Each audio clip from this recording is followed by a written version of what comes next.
Chapter 1. The Savage Planet.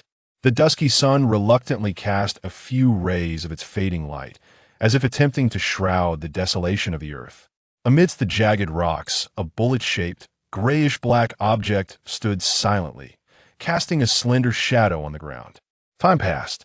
The conical apex of the grayish-black object opened to one side, revealing a hemispherical glass dome.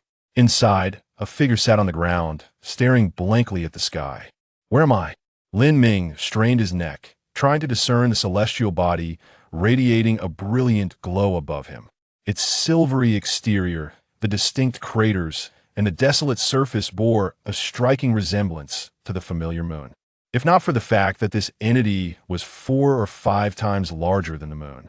Lin Ming could even make out the details hidden in the darkness, along with its perfectly rounded silhouette. In the distance, the sun hung just above the horizon, appearing no larger than a soccer ball, and Lin Ming felt no warmth emanating from it. Suddenly, an emotionless electronic synthesized voice erupted in Lin Ming's mind. "Human, welcome to the boundless depths of space, filled with challenges and explorations. You are now tens of thousands of light years from your stellar system. Yet in the grand scale of celestial bodies, this distance is still negligible. The good news is you may still call yourselves life forms of the Milky Way. Due to my oversight, while piloting the shuttle, I inadvertently passed through your home planet at an astonishing speed, resulting in its disintegration. As compensation, I have scattered all surviving humans from your home planet across nearby planets that bear some resemblance to your own. You may harness your abilities to transform this planet. Upon successful transformation, you may choose to retrieve your fellow kind or to embrace solitude until the end of your days. Of course, should you fail, it matters not. The spacecraft retains an escape pod that can freeze you to a temperature of -200 degrees and randomly launch you in one direction.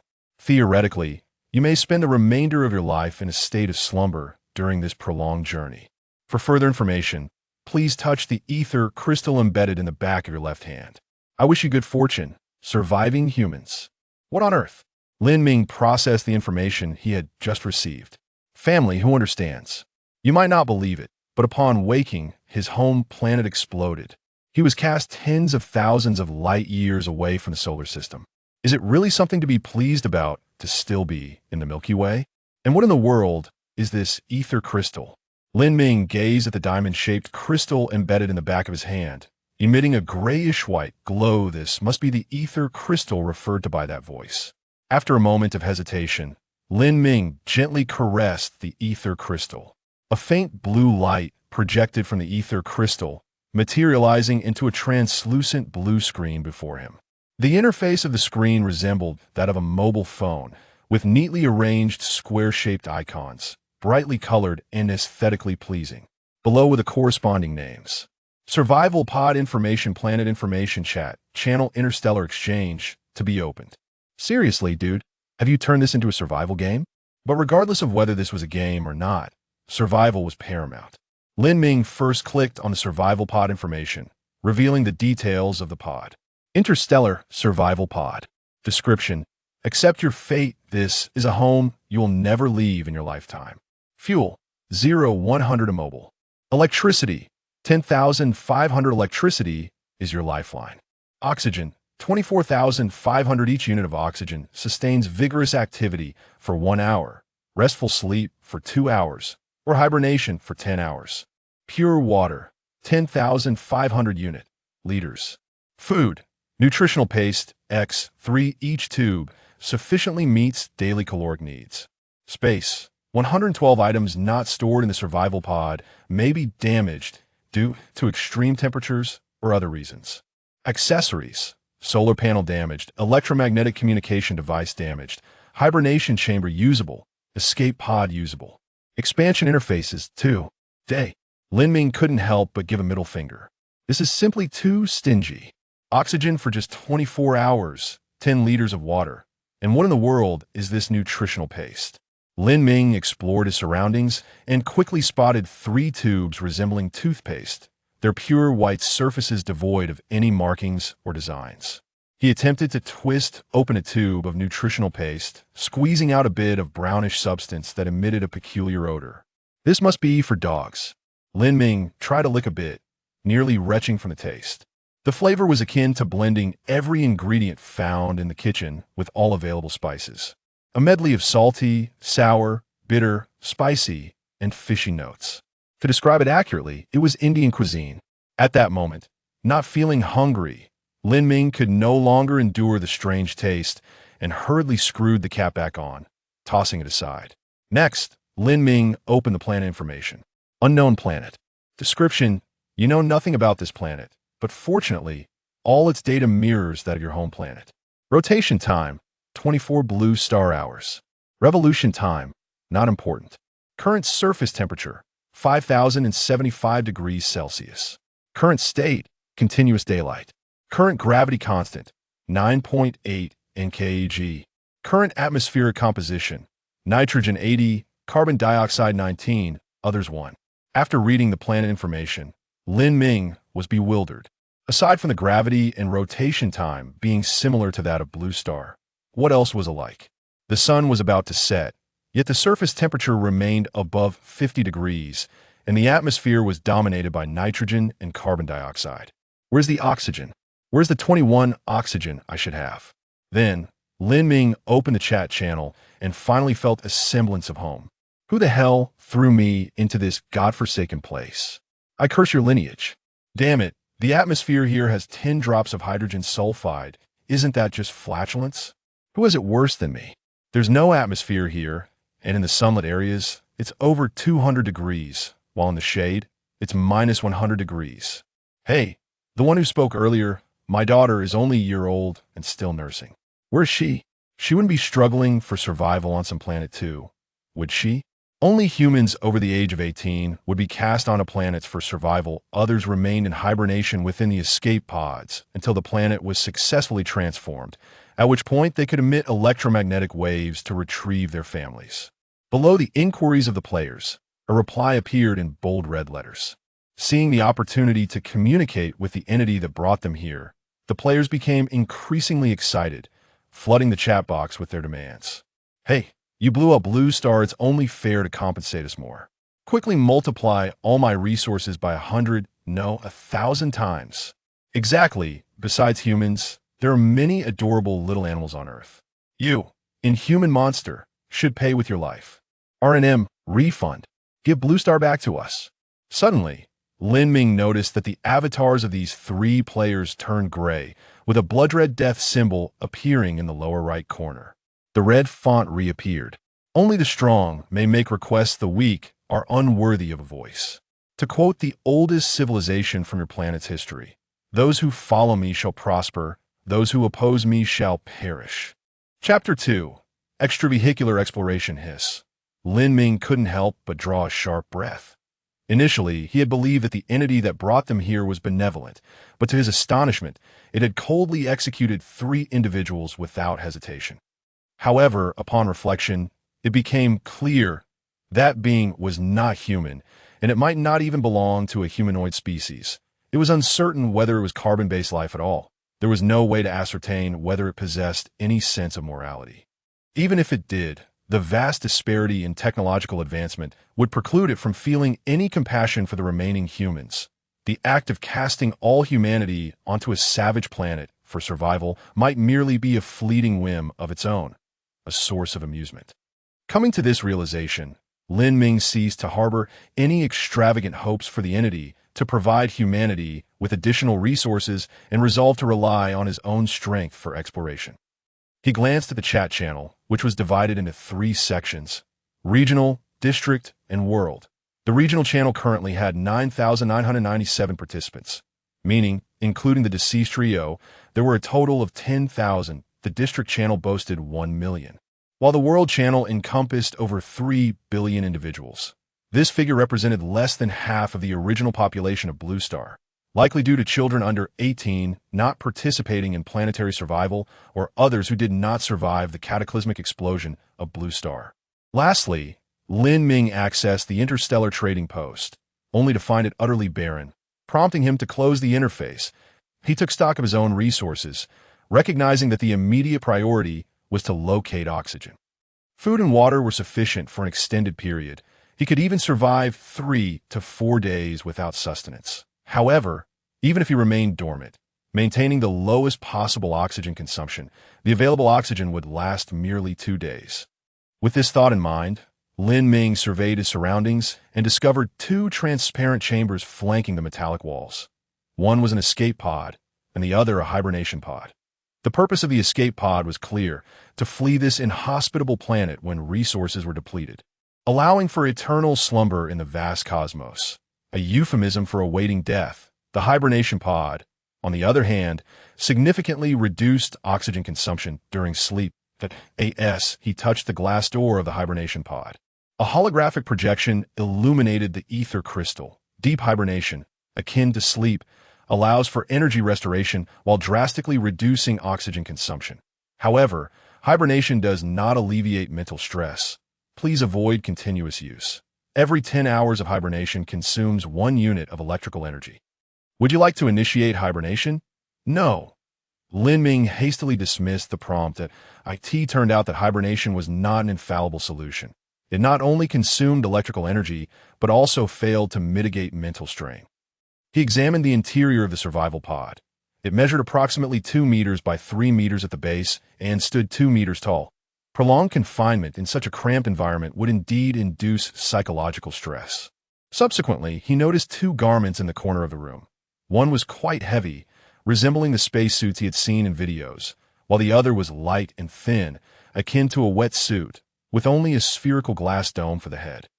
Heavy extravehicular suit. Description: a cumbersome extravehicular suit equipped with exoskeleton assistance for mobility, capable of withstanding extreme environments, maintaining normal body temperature in conditions ranging from -100 to 300 degrees Celsius, and capable of transporting objects weighing less than 1 ton. Energy consumption, 1 unit per hour. Oxygen consumption, equivalent to resting consumption. Lightweight extravehicular suit. Description: a highly portable extravehicular suit that allows for unrestricted movement, offering some protective capabilities and maintaining normal body temperature in environments ranging from -50 to 100 degrees Celsius. Energy consumption, none. Upon reading the descriptions of both suits, Lin Ming grasped the significance of electrical energy even further. He prepared to venture into the outside world with 2 primary objectives: to seek oxygen or items capable of producing it, and to find materials for generating or repairing solar panels. However, before embarking on this quest, Lin Ming climbed to the top of the glass dome via the U-shaped steps along the wall to survey his surroundings. Desolation pervaded the landscape. His location resembled the Gobi Desert of Blue Star, with nothing but sand and stones, devoid of any signs of life. No plants or creatures in sight. It was hardly surprising. The planet's atmosphere primarily comprised nitrogen and carbon dioxide, with surface temperatures exceeding 50 degrees Celsius, making survival impossible for any organisms. After an extended observation from a lookout, he finally selected a massive rock approximately 3 kilometers from the survival pod. Its shape reminded him of the high walnut from the game Plants vs. Zombies, serving as a landmark to prevent disorientation. His initial exploration aimed primarily at understanding the surrounding environment. Venturing too far might risk his ability to return. After spending another 10 minutes observing and confirming that the path was clear, Lin Ming commenced his journey. He donned a lightweight extravehicular suit, which felt as though a layer of skin-like material enveloped him. Surprisingly, he felt no discomfort or suffocation, and the sensation of his skin remained intact. Next, Lin Ming checked the specific details of the lightweight extravehicular suit. It could carry a maximum of 5 units of oxygen, 1 liter of water, and a few additional items. After contemplation, he decided to fill the oxygen supply to its full capacity, refill the water pouch, and take all 3 tubes of nutrient paste. This way, even in the event of unforeseen circumstances requiring him to remain outside temporarily, he would not succumb to resource scarcity. Any unused supplies could be recycled, alleviating waste concerns. Once he had gathered his supplies, Lin Ming continued his search, discovering numerous concealed metallic tubes embedded in the walls for resource storage. These tubes, approximately the size of an adult's calf, were silver-white, likely made of aluminum or a similar alloy, hollow inside, and equipped with twist-off sealed caps, making them relatively light. These tubes could serve both to collect resources and as makeshift weapons for self-defense. Thus, the preparations for his extravehicular journey were complete. Lin Ming mentally rehearsed the details of his exploration after leaving the pod, ensuring nothing was overlooked before approaching the hatch. Hiss! The sound of escaping gas resonated as he stepped into a smaller transition chamber, where the survival pod system recycled the oxygen before commencing the opening of the external hatch. As the hatch gradually opened, Lin Ming clutched the metallic tube tightly, bracing himself for any potential threats. Fortunately, nothing emerged. The surrounding area remained barren and silent. Extending his right hand, Lin Ming felt the temperature outside. The air shimmered visibly, distorted by waves of scorching heat. Yet, thanks to the protection of the lightweight extravehicular suit, he felt no anomalies. He remained entirely comfortable.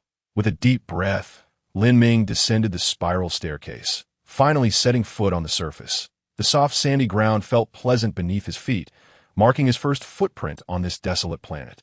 Light years away from his home star, this is a small step for me, yet it shall be a giant leap for humanity. My name is Lin Ming, and soon the entire planet shall remember it. Chapter 3.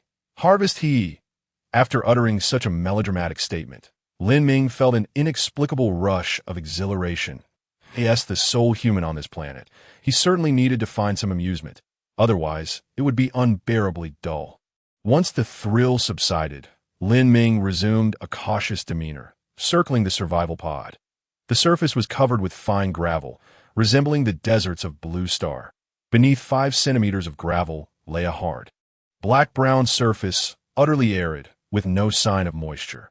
Upon locating the high walnut rock he had chosen as a landmark, Lin Ming suddenly felt a slight warmth in his eyes. Soon after, he perceived that the rock appeared to shimmer with red and black specks. What the heck? Lin Ming's heart raced. Could it be that the high walnut rock emitted radiation, with high-energy particles piercing his retina? He glanced around and noticed that some nearby scattered rocks also flickered with similar red and black points. Blinking, the warmth gradually dissipated, and Lin Ming found that the shimmering specks had vanished. What was going on? Was it some malevolent whim of the entity, intending to inscribe your insects onto Lin Ming's retina with high-energy particles? Despite his bewilderment, he continued to advance, step by step, slowly approaching the high walnut rock. The sound of crunching gravel echoed through his glass helmet. Lin Ming could clearly hear his footsteps and the whistling wind surrounding him. As he walked, he observed his surroundings. Aside from the gravel and rocks, there was naught else. The crunching continued in the hushed ambience. The sound of footsteps resonated with remarkable clarity. Lin Ming held his breath multiple times. Acutely aware of the rhythmic beating of his own heart, he turned to glance back at the black survival pod, standing there in silent stillness, unmoving. Here, it truly seemed, I am the only one thus shaking off his scattered thoughts.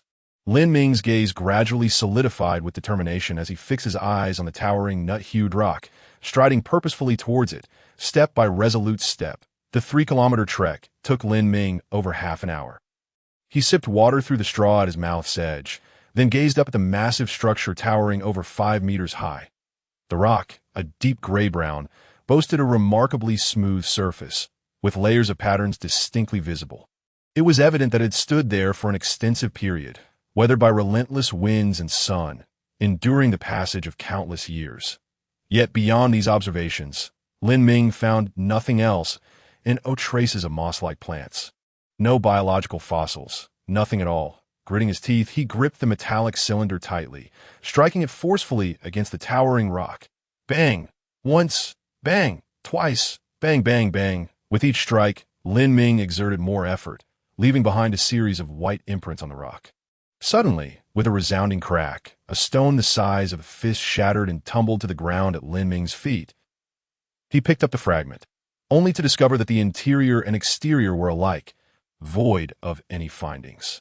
Frustrated, he discarded the stone and resumed his assault on the massive boulder. Bang, bang, bang. Piece after piece of debris cascaded from the towering rock, but Lin Ming paid no heed, relentlessly hammering away. Finally, with a faint sound, the lightweight exit suit emitted a warning that the oxygen supply had diminished by half. necessitating a return plan. Only then did Lin Ming halt. Gasping for breath, he surveyed the scattered rubble, taking deep, heaving breaths before gulping down several swigs of water. Lin Ming crouched down, meticulously examining the fragments one by one. Nothing, still nothing. There was absolutely nothing. Picking up another stone, he paused, suddenly struck that he held the stone before his glass helmet and scrutinized it closely. Embedded within the stone was a black object, neatly rectangular, no larger than a fingernail. Lin Ming swallowed hard, confirming his suspicion. This was a chip. Damn it, ha ha ha. I am not the first here, nor the only one. I am not alone. His laughter echoed maniacally for a long while, and suddenly, the stones on the ground appeared charming in his eyes. After checking the metallic cylinder, he found it remarkably intact aside from some minor dents at the base. Thus, he twisted open the cap, carefully placing the stones inside, securing the lid once more. Having accomplished this, Lin Ming set off with a buoyant stride, reaching the survival pod in merely half an hour. Upon exiting the pod, he was required to undergo decontamination. He was instructed to wait briefly in the transit chamber. Materials collected outside were prohibited from being directly brought into the living quarters and were to be placed in the designated recycling zone to be processed by the system. A scorching gust of wind, heated to 100 degrees, blasted towards Lin Ming as he endured a 10-minute decontamination process before entering the living quarters, shedding the lightweight exit suit. This collection yielded 2 units of oxygen, 500 milliliters of water, and 3 units of nutrient paste. Lin Ming noted the remaining oxygen supply, 20 units, and water, 9.5 liters. At that moment, the ether crystal in his left hand emitted a soft hum. Upon inspection, he found a prompt notification. 6 rocks collected. Decomposition will consume 1 unit of electrical energy. Would you like to proceed with decomposition? Lin Ming inquired hastily. If there is something within the rocks. Will decomposition cause damage? The notification clarified. Decomposition will gradually strip the rock, retaining any potentially useful objects. Reassured, Lin Ming confirmed his choice. Yes. A grinding sound resonated, and soon another notification appeared. Decomposition yielded F-grade Universal Chip X1. Damaged Universal Chip X1. Rust iron or X1. Shortly thereafter, a tray materialized beside the exit door, presenting several items. Lin Ming sprinted over, breathless with anticipation. Upon seeing the black chip and the red rust iron ore, he froze, recalling the black and red specks he had seen distributed within the towering rock. Could it be that he was able to discern the resources within the nut-hued rock? However, there was no time for such thoughts. He bent down and spotted a rectangular black object, the size of a fingernail. This must be the universal chip. After vigorously rubbing his hands, he touched the metallic wall to ensure he bore no static charge. Carefully lifting the universal chip, the ether crystal promptly provided information. F-grade universal chip. Description: a chip with extremely low computing power of negligible value. Note: can be used to repair the electromagnetic wave communicator. What? Repair the electromagnetic wave communicator? Lin Ming quickly inquired of the ether crystal. What is the purpose of repairing the electromagnetic wave communicator? The electromagnetic wave communicator can facilitate long-distance communication based on this chip's computing power, allowing for one of the following functions. 1. Send a distress signal to all space within a 1 light-minute radius, consuming 1 unit of electrical energy. 2. Send a distress signal in a specified direction to space 5 light-minutes away, consuming 1 unit of electrical energy. 3. Utilize powerful electromagnetic waves to scan a 10-kilometer radius, generating a 3-dimensional terrain map of underground features above 5 meters. Note: due to the F-grade universal chip's low computing power, all functions require overclocking, and the chip will be damaged upon use, becoming irreparable. After digesting the ether crystal's response, Lin Ming swallowed hard. The electromagnetic wave communicator equipped in the survival pod appeared far more formidable than he had anticipated. He pressed further. What use is sending a distress signal? Will anyone come to rescue me? The ether crystal swiftly replied. The distribution density of life forms in the cosmos is far less than you might imagine. Typically calculated in tens of thousands of light years, various accidents occur during interstellar travel, causing some life forms to become stranded on desolate planets. To afford them ample time, to await rescue. Numerous life forms launch substantial resource supply pods into the cosmos. Should they intercept a distress signal, they will be directed to the signal's location. Chapter 4. Interstellar Trade. So that's how it is. Lin Ming quickly grasped the situation. He began to weigh the three options. The first two options were similar, differing only in the coverage area of the distress signal. The first option enveloped a sphere with him at the center and a radius of 1 light minute, while the second option formed a cone 5 light minutes high. The first option had a larger coverage area, while the second could reach farther distances than AS for the third option, given his currently limited range of activity. Even with a high-precision map, he would be unable to reach it, so he decided to forego it. After much contemplation, Lin Ming opted for the first option. Statistically, a larger space would enhance the likelihood of locating a resource supply pod. Thus, he swiftly made his selection. Repair the electromagnetic wave communicator. I choose option 1. That the ether crystal promptly executed the command. The F-grade universal chip was placed within the electromagnetic wave communicator, and shortly thereafter, the ether crystal displayed a notification. The distress signal has been dispatched. The F-grade universal chip has been damaged. Lin Ming raised an eyebrow. Is that it? Throughout the process, he had heard no sound and felt no abnormality. The text on the display changed. In 1 minute, the distress signal will reach its farthest point, and the return signal will take the same amount of time, no later than 2 minutes from now. He could ascertain whether there were any resource supply pods nearby. Feeling a surge of anxiety, Lin Ming nodded, fixating his gaze on the countdown timer displayed on the screen. 1, 59, 1, 58, 1, 57. As the countdown approached 30 seconds, the display shifted dramatically. Resource supply pod detected X1. Based on the current trajectory and speed of the pod, it is estimated to arrive in 6 hours. Lin Ming clenched his fist. Excellent. He continued to wait. After all, there were still 30 seconds remaining. What if there were additional resource supply pods in the vicinity? Each passing second would expand the coverage area of the distress signal. Unfortunately, the outcome left Lin Ming somewhat disheartened. Within a 1 light-minute radius, there was only a single resource supply pod. That will suffice. Who needs a bicycle? Watching the display animate to indicate the resource supply pod had commenced a trajectory adjustment. Lin Ming felt a wave of relief wash over him as he began to contemplate his forthcoming gains. Damaged universal chip X1. The ether crystal promptly informed him that the damaged universal chip, depending on its condition, could potentially be repaired through laser cutting, followed by high-precision welding. However, due to the possibility of errors during the repair process, it typically took about 10 damaged universal chips to restore one to normal functionality. What a revelation! Chips can be repaired. What a marvel of Zenith Star technology! Lin Ming was somewhat astonished. Although he was not an electronics major, he understood that usable chips were at least at the micron or even nanometer scale. To his surprise, there was a device for repairing chips within the survival pod.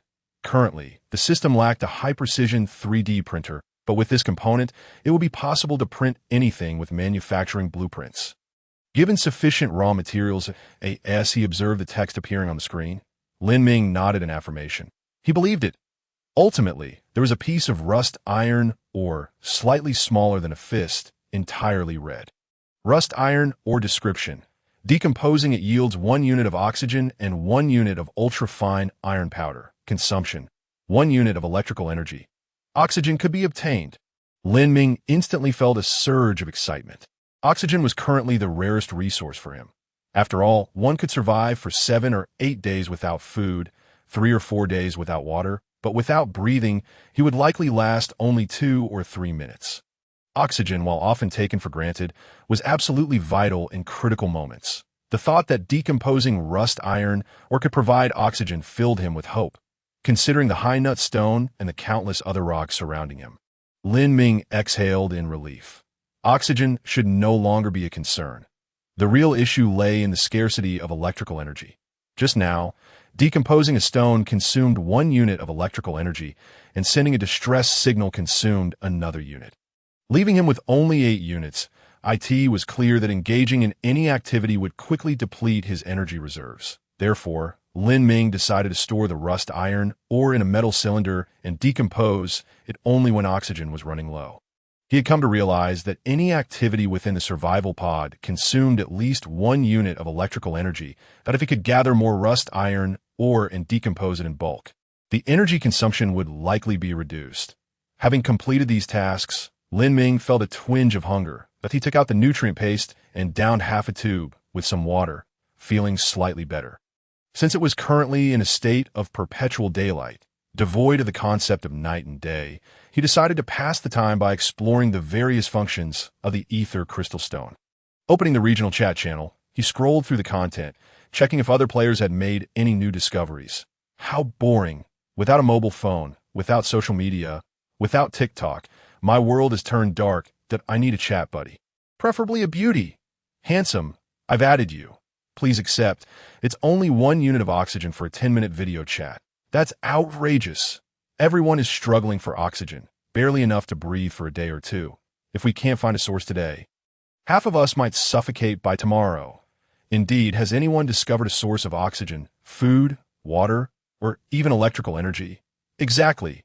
Let's not keep secrets. After all, an individual's capabilities are limited. Only through unity can we overcome adversity. Lin Ming observed the messages scrolling through the regional chat, feeling a slight stir in his heart. He contemplated revealing the discovery of universal chips and rust iron or to others, but decided against it for now. Currently, no one in the regional channel had shared such information. Perhaps no one had found it, or perhaps they had but chose to remain silent. After all, information disparity is a primary source of profit. With this thought, Lin Ming opened the Interstellar trading channel and noticed that some players had already begun trading. Water x 1 liter exchange for oxygen x 3 units. Nutrient paste x 1 exchange for oxygen x 5 units. Oxygen x 3 units exchange for electrical energy x 1 unit. Urine x 500 ml exchange for water x 100 ml. As he perused these transactions, Lin Ming furrowed his brow. Exchanging water or nutrient paste for oxygen made sense. As oxygen was currently a scarce resource, most people would face oxygen shortages in 2 days. Exchanging oxygen for electrical energy was also understandable. Some players had likely discovered its utility. But exchanging urine for water? What was that about? Suddenly, the last transaction flashed, indicating that 2 players had completed a trade. Lin Ming quickly pieced it together. Due to limited water resources and the body's continuous production of urine. If drinking water ran out before a source was found, consuming urine would become a necessity. Though it sounded disgusting, drinking urine was indeed a means of survival in a water-scarce environment. If psychologically vulnerable players chose to sell their urine in exchange for relatively small amounts of water, there would undoubtedly be others willing to trade. After all, 500 milliliters of urine would be more useful to the body than 100 milliliters of water. With this realization, Lin Ming swiftly placed his rust iron ore on the trading platform. When people are desperate, they will do anything. Many players might be exploring the surrounding area right now, that if he continued to hoard the rust iron ore like a precious treasure, its value could plummet in just a few hours. Chapter 5. Agreement Rust Iron ore X1 exchange for electrical energy X3 units. Lin Ming set a high price for the rust iron ore, understanding that it was not a basic resource and could yield the urgently needed oxygen. Initially, he listed it at a high price. Intending to gradually lower it, he estimated that when it reached 2 or 2.5 units of electrical energy, it would likely sell.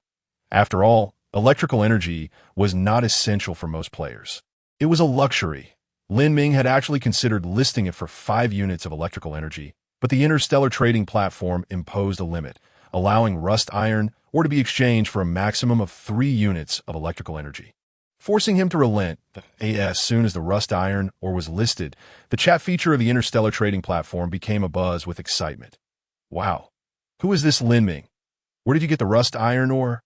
Brothers, check the encyclopedia. Rust iron ore can be decomposed to yield oxygen. Lin Ming, great one, please take me along. I beg you to reveal the source of the rust iron ore. This segment was composed of relatively polite players. Lin Ming, we are all compatriots. You should promptly disclose the source of such a valuable resource that can yield oxygen. Indeed, I sprained my ankle a couple of days ago and can't move well. Lin Ming, please sell me a few pieces at a low price, and I promise to return the favor later. Finding rust iron ore at this time indicates that there must be a mine near the survival pod. Iron ore could be collected for free. Gather some more and share with everyone.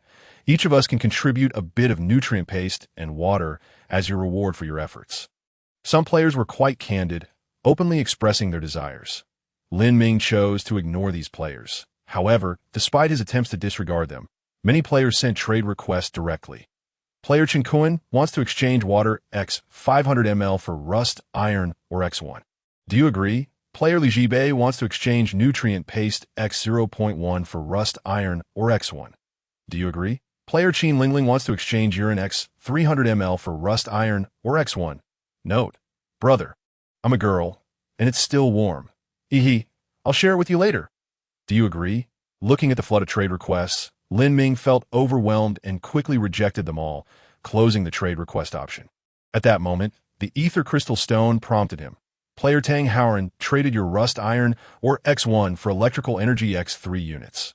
Please place the traded item in the trading area promptly. Player Tang Howren has requested to add you as a friend. Lin Ming raised an eyebrow, surprised that the rust iron ore commanded such a high price. Attracting buyers, he placed the rust iron ore in the trading area projected by the ether crystal stone. Soon, a flash of blue light signaled that the rust iron ore had vanished, and the survival pod's electrical energy increased by 3 units. Is it really that magical? The scene before him left Lin Ming in awe. Was he truly in a game? After a moment's thought, Lin Ming accepted Tang Howren's friend request. Hello, Brother Lin. Tang Howren approached him humbly, messaging, I didn't expect such a prominent player to quickly discover a valuable resource in this area. I'm honored to be associated with you. Lin Ming, unsure of Tang Howren's intentions, replied, Not at all. I merely stumbled upon this by chance nearby. Tang Howren wasted no time, stating plainly, Brother Lin, to be honest, I intend to take over your rust iron or business. Please give me a base price, and I will purchase any amount you have in the future. So, he was aiming for a monopoly. But where would Tang Howren acquire so much electrical energy? Lin Ming voiced his curiosity, to which Tang Howren quickly responded, Brother Lin, we have over 500 people in our regional channel, all from Tang Province. Collectively, our electrical energy should be sufficient to buy a considerable amount of rust iron ore, right? So, they were from Tang Province. Lin Ming quickly grasped the situation. Tang Province had a long-standing reputation for producing merchants and was known as a hub of commerce. In modern times, they had also benefited from foreign trade, with wealthy merchants abounding. Furthermore, people from Tang Province were known for their solidarity. Whenever they faced bullying in other provinces, all locals would rally together, gradually making it so that no one dared to provoke them. Seeing that Lin Ming had not responded, Tang Howren continued, Brother Lin, I want to hide it from you, given the current circumstances. Oxygen is destined to be a scarce resource. Right now, it may only be exchanged for 2 to 3 units of electrical energy, but if other resources emerge later, rust iron ore will still hold significant value and can be traded for even rarer items. Of course, our bulk purchases are predicated on you not selling to others at a lower price. Lin Ming clicked his tongue, acknowledging that Tang Province's perspective was indeed far-sighted. Consequently, he resolved to agree to the transaction with Tang Howren. Very well, under the condition that the price remains the same, I shall prioritize selling to you. However, should other players offer a higher price, I cannot guarantee the sale. After contemplating for a moment, Lin Ming continued. The minimum is 1 unit of rusty iron or for 2 units of energy, but my output is limited as I still need to conduct mining. Absolutely, Tang Howren responded enthusiastically. Brother Lin, just focus on mining. We will take as much as you can provide. With Tang Howren's assurance, Lin Ming felt invigorated. At this point, his energy had reached 11 units, surpassing the initial quantity. Thus, Lin Ming decided to attempt utilizing the heavy exosuit. Compared to the lightweight exosuit, the heavy exosuit was bulkier, capable of withstanding more extreme temperatures, and with the assistance of the exoskeleton, it enabled Lin Ming to carry up to a ton of cargo. The only drawback was that regardless of whether he was transporting anything, the heavy exosuit still consumed energy. Now that Lin Ming had guaranteed sales channels, he naturally aimed for efficiency, with the goal of mining rusty iron ore in mind. He deemed the consumption of 1 unit of energy per hour to be negligible. Most importantly, he was racing against time. Currently, all players were likely in the exploration phase, unaware of how many were attempting to transport nearby stones to the survival pod for decomposition. As soon as similar resources appeared on the market, prices would be swiftly driven down. With this in mind, Lin Ming wasted no time and quickly donned the heavy exosuit, completing his resource resupply. The heavy exosuit could carry more resources than the lightweight version. Water could be carried up to 10 liters, oxygen 10 units, along with a certain amount of food. The energy could be stored up to 10 units, meaning the heavy exosuit could sustain operation for a maximum of 10 hours. Since the surplus consumables could be recycled, Lin Ming was generous and filled it to capacity. Once clad in the heavy exosuit, Lin Ming felt his body connected to the exoskeleton. The cumbersome suit was surprisingly agile. Any movement he made was mirrored instantaneously by the exoskeleton, without any delay. After just a few movements, Lin Ming had completely adapted to wearing the heavy exosuit. With a whoosh, after passing through the transfer chamber to recycle oxygen and balance pressure, Lin Ming successfully descended to the ground. Compared to his first venture outside, Lin Ming felt significantly more proficient on his second outing. With a clear objective, the High Nut Rock, although other rocks might also contain rusty iron, ore, and universal chips, Lin Ming had already explored the High Nut Rock and had decomposed it into many smaller fragments. The distribution of other rocks was much broader, and when it came to actual mining, the efficiency of transporting high nut rocks might prove superior. P.S. Welcome to new readers joining. This book will only become more captivating. Regarding the interstellar trade everyone has been discussing and the surrounding environment, these elements belong to the book's setting and will gradually be unveiled between chapters 50-75. Wishing everyone a pleasant reading experience. Chapter 6. Output Russell, Russell, Russell. Clad in the heavy exosuit, each step Lin Ming took left deep imprints in the gravel. Fortunately, beneath the gravel layer lay a hard surface. Otherwise, Lin Ming suspected he might have sunk into it. Thanks to the assistance of the exoskeleton, Lin Ming moved swiftly, striding confidently towards the High Nut Rock, arriving at the towering rock face in just over 10 minutes. Hey, I'm back. Lin Ming greeted the High Nut Rock. He didn't rush to mine. Instead, he attempted to locate the black and red light spots on the High Nut Rock, but found nothing. Could it be that what he saw earlier was merely an illusion? Lin Ming pondered what he had done when he first spotted the black and red light spots. Staring. It was staring. Suddenly, he understood. Standing 5 meters away from the High Nut Rock, he fixed his gaze upon it. After staring for about 10 seconds, Lin Ming felt a slight warmth in his eyes, and the black and red light spots flickered again. Evenly distributed across the rock, he extended his right hand.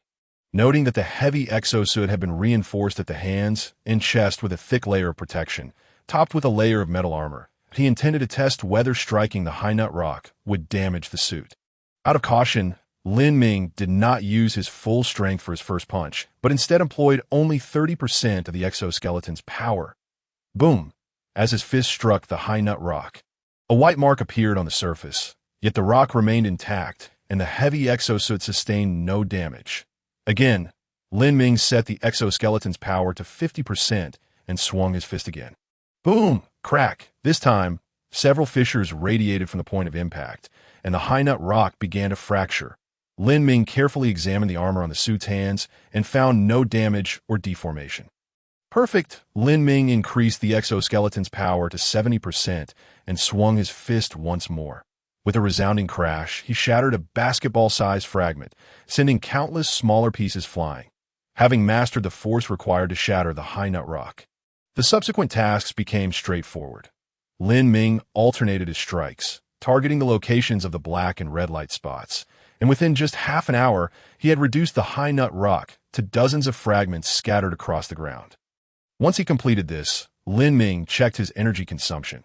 After nearly an hour of work, the heavy exosuit had consumed 1 unit of energy. To his surprise, the oxygen consumption was only 0.6 units. It seemed that the primary exertion came from the exoskeleton armor, as his activity level was not significantly different from resting. This was indeed good news. Gazing at the scattered fragments, Lin Ming picked up a relatively large one. Beep, beep, beep. The heavy exosuit immediately issued a warning. Current object weight 1.4 tons. Operating over capacity. Operating over capacity. Energy consumption doubled. Prolonged operation may result in exoskeleton damage. Hearing the rapid alert tones, Lin Ming hurriedly set the stone down. He hadn't expected that the seemingly modest stone would weigh 1.4 tons, exceeding nearly half of the heavy exosuit's maximum load.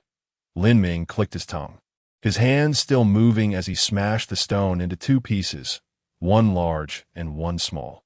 Picking up the larger piece, he heard no further alerts. Thus, Lin Ming selectively gathered only the stones that displayed flickering light spots. He carried one large and one small piece, totaling over 900 kilograms, and made his way back to the survival pod. Due to nearing maximum load, his speed significantly decreased, and it took him over 20 minutes to reach the vicinity of the survival pod. After placing down the two stone pieces, Lin Ming remotely controlled the mechanical arm within the pod to retrieve the stones. Collected 2 stones. Decomposition will consume 1 unit of energy. Proceed with decomposition. Upon seeing the prompt for ethereal crystal stones, Lin Ming selected no. He intended to gather a few more stones to see how many could be decomposed for 1 unit of energy. With each round trip taking over 40 minutes, Lin Ming transported another load of stones, and after operating the mechanical arm for retrieval, he began his methodical attempts. Ultimately, Lin Ming discovered that 1 unit of energy was precisely enough to decompose 1 cubic meter of stone. Just as he had anticipated, collected 3 stones, totaling 996 cubic decimeters. Decomposition will consume 1 unit of energy. Proceed with decomposition. Lin Ming confirmed the option. Yes, ziz. The grinding sound echoed, and shortly after, another prompt appeared. Decomposition yielded 1 F-grade universal chip, 3 damaged universal chips, 3 units of rusty iron ore as expected. Lin Ming raised his eyebrows upon seeing the prompt. He had observed a total of 4 black light spots and 3 red light spots among the 3 stones. This indicated that flickering black light spots represented the presence of universal chips, while flickering red light spots indicated rusty iron ore. His eyes could directly perceive the distribution of resources, suppressing his inner excitement. Lin Ming calculated his consumption. Mining 1 ton of stone, including transport, would consume 1 unit of energy. Decomposing the stones consumed another unit of energy. The rusty iron ore traded to Tang Howren could yield 6 units of energy. And considering the potential acquisition of universal chips and fragments, the overall outcome was quite favorable, whether it was due to the different mining methods or simply good fortune on his first attempt. This time he only extracted 1 complete universal chip, while the number of damaged chips was minimal. Lin Ming shook his head, choosing not to dwell on these matters, and opened the chat window with Tang Howren. Tang brother, 2 units of rusty iron ore in exchange for 4 units of energy. Tang Howren immediately agreed to the transaction, replying, Brother Lin, your efficiency is impressive, managing to collect 2 units of rusty iron ore so quickly. Observing Tang Howren's response, Lin Ming couldn't help but smirk. He could tell that Tang Howren was testing his output efficiency. Thus, Lin Ming replied, Damn, don't even mention it. This time, I donned the heavy exosuit, consuming 1 unit of energy, not to mention the significant consumption of oxygen and water. After decomposing the stones, I consumed another unit of energy. If I calculate carefully, it seems like I'm at a bit of a loss. Gazing at Lin Ming's response, from a desolate planet light years away, Tang Howren's lips curled into a faint smile. This fellow had consumed 2 units of energy and a minimum of 1 unit of oxygen, yielding merely 2 pieces of rusty iron ore, a rather meager profit overall. Not to mention, he had donned a heavy exosuit. This contraption was indeed an energy hog, and he had no intention of activating it, saving it for unforeseen circumstances. Moreover, the heavy exosuit was a consumable item. Using it now might render it unusable in the future. He observed that the sun lingered near the horizon, and under such conditions, the ground temperature hovered around 50 to 60 degrees.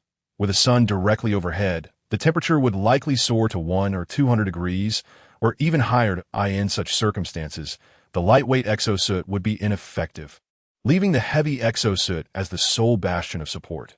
Contemplating this, Tang Howren sent Lin Ming a gift of 100 milliliters of water. Brother Lin, you've worked hard. Take a sip and rest a while. Upon receiving the 100 milliliters of water from Tang Howren, Lin Ming inwardly cursed this miser. He replied, who would have thought that so far from home, I would become a miner on a desolate planet. What a life this is. After venting a few grumbles in the chat box, Lin Ming closed the window. He certainly would not allow Tang Howard to think that rusty iron ore was easy to mine, thereby giving him the chance to negotiate a lower price. Hence, he retained one piece of rusty iron ore that on Blue Star. He had originated from a business background, incessantly navigating among small bosses worth millions or even billions. Everyone was a seasoned fox in their own right. No one could outsmart the other. Chapter 7. The arrival of the resource supply pod. After a brief respite, Lin Ming resumed his to and fro between the rubble piles and the survival pod. With his eyes now able to discern resource points, his efficiency in transporting stones significantly improved as he disregarded those devoid of resources. After nearly 5 hours, Lin Ming finally managed to transport half of the high nut rock. The spoils garnered were quite impressive. F-grade universal chips X4, damaged universal chips X7, rusty iron ore X12.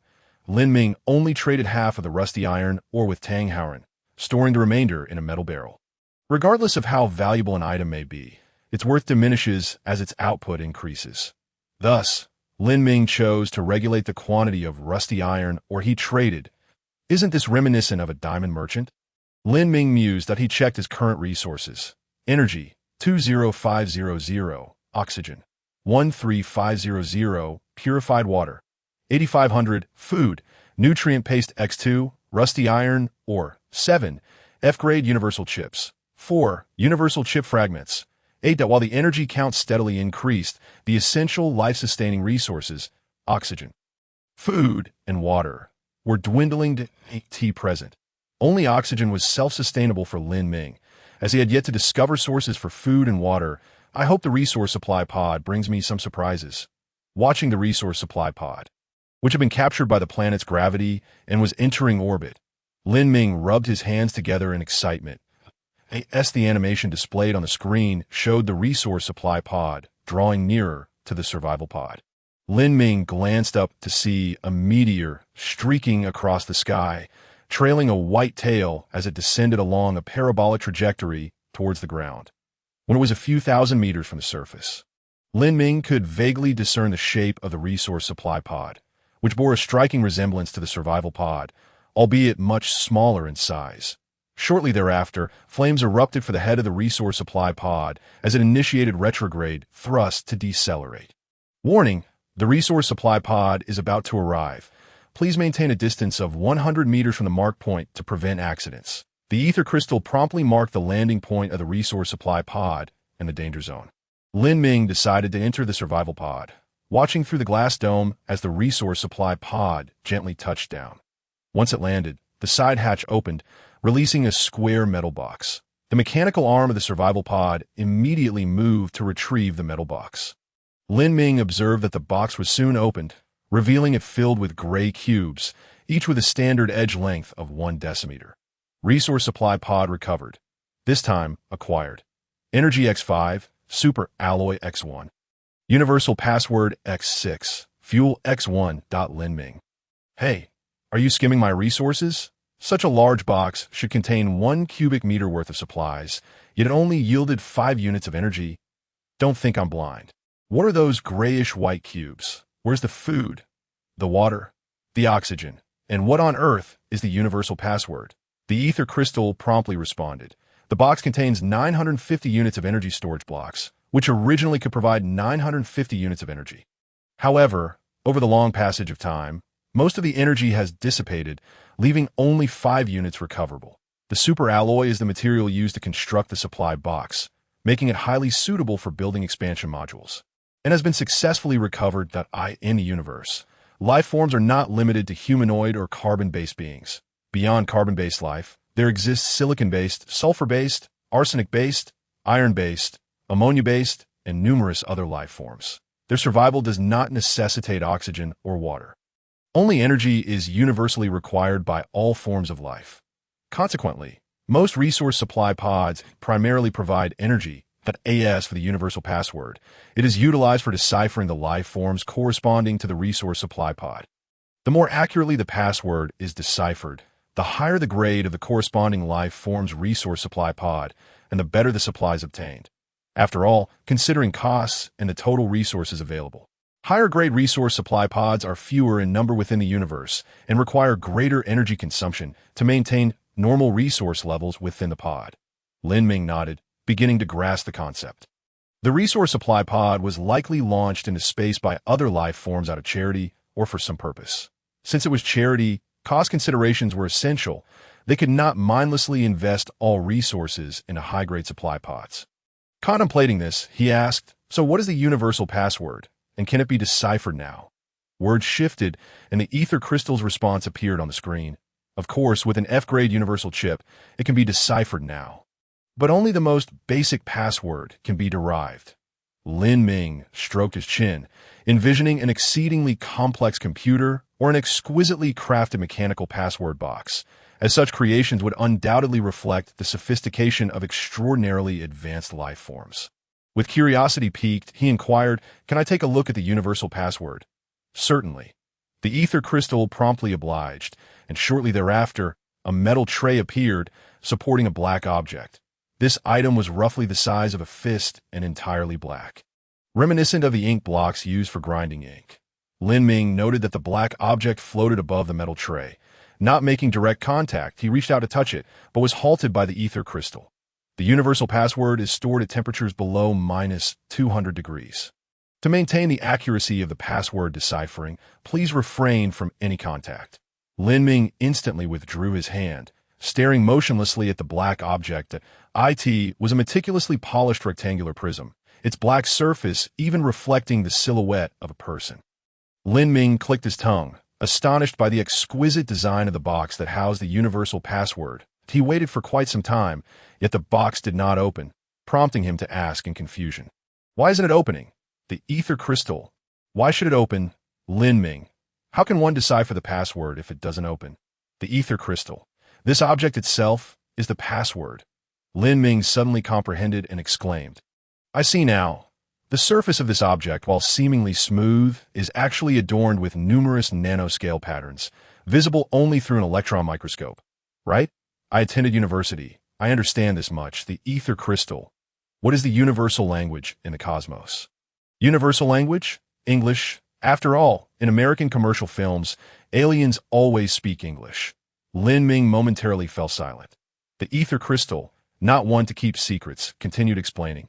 "It is mathematics. The ratio of this object's length, width, and height constitutes the universal password. By measuring the length of each side and performing mathematical calculations, one can decipher the universal password." Lin Ming felt somewhat bewildered. The ether crystal elaborated further.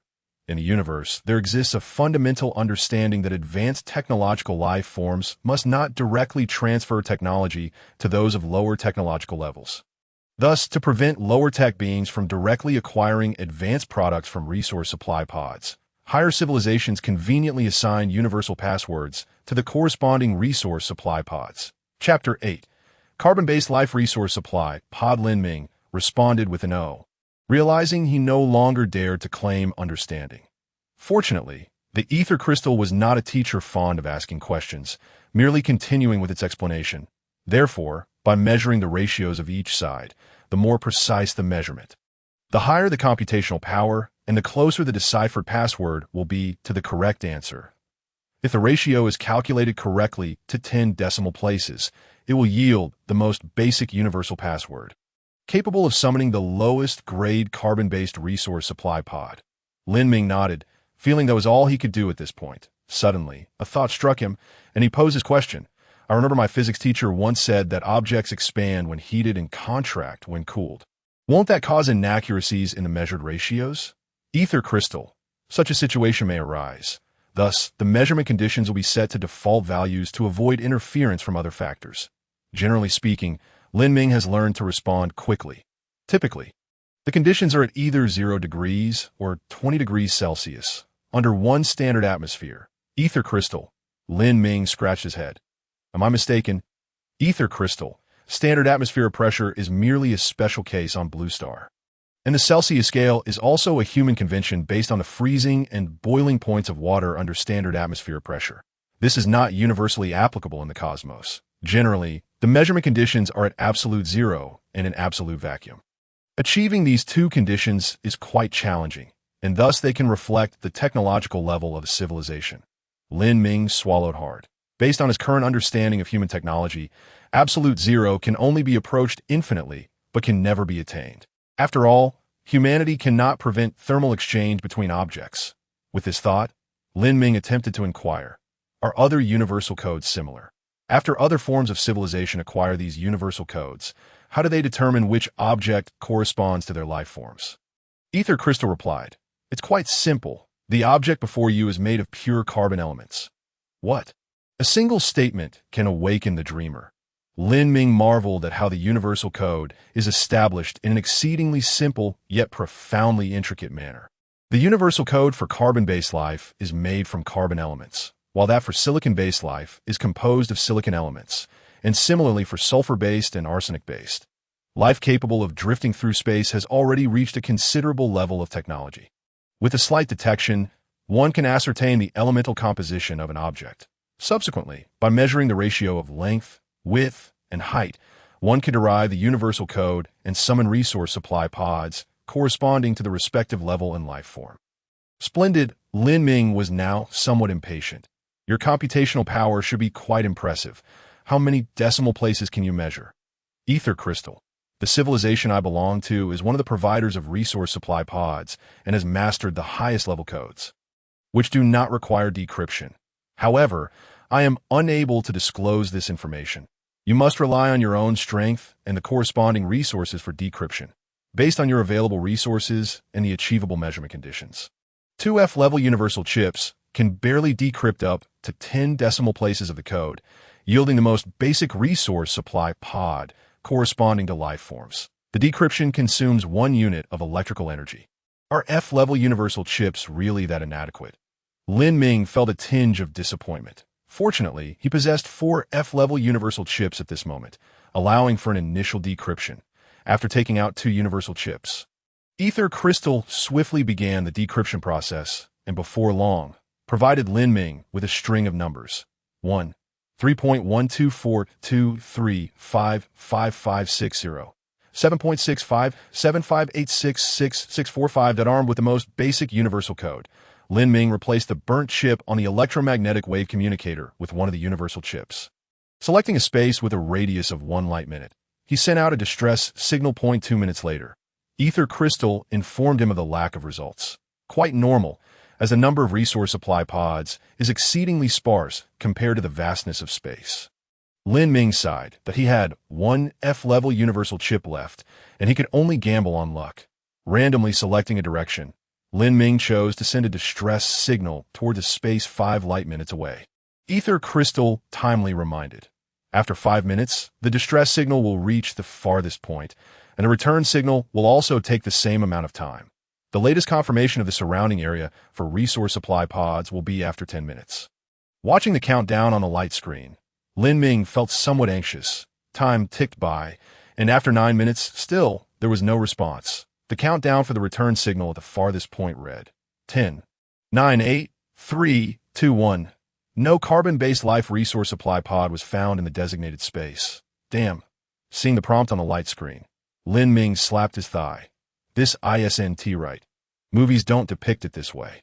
Usually in the final seconds, boom, boom, boom, numerous resource supply pods are detected, and the logistics army arrives. Hey, could it be that the decrypted code has issues? Ether Crystal ceased to respond. Lin Ming felt somewhat helpless. Well, back to work then. Time to gather more universal chips. As he stood up, Lin Ming recalled that he had 8 damaged universal chips and asked, you mentioned before that 10 damaged chips have a high probability of being repaired into 1 complete universal chip. Can the 8 damaged universal chips also have a chance of being repaired into 1 complete universal chip? Ether Crystal replied this time, as long as the chips are mostly intact. Theoretically, 2 damaged universal chips could be repaired into 1 complete universal chip, although the probability is extremely low and the benefits do not justify the risks. Lin Ming nodded. Then let us directly try with the 8 damaged universal chips. Being short by 2 shouldn't matter much. After all, my luck has been rather poor today. Repairing a universal chip requires 1 unit of electrical energy. Do you wish to proceed with the repair? Looking at the prompt on the light screen, Lin Ming waved his hand. Let us go ahead. Everything needs electrical energy. It seems electrical energy is the most precious resource. Buzzing, with a flurry of operations from ether crystal. Before long, a complete F-level universal chip appeared before Lin Ming. Repair successful. Hooray! Lin Ming's spirits lifted slightly as he replaced the chip on the electromagnetic wave communicator once more, selected a direction, and sent out a distress signal. Ether crystal reminded again. After 5 minutes, the distress signal will reach the farthest point, and the return signal will also take the same amount of time. The latest confirmation of the surrounding area for resource supply pods will be after 10 minutes. Then, the countdown for 10 minutes commenced, and as the countdown reached 3 minutes and 17 seconds, the light screen changed. Detected carbon-based life resource supply pod 1. Based on the current trajectory and speed of the supply pod, it is estimated to arrive in 13 hours. Wow, that is quite fast. Lin Ming was extremely pleased. The previous basic resource supply pod was less than 1 light minute away and took 6 hours to arrive. This resource supply pod, despite being 3 light minutes away, would arrive in just 13 hours, a significantly faster pace. Watching the animation of the resource supply pod's trajectory change and arrival on the light screen, Lin Ming felt an uplifting buoyancy. He clapped his hands. There's still some stones left. Once I finish gathering them, I'll decompose and sell them at Tang Hauren, then take a break. Chapter 9. Tearing off the facade after confirming that no new resource supply pods were present in the remaining space. Diligent Lin Ming donned his heavy-duty extravehicular suit and set off once more. Engaged in cheerful labor, he hardly felt the passage of time. In less than 5 hours, Lin Ming had moved all the remaining stones and completed the decomposition. After the decomposition, he was left with a meager 5 units of electrical energy. Lin Ming counted his spoils: 3 F-level universal chips, 12 damaged universal chips, 15 rusty iron ores. To his dismay, the number of damaged universal chips had increased significantly, while the complete chips had diminished. Fortunately, the quantity of rusty iron ore had reached 23 pieces. Lin Ming attempted to decompose the rusty iron ore. 1 unit of electrical energy could decompose a maximum of 3 pieces, beyond which the energy consumption would increase. After contemplating, Lin Ming opened the chat window for Tang Hauren and offered 8 pieces of rusty iron ore for trade. Brother Lin, what a bountiful harvest, Tang Hauren quickly replied. Your efficiency is remarkable. At this rate, there will be no worries about oxygen and electrical energy. Lin Ming casually responded a couple of times, awaiting Tang Hauren to confirm the trade. However, Tang Hauren did not respond. Lin Ming felt something was amiss. What is going on? After a while, Tang Hauren replied, Brother Lin, could you lower the price a bit? I'm short on electrical energy. What a surprise, he asked, trying to haggle.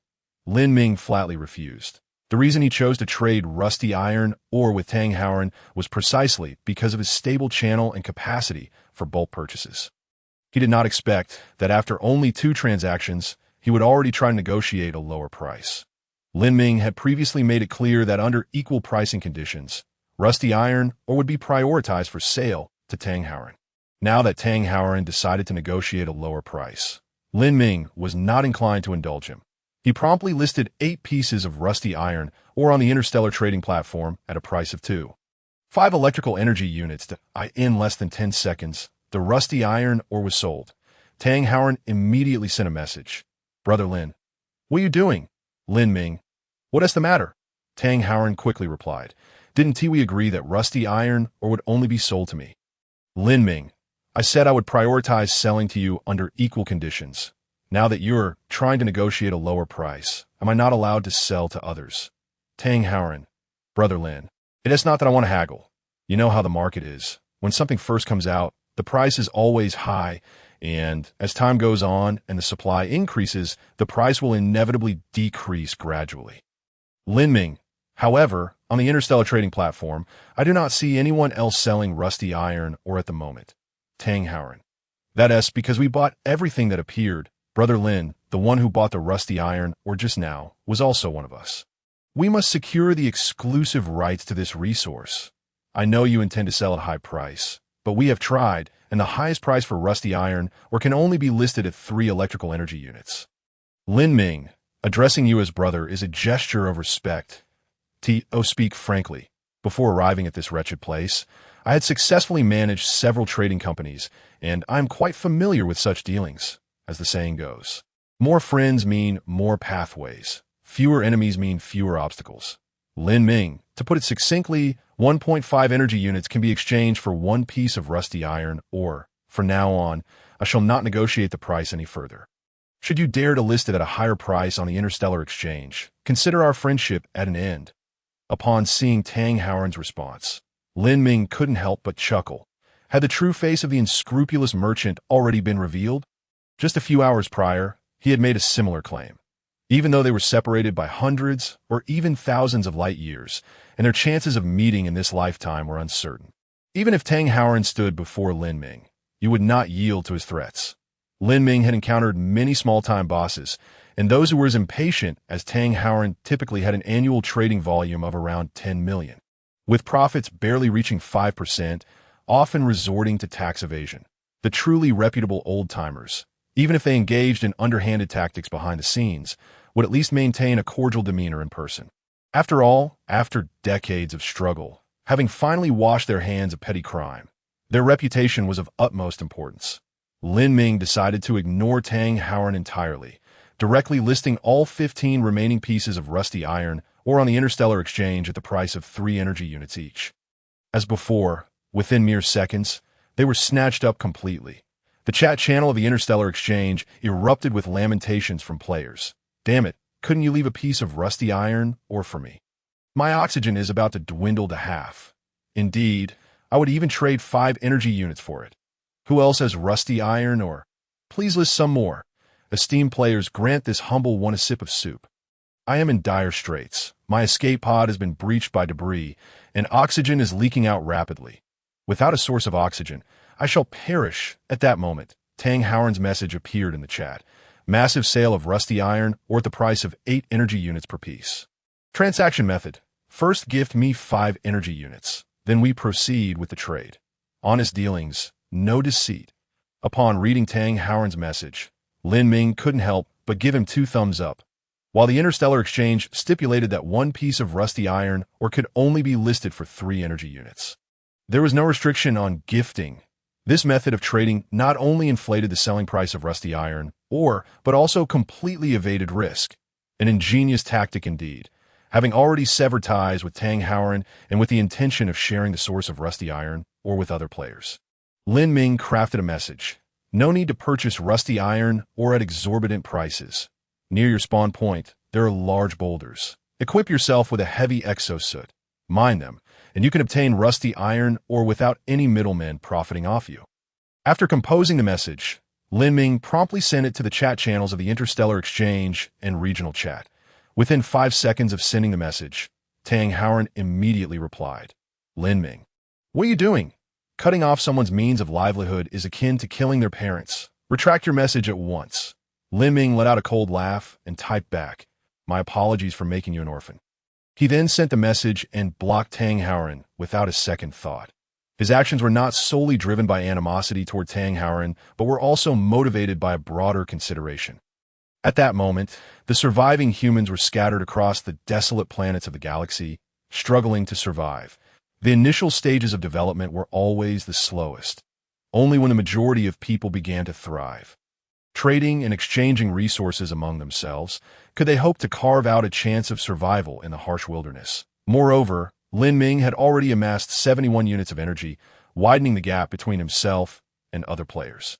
If he allowed Tang Howren and others to continue their ascent, he would undoubtedly be surpassed.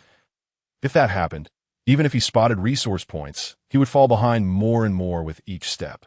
Having accomplished this, Lin Ming ignored the clamor in the chat channel and prepared to rest for a while. With 8 hours remaining until the arrival of the carbon-based life support pod, he decided it was the perfect time for a nap, that he had 8 units of oxygen left, and if he chose to sleep normally, he would consume at least 4 units, given the scarcity of oxygen. Lin Ming opted for hibernation. Hibernation only required 1 unit of oxygen plus 1 unit of energy, and with 71 units of energy at his disposal, he was unconcerned about such a trivial expenditure. Lying down in the hibernation pod, he set it for 8 hours. The comfortable environment soon lulled Lin Ming into a deep slumber. 8 hours later, The hibernation pod awakened him punctually. He opened his eyes, momentarily bewildered as he surveyed his surroundings and glanced at the time. Holy cow, did I really sleep for 8 hours? Lin Ming was incredulous as he sat up from the hibernation pod. Now he understood why the advice to avoid continuous use of hibernation warned that it would not alleviate mental fatigue. It felt as though a switch had been flipped in his mind, as he had no recollection of the time between falling asleep and waking up. Unlike regular sleep, where one could sense the passage of time upon waking, this experience left him feeling rested physically but mentally fatigued. As if he had not truly rested at all, today's objective was to gather more oxygen and find a way to procure food or water, then reward himself with a proper sleep. Lin Ming stretched his body slightly and opened the ether crystal. The display indicated that the carbon-based resource supply pod was expected to arrive in 10 minutes. Shortly thereafter, a bright light appeared on the horizon, trailing a long tail as it soared toward Lin Ming's location in midair. The carbon-based resource supply pod initiated its retro thrust and landed steadily near the survival POD before. The hatch opened, and an alloy cube was released. The resource supply pod had been recovered, yielding 1x 3D metal printer, 1x superalloy, 5x big mouth flower seeds, and 1x fuel this it. Lin Ming was astonished at the stinginess of the carbon-based resource supply pod. This was no different from the previous generic supply pod. Lin Ming touched the ether crystal to examine each item's attributes. 3D metal printer. Type 1 description. Utilizes ultra-fine metal powder as raw material to print corresponding items according to blueprints.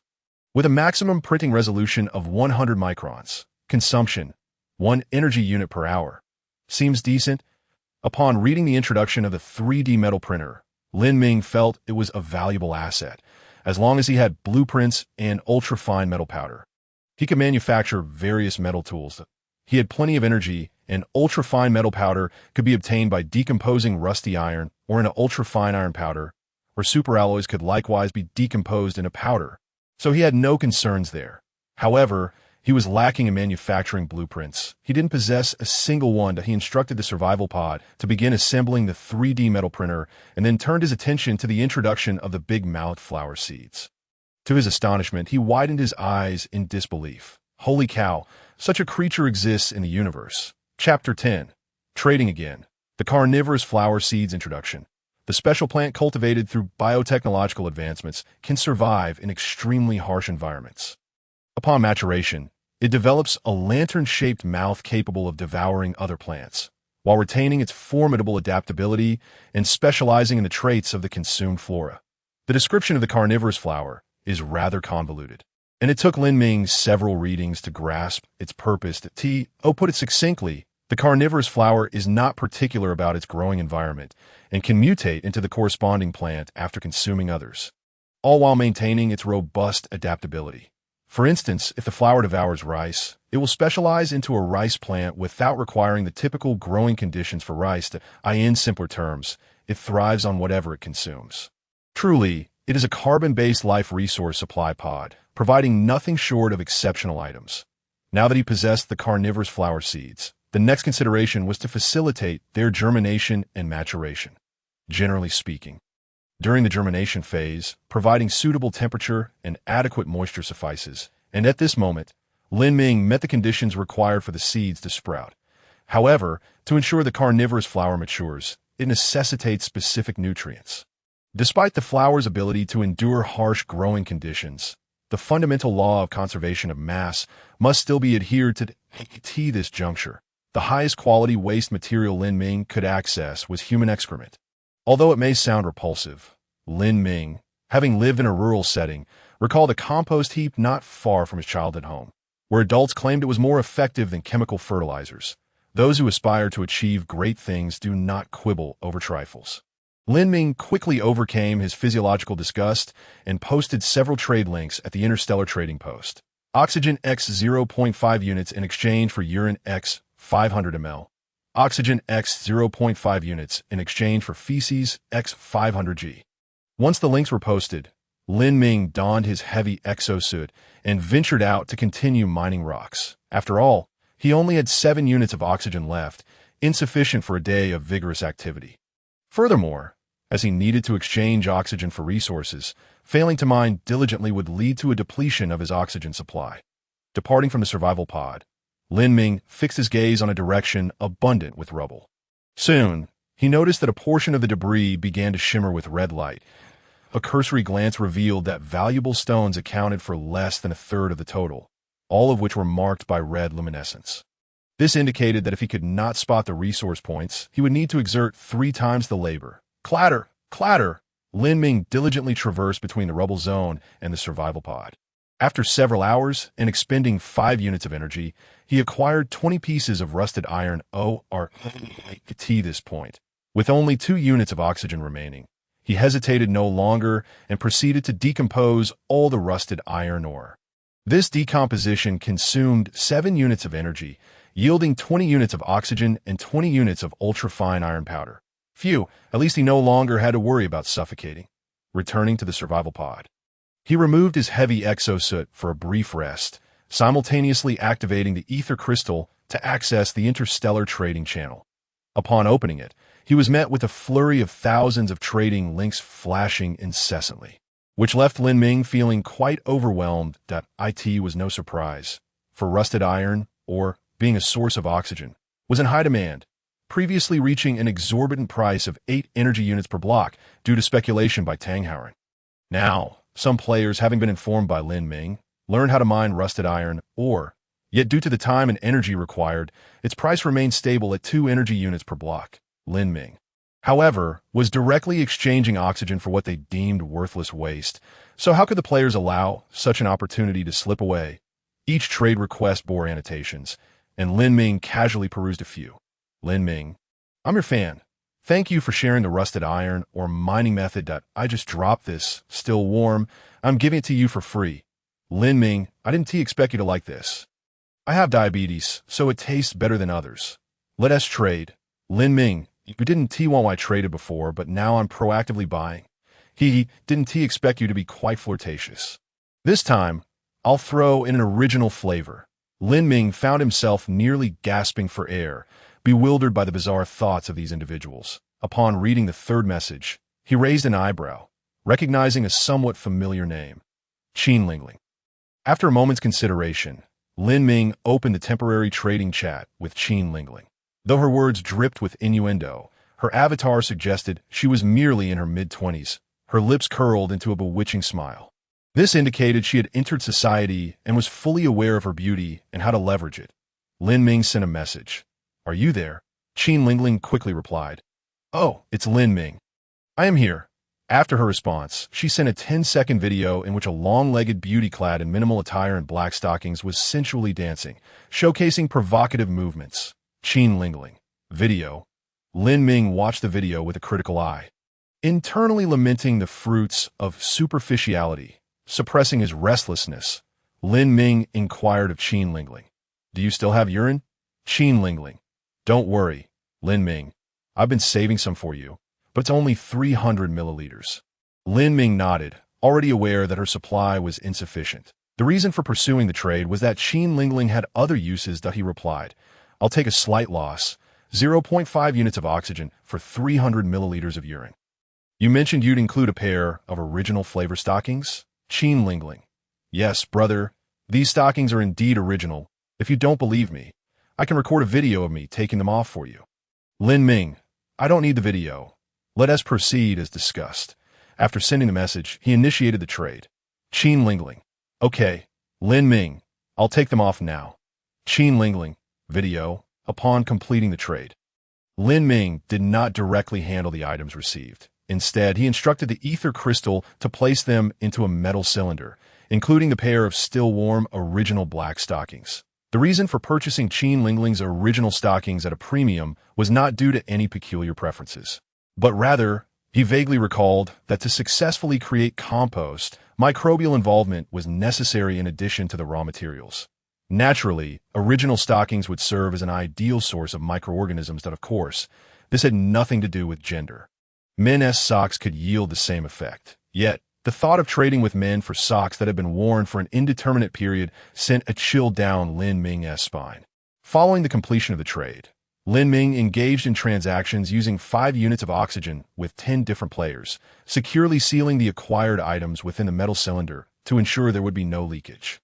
Even so, Lin Ming felt somewhat unsettled, opting to discard the metal cylinder into the transfer warehouse, out of sight and out of mind.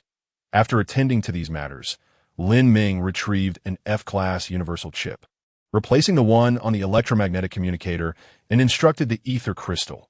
Utilize a powerful electromagnetic wave to scan a radius of 10 kilometers and create a three-dimensional terrain map of the area above 5 meters underground. Chapter 11. The mimicking crab. The ether crystal promptly complied. The powerful electromagnetic waves enveloped a 10-kilometer radius, and soon, a faint blue light curtain materialized before Lin Ming, revealing a map of the surrounding area. The lower half of the map, colored in deep brown, indicated that the soil beneath 5 meters was composed of earth. The surface was strewn with gravel and rubble. Lin Ming noticed that approximately 3 to 4 kilometers in the opposite direction of the high nuts, there was a subterranean hollow resembling an anthill. Upon carefully comparing the scale, Lin Ming discovered that these hollows had a diameter exceeding 2 meters, ample enough for him, clad in his heavy exosuit, to enter. The pits branched out like tree limbs, continuously forking and winding downward, suggesting that further branches lay deeper underground. But beyond 5 meters, the electromagnetic waves could not penetrate. Such a structure could not have been naturally formed. It was excavated by some form of life.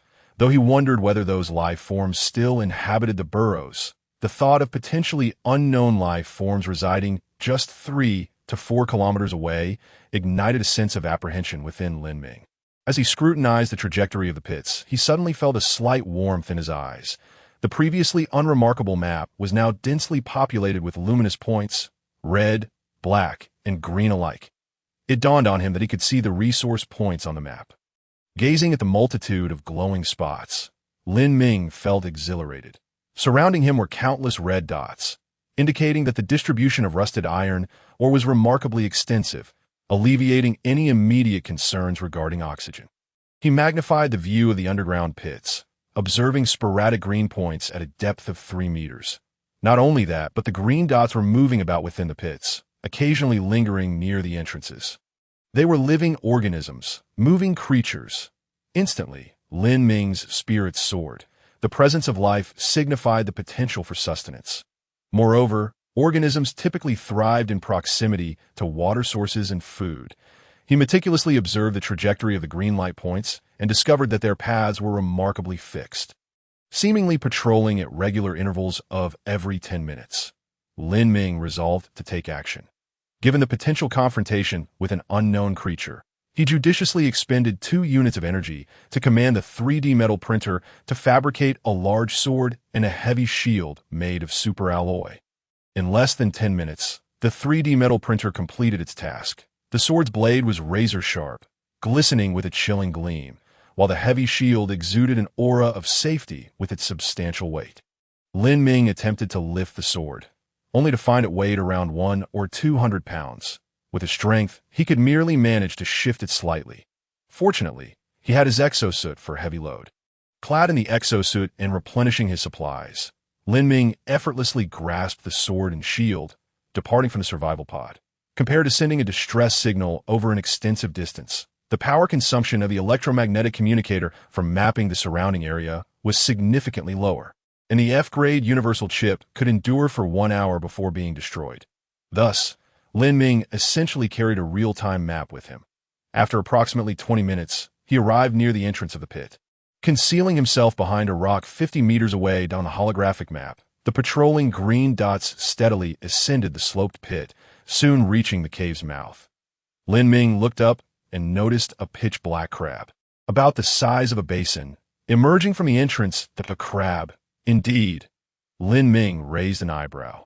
After exiting the cave, the crab glanced at the distant slanting sun, repositioned itself to align its black carapace with the sun, slightly raised its body, and then remained motionless. Was it basking in the sun?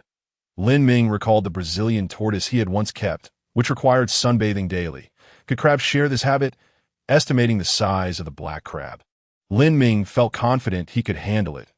He examined the real-time map and noticed that other crabs continued their usual patrols within the cave, prompting him to stealthily approach. Lin Ming circled around, stealthily advancing towards the black crab from behind. When he was about 10 meters away, the crab seemed to sense something, flattening its body in preparation to turn in an instant. Lin Ming sprang into action, maximizing the power of his exosuit and leaping over 10 meters, bringing his sword down in a powerful strike. Clang! Sparks flew. The black crab was cleaved in half, with sparks flickering at the ruptured section of its body. My goodness! Once the sparks settled, Lin Ming peered inside the black crab and could not help but exclaim in astonishment. This was no biological creature.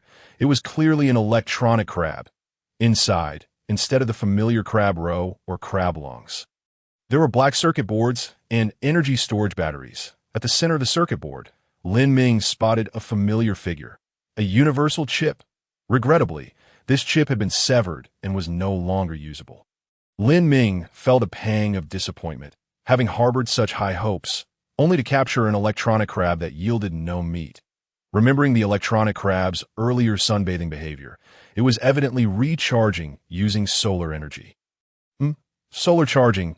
Lin Ming recalled that among the supplies in the survival pod, there was a damaged solar panel. Could the materials from this crab be used to repair the solar panel? Clutching the sword and shield in his right hand, Lin Ming grasped two of the crab's legs with his left, collecting the cleaved electronic crab and striding back towards the survival pod. The decomposition of the simulated crab would consume 1 unit of energy. Should he proceed with the decomposition? Observing the prompt from the ether crystal, Lin Ming chose to proceed. So, this creature was called a simulated crab. The simulated crab has been recovered, yielding high-purity silicon ingot X2, damaged universal chip X1, damaged circuit board X1, damaged electromagnetic coil X1. The high-purity silicon ingots could be utilized to repair the solar panel, with the current repair requirements as follows. 1. Primary repair. Restore the basic function of the solar panel, making it operational, consuming high-purity silicon ingots X10, electromagnetic coil X1.2. Complete repair. Fully restore the solar panel to achieve its maximum power output, consuming high-purity silicon ingots X50, electromagnetic coils X5. Indeed, it was feasible. Observing the materials required for repairing the solar panel, Lin Ming felt somewhat troubled. Killing the simulated crab would not affect the yield of high-purity silicon ingots, but the electromagnetic coil, circuit board, and universal chip would sustain damage to obtain a complete electromagnetic coil. He would need to capture the simulated crab alive. However, considering the size of the creature, attempting to grab it directly posed a risk of its sharp claws piercing the exosuit. He currently lacked the materials for repairs. After much contemplation, Lin Ming recalled the actions of the simulated crab after it left the cave, and suddenly, a spark of inspiration struck him. Chapter 12. Reprogramming. Dressed in his exosuit, Lin Ming set out once more. This time he did not carry the superalloy sword, opting instead for the heavy shield, while returning the sword to the furnace for remanufacturing, allowing the 3D printer to weave a superalloy net. This moment, the F-grade universal chip on the electromagnetic communicator had been damaged, and Lin Ming replaced it with a new one, continuously monitoring the situation within the pit. The disappearance of a single simulated crab did not cause much of an uproar.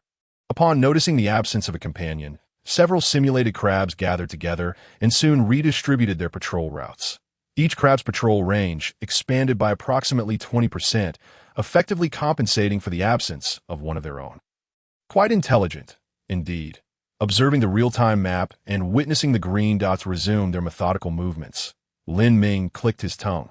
Upon nearing the entrance of the pit, he commenced his task. He set down the heavy shield and began moving stones. With the assistance of the exosuit, he effortlessly lifted stones the size of grinding discs and placed them 2 meters away from the pit.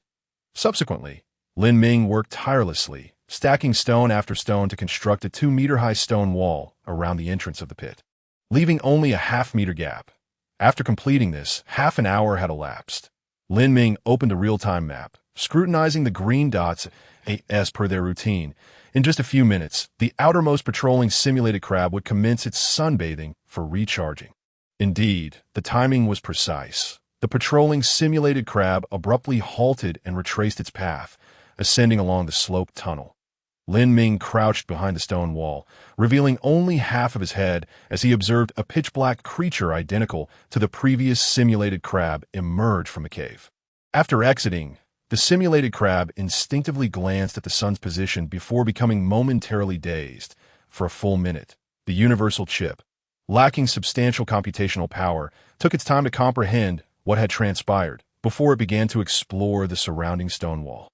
As the simulated crab exited through the gap left behind, Lin Ming, lying in wait nearby, swiftly hefted a large stone to block the opening.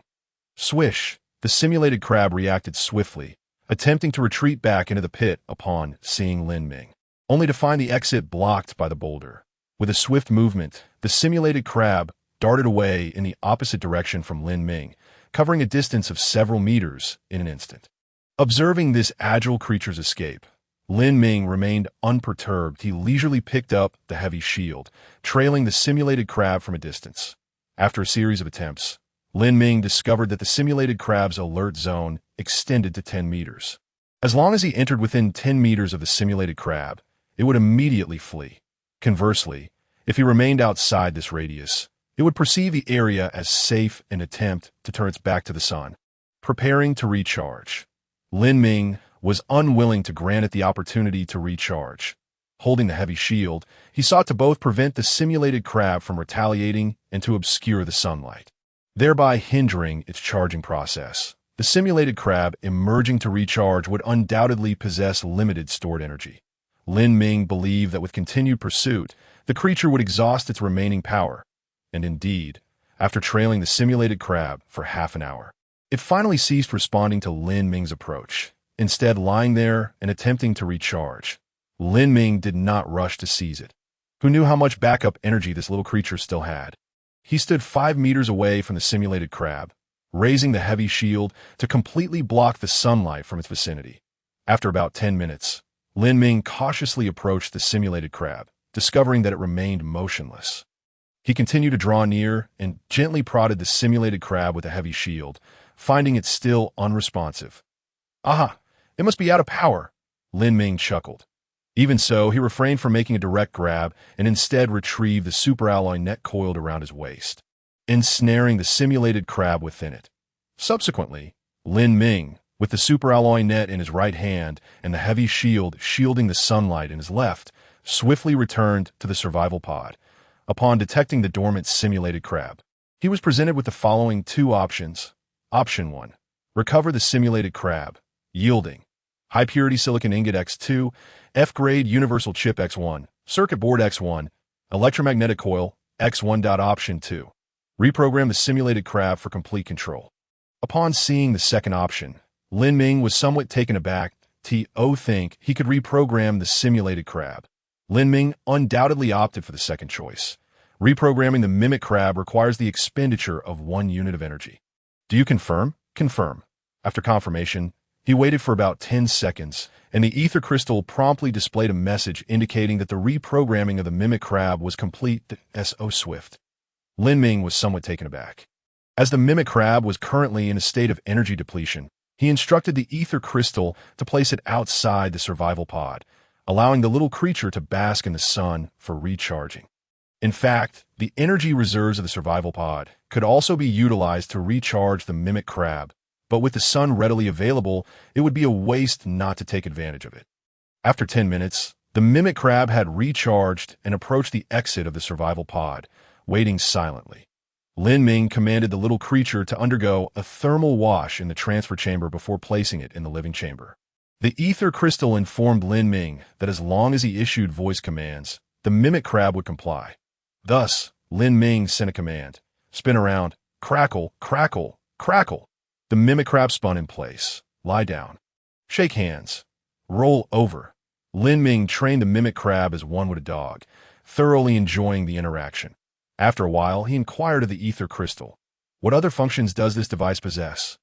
The ether crystal replied, "It can perform any tasks within its capabilities, such as mining, patrolling, combat, and more."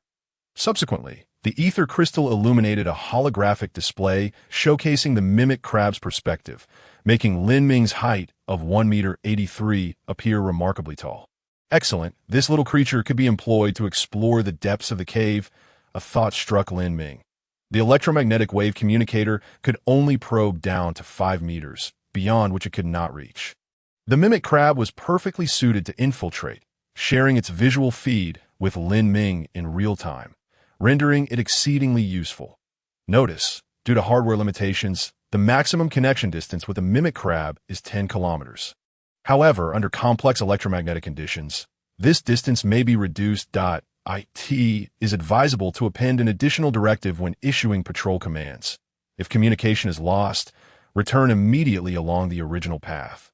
Lin Ming nodded. The transmission distance of electromagnetic waves underground was indeed quite limited, making the ether crystal suggestion quite valuable. He donned the heavy-duty external suit, replenished his supplies, and addressed the motionless mimic crab beside him. Let us go. Keep up! Crackle, crackle, crackle!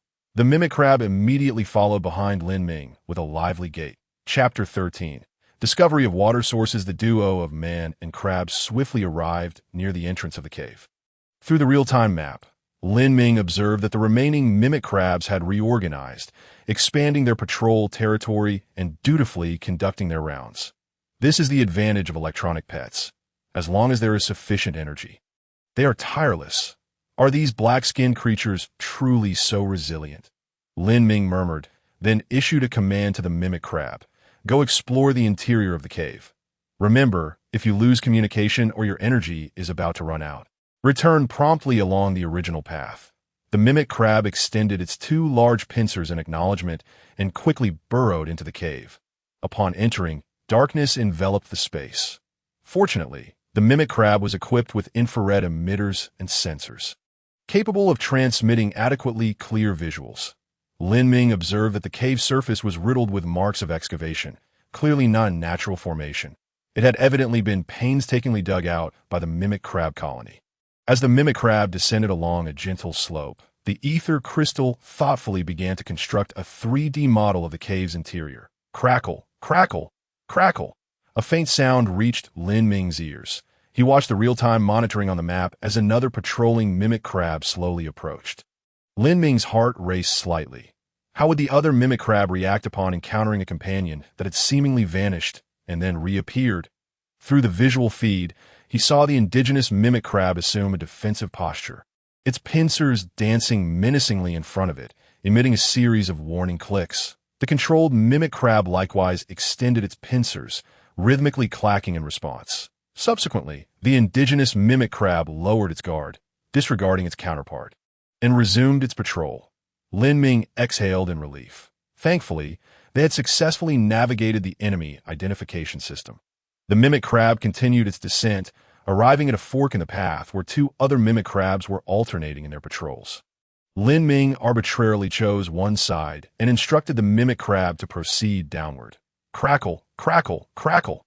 After successfully deceiving its former companions with the same pincers gestures, the mimic crab had now delved 5 meters below ground, into an area unknown to Lin Ming, that he noticed that this fork also branched into 2 paths, one of which no longer sloped downward but began to level off. A spark of intrigue ignited within Lin Ming as he directed the mimic crab toward the leveled path. Having traversed a few meters, Lin Ming beheld 3 mimic crabs encircled, stirring the ground with their pincers. There was liquid within the cave. Lin Ming discerned, as the pincers gently agitated the surface, that ripples were clearly forming, indicating the presence of a liquid. He was uncertain whether it was a water source or something else entirely. Lin Ming glanced at the 3D model of the cave, rendered by the ether crystal, his gaze lingering momentarily. His eyes warmed slightly as he observed blue liquid points within that section of the cave. It was a water source. Lin Ming felt a surge of excitement threatening to burst forth. He currently had only 6 liters of water remaining. This was after extreme conservation. He would not drink unless he was parched to the utmost. The discovery of a water source was exhilarating. He utilized electromagnetic waves to command the mimic crab to return, deciding that this time he would have it bring down a metal cylinder to collect water before anything else. However, with patrols of mimic crabs everywhere, directly extracting water would undoubtedly lead to encirclement. After some contemplation, Lin Ming resolved to divide his forces that he instructed the mimic crab to re-enter the cave and send a communication signal to the outermost mimic crab, requesting it to come out for recharging while it continued on its patrol. The indigenous mimic crab, unsuspecting, obediently relinquished its patrol route, climbing out of the cave to bask in the sun and recharge. Where is the sun? After standing by for 1 minute, the mimic crab finally sensed something amiss and began to circle around the stone walls. Thus, Lin Ming employed the same tactic once more, successfully capturing another mimic crab that had fallen into a state of dormancy due to energy depletion. Following this, Lin Ming made frequent trips between the survival pod and the cave entrance, capturing 5 mimic crabs in rapid succession. Consequently, only 3 mimic crabs remained patrolling the upper levels of the cave, significantly reducing the security presence, with a total of 6 mimic crabs at his disposal. Lin Ming now held the advantage in strength. Crackle, crackle, crackle. The 6 mimic crabs formed a long line, obediently following Lin Ming. Waving their pincers, he distributed metal cylinders to each of the 6 mimic crabs, commanding them to descend and collect water. Upon receiving the command, the group of mimic crabs charged into the cave, no longer adhering to any secret signals. Upon encountering a surviving patrolling mimic crab, 2 of them swiftly subdued it, while the remaining crabs proceeded to gather water in the metal cylinders. Before long, the group of mimic crabs emerged, each carrying a filled metal cylinder of water. And they even brought back one struggling indigenous mimic crab. Lin Ming grasped one of the metal cylinders, while the rest of the mimic crabs, holding their cylinders alongside the captured indigenous crab, marched triumphantly back to the survival pod. After reprogramming the struggling mimic crab, Lin Ming's collection of mimic crabs expanded to 7. The survival pod quickly reclaimed the metal cylinders, confirming that the liquid within was indeed water, albeit contaminated. Contaminated? How was it contaminated? Lin Ming opened the data on the polluted water, revealing details about the foul liquid. Contaminated stinking water description. A foul-smelling wastewater. Trust me, you wouldn't want to drink it. Gazing at the murky water's data, Lin Ming imagined he could smell its stench, feeling as if his previous night's meal threatened to resurface. Lin Ming inquired, "Can it be purified using energy?" The ether crystal promptly responded. Every 5 portions of contaminated stinking water could be purified into 4 portions of clean water and 1 portion of pollutants. The clean water needed no explanation. Lin Ming turned his attention to the pollutants data. Pollutants description. A substance filled with various humic materials. Consumption by animals may cause diarrhea, yet contains essential nutrients for plant growth. Upon seeing the data on the pollutants, Lin Ming was overjoyed. This was far from mere pollution. It was high-quality fertilizer. Purify it all. After expending 1 unit of energy, Lin Ming was soon rewarded with 5 cylinders of clean water and 1 cylinder of pollutants. The clean water was directly added to the survival pod's water tank, and Lin Ming watched in delight as the volume of clean water surged from 5 liters to 55 liters. With a source of water secured, Lin Ming gleefully took several hearty swigs, exclaiming with satisfaction, "Now I can drink for several days, and even take a bath." However, bathing was merely a fleeting thought. The current water supply was still somewhat scarce. It would be prudent to stockpile more. Furthermore, electrolysis of water also served as a source of oxygen. With the availability of rusty iron ore in water, Lin Ming no longer needed to worry about oxygen shortages. Chapter 14. The diligent mimic crab. At this moment, Lin Ming had only 8 units of oxygen remaining that he directly issued a command to the remaining 7 mimic crabs. Little ones, you have rested for 5 minutes. It is time to get to work. Go and gather all the stones you can move nearby and stack them up near the survival pod. Crackle, crackle. The 7 simulated crabs swiftly sprang into action, diligently searching for stones in the vicinity and stacking them on the vacant ground beside the survival pod. Lin Ming observed that the simulated crabs could lift stones nearly the size of their own bodies, showcasing commendable load-bearing capabilities. Most notably, the simulated crabs did not require the survival pod's electrical energy. They merely basked in the sun to operate. Moreover, they exhibited an unwavering tirelessness, vastly superior to their predecessors from centuries ago, who had to be whipped and consumed food for labor. While the simulated crabs busied themselves collecting stones, Lin Ming accessed the interface of the survival pod, consuming nutritional paste as he reviewed the current resources. Fuel, 2,100. Electrical energy, 43,500. Oxygen, 8,500. Pure water, 55,500 L. Food. Nutritional paste X2 ultra-fine iron powder, 21. Super alloy, 2. Space, 212. Components. Solar panel, damaged. Electromagnetic communication device, damaged. Sleep chamber, available. Escape pod, available. Rusty iron ore. 0. Universal chips, 0. Chip fragments, 13. Presently, water and electrical energy were sufficiently abundant, and oxygen was not a concern. The only pressing need was food. Lin Ming entered the Interstellar trading post and discovered that the available items remained largely basic resources, with rusty iron ore being quite rare, leading him to abandon his search. Checking the time, he realized he had been awake for 7 or 8 consecutive hours, and after consuming the nutritional paste, he felt drowsy, prompting him to prepare for a brief rest. Given the ample oxygen supply, Lin Ming opted for normal sleep rather than hibernation. 2 hours later, he awoke with a yawn, and through the perspective shared by the simulated crabs, he noted that the stones had been piled into 7 small hills. Of course, the term small hills was relative to the crab's perspective.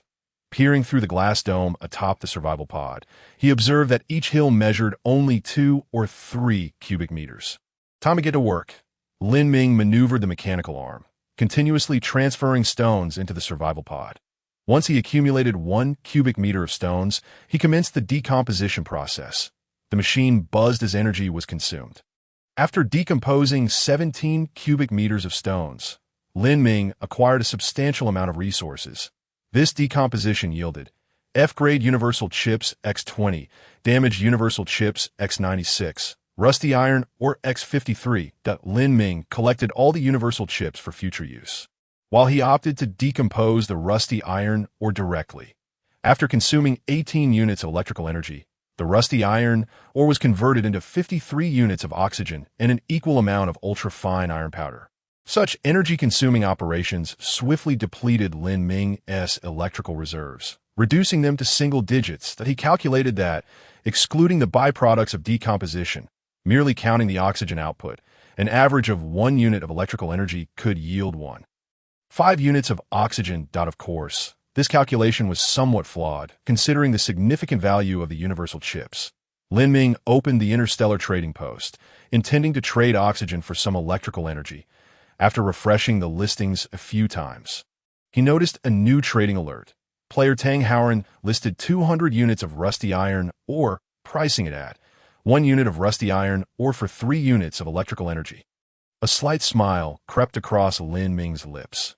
As expected, the price of rusty iron ore was gradually declining. Was he ready to make a move? At this moment, they had been on the wild planet for over 20 hours.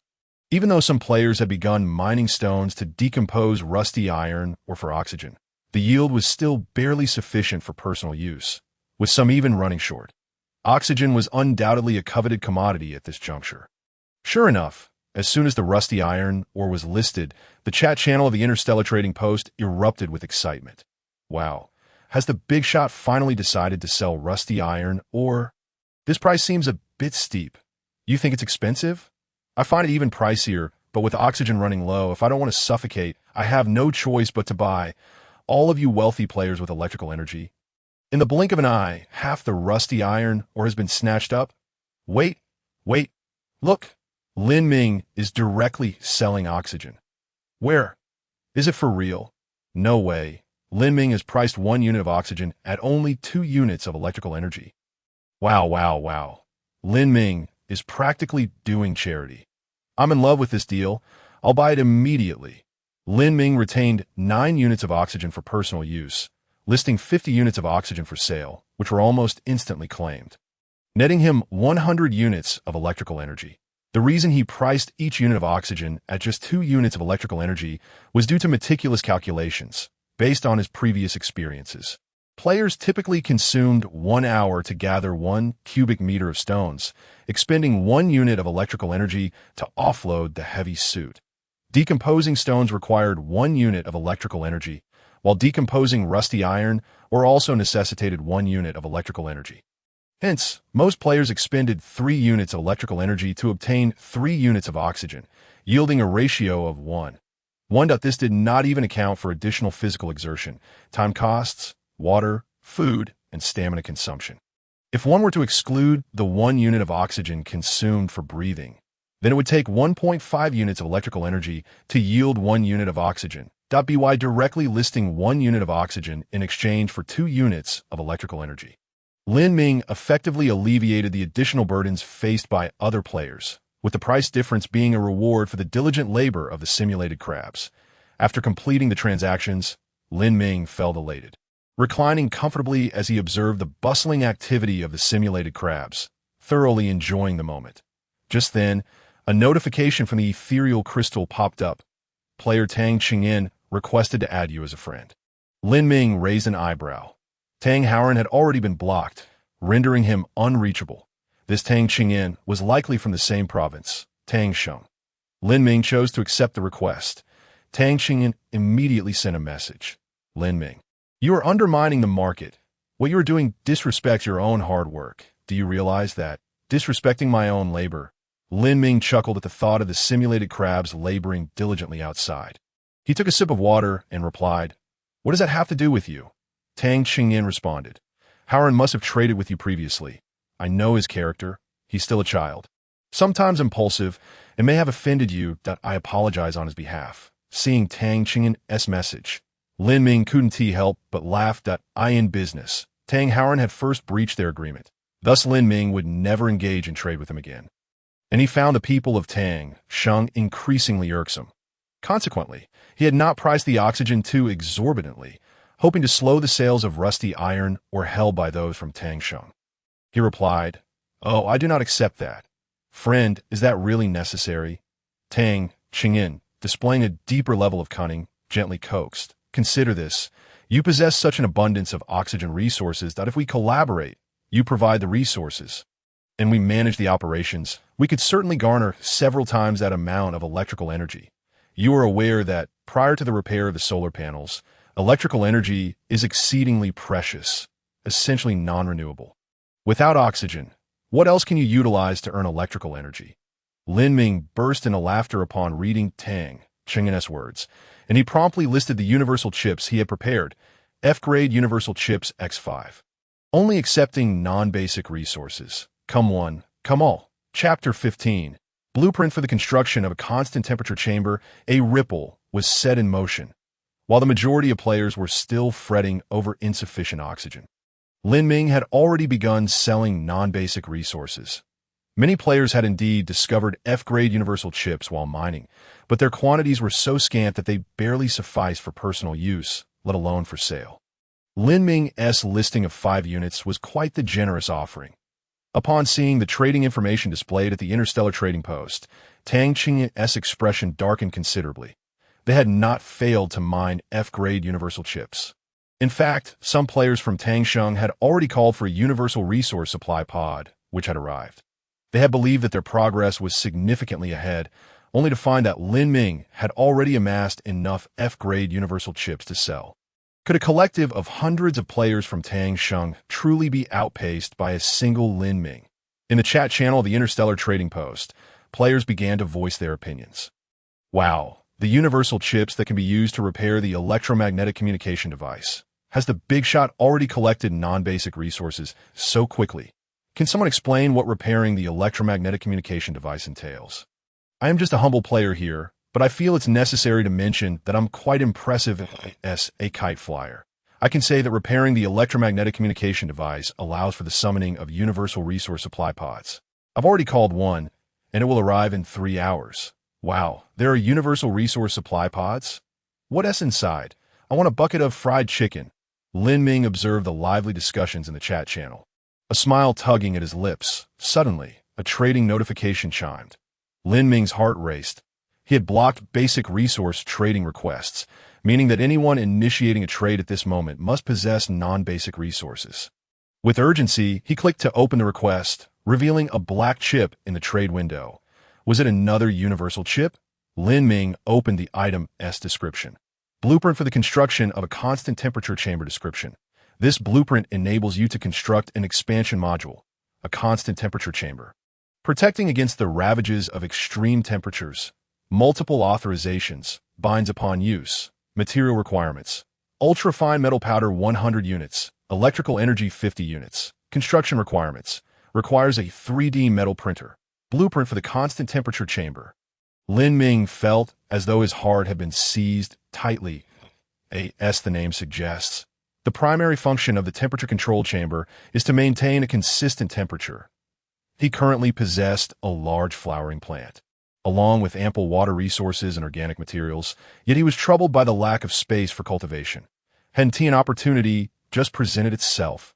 The player involved in the trade was named Sun Yao, who sent Lin Ming a private message, blueprint for the temperature-controlled chamber, in exchange for 5 universal chips of grade F. Will you trade? Upon reading Sun Yao's message, Lin Ming squinted slightly. The last 2 words from Sun Yao revealed his inner thoughts. He felt that the blueprint for the temperature-controlled chamber was not worth 5 universal chips. Without giving a direct answer, Lin Ming inquired, "Where did you acquire this blueprint for the temperature-controlled chamber?" Sun Yao quickly replied, "It came from the Universal Resource Supply Pod." The Universal Resource Supply Pod. It seemed that players had indeed begun to mine grade F universal chips and had called for the supply pod. Why was it that Sun Yao could obtain the blueprint for the temperature-controlled chamber while they could only extract energy and universal passwords? After contemplating for a moment, Lin Ming responded, "The survival pod can already maintain a constant temperature. I don't believe I require an additional temperature-controlled chamber. I can't very well sleep in the survival pod half the night and in the temperature-controlled chamber the other half. Can I? Moreover, what exactly is a 3D metal printer? I wasn't even aware of its existence." Sun Yao also considered the temperature-controlled chamber somewhat redundant at present and proactively lowered his price. How about 4 universal chips instead? Upon seeing Sun Yao's price drop, Lin Ming immediately recognized that this individual still lacked confidence, stating, "Brother, you can call for the resource supply pod, so you must already be aware of the value of universal passwords. You know very well how precious grade F universal chips are. Each chip corresponds to an opportunity to call for the resource supply pod. I do not deny that the temperature control chamber may prove useful in the future. But at this current juncture, I cannot envision its utility. I'm sorry, but I do not acknowledge its value." After sending 2 messages in succession, Lin Ming clenched his fist tightly. His psychological price point was 3 universal chips. And if Sun Yao agreed, he would immediately consent to the trade. After all, the significance of the temperature-controlled chamber to him was immense, while he had plenty of universal chips. Should Sun Yao decipher the password and call for the carbon-based life resource supply pod, he would soon understand the temperature-controlled chamber's value and would no longer choose to sell it. After 5 minutes, just as Lin Ming was beginning to feel anxious, Sun Yao replied, "All right, Lin Ming, you're the boss. You rebound to need this kind of late-game tool before we do. A firm price. 2 universal chips. No further reductions. Deal." Lin Ming nearly shouted these 2 words from the depths of his throat. Fortunately, Sun Yao was unaware of his current expression. Otherwise, he would surely reconsider the trade and raise the price. After the transaction was completed, Lin Ming gazed at the black chip in his palm, treating it like a treasure, examining it from left to right. Constructing the temperature-controlled chamber required 50 units of energy and 100 units of ultra-fine metal powder. He currently had enough energy, but only 74 units of ultra-fine iron powder, leaving him a bit short. Observing the industrious pseudo-crabs outside, Lin Ming estimated that within an hour or so, he would gather the remaining metal powder and felt no urgency. Following the completion of the trade for the temperature-controlled chamber blueprint, Lin Ming continued to refresh the Interstellar trading post at this point. Only a handful of players had unearthed F-grade universal chips and called for the universal resource supply pod, and it was estimated that it would take several more hours for the pod to arrive. Consequently, players like Sun Yao, who had gained something from the universal resource supply pod, were exceedingly rare. After half an hour of refreshing, Lin Ming had not encountered any other trade requests and, feeling disinterested, closed the trading interface. Meanwhile, each pseudo-crab had gathered a considerable amount of stones, piling them next to the survival pod as before. Lin Ming operated the mechanical arm to recover the stones and then dismantled them one by one. This time, he processed 9 cubic units of stone, and the ethereal crystal provided the following notification. This disassembly yielded F-grade universal chips X7, damaged universal chips X68, rusty iron or X31. The yield of rusty iron ore was quite satisfactory this time. Lin Ming regarded the notification screen with great contentment. After dismantling the rusty iron ore, he had successfully gathered the ultra-fine metal powder necessary to construct the temperature-controlled chamber. He first listed 30 units of oxygen for trade at a price of 60 energy units. After some consideration, he also decided to list the damaged universal chips, but he now possessed 177 damaged universal chips, which, based on probability, could be synthesized into 17 universal chips. However, Lin Ming thought it prudent to list the damaged universal chips at a relatively low price, allowing for the exchange of any 1 unit of basic resource per damaged universal chip. Consequently, many players having accumulated 7 or 8 damaged universal chips could affordably synthesize them into a single F-grade universal chip to call for the resource supply pod. Sun Yao's example proved that only with the overall development of the area could he reap greater profits. Otherwise, no matter how many resources he possessed, he would be constrained by the development level of local players and unable to exchange for better items. Capitalists elevate workers' wages not out of benevolence, but in pursuit of greater profits. Lin Ming murmured to himself, then summoned the 3D metal printer, placing the blueprint chip for the temperature-controlled chamber upon it. Commenced construction of the temperature-controlled chamber. Chapter 16. F-grade carbon-based life resource supply pod. The temperature-controlled chamber was quite expansive, rivaling the survival pod in size. Therefore, its construction was not within the survival pod, but externally, requiring the utilization of one expansion interface. The mechanical arm transported the 3D metal printer outside the survival pod and began the slow construction of the temperature-controlled chamber. Lin Ming observed the display indicating the construction progress. It would take 8 hours to complete, which seemed rather sluggish. Paying no further heed to the busy 3D metal printer, Lin Ming retrieved the universal chips, preparing to call for the carbon-based life resource supply, that moment. The ethereal crystal prompted. Multiple F-grade universal chips detected. 10 F-grade universal chips can form a chip array, allowing for further decryption of a universal password. This process will consume 10 energy units. Would you like to form a chip array? Without hesitation, Lin Ming confirmed. After all, once the universal password was decrypted, he would enjoy ongoing benefits, being able to utilize it in the future. 10 minutes later, the ethereal crystal notified him. Universal password decryption successful.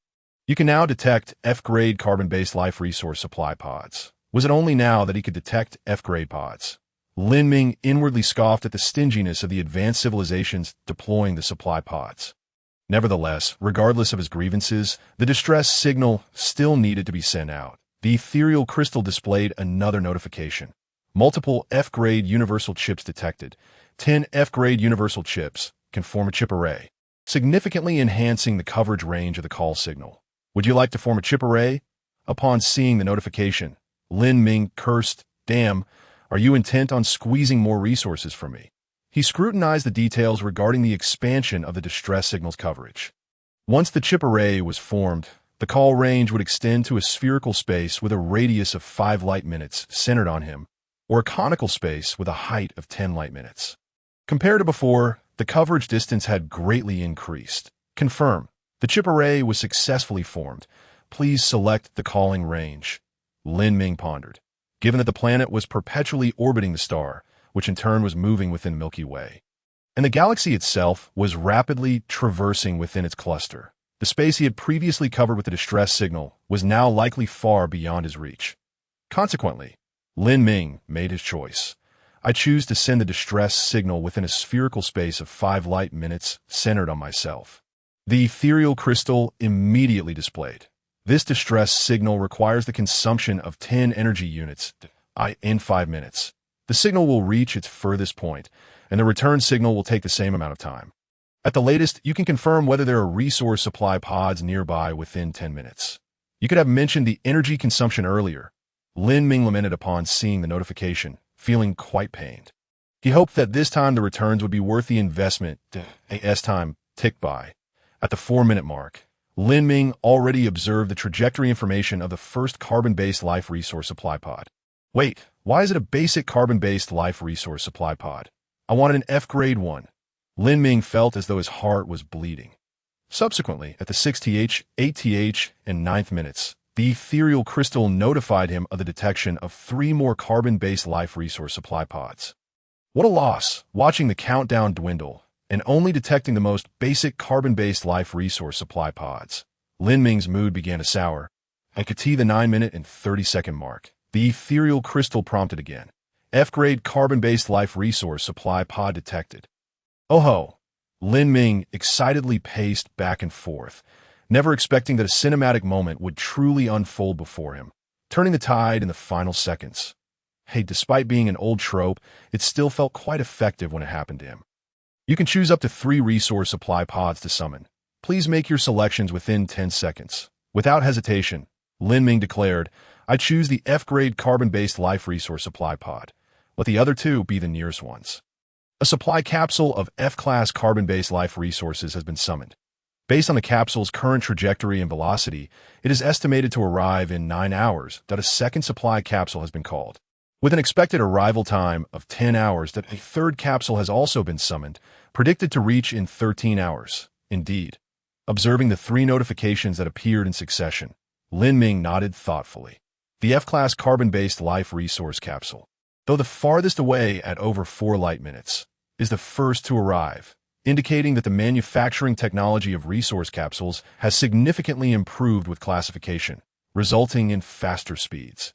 Having completed these tasks, Lin Ming found himself devoid of pressing matters and resolved to indulge in a good night's sleep.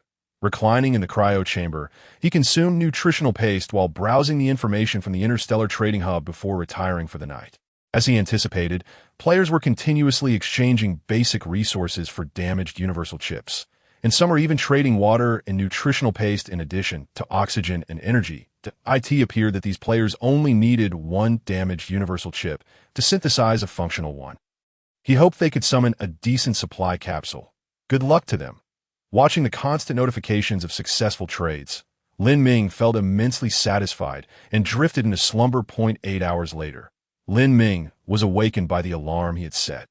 He propped himself up, stretched lazily, and felt invigorated. Ordinary sleep not only replenished physical strength, but also provided a profound sense of mental fulfillment.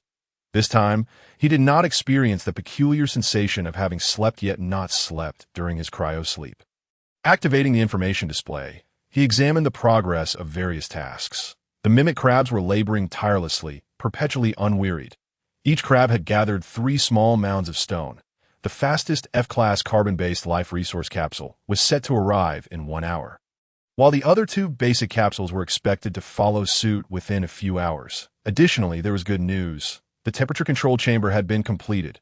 Rising to his feet, Lin Ming splashed some water on his face to refresh himself before heading toward the expansion interface leading to the temperature control chamber. It was a large metal door with a diameter of 2 meters. The ether crystal promptly indicated, the temperature control chamber has balanced its air pressure and temperature. There is no need to wear an extravehicular suit for entry. Lin Ming nodded, pressing the door button, and the metal door opened with a resounding click. After traversing the 3-meter-long cylindrical connecting tunnel, Lin Ming arrived in the temperature-controlled chamber. The IT was a vast space indistinguishable from the survival pod, the only difference being 3 neatly arranged rows of shelves in the center. This was the soilless cultivation framework system, which upon activation would consume 5 units of energy, 1 liter of water, 1 unit of oxygen, and 1 unit of nutrients over a 24-hour period. Would you like to activate it? Chapter 17. Microsatellite.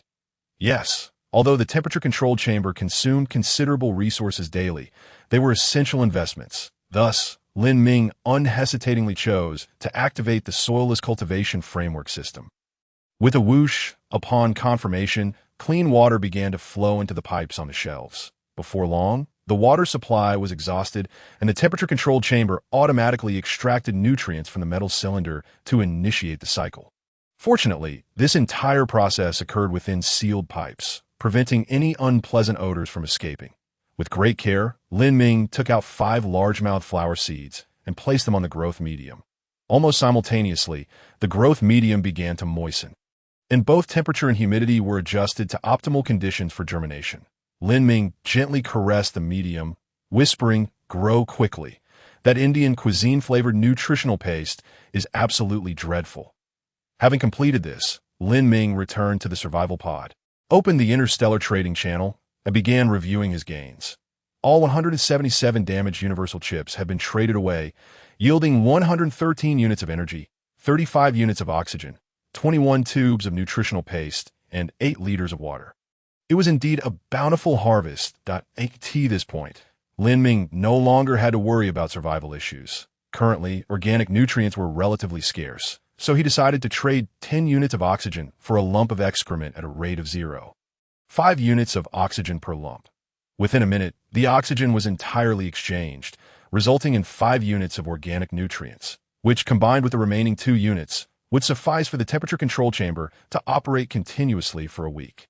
With half an hour remaining until the arrival of the F-class carbon-based life resource capsule, Lin Ming opted not to continue breaking down stones, but instead focused on eagerly awaiting the capsule's arrival.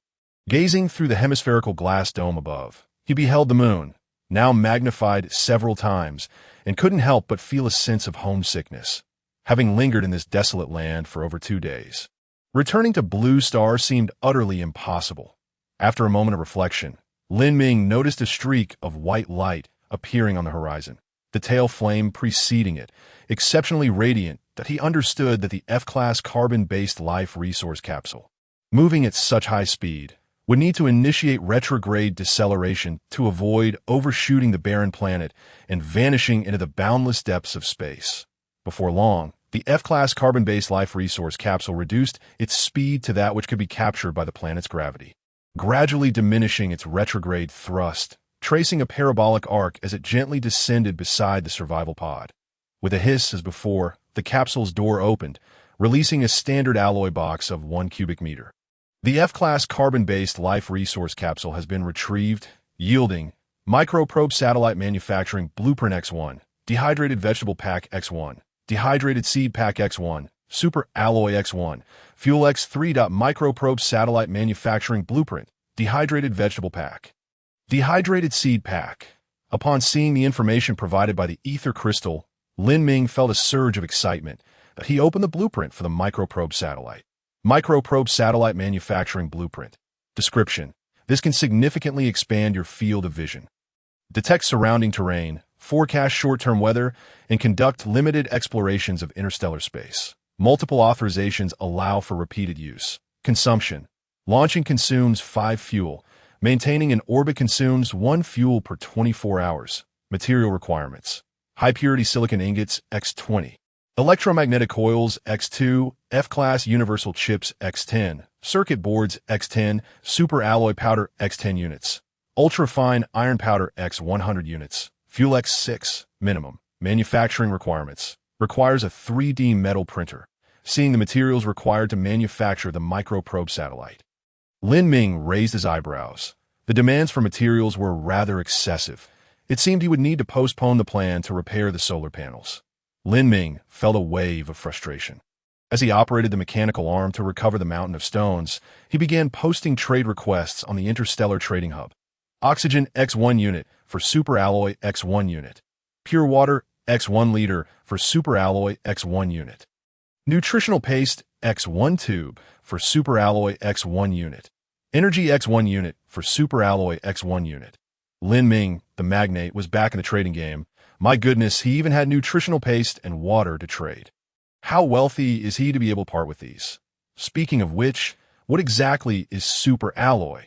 Decomposing rusty iron or only yields ultra-fine iron powder? Could there be super alloy or... You little fool, you don't know. Super alloy is a byproduct obtained after recovering from resource supply capsules. The magnate must have previously salvaged resource supply capsules, stockpiling relevant resources. Lin Ming, great one. Could you wait 5 hours? My resource supply capsule won't arrive for another 5 hours. I could trade with you then. Lin Ming ignored the messages in the chat channel of the Interstellar Trading Hub. He posted trades to quickly acquire super alloy.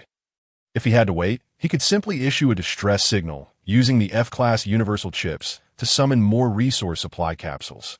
Much more advantageous. Player Sun Yao exchange your nutritional paste X1 tube for super alloy X4 units. Pure water X 3 liters.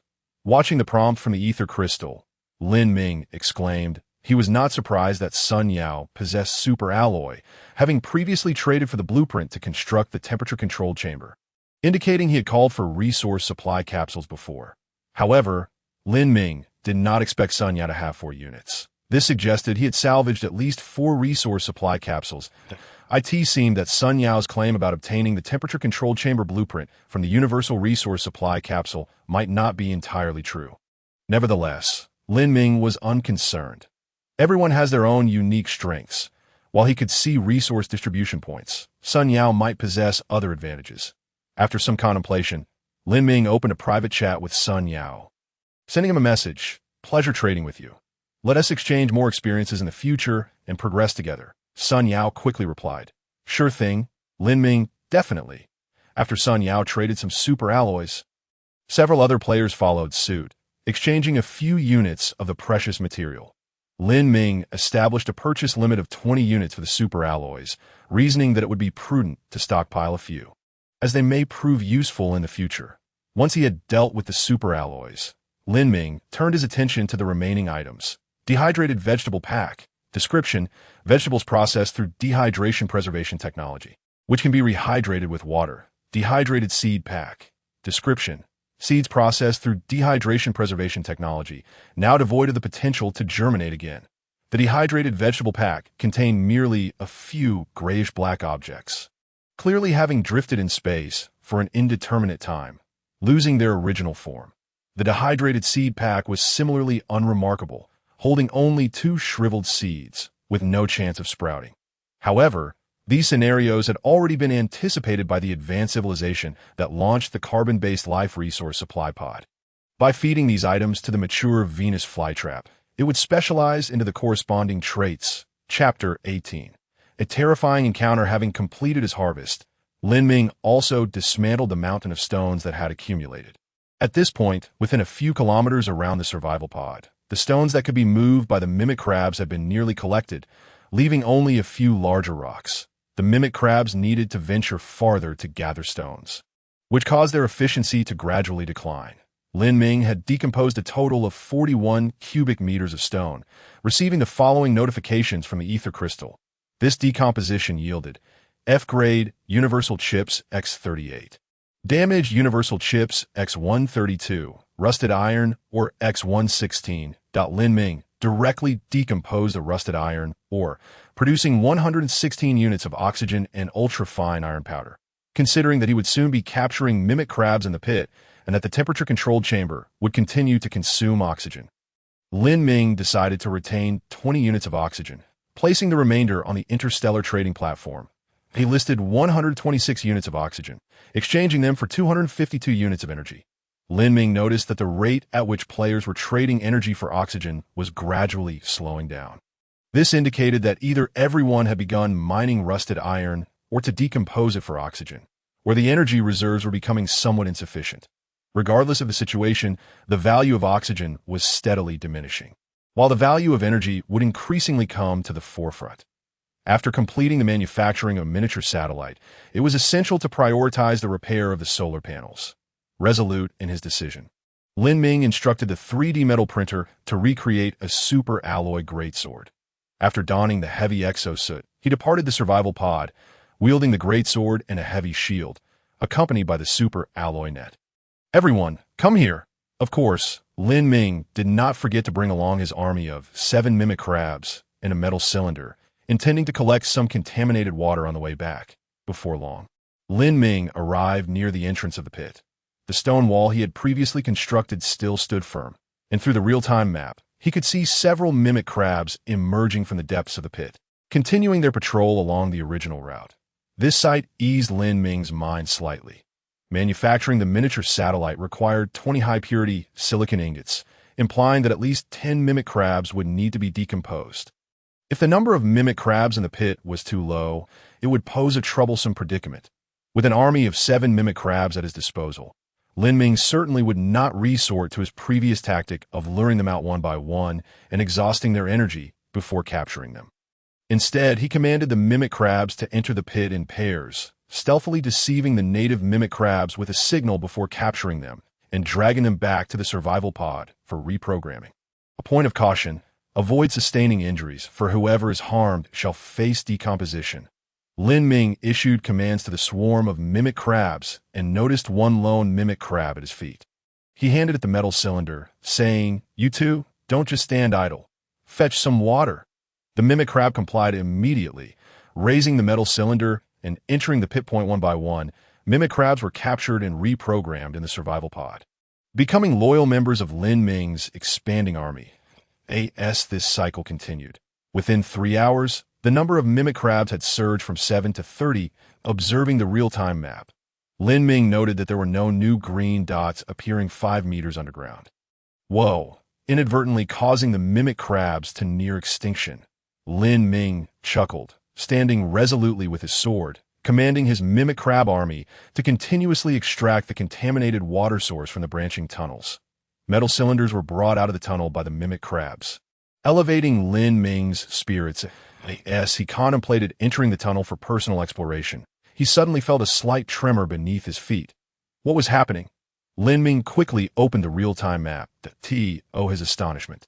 A colossal green dot appeared at the bottom of the pit, rapidly approaching the surface. Simultaneously, the 5 mimic crabs collecting water in the pit lost contact with Lin Ming, and he immediately ordered one mimic crab to investigate. In the shared vision of the mimic crab, a gigantic mimic crab suddenly loomed in front of it, and then the feed cut out. "Crap, I've drawn out the big one." Lin Ming swiftly retreated, simultaneously raising his shield with his left hand and gripping his sword with his right, preparing to confront the foe. Crack, crack, the tremors intensified, and in an instant, a jet-black mimic crab exceeding 5 meters in length erupted from the pit. Lin Ming observed that this leader of the mimic crabs had a torso diameter of over 2 meters. Its upper body resembled that of a mimic crab, while its lower body bore resemblance to a centipede, presenting an exceedingly unnerving sight. The leader of the mimic crabs sported 3 pairs of enormous pincers, each grasping a struggling mimic crab. With a snap, the pincers crushed 6 mimic crabs simultaneously. The leader ingested the remains, and its joints elongated, increasing its length by another meter. Damn, what a monstrous creature. Take this. Lin Ming adjusted the power of his exosuit to the maximum and hurled the greatsword with all his might. Whoosh! The greatsword transformed into a streak of white light, hurtling toward the mimic crab leader. However, the enormous creature was surprisingly agile. With dozens of black legs scuttling, it evaded the massive sword with an unsettling clicking sound. Whoosh! Lin Ming then threw the heavy shield. The giant evaded. He maximized the power of his exosuit and turned to flee. While running, Lin Ming was cautious not to head directly toward the survival pod, instead opting for the opposite direction. Crack, crack! The mimic crab leader did not pursue. It merely stood at the entrance of the pit, coldly observing Lin Ming as he retreated, and then its massive form vanished into the depths. Phew, that was close. Lin Ming felt his heart racing and his temples throbbing. Had he entered the pit just moments ago, he would likely have been torn to shreds by the mimic crab leader, who claimed this was a savage planet. Such terrifying creatures lurked near the survival pod, and who knows how many more dangers existed on this vast planet. After confirming multiple times that the mimic crab leader had not followed, Lin Ming finally halted, breathing heavily. He carefully erased his footprints and took a wide detour, returning to the survival pod 2 hours later. For now, this would suffice. He would refrain from returning to the pit in the short term, as that creature was formidable. Observing the 24 surviving mimic crabs, Lin Ming reassured himself through the ether crystal that the giant would not be able to locate him based on the mimic crab's positions. Even so, he did not wish for these mimic crabs to linger near the survival pod. Instead, he stationed them 2 kilometers away, waiting for further orders. Having completed these tasks, Lin Ming spent a considerable time inside the survival pod to calm his racing heart. Through the hemispherical glass dome, he gazed outside. 2 carbon-based life resource supply pods had already arrived. Retrieve the carbon-based life resource supply pods. Let me see what treasures await this time. Chapter 19. The first sleeping player, the carbon-based life resource supply pod, has been retrieved. Yielding Energy X8, freeze-dried blue algae powder, X1, Super Alloy X1, Universal Password X6, Fuel X1. The carbon-based life resource supply pod has been retrieved, yielding Energy X5, F-grade Universal Chip X1, Super Alloy X1, Universal Password X6, Fuel X1. As the notifications appeared in succession, Lin Ming noted that, apart from the basic universal passwords and energy, there were two distinct items: freeze-dried blue algae powder. Description: this resilient little organism grows without the need for oxygen and can perform photosynthesis to generate oxygen, while also possessing some nitrogen-fixing capabilities, slightly enhancing soil fertility. F-grade universal chip. Description: a universal chip with relatively low computing power, an upgraded version of the F-grade universal chip, capable of withstanding brief periods of overclocking without damage. Excellent. Subsequently, the two resource supply pods that arrived were of the most basic kind. Thus, Lin Ming did not harbor any great expectations. However, to his surprise, these two supply pods provided him with unexpected items. The freeze-dried blue-green algae powder speaks for itself. While other plants can convert carbon dioxide into oxygen through photosynthesis, they undergo respiration at night in the absence of light, consuming oxygen and unable to survive in an anaerobic environment. In contrast, blue-green algae can thrive in such conditions, and it played a pivotal role in the transition of Blue Star from an anaerobic to an aerobic environment. Moreover, blue-green algae can enhance soil fertility and can even be consumed directly in special circumstances, making it remarkably suited to Lin Ming's current environment. The F-grade universal chip is an upgraded version of the F-grade universal chip, and Lin Ming promptly replaced the damaged one on the electromagnetic wave communicator. The ether crystal emitted a prompt: enhanced computational power detected for the universal chip. The electromagnetic wave communicator's functionality has been reinforced, capable of providing a real-time map within a 10-kilometer radius without damaging the chip, or sending a distress signal every 12 hours. After sending, the chip will overheat and enter sleep mode, preventing damage. Indeed, the universal chip was no longer merely a consumable, and Lin Ming felt quite satisfied. He adjusted the electromagnetic wave communicator status to continuously monitor the surroundings, observing that the massive green light in the pit remained motionless near the water source. The simulated crab leader posed a significant threat to Lin Ming. Without removing it, he could not shake off a sense of insecurity. Yet, lacking suitable combat means at the moment he could only opt for surveillance, biding his time. Holding the freeze-dried blue-green algae powder, Lin Ming entered the temperature-controlled chamber. He glanced at the culture medium and couldn't help but exclaim softly. The big-mouth flower truly exemplified the product of biotechnological modification. Under suitable conditions, it had begun to sprout in just a few hours. At this rate, it would likely be ready for transplantation by tomorrow.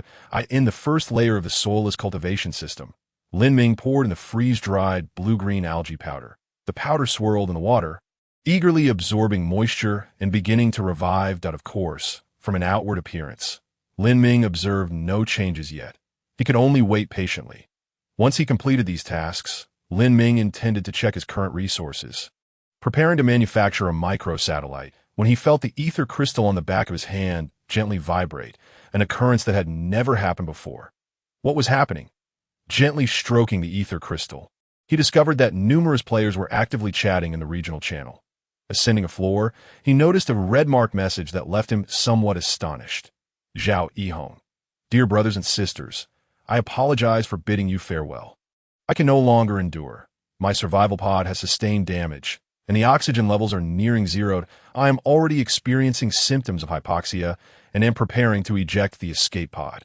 I still have some basic resources, which I unconditionally listed on the Interstellar exchange, hoping they may assist you. My name is Zhao Yihong, and I am on a distant wasteland planet.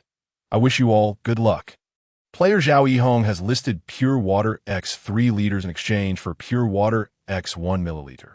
Player Zhao Yihong has listed energy X1 unit in exchange for pure water X 1 milliliter. Player Zhao Yihong has listed a heavy exosuit X1 piece in exchange for pure water X1 milliliter.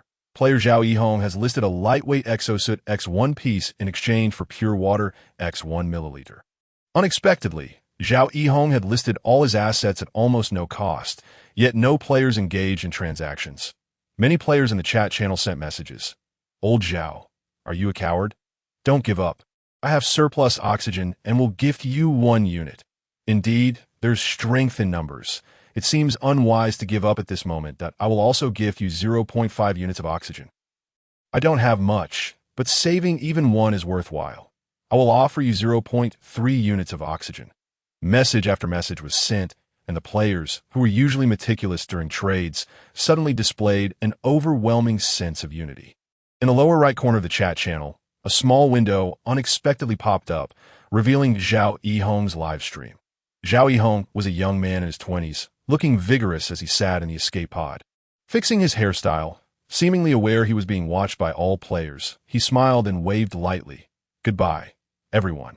After saying this, Zhao Yihong calmly lay down. With a hiss, a white mist emerged from the glass cover of the escape pod. Player Lin Ming exchanged 1 milliliter of pure water for player Zhao Yihong's pure water x 3 liters. Player Lin Ming exchanged 1 milliliter of pure water for player Zhao Yihong's energy x 1 unit. Player Lin Ming exchanged 1 milliliter of pure water for player Zhao Yihong's heavy exosuit x 1 piece. Player Lin Ming exchanged 1 milliliter of pure water for player Zhao Yihong's lightweight exosuit x 1 piece. The sudden transaction notifications sent all players watching the live stream into a frenzy. Damn, which blind fool decided to swoop in at this moment? It's Lin Ming. By the way, Lin Ming, you don't need these resources. Do you? There's no need to take advantage. Knowing someone has face does not mean knowing their heart. Just because Lin Ming is doing well doesn't mean he is a good person. Besides, those exosuits cannot be manufactured at present. He might just have his eye on them. Ignoring the commotion around him, Lin Ming spoke in the regional channel. "Zhao Yihong, rest assured and enter sleep mode. I have taken your belongings, and in return, I promise you that once I transform the planet, I will bring you and all those under 18 still wandering the cosmos back home." Seeing the messages in the regional chat channel, Zhao Yihong nodded vigorously, tears welling in his eyes. The white mist rose, quickly freezing Zhao Yihong to a temperature of minus 200 degrees, and the tear at the corner of his eye solidified into a crystal bead of ice. Chapter 20. Choices and Gains. Whoosh. Zhao Yihong's escape pod emitted a dazzling tail flame, separating from the survival pod and soaring like an arrow into the sky. Minutes later, the tail flame's brilliance faded from view, transforming into yet another star in the vastness of space. The live stream ended in the regional chat channel. Silence descended. All surviving players felt an inexplicable sense of melancholy, each experiencing a shared sorrow. Inside that escape pod lay Zhao Yihong. Who would be next? Could it be me? The number of participants in the regional chat, 999,610,000. Watching the count decrease by 1, Lin Ming sighed that he understood that with the first player ejected from their escape pod, there would inevitably be a second and a third. The player count in the regional channel would dwindle further. This did not signify a decrease in competition, but rather an increase in the probability of death. After all, each player possessed a wasteland planet, filled with boundless resources to exploit. The higher the player's developmental levels, the greater the benefits they could bring to one another. They were in a symbiotic relationship rather than a zero-sum game. Lin Ming pondered for long while before finally making a choice. "Hello everyone. I am Lin Ming, that I have cracked the universal password for the F-grade carbon-based life resource supply pod and would like to contribute it to you all. Hoping it will be of assistance. The password is 1.3.12423555560 7.6575866645. As expected. Just as Lin Ming anticipated, the ether crystal did not prohibit the sharing of universal passwords. The regional chat channel came alive with players once more. "Lin Ming, you have a noble heart. I admire you. Indeed. Thank you, Lin Ming. May good fortune follow you. TSK, who knows if the password is genuine? Perhaps he took someone else's belongings and is simply trying to placate everyone. Shut up, you petty minds. I also decrypted it. I can confirm that Lin Ming's password is correct. I tested it myself. I just sent a distress signal and detected the F-grade carbon-based life resource supply pod. It will arrive in an hour. Thank you, Lin Ming." The sporadic, discordant voices in the channel were soon drowned out by the players' enthusiasm, and Lin Ming noticed that some players had already decrypted the F-grade universal password. This indicated that these players were advancing at a pace comparable to his own. However, Lin Ming felt no regret. Some spirits, Once they emerge, bring about remarkable transformations. He had merely planted a seed. Player Zhao Hongzhong has requested to add you as a friend. Seeing the sudden friend request notification, Lin Ming raised an eyebrow and chose to accept. Hello, Lin Ming. Zhao Hongzhong greeted without unnecessary pleasantries, sending Lin Ming a blueprint. Electromagnetic gun manufacturing blueprint. Electromagnetic gun manufacturing blueprint description. A weapon that can convert electrical energy into kinetic energy. Lightweight and portable, with average firepower, multiple authorizations, and binding upon use. Material requirements. Electromagnetic coil, X5, F-grade universal chip X1, circuit board X1, super alloy powder 3 units, energy storage block X1, minimum. Usage requirements. Each shot consumes metal bullet X1, recyclable. Energy X1 unit. Manufacturing requirements. 3D metal printer. Wow, an electromagnetic gun. Lin Ming stared in astonishment. After a long pause, he replied, "What price are you asking?" Zhao Hongzhong promptly replied, "I hold great admiration for the endeavors of boss Lin Ming. I shall generously bestow upon him the blueprint for the electromagnetic gun, hoping that when he has sufficient materials, he might construct one for me free of charge." Lin Ming readily agreed. The materials required for the construction of the electromagnetic gun were not excessive, and he could readily gather them. Player Zhao Hongzhong proposed to exchange the electromagnetic gun blueprint X1 for pure water X1 milliliter. Would you accept? Yes. After Lin Ming confirmed, a chip the size of a fingernail appeared in his palm. Summoning 10 simulated crabs, Lin Ming opted for disassembly.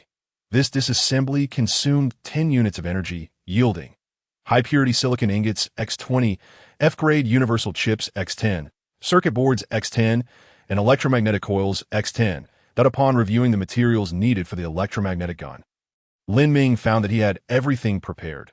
Among these, the energy storage blocks could be selected freely, with a minimum of 1 and a maximum of 5, consuming 1 unit of energy with each shot. As the energy storage blocks could be easily disassembled, and having received several thousand from the previous resource supply capsule, Lin Ming decided to fill them to capacity. After consuming 2 units of energy, he successfully manufactured 2 electromagnetic guns. Wow, you dare to call this a gun? Gazing at the 2 gleaming silver electromagnetic guns on the ground, Lin Ming swallowed hard. The electromagnetic gun primarily relies on electromagnetic rails to accelerate the projectiles, rendering the barrel alone a length of 1.5 meters, and with a body, it exceeded 2 meters in total length. Each energy storage block measured 1 cubic decimeter, and the stacked 5 blocks appeared quite substantial. Supporting the electromagnetic gun with both hands, Lin Ming exerted all his strength, barely managing to lift it before promptly setting it down again. Each electromagnetic gun weighed over 100 kilograms, without a heavy-duty exosuit. It was utterly unusable. Lin Ming then manufactured several projectiles from superalloy.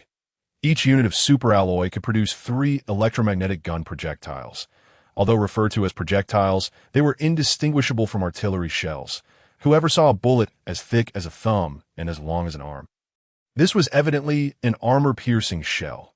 Generously charging the energy storage blocks, Lin Ming traded 1 electromagnetic gun and 6 projectiles to Zhao Hongzhong.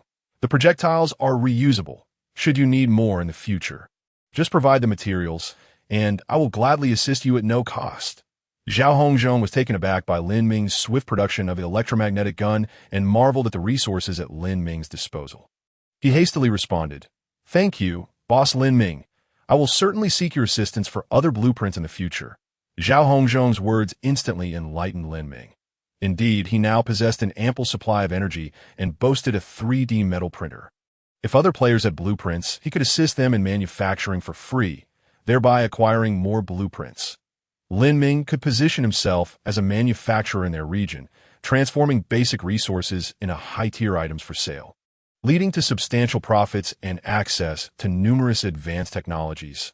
Without further ado, Lin Ming summoned 5 simulated crabs for disassembly and proceeded to manufacture another electromagnetic gun, listing it at the exorbitant price of 9,999 units of oxygen on the Interstellar trading post.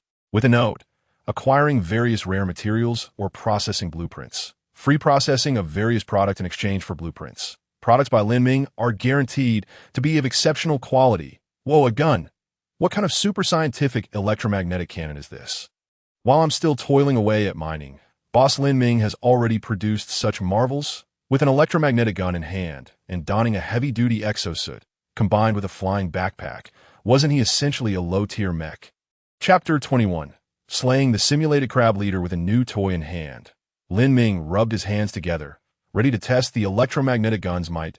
He quickly donned the heavy-duty exosuit, completed his supplies, and stepped out of the survival pod with the electromagnetic gun and 3 projectiles. Standing outside the survival pod, Lin Ming spotted a massive boulder 3 kilometers away. This boulder was not significantly smaller than the hard-nut rock he had previously mined. If he could shatter this thing, it would meet his expectations. Holding the gun in his right hand and a long armor-piercing projectile in his left, he loaded it into the barrel. This scene reminded him of the evolution of firearms. Initially, gunpowder firearms developed from muzzle-loading guns, and now the electromagnetic gun followed suit.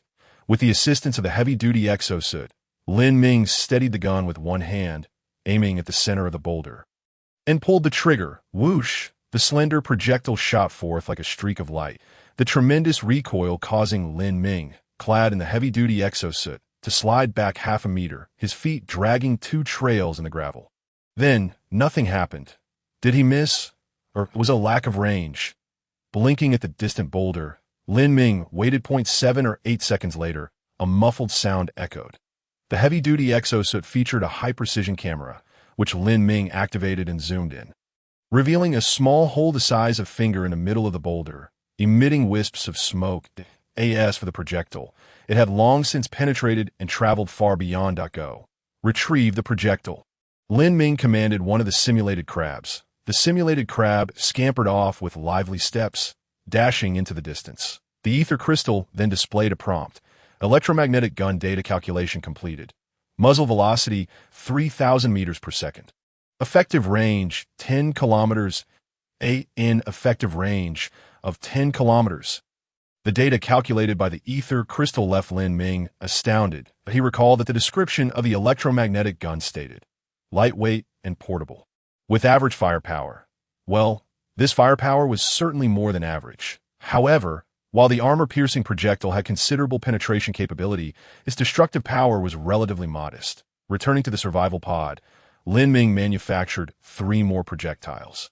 These new projectiles resembled the previous ones, except the heads were hollowed out and adorned with several floral cuts, precisely the notorious dum-dum bullet design. Due to their specific shape, dum-dum bullets rapidly expand upon entering target, exacerbated by their rotation, causing immense destruction within the target. The deformed dum-dum bullets resembled a flower. They were often referred to as the flower of death. After modifying the projectile heads, Lin Ming aimed once more at the distant boulder and continued his experimentation. Whoosh! Just like before, the silver projectile transformed into a streak of light, and 1 second later, the boulder erupted into a cloud of dust. Boom! 7 or 8 seconds later, even with the helmet's insulation, the deafening sound temporarily rendered Lin Ming's ears deaf. The ether crystal displayed a prompt. Electromagnetic gun data calculation completed. Muzzle velocity 3,000 meters per second. Effective range 5 kilometers. The projectiles carrying the dum-dum bullet heads had their effective range halved, but their power greatly increased, creating unexpected synergies when used alongside armor-piercing projectiles. Lin Ming waited for over half an hour before the simulated crab returned, finally arriving with the undamaged armor-piercing projectile clutched in its pincers. By this time, Lin Ming had recovered the deformed dum-dum bullet and manufactured another. After charging the electromagnetic gun, armed with 3 armor-piercing projectiles, 3 dum-dum projectiles, and the previously crafted metal net, Lin Ming resolved to confront the simulated crab leader in the pit. Clatter, clatter, clatter! 10 simulated crabs, each bearing a metal cylinder, followed Lin Ming, forming a formidable army to challenge the simulated crab leader.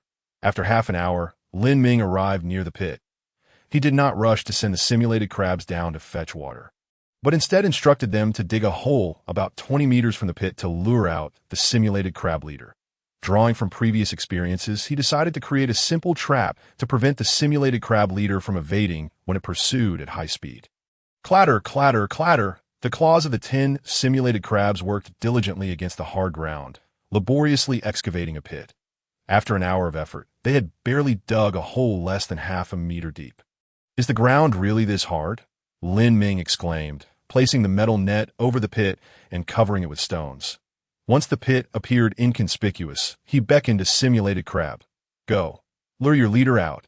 The leading simulated crab obediently picked up the metal cylinder and cheerfully entered the pit. Through the shared perspective of the simulated crab, Lin Ming observed the previously encountered simulated crab leader. Motionless beside the sewage pool, the simulated crab was utterly oblivious to fear, determined to fetch water with its metal cylinder. Suddenly, the simulated crab leader sprang to its feet, its massive claws swiping and sending the water-fetching simulated crab crashing against the wall. The shared perspective vanished. Lin Ming turned to the real-time map, witnessing the large green dot beside the sewage pool rapidly approaching the pit's entrance that it's coming, holding the electromagnetic gun in his right hand. Lin Ming spread his legs slightly, bracing himself. Before long, the massive form of the simulated crab leader appeared at the entrance of the pit. Its tiny eyes quickly locked onto Lin Ming, recognizing the audacious carbon-based life form once again coveting its water source. And it erupted in fury. With a clamor, dozens of crab legs thundered through the gravel, raising a cloud of dust. Lin Ming, gun in hand, narrowed his eyes. Suddenly, the simulated crab leader stumbled, falling into the freshly dug pit. Its legs entangled in the resilient superalloy net, rendering it momentarily immobile. Whoosh! Lin Ming, without a moment's hesitation, pulled the trigger. The alloy armor-piercing round transformed into a gleaming silver streak, hurtling towards the chest of the simulated crab leader, the very locus of its universal chip. However, the simulated crab leader reacted with astonishing speed, beginning to evade almost instantaneously as the projectile was launched. Sizzling, the armor-piercing round punctured a dark hole through the abdomen of the simulated crab leader. From the agile movements of the creature, it appeared to have suffered no ill effects. With a swift motion, the simulated crab leader discarded several of its crab legs ensnared by a superalloy metal net, causing them to fall away from its body. Almost simultaneously, it charged once more towards Lin Ming, observing the 6 raised pincers of the simulated crab leader rapidly closing in. Lin Ming raised his electromagnetic gun. It was time to end this. A silver flash shot forth, the close range rendering the simulated crab leader unable to evade. Boom! This time, Lin Ming employed a dum-dum bullet, the tremendous destructive force obliterating the chest of the simulated crab leader and causing it to split apart in an instant. Chapter 22. Under the blazing sun after vanquishing the simulated crab leader, Lin Ming dragged its massive body, enlisting the assistance of the remaining simulated crabs to hoist the head, hastily making his way to the survival pod. The decomposition yielded high-purity silicon ingots X30, circuit boards X10, electromagnetic coils X10. Due to Lin Ming's direct destruction of the simulated crab leader's chest, the universal chip along with its circuit boards had completely vanished, leaving even the damaged universal chip unrecoverable. Fortunately, within the enormous body of the simulated crab leader, there remained circuit boards and electromagnetic coils, leading to a substantial haul for Lin Ming. Upon reviewing the materials he currently possessed, Lin Ming realized he had sufficient resources to construct a miniature satellite. Retrieving the chip containing the manufacturing blueprint for the mini reconnaissance satellite, he placed it into the 3D metal printer and commenced production. Zzz. The 3D metal printer began its industrious work. Given the small size of the miniature satellite, it would be completed in just an hour. In the meantime, Lin Ming set about acquiring fuel. Presently, he possessed only 7 units of fuel. While the miniature satellite required a minimum of 6 units, 5 units for launch, and then consuming 1 unit per day in orbit, Lin Ming was reluctant to let the resource-intensive satellite launch only to crash after a single day. Opening the Interstellar trading post, Lin Ming sent a message in the chat channel. Acquiring fuel, price M, only 1 unit. First come, first served. Having previously shared the password to the F-class carbon-based life resource supply pod, and with many players broadcasting distress signals, the acquisition of fuel proceeded remarkably smoothly. Lin Ming, esteemed one, I'll gift you 1 unit of fuel. Thanks to you, I can access nutrient paste. Although it's already dried up, it's better than going hungry. Lin Ming, do you have any food? I'll trade you 3 units of fuel for just 1 tube of nutrient paste. Hey, let me go first. I only need half a tube. Lin Ming, please trade with me first. I have a bigger appetite, and I finished the 3 tubes of nutrient paste given at the start on the first day. As the trading prompts flooded in, Lin Ming felt a bit overwhelmed. He had no intention of taking advantage of others and managed to exchange 1 tube of nutrient paste for 1 unit of fuel, ultimately acquiring 5 units of fuel. Following the transactions, his fuel reserves rose to 12 units, while he still had 17 tubes of nutrient paste remaining. Each tube was sufficient to meet Lin Ming's daily needs, and the thermoregulated plant in the survival pod had begun to sprout. After consuming rehydrated vegetables and seeds, Lin Ming would finally have a change of taste, no longer having to endure the unpleasant Indian cuisine. Once the fuel exchange concluded, Lin Ming waited a short while until the miniature satellite was completed.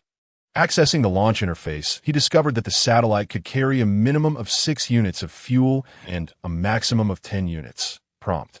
Due to the power limitations of the miniature satellite's engine, it can only hover at a certain altitude above the ground and cannot enter a synchronous orbit that IT will consume 1 unit of fuel daily for trajectory adjustments to maintain altitude. Upon depleting its fuel, it will plummet into the atmosphere and burn up. Seeing this launch notification, Lin Ming felt a pang of regret. After expending so many resources, the satellite could only operate for a maximum of 5 days. However, with the satellite at his disposal, he would gain access to a wealth of information. Thus, without hesitation, Lin Ming infused the satellite with 10 units of fuel and selected the launch option. The mechanical arm carefully extracted the miniature satellite from the survival pod and gently placed it on the ground. Swish! The satellite's engine nozzle expelled scorching flames, propelling it skyward. 10 minutes later, the ethereal crystal emitted a notification screen. The launch of the miniature satellite has been completed. The current satellite is capable of performing the following tasks. 1. Weather forecast. The satellite can detect changes in cloud layers and air currents in your vicinity, calculating the weather variations within a 100-kilometer radius over the next 12 hours. 2. Orbital calculation. The satellite can observe the orbital movements of your planet and its star, subsequently providing relevant information. 3. Designated observation. The satellite can specifically probe geological changes deep underground, yielding insights into subsurface geological conditions within a 1-kilometer diameter, up to a depth of 100 meters. 4. Deep space detection. The satellite can scan deep space, tracking the trajectories of objects within 1 light hour of your location. Upon reviewing the satellite's capabilities, Lin Ming nodded in approval. The functionalities were indeed commendable. After a moment's contemplation, he declared, "Let us commence with the weather forecast. I need to ascertain the recent weather conditions." The miniature satellite promptly adjusted its trajectory, aligning its sensors towards the clouds below and initiating its mapping process. 10 minutes later, the ethereal crystal displayed a notification screen. Good weather is predicted for the next 12 hours, with no abnormal fluctuations detected. Under the conditions of polar day, the weather remained stable, allowing Lin Ming to breathe a sigh of relief. After a moment's thought, Lin Ming issued another command to the miniature satellite: calculate the orbital trajectory and determine when the polar day will conclude. Swish! The satellite's nozzle emitted a faint flame as it adjusted its position to observe the relative orbital movements of the star and the barren planet. 10 minutes later, the ethereal crystal revealed the following notification: prediction. In 30 hours, the star's angle relative to the surface will gradually increase, reaching a critical 90-degree position in 12 hours, sustained for 48 hours. During this time, surface temperatures may exceed 100 degrees Celsius. Please take precautions against direct sunlight. The polar day would not end. The sun would not hover near the horizon, but would instead remain high in the sky, raising surface temperatures beyond 100 degrees. Upon receiving this information, Lin Ming couldn't help but break into a cold sweat. While the survival pod could maintain a suitable temperature for the time being, it remained uncertain whether it could sustain this in the event of direct sunlight and rising temperatures. Even if it could, the consumption of electricity and other resources would dramatically increase, necessitating early preparations from Lin Ming. Realizing this, Lin Ming's expression turned grave as he commanded the miniature satellite: probe the specified location. I require detailed information about the depths below, The location he wished to investigate was the pit where the simulated crabs resided. After designating the site, the satellite adjusted its trajectory to commence probing the subterranean conditions. The ethereal crystal projected a pale blue screen, slowly unveiling a map of the pit's depths at a rate of 5 meters per minute. Lin Ming observed the intricate, branching structure of the pit, noting that at the end of each passageway lay a considerably larger space. His gaze sharpened, eyes gleaming with intensity as the map continued to expand, causing Lin Ming to draw in sharp breaths. Within each branching passage, several green dots patrolled along fixed routes, and in the expansive space at the end of the pit's tunnel, a massive light point remained motionless. The map unfolded further, revealing a shocking red dot located at the deepest part. 80 meters underground. Chapter 23. Sweeping the pit, gazing at the glaring red dot, Lin Ming took a deep breath. He planned to relocate the survival pod into the depths of the pit to escape the extreme weather. After all, with the polar day comes the polar night, when temperatures would plummet to several degrees below zero. The insulation of the underground pit would provide better protection. However, should there be anything within the pit that posed a threat, this plan would need to be postponed. Yet, armed with his powerful electromagnetic gun, Lin Ming was not overly concerned about this issue. Exterminating or subduing all the simulated crabs in the pit was merely a matter of time. In 30 hours, the sun would begin to shift, and temperatures would gradually rise to prevent any issues with the survival pod. Careful preparations must be made well in advance. Lin Ming pondered silently. The reloading space suit could theoretically withstand temperatures of up to 300 degrees, and the survival pod should be able to endure the same extreme conditions. However, he could not take that risk. The survival pod was his lifeline. If it were to be compromised, the slender advantage he had painstakingly amassed would vanish in an instant. Previously, Zhao Yihong had succumbed to a leak in his survival pod, leading to insufficient oxygen, forcing him into a stasis in the escape pod, which was then launched into the vastness of deep space. Lin Ming was resolute in not following in his footsteps in the face of survival. All resources and wealth were but illusions. As preparations commenced, Lin Ming activated the functionality of the microsatellite to begin deep space exploration. Should the microsatellite detect an F-class carbon-based life resource supply pod, he would promptly send out a distress signal. This way, he would avoid the situation where he sent a distress signal yet could not locate the resource supply pod. With his preparations complete, Lin Ming equipped himself with ample supplies and the remaining few simulated crabs, setting out towards the pit. He glanced at the map. Within the pit, there remained 9 substantial green light spots and 1 red light spot. As for the minute green light spots representing the simulated crabs, there were around 100. Lin Ming did not intend to exterminate the simulated crabs for resources. Rather, he planned to reprogram all of them. Armed with a complete map of the pit and the ability to see resource points, Lin Ming moved with remarkable speed.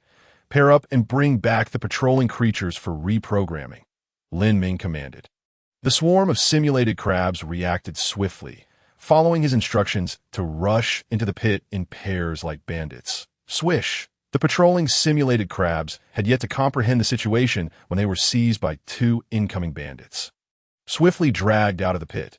Crack, crack, crack. The patrolling simulated crabs flailed their pincers helplessly, unable to resist. Before long, the captured simulated crab was reprogrammed, now a member under Lin Ming's command, with the strength in numbers. In less than half an hour, all the patrolling simulated crabs had been brought under Lin Ming's control. He noticed that the once motionless colossal green spot at the second fork of the pit had begun to move, heading towards the entrance. Perfect timing.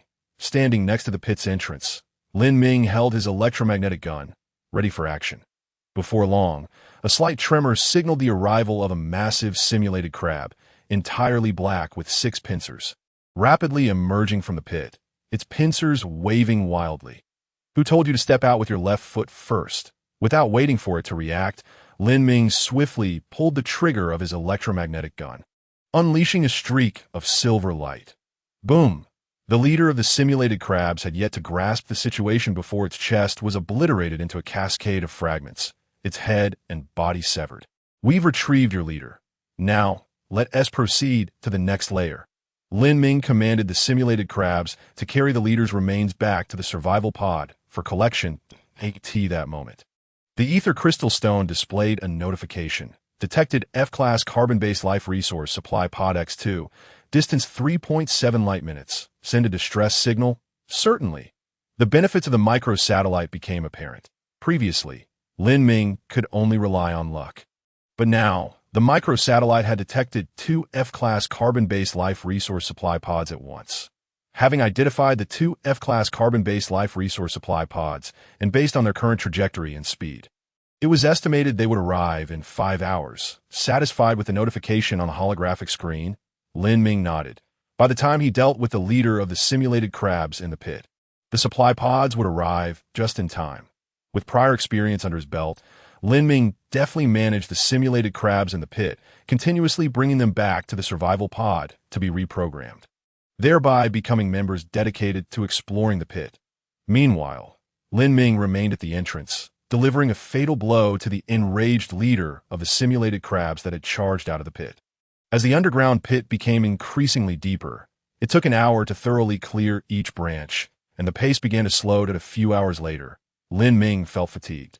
It seems today I can only handle 6 simulated crab leaders.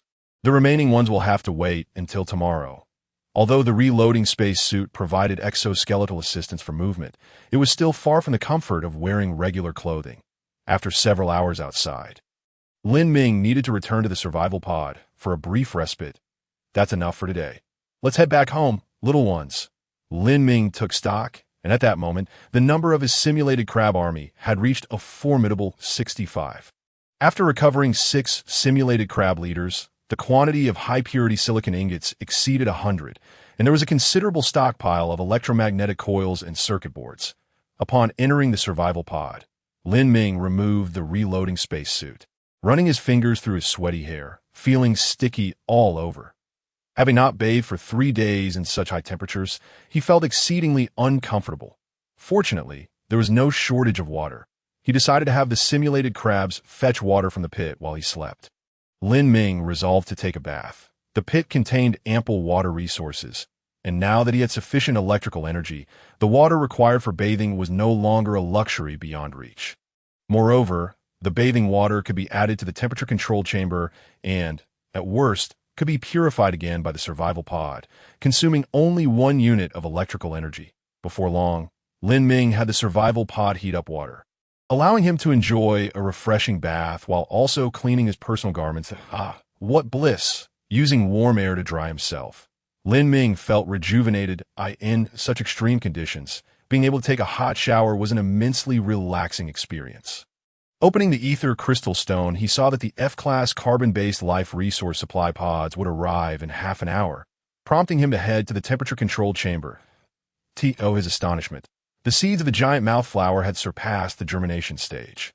They had been transplanted by the mechanical arms in the temperature-controlled chamber on a hydroponic growth racks, their roots densely intertwined, thriving in the nutrient solution. Each giant mouthflower's roots exceeded half a meter in length. And the nutrient solution, once somewhat murky, had now become crystal clear.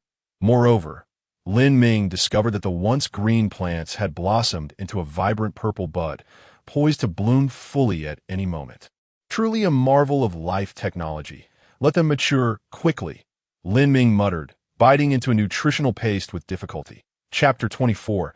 Can meet soon. 2 F-class carbon-based life resource supply pods landed one after the other, ejecting 2 cubic meter superalloy containers. That F-class carbon-based life resource supply pod has been recovered. This time acquired. Long-distance microwave power transmission technology blueprint X1, superalloy X1, fuel X3 F-class carbon-based life resource supply pod has been recovered. This time acquired. Vitamin supply pack X10, high-protein frozen canned meat X10, superalloy X1, fuel X3. Canned goods. Lin Ming's mouth watered at the sight of the 10 colossal cans stacked before him. These cans were stored in special containers that resembled plastic, exhibiting elasticity and extreme corrosion resistance. Within each special container lay a large lump of frozen high-protein food, each weighing 10 pounds. Hey, I can feast for a while. Lin Ming placed the remaining 9 cans into the freezer and eagerly opened the last box. The contents appeared pink, with clearly visible meat fibers. Swallowing hard, Lin Ming realized it was canned meat, He quickly had the 3D metal printer fabricate superalloy utensils, and as soon as the outer layer of the can thawed, he hastily cut off a piece, not bothering to heat it, and stuffed it into his mouth. The meat was tender and juicy, accompanied by an irresistible aroma that made Lin Ming's saliva flow incessantly. A quick sear would make it even better. Patiently, he sliced off a few pieces and used warm air to roast them. Soon, the once pink meat slices bore a slight charred brown hue. Curling slightly, using superalloy chopsticks, Lin Ming picked up a slice, experiencing an explosion of meaty fragrance that was rich and layered. Exquisite. After devouring a pound of the pan-seared canned meat, Lin Ming rubbed his satisfied belly and placed the remaining portions back into the freezer. Just these few cans were already worth their weight in gold. Next, Lin Ming opened the vitamin supply pack. Inside each package was a large canister of freeze-dried powder, along with 2 1-liter plastic bottles. The labels did not specify the contents, but the ether crystal stone promptly provided annotations.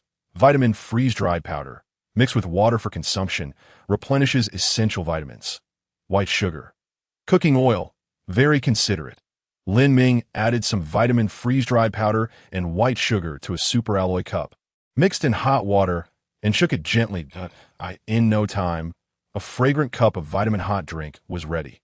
Lin Ming took a gentle sip, discovering the taste surprisingly delightful, with an alluring aroma that tantalized his taste buds. After finishing the vitamin hot drink in one go, he contentedly burped and casually picked up the chip containing the long-distance microwave power transmission technology blueprint. Long-distance microwave power transmission technology blueprint. Description: this document details a technology that utilizes microwaves for power transmission. You can use related equipment for long-distance microwave power transmission. Wow. Lin Ming presented the chip to the survival capsule, and mechanical arm delicately grasped the chip, loading it into the reading interface of the capsule. The ether crystal projected a prompt. New technology is being decrypted. Estimated decryption time: 6 hours. Upon completion, the new technology, microwave power transmission, will be available.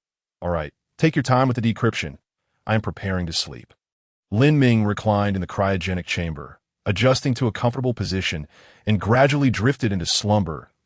In his dreams, Lin Ming found himself at the entrance of a pit, where he observed a massive red dot on the real-time map slowly ascending.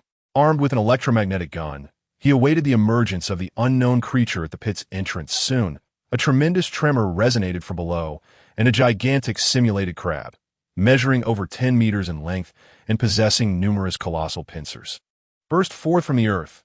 Damn it, how can it not be killed? Lin Ming jolted upright. Wiping the cold sweat from his forehead, he exhaled softly.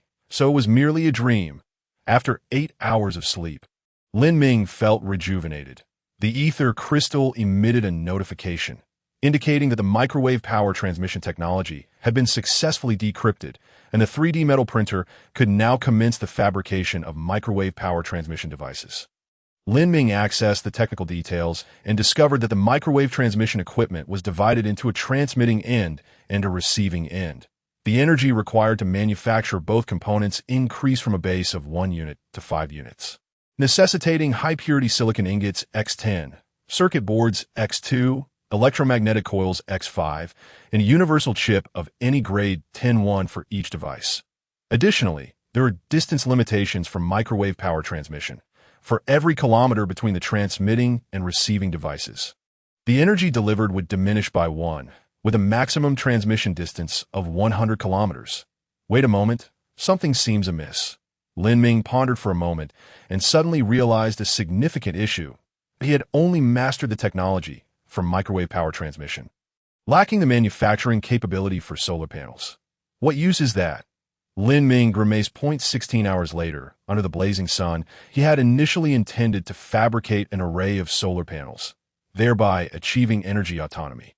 However, at that moment, he possessed sufficient materials to fully repair the damaged solar panels.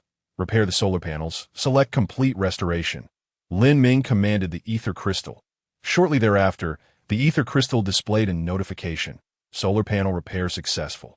This restoration consumed energy X10, high-purity silicon ingots X50, and electromagnetic coils X20. The solar panels have been deployed. Lin Ming felt a slight tremor from the survival capsule as he climbed to the steps and peered through the hemispherical glass. Witnessing the once retracted solar panels on either side of the capsule beginning to unfurl, in no time, the two solar panels fully extended, each side comprising an array of 5 square meter miniature panels, totaling an area of 10 square meters. Given the current low light levels, the estimated power generation capacity was 10, yielding 1 unit of energy per hour. This meant that at peak sunlight, he could potentially harvest 10 units of energy each hour. Adequate. Indeed. After addressing the solar panels, Lin Ming rose to freshen up slightly and wandered into the climate-controlled chamber to observe the growth progress of the Venus flytrap. To his astonishment, the plant had doubled in height since yesterday, reaching half a meter, and the originally purple flower buds had fully blossomed, rhythmically opening and closing. Is it growing this quickly? Lin Ming felt a twinge of surprise. He promptly retrieved the previously acquired dehydrated vegetable pack and dehydrated seed pack. The contents of the dehydrated vegetable pack had turned black, evidently spoiled. Lin Ming attempted to place the darkened dehydrated vegetables near the flytrap's flower bud. Seemed the flower bud sensed something. Its previously slow opening and closing hastened, and the plant slightly bent towards the dehydrated vegetable pack. Seeing this, Lin Ming placed the dehydrated vegetables inside the flower bud. The bud swiftly closed, enveloping the dehydrated vegetables. And then the Venus flytrap remained motionless, ceasing any further action. After observing for a while, and noticing no unusual behavior from the flytrap, he placed the remaining 2 dehydrated seeds into the 2 other flower buds. Eat up, quickly! Chapter 25. Crisis. Watching the flower buds of the Venus flytrap enveloping the dehydrated vegetables and seeds, Lin Ming was filled with boundless anticipation. He had grown weary of the nutrient paste. The Indian flavors were simply unbearable, while the canned meat was delightful. Its quantity was limited. Thus, crops that could sustain continuous production were fundamental for long-term survival. At this moment, 2 more Venus flytrap buds remained open, gently swaying, exuding an aura of eager anticipation. Lin Ming opened the Interstellar trading channel and perused to see if other players were offering products like plant seeds. To his astonishment, he noted a significant price surge for oxygen and energy, which had reached astronomical levels compared to the previous day. Water x 5 liters exchange for oxygen x 1 unit. Water x 5 liters exchange for energy x 1 unit. Stones x 2 cubic meters exchange for energy x 1 unit. Is there anyone with surplus energy? I have ample stones for mining, but I'm out of energy to decompose. Desperate for oxygen, I am willing to exchange my remaining purified water, 6 liters. So hurry up. Good sir, isn't that like drinking poison to quench thirst? Even if you manage to exchange for oxygen, once your water runs out, how long can you survive? We're the big shots. Please, take us away. Lin Ming, come sell us some oxygen. Don't mention Lin Ming. That guy is a shameless scoundrel, undoubtedly waiting for us to exhaust our oxygen so he can sell it at a high price. I've seen this merchant's trickery before. That's hilarious. Can you think before you speak? What valuable asset do you possess that Lin Ming would covet? Do you think he cares about your daily usage of 1 minute of energy? Having glanced at the players' chat records, Lin Ming grasped the situation. Although there was no distinction between day and night in the polar day conditions, it was now the morning of the 4th day. The vast majority of players, even those in a state of rest, would not have sufficient oxygen to last until this point. Consequently, those players relying on idling to pass the time found their oxygen supplies dwindling. In contrast, water resources and nutrient paste were not as scarce. After all, in extreme conditions, it was possible to endure 3 days without food or water. Lin Ming observed the messages mentioning him in the chat channel. Remaining unfazed, he was not a saint. He would assist within his means, such as sharing the F-level universal password to foster better regional development. However, contributing his current oxygen and resources was out of the question. Not to mention how many players could benefit from these resources. What would happen once those players depleted their supplies? Do small good deeds, but refrain from bestowing great kindness.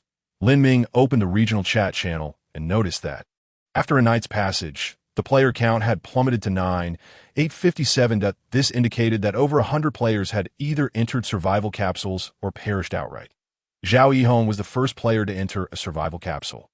prompting the ether crystal to issue a specific notification about Zhao Yihong's slumber, even conducting a live broadcast. However, other players did not receive such treatment.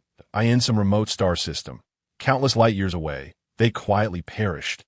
Or in slumber, their survival capsules drifted into the boundless cosmos. No frames of image or traces of sound were left behind.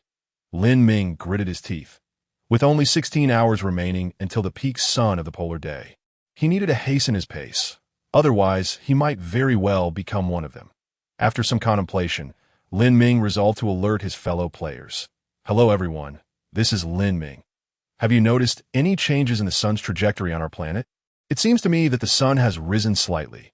This statement stirred a wave of response. Due to his previous actions, Lin Ming's name had become synonymous with credibility in the region.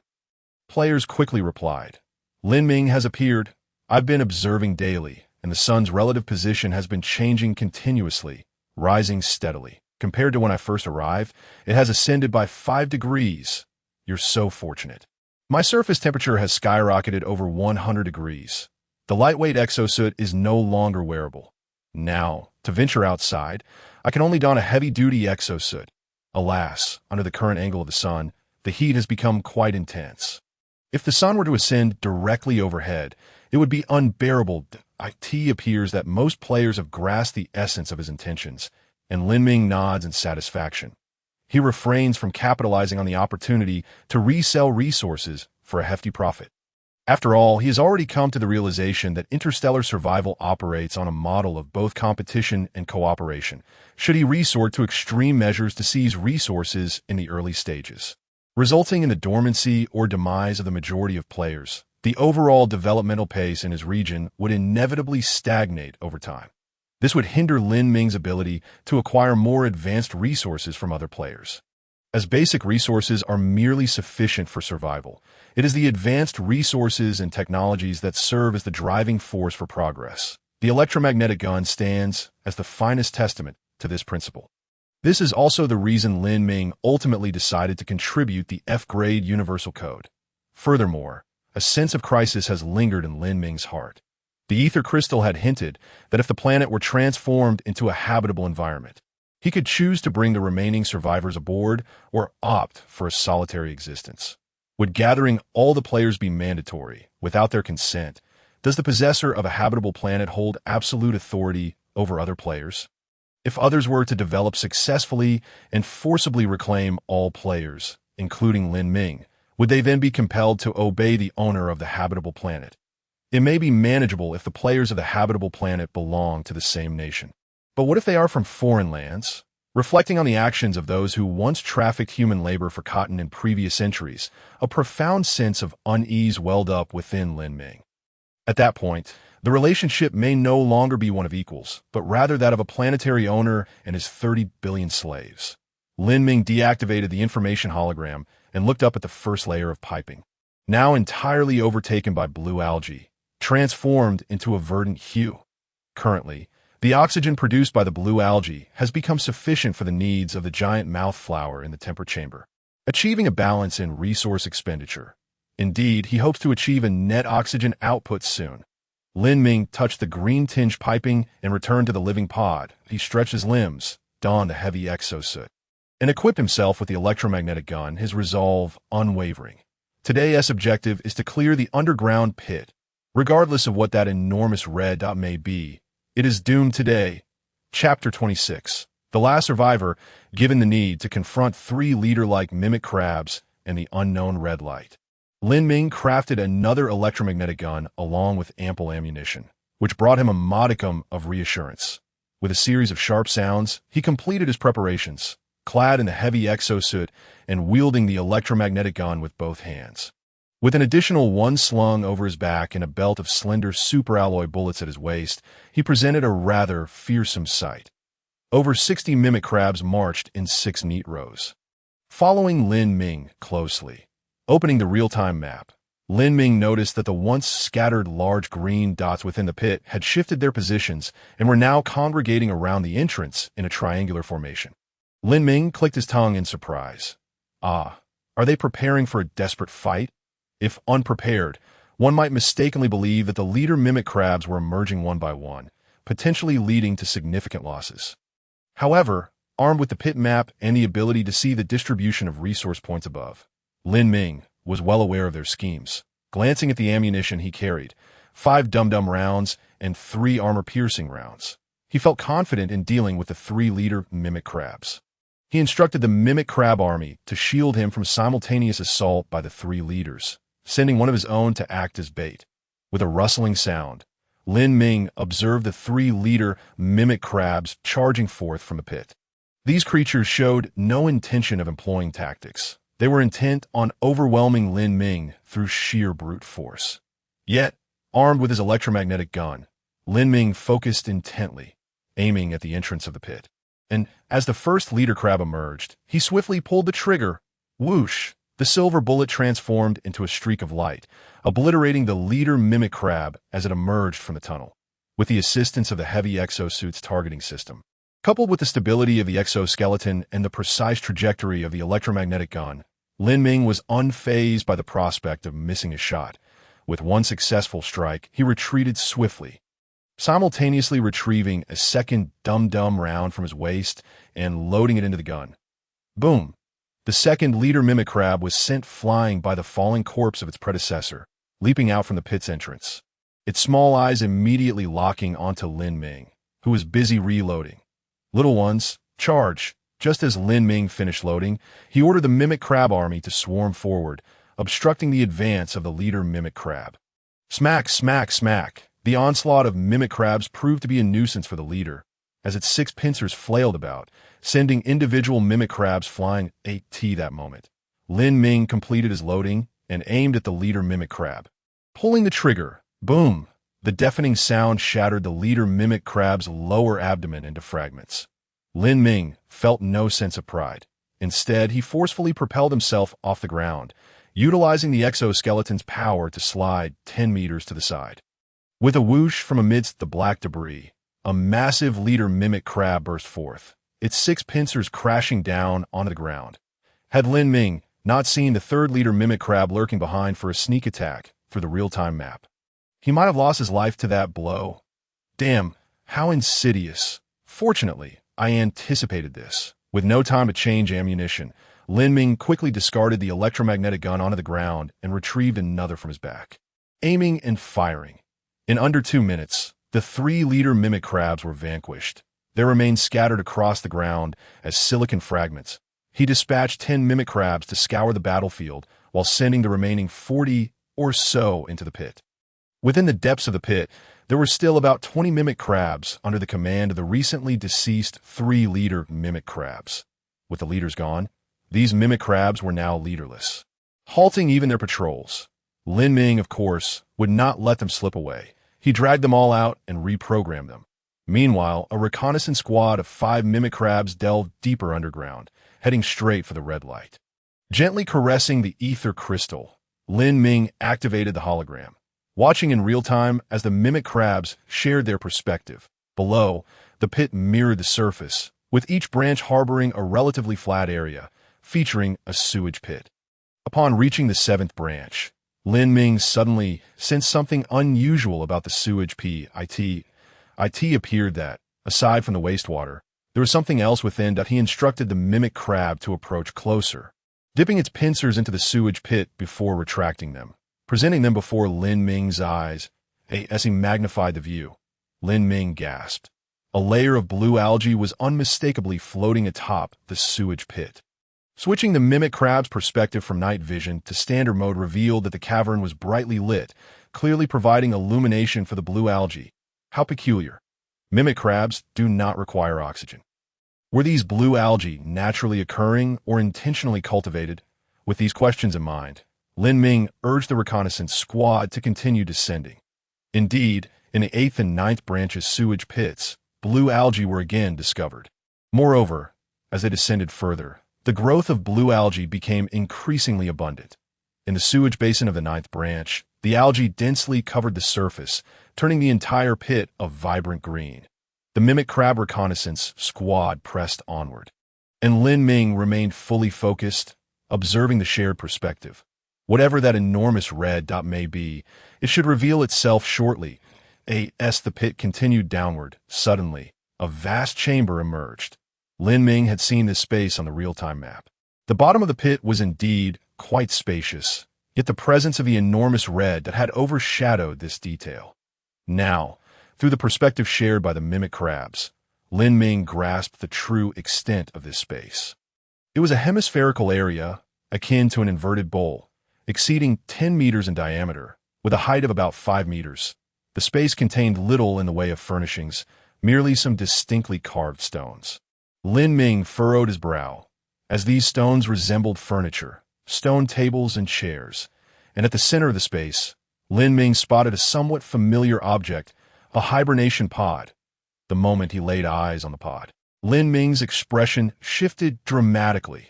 Could it be that this planet harbored other players apart from him? No wonder the light was such a glaring red. At that moment, the hibernation pod emitted a hissing sound, and white mist billowed forth, revealing a humanoid figure that bore little resemblance to a human being as it sat upright. This creature had extremely dry, wrinkled skin, and with every slight movement, dry flakes would fall away. A massive eye was situated on its forehead, the dull iris the size of an egg, now fixated intently on the mimic crab. The creature emitted a hoarse voice. "I have waited for you for a long time. Why have you come only now?" Chapter 27. The past Lin Ming remained silent, unsure of what this creature wished to convey, and chose to listen. 100,000 years had passed, exactly 100,000 years. The creature's enormous eye fixated on the mimic crab, as if it could perceive Lin Ming through the shared perspective.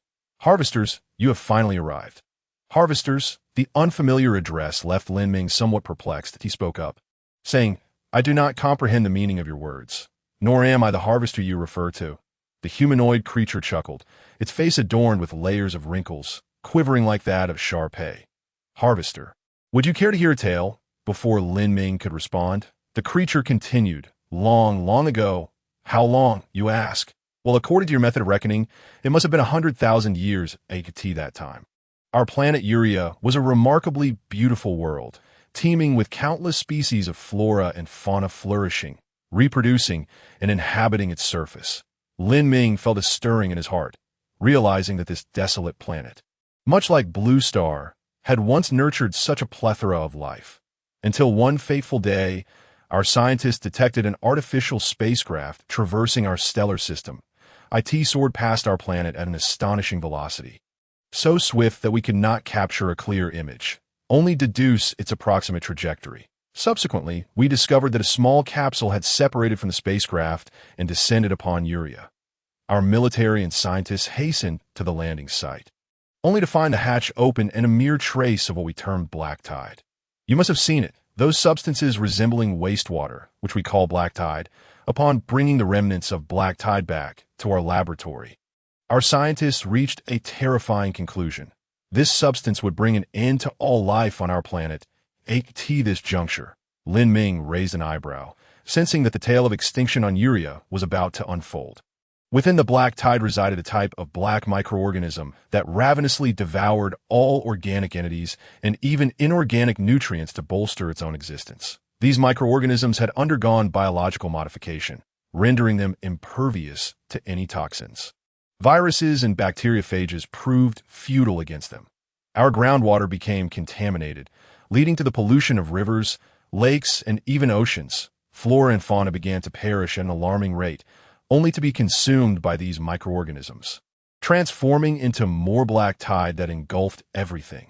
Fortunately, we discovered their weakness. They were averse to light, if exposed to intense illumination for a sustained duration of 10 units of time, equivalent to one of your days.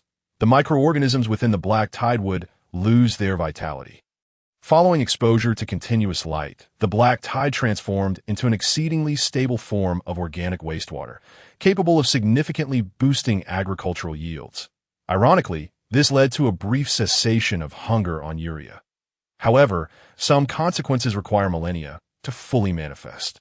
Initially, we observed the pollution of our oceans, leading to the demise of vast numbers of marine life. Within a millennium, fish species in the ocean were entirely extinguished, the anaerobic organisms on the ocean floor. After a brief revelry, met their final dusk within 10,000 years. Lin Ming felt a shiver run through him at the sheer destructiveness of the black tide. The creature's voice grew somber as it continued. During this period, the sentient beings of our planet united in an unprecedented act of self-preservation.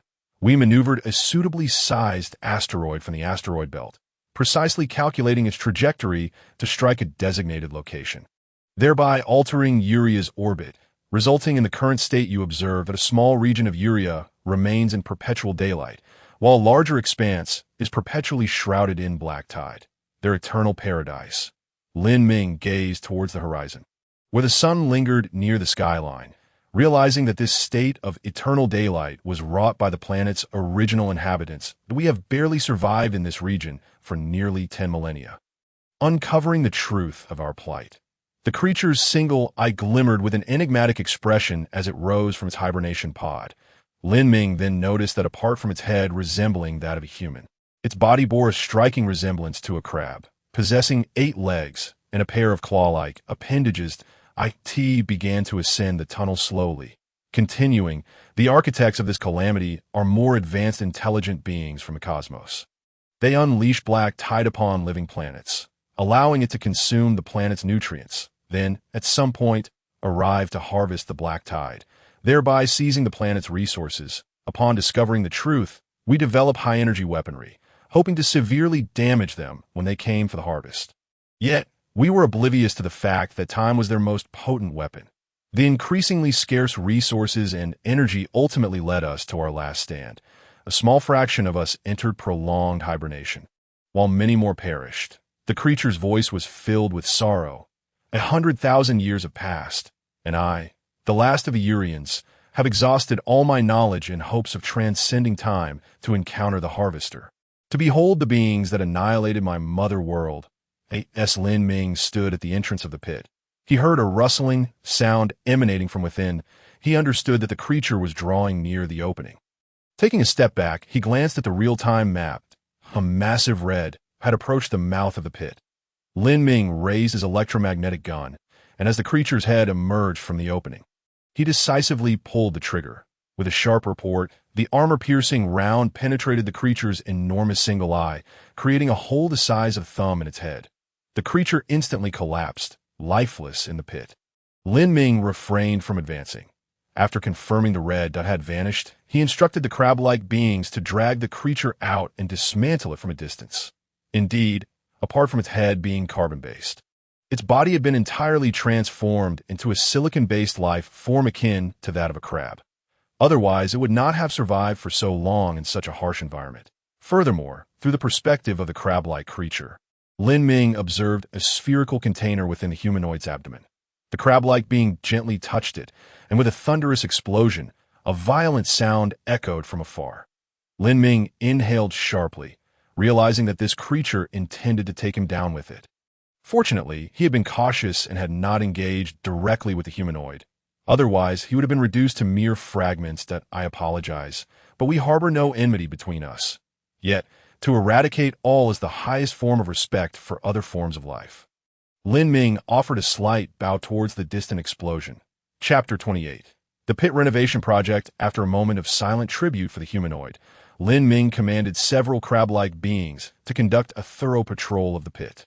At this point, aside from the wastewater pit, there was nothing else within the tunnel. Lin Ming fixated on the real-time map, his eyes glimmering with anticipation as he once again verified that no anomalous light dots were present in the pit. Despite this, a sense of unease lingered. After all, the humanoid had resided here for an indeterminate span of time. If it had set traps or concealed biological viruses within, it would be a dire predicament. Lin Ming instructed the crab-like beings to gather the remnants of the creature as thoroughly as possible, returning them to the hibernation pod. He noticed a button on the pod, inscribed with unfamiliar text. Thanks to the earlier translation system provided by the humanoid, Lin Ming quickly deciphered that the text signified eject, that we are all cosmic beings, existing in the vastness of the universe, destined to perish amidst its grandeur. Lin Ming mused softly before prompting the crab-like beings to press the button. With a resounding rumble, the ground trembled beneath him, debris scattering and dust billowing. Lin Ming retreated to a safe distance. Witnessing the emergence of an opening approximately 7 or 8 meters in diameter near the pit, the hibernation pod containing the humanoid was propelled skyward, soaring into the heavens. Lin Ming gently waved towards the white trajectory. Farewell. Last survivor, I shall assume your place. Once the launch port was activated, the long-secluded depths of the pit were illuminated by the sun's radiant light. Lin Ming recalled the humanoid's words. The black tide feared intense illumination, losing its vitality after 24 hours of exposure. Thus, he returned to the survival pod and employed a 3D metal printer to fabricate several exceptionally smooth metal plates, instructing the crab-like beings to position them at various angles within the pit. This way, sunlight could be reflected multiple times, effectively illuminating the entire pit. Even if remnants of the black tide lingered, they would gradually lose their vitality in 10 hours. The sun would begin to rise, reaching its zenith in 12 hours. Maintaining that intensity for 48 hours. Lin Ming recalled the orbital information provided by the miniature satellite. After calculating the time, he determined that when the sun blazed in the sky, the interior of the pit should be cleansed by the light, allowing him to take refuge within. The pit was a sealed environment, with a winding entrance that structurally could isolate most airflow. Given these considerations, he could tentatively attempt to transform the interior of the tunnel into a more habitable dwelling. Lin Ming was filled with determination. After all, the pit was a dwelling crafted by a form of sentient life, and both its location and layout must have been meticulously considered. Once thorough disinfection was completed, it would be suitable for habitation. Furthermore, the pit contained a wealth of wastewater reserves. When processed through the survival pod, both water and nutrients would be plentiful, allowing for the transplantation of a largemouth flower. Quite remarkable indeed. With a heart brimming with visions of the future, Lin Ming instructed several simulated crabs to patrol near the entrance of the pit before returning to the survival pod with the remaining few dozen. Before entering the survival pod, Lin Ming issued commands to the neatly arranged simulated crabs. Bring back all the nearby stones. With the number of crabs we have, you should be able to lift even the larger boulders collectively. Today's goal is to clear the area within a 3-kilometer radius. Every stone must be accounted for. With a series of sharp clacks, all the simulated crabs wave their pincers in acknowledgement before swiftly springing into action. Upon entering the survival pod, Lin Ming removed his heavy exosuit and activated the ether crystal that he noticed a red in the upper right corner of the planetary information tab. Even unread notifications. How trendy. He opened the planetary information. Urea planet. Summary. You have little knowledge of this planet, but fortunately, all its data mirrors that of your home world. Rotation period. 24 blue star hours. Revolution period. Not significant. Current surface temperature. 75 to 85 degrees Celsius. Current status. Polar day. Current gravity constant. 9.8 nkg. Current atmospheric composition. Nitrogen 80, carbon dioxide 19, others 1. Hint. Please pay attention to the orbital changes of this planet. Indications show that the angle of the star relative to the ground will alter after a period. The surface temperature has already begun to rise slowly. Based on this trend, Lin Ming estimated that when the sun is at its zenith, surface temperatures could reach at least 150 degrees. Fortunately, that unknown high-tech life form did not intend for the survivors from Blue Star to await their demise, but would timely issue warnings. Lin Ming opened the regional chat channel and discovered that some astute players had already recognized the impending crisis. Oh no, the sun is about to rise, and I haven't found a water source. Does anyone have pure water for trade? I can exchange it for rusty iron or... Hey, you should update your version. What era are you living in? Still using rusty iron or... Haven't you seen that the folks in Tang province are already discounting it? Ha! I managed to preliminarily repair the solar panels before the sun rises. Preparing to store energy. Those hoarding energy are likely to suffer significant losses. Something's off?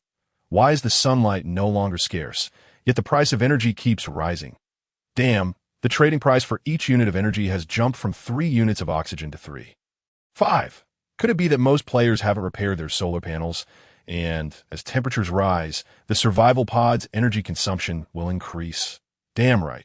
Let's quickly secure some energy first. As he watched the continuous stream of chat messages, Lin Ming opened the Interstellar exchange options, only to find that the price of oxygen was gradually declining, While the prices of energy and pure water were on the rise, the price for each unit of energy could now be exchanged for 4 units of oxygen, and it seemed likely to continue climbing. Pure water was even more outrageous, with each liter fetching 6 units of oxygen, and there was simply no market. Once it appeared, it was snapped up immediately.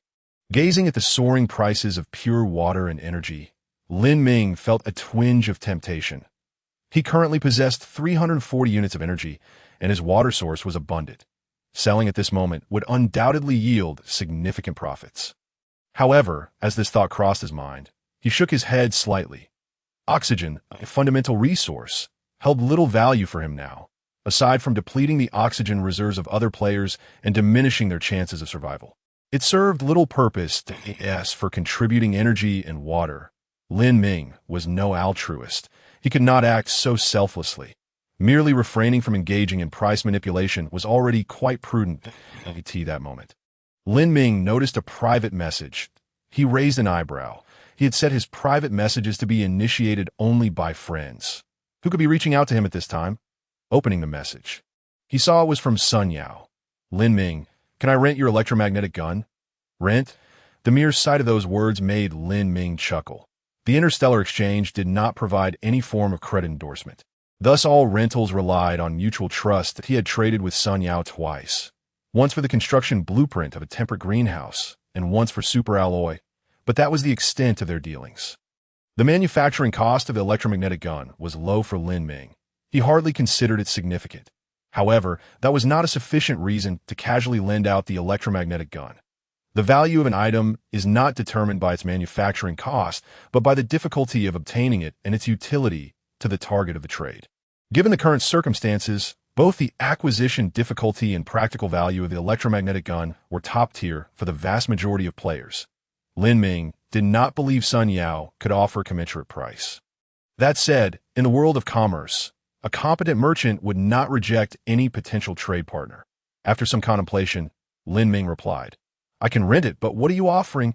At present, Lin Ming was not lacking in basic resources.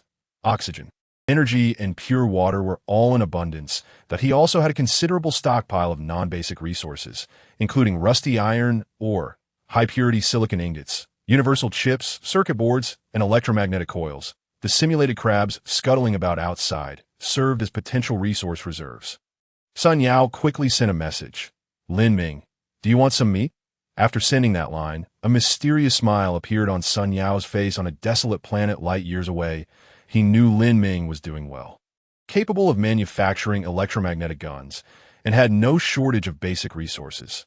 However, in terms of food, he was likely still consuming the unpalatable nutrient paste. Sun Yao had previously interacted with some wealthy individuals and knew they were particularly discerning about their quality of life. Lin Ming was surely one of those people, and thus he would likely be willing to accept some risks for a modest price. Sure enough, Lin Ming's reply came swiftly. What do you mean? Have you obtained the meat? Not yet, Sun Yao replied, sending Lin Ming a prepared guide and video. But I have a method to acquire a large quantity of meat. Spiked shell dragon, Sun Yao added. Along with the video, Lin Ming clicked on the guide for the spiked shell dragon and gasped in astonishment. Spiked shell dragon. Summary: a massive beast covered in sharp spikes, appearing quite fierce, yet it is herbivorous and possesses a gentle temperament. Clicking on a video, Lin Ming witnessed a brief recording by Sun Yao.it depicted a wild expanse identical to Urea Planet, where 7 spiked shell dragons, each over 5 meters in length and towering 2 meters high, were galloping toward the sun. These dragons were adorned with black, diamond-shaped spikes that glinted in the sunlight as they ran. Lin Ming felt a twinge of envy. Wow, it looks like a silicon-carbon hybrid. The outer shell is silicon-based, reflecting sunlight, and perhaps even absorbing a portion of solar energy, while the core is carbon-based, allowing for meat procurement. The planet Sun Yao is on is far superior to mine. The presence of animals indicated a complete biological chain. Water sources, food, herbivores, carnivorous predators, and even microbial decomposers would all exist. Yet no matter how superior others' resources were, they were not his own, that if other players learned of what he possessed, they would surely be envious. Lin Ming shook his head slightly, pondering when his perspective had become so narrowed. He sent a message to Sun Yao. What are you asking for? Sun Yao replied. if you lend me the electromagnetic gun for one day. Fully charged, I will return it after a day, along with all the meat produced by one spiked shell dragon. Lin Ming flatly refused. I do not accept that. What a joke, lending out the electromagnetic gun for an entire day and having to part with 5 units of energy for just one spiked shell dragon's meat. Lin Ming was not lacking in meat. Sun Yao responded. Lin Ming, I know the electromagnetic gun is precious, but this is meat, fragrant, delicious, and savory meat. Just imagine if you grill it slightly, it would be mouth-watering and tender. Ah, just thinking about it makes my mouth water. Upon reading Sun Yao's message, Lin Ming burst into laughter. This Sun Yao was quite the character, attempting to employ a culinary charm offensive to sway him. Was he testing his resolve? To be honest, if Lin Ming did not have his high-protein frozen canned food, he might have been inclined to negotiate with Sun Yao by now, merely discussing some details. But since he did, and feeling slightly hungry, Lin Ming retrieved an open can, slicing a few pieces of the tender meat and placing them on an alloy plate. He then began recording a video, first skewering a slice of meat with a superalloy fork and gently roasting it with hot air sizzle. As the richly marbled slices of meat encountered the warm breeze, they immediately erupted into tiny bubbles, accompanied by the delightful sound of sizzling. Before long, the tender meat began to take on a light golden hue, wisps of white steam rising gracefully from its surface. Lin Ming swiftly stuffed a piece into his mouth, chewing heartily. After capturing this entire scene on video, he sent it off to Sun Yao. Unbeknownst to them, light years away, Sun Yao gazed at the now silent message box, a smug smile gracing his face. He retrieved a tube of nutrient paste and took a hearty gulp. Damn it! Now I'm salivating too. No matter how abundant your resources when it comes to satisfying one's cravings for meat, you inevitably succumb. In this world, 2 types of businesses best cater to a man's physiological desires. One is the consumption of meat, and the other is also the consumption of meat that ate tea that moment. Many graceful young women in the regional channel had already commenced the first type of meat-selling business, raking in profits hand over fist. Was it too much for Sun Yao to explore the second type of business? Soon, the ethereal crystal began to tremble slightly, and Sun Yao noticed Lin Ming had replied, "Ha, I thought you were playing it cool, but it seems you've given in. Let me see what kind of bargaining you're planning." Worry. In the video, Lin Ming was meticulously grilling the meat slices with warm air, the succulent pieces sizzling and releasing oil, followed by the sound of vigorous chewing, causing Sun Yao to swallow hard. What was going on? How did Lin Ming get his hands on meat? Where did he procure such delicacies? Could it be that he had discovered living organisms on that desolate planet, perhaps even taking down one with an electromagnetic gun? That couldn't be. After all, he had traversed several kilometers and only stumbled upon a water source after waiting for 2 days, finally encountering the elusive, spiked armored dragon. It must have been a stroke of luck, as Lin Ming had only cut a few slices, indicating his reserves were limited. As Sun Yao engaged in this mental exercise, Lin Ming sent another image. Lin Ming, image. Sun Yao's right hand trembled as he gently tapped on the image. There, within Lin Ming's superalloy plate, lay a massive chunk of meat weighing over 10 pounds. Lin Ming, so what price do you have in mind? It's decent at first, but too much will become tiresome. Chapter 30. Are you speaking human? Eating too much will become tiresome. Is that even a human sentiment? Sun Yao gritted his teeth as he watched the video Lin Ming sent, struggling to finish the entire tube of nutrient paste. A tempest of emotions surged within him. It felt akin to a child proudly flaunting a toy car to his friends, only to be met with indifference as they opened their toy box filled to the brim with various cars, some already worn out. Comparisons could be lethal. Sun Yao painstakingly calmed himself, and after a while, finally adjusted his mindset. A big shot is a big shot. I was the one being reckless, glancing at the message from Sun Yao. Lin Ming smiled faintly. Although he couldn't see it directly, he could accurately guess Sun Yao's mental turmoil. Lin Ming casually typed a response. The electromagnetic gun can be borrowed, but I have no interest in the spiked armor dragon. Upon reading Lin Ming's reply, Sun Yao felt invigorated once more. As long as Lin Ming was willing to negotiate, it meant he had something Lin Ming desired. But what could it be? After pondering, Sun Yao received Lin Ming's reply, a simple 4-character phrase. I want dragon eggs. Damn. Sun Yao felt as if his pristine white teeth were about to shatter. He had spent a considerable amount of time waiting to catch a glimpse of the spiked armored dragon, only to discover that Lin Ming was directly after its eggs. After much deliberation, Sun Yao replied word by word. Lin Ming, is it even known whether the spiked armored dragon lays eggs? Even if there are dragon eggs, hatching them requires stringent conditions, not to mention the resources needed to raise them. Lin Ming, you need not worry about that .1 dragon egg in exchange for one electromagnetic gun. Once you find the dragon egg, send me the image and the identification, and I will trade you the electromagnetic gun. After sending this, Lin Ming fell silent. Sun Yao stared blankly at the messages in the chat box, his eyes vacant. The dragon egg of the spiked armored dragon. Although the guidebook indicated that the spiked armored dragon was herbivorous and had a gentle disposition, it would likely fight desperately against an egg thief. The thought of the dragon's immense size and its formidable spikes made Sun Yao feel that such a colossal creature would not require any skill to crush him into oblivion. Lin Ming wasn't concerned with Sun Yao's thoughts. He was indifferent to how to obtain the spiked armored dragon's eggs. In fact, he held little hope that Sun Yao could acquire them. This business was initiated by Sun Yao. If it succeeded, it would be great, but if not, Lin Ming would bear no loss. Something that merely added to the existing situation was not within his plans and wouldn't significantly impact his objectives. After concluding these matters, Lin Ming mixed some nutrient paste with grilled meat to satiate his hunger before rising to head to the temperature-controlled room. The big-mouth flower in the temperature-controlled room was what truly concerned him. After all, if everything proceeded smoothly, the yield from the big-mouth flower would be key to solving his food issues.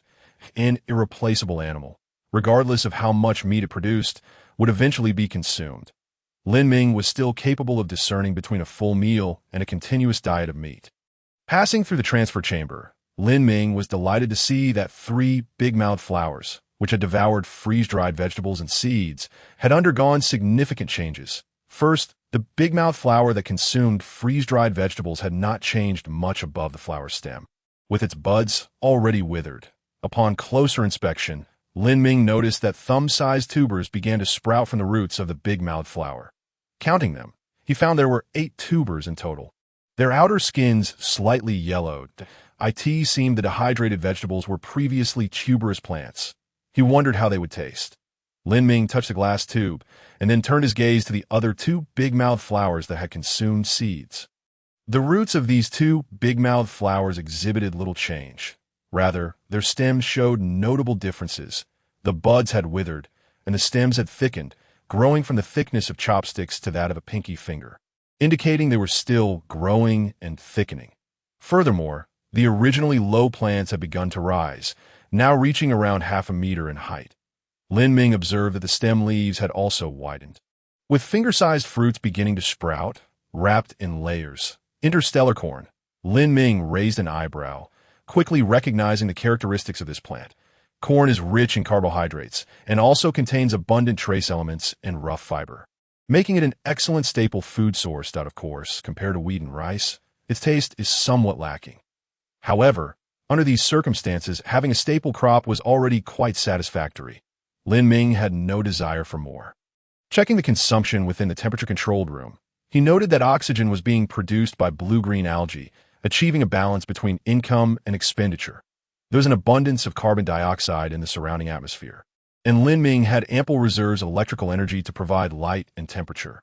Water resources and nutrients also had stable sources, so for now, it was just a matter of waiting patiently.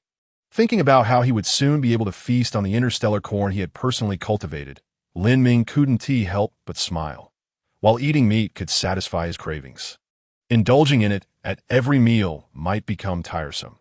His stomach was still more accustomed to consuming staple foods. Of course, achieving a balance of meat and vegetables for a well-rounded diet would be ideal, but that remained a long journey ahead. Initially, Lin Ming had obtained 5 seeds of the big-mouth flower, each of which successfully germinated and grew into a big-mouth flower. Now, 3 of them had specialized, leaving 2 still eagerly awaiting nourishment. As Lin Ming passed by, these 2 big-mouth flowers gently swayed, clearly begging for food. Not yet, you'll have to wait until your companion's corn matures. and then I'll feed you corn kernels." Looking at the blooming big-mouthed flowers and their sharp, backward-facing spikes, Lin Ming resisted the urge to touch them. However, upon further reflection, since the big-mouthed flowers had already produced interstellar corn, he could directly save some corn for planting, eliminating the need for the big-mouthed flowers to devour again. As of now, the microsatellite had not detected any new F-class carbon-based life resource supply pods, so there would be no new plants for the big-mouthed flowers to consume in the near future. But could the big-mouthed flowers eat meat? When this thought crossed Lin Ming's mind, it seemed absurd. Yet there were carnivorous plants on Earth, such as the Venus flytrap and the pitcher plant, considering that the big-mouthed flower had been genetically modified through biotechnological means. Anything was possible. With two mature, big-mouthed flowers at hand, Lin Ming decided to experiment with one of them. He quickly returned to the survival pod, carefully cutting a piece of meat the size of a fingernail and placing it gently into the flower's corolla. The sharp, backward-facing spikes instantly reacted, swallowing the meat piece, and the petals continued to open. Watching the frequency of the big-mouthed flowers opening and closing noticeably increase, Lin Ming raised an eyebrow, sensing that it seemed still hungry. In that case, Lin Ming decided to continue his experiment, cutting another piece of meat the same size. After the big-mouthed flower devoured it, the frequency of its petal movements increased even more. "You certainly have quite the appetite." Lin Ming continued to slice the chunks of meat. Only after the great flower had devoured 5 pieces did its petals reluctantly close completely. The heavy bud, burdened by the meat, drooped slightly, succumbing to slumber. Chapter 31. A sense of crisis emerging from the temperature-control chamber. Lin Ming observed the diligent efforts of the simulated crabs through their shared perspective, apart from those patrolling and standing guard in the pit. There were currently 55 simulated crabs transporting stones. This number represented a significant increase compared to the initial workforce. However, the efficiency had not improved considerably. The reason was simple. The nearby stones were dwindling, compelling the crabs to fetch them from farther distances. Despite their tireless and unflagging nature, the high-intensity labor rapidly depleted their stored electrical energy, necessitating frequent breaks for recharging. How curious it was to find himself anticipating the sun's early rise. Watching as the simulated crabs took over 10 minutes to recharge, Lin Ming clicked his tongue that he stroked his chin and noticed several massive boulders standing resolutely nearby, which the crabs could not possibly move. He decided to lend them a hand, commanding the 3D metal printer to fabricate several dozen dum-dum bullets. Lin Ming donned his heavy exosuit, grasped his electromagnetic gun, and aimed at the boulders several kilometers away. Pulling the trigger, whoosh, a silver flash observing the messages exchanged among players in the chat channel. Lin Ming wore a smile. It appeared that many players had already conceived the idea of relocating the survival pod to evade the relentless sun. After all, the survival pod was equipped with an engine, and the system had not indicated any damage, suggesting it was operational.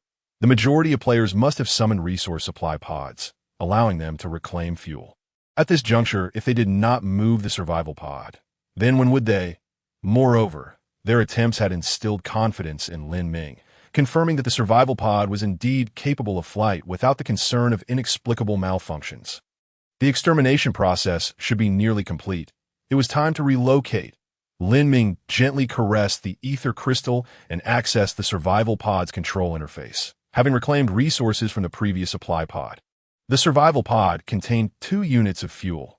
Lin Ming set the landing point to the bottom of the pit, precisely where the humanoid biological hibernation chamber was situated, with a diameter of 7 to 8 meters.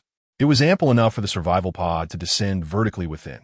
Furthermore, the top of the launch hole could be sealed, effectively blocking out sunlight and causing the temperature to plummet to a more suitable level. Without further ado, Lin Ming confirmed his actions. Warning: current fuel only supports a brief low-altitude hover. Please verify landing point information. Insufficient fuel will result in premature descent. After confirming the ascent warning, Lin Ming reclined in the hibernation chamber and secured a seatbelt. The preparations for takeoff were underway, with an expected launch in 1 minute.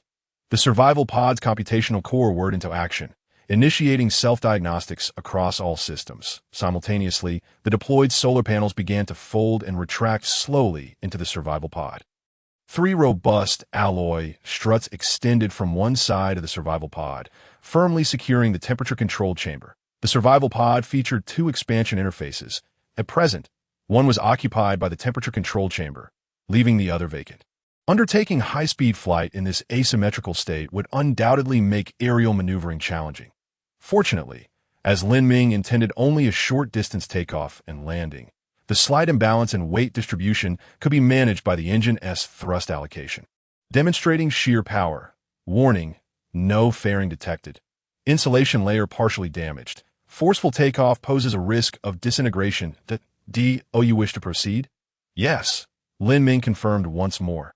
The system diagnostics concluded, with the engine set to ignite in 10 seconds. 10, 9, 2, 1, boom! Fiery flames erupted from the rear engine nozzle as the landing gear began to retract gradually.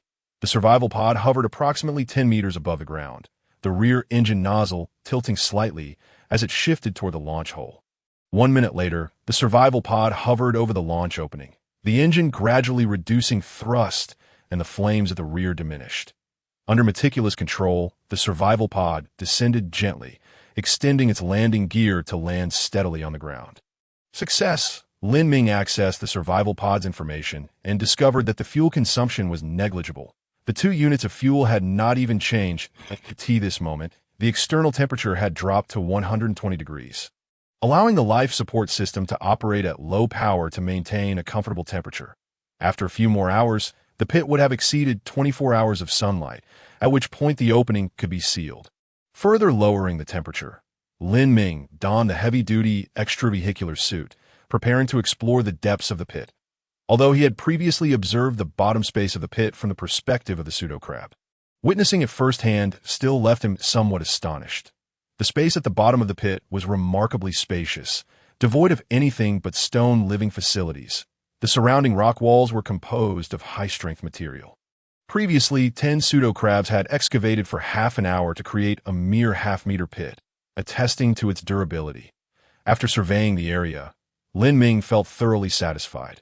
Once decontaminated, this would serve as a perfect resting space, solid, comfortable with a water source, and capable of shielding against extreme heat. Moreover, due to the relatively enclosed nature of the pit, he could later alter the air composition within, allowing him to move freely without the extravehicular suit. This truly felt like home. Seated on a stone chair at over 100 degrees, Lin Ming gazed contentedly at his surroundings. Suddenly, his eyes caught a flicker of a black point in the corner of the pit. With curiosity piqued, he hastened over and discovered a smooth stone wall. There was something inside, concerned that the external exoskeleton of his heavy-duty suit might damage whatever lay within. Lin Ming summoned a pseudocrab to excavate the stone wall. Scrape, scrape, scrape. The pseudocrab's pincers alternated, leaving shallow scratches across the stone surface. After a full hour, the pseudocrab managed to break through the wall, revealing a square hidden compartment. Chapter 33. The level universal code inside the compartment was a fist-sized superalloy storage box, perfectly sealed with no visible means of opening. However, this posed no challenge for Lin Ming. He promptly tossed it into the survival pod, prompting the internal decomposition module to commence operation. Decomposing superalloy safe X1 yielded a level universal chip X1. Level 2 survival pod upgrade blueprint X1. Storage chip X1. Struck with exhilaration at the decomposed items, Lin Ming's face lit up with surprise. He hadn't anticipated that humanoid biological entities would leave behind such valuable artifacts. This was likely the pinnacle of their civilization's intellectual legacy. Back in the survival pod, Lin Ming watched in anticipation as the mechanical arm delivered 3 black chips, each the size of a fingernail. Stirring excitement within him, he immediately began utilizing the E-level universal chip to decipher the E-level universal code. Decoding E-level universal code, estimated to yield results in 1 hour. Observing the prompt on the holographic screen, Lin Ming felt immense satisfaction and picked up the second chip to access the blueprint. Level 2 Survival Pod Upgrade Blueprint X1 Description. A construction blueprint for the core chamber, integrating the highest technology of the intelligent life from Urea planet. It allows for the upgrade of your survival pod based on the blueprint. Construction consumption. Superalloy X100. High-purity silicon ingot X10. Electromagnetic coil X50. Circuit board X50. F-level Universal Chip X10, or F-level Universal Chip X1. Energy 100 units. Construction requirements. 3D metal printer X1. Construction duration 3 hours. Note: life support functions of the survival pod will be temporarily disabled during construction. Lin Ming examined the required materials and found that he possessed the majority, with only a slight shortfall in superalloy and electromagnetic coils. However, this was easily resolved. He summoned 2 pseudo-crabs for decomposition to gather the necessary electromagnetic coils, then accessed the Interstellar trading platform to post trade information. Energy X1 unit for exchange of superalloy X5 units. Pure water X1 liter for exchange of superalloy X5 units. Nutritional paste X1 tube for exchange of superalloy X5 units. The sudden influx of trading information set the chat channel ablaze. Lin Ming, what are you doing? Oh my, trading energy and water for superalloy at such a low price. Are you engaging in charity? My goodness, how did you know I was nearly dying of thirst? If you don't mind, I would gladly adopt you as my benefactor. Wow, cool. Love Lin Ming. Your avatar is so handsome. You must be a very sunny person. Are you lonely? I can video chat anytime. I offer bespoke services. In less than a minute, 100 units of superalloy were swiftly collected, prompting Lin Ming to hurriedly take down the trade information. The overwhelming response from players left him somewhat flustered. In just a few seconds after removing the trade information, another 50 units of superalloy had been traded. This was untenable. Next time he would need to set a trading limit, lest he be completely drained of resources. Lin Ming secretly rejoiced that he had not deployed the oxygen supply. Otherwise, he might have found himself in a dire situation of oxygen deprivation at this very moment. After donning the heavy-duty extravehicular suit and completing his supplies, he commenced the upgrade of the survival pod. The 3D metal printer sprang into action, rapidly producing sheets of superalloy protective plates, which were diligently installed in various locations by industrious robotic arms. Lin Ming observed that while some superalloy plates were being installed, others were being dismantled and reconstituted into the superalloy powder required for the 3D printer as the superalloy plates were affixed.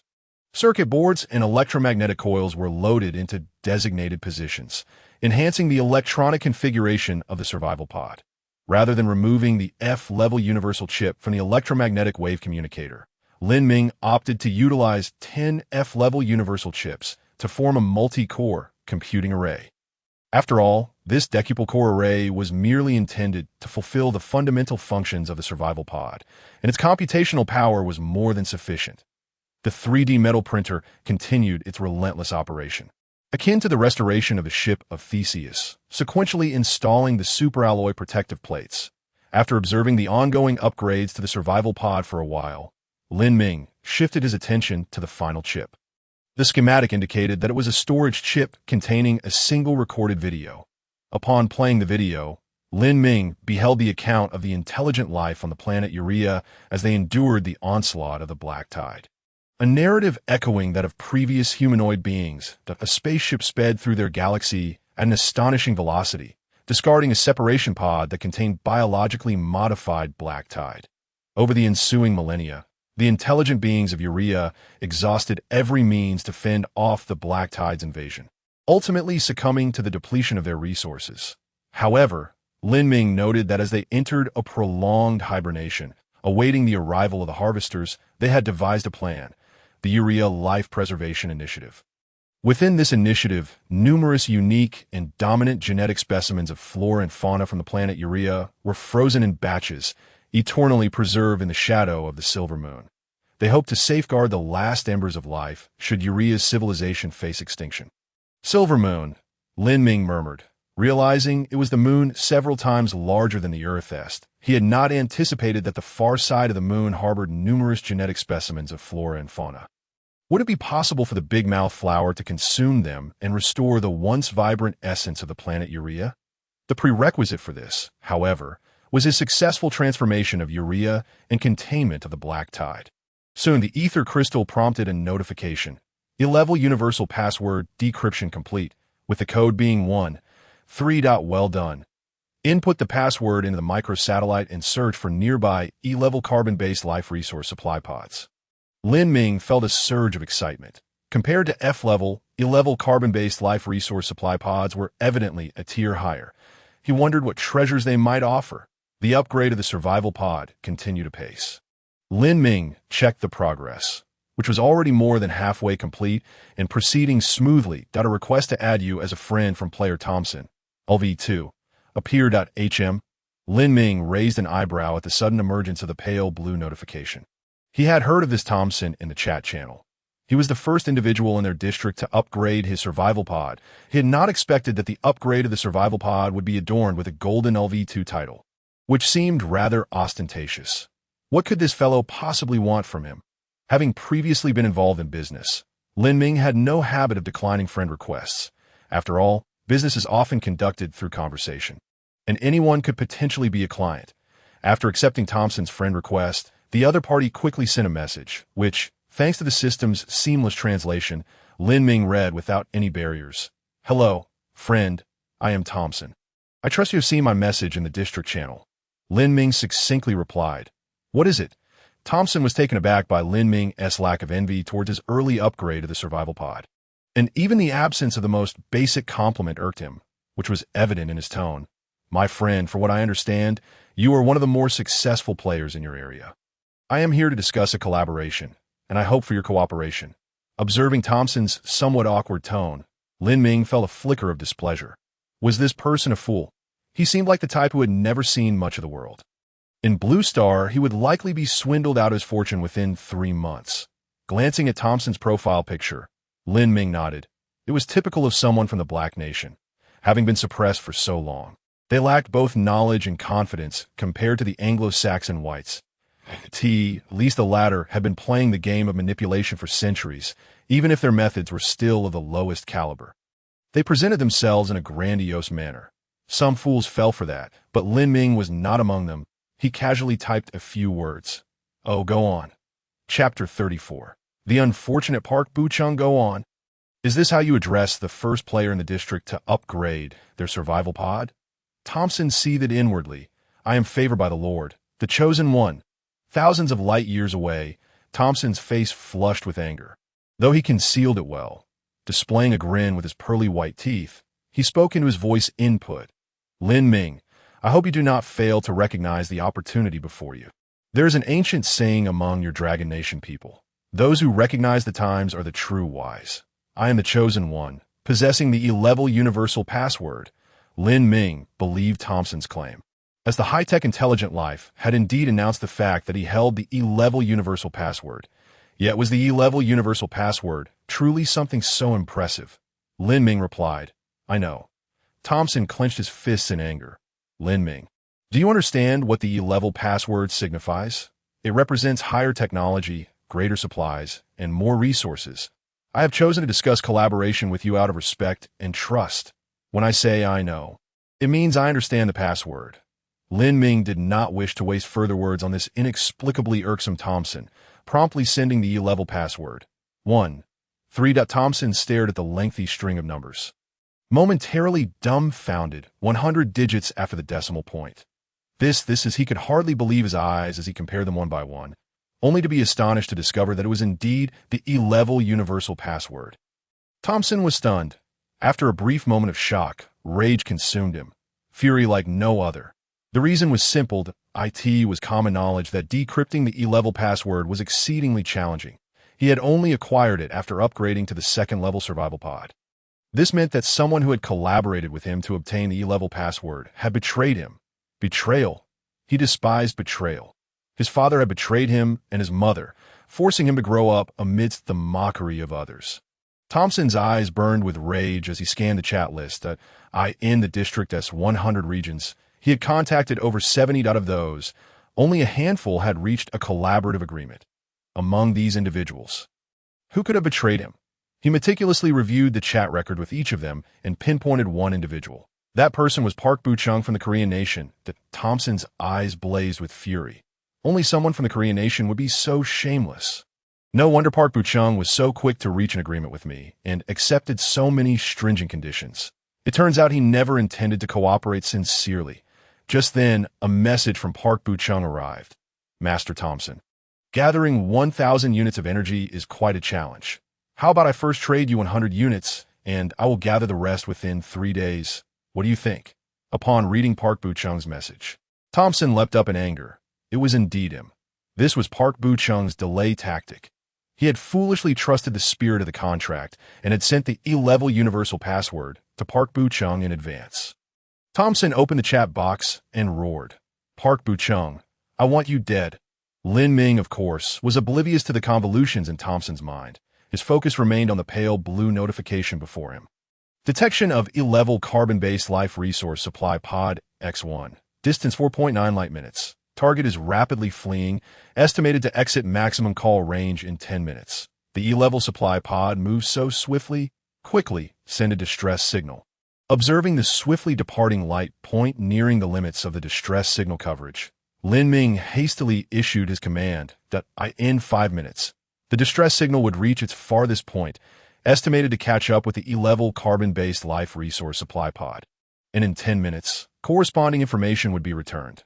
Lin Ming anxiously watched the pale blue screen, observing the waveform of the distress signal gradually approaching the light point. 10 minutes later, the ether crystal finally provided Lin Ming with a satisfactory notification. Detected E-level carbon-based life resource supply pod 1. Based on the current trajectory and speed of the supply pod, it is estimated to arrive in 5 hours. Thank goodness. Lin Ming exhaled in relief and asked, "Why does it take so long?" Logically, E-level supply pods should be quite fast, right? The ether crystal replied. The flight trajectory of this supply pod is opposite to that of the planet Urea, and deceleration and reverse acceleration require time. Lin Ming nodded slightly at this moment. The survival capsule had been fully upgraded, and Lin Ming felt a surge of excitement as he stepped into the capsule via the descending ladder. Spacious. This was Lin Ming's immediate impression. The original internal dimensions of the survival capsule measured 2 meters by 3 meters, with a height of 2 meters, totaling 12 cubic meters, making it somewhat cramped for living. Now, the living space of the survival capsule had expanded to 3 meters by 4 meters, and a height of 2.5 meters. While the numerical increase appeared modest, the actual internal volume had nearly tripled. The significantly more spacious interior felt much more comfortable. However, it did come with certain drawbacks. The vast internal space necessitated an enhancement in the power of the life support system, which would consume 1 unit of energy per hour during regular operation. Consuming 1 unit of energy per hour means 24 units in a day, quite a hefty demand. Lin Ming opened the survival capsule's information display and felt quite pleased. Level 2 Interstellar Survival Capsule Overview. Accept your fate. This is the home you will never leave in this lifetime. Fuel, 2,200, sufficient for limited low-speed movement. Energy, 1,981,000. Energy is your fundamental means of survival. Oxygen, 431,000. Each unit of oxygen sustains intense activity for 1 hour, restful sleep for 2 hours, or hibernation for 10 hours. Pure water, 731,000 units. Liters. Food, nutrient paste X17. Each tube sustains caloric needs for 1 day.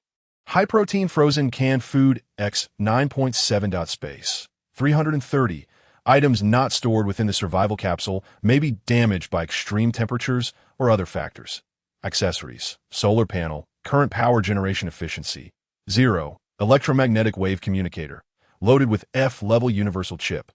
Hibernation pod available. Escape capsule available. Expansion interfaces 14. Temperature control chamber operational. Compared to the Level 1 survival capsule, the loading capacities of the Level 2 survival capsule had doubled, allowing Lin Ming to store a considerable amount of resources without worrying about overcapacity. The number of expansion interfaces had also increased from 2 to 4, enabling the possibility of more expansion modules in the future. Currently, the solar panel had not been deployed, hence power generation had not commenced. Observing the fierce sunlight streaming down almost directly from the top of the pit, Lin Ming felt that not deploying the solar panel would be a tremendous waste. The limited space at the bottom of the pit allowed the solar panel to only be deployed at a minimal angle. If it could be set up outside, it would generate power at full capacity.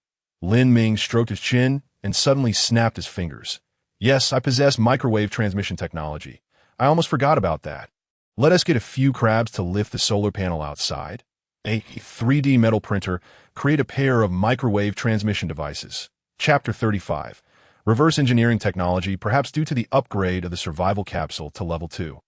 The 3D metal printer completed the manufacture of a pair of microwave transmission devices in just 10 minutes. The microwave transmission devices were exquisitely crafted, resembling a pair of palm-sized horns. The transmitting end was responsible for converting electrical energy into microwave transmission, while the receiving end was tasked with converting microwaves back into electrical energy. Soon, several simulated crabs had moved the solar panels to the ground. Once deployed, the two 10-square-meter solar panels lay flat on the ground. At this moment, the sun was positioned directly overhead, eliminating the need for angle adjustments. The agile claws of the simulated crabs quickly connected the microwave transmission device to the transmitting end of the solar panel. Lin Ming then installed the receiving end onto the interface of the survival capsule. There could be no obstructions in the microwave transmission path, as they would significantly impact transmission efficiency. Fortunately, the pit's launch shaft was vertical, so this was not a concern. After a brief calibration and alignment, the survival capsule indicated that the solar panel was connected and began generating power at full capacity. The solar panel's current power generation efficiency was at 100, producing 9 units of energy per hour.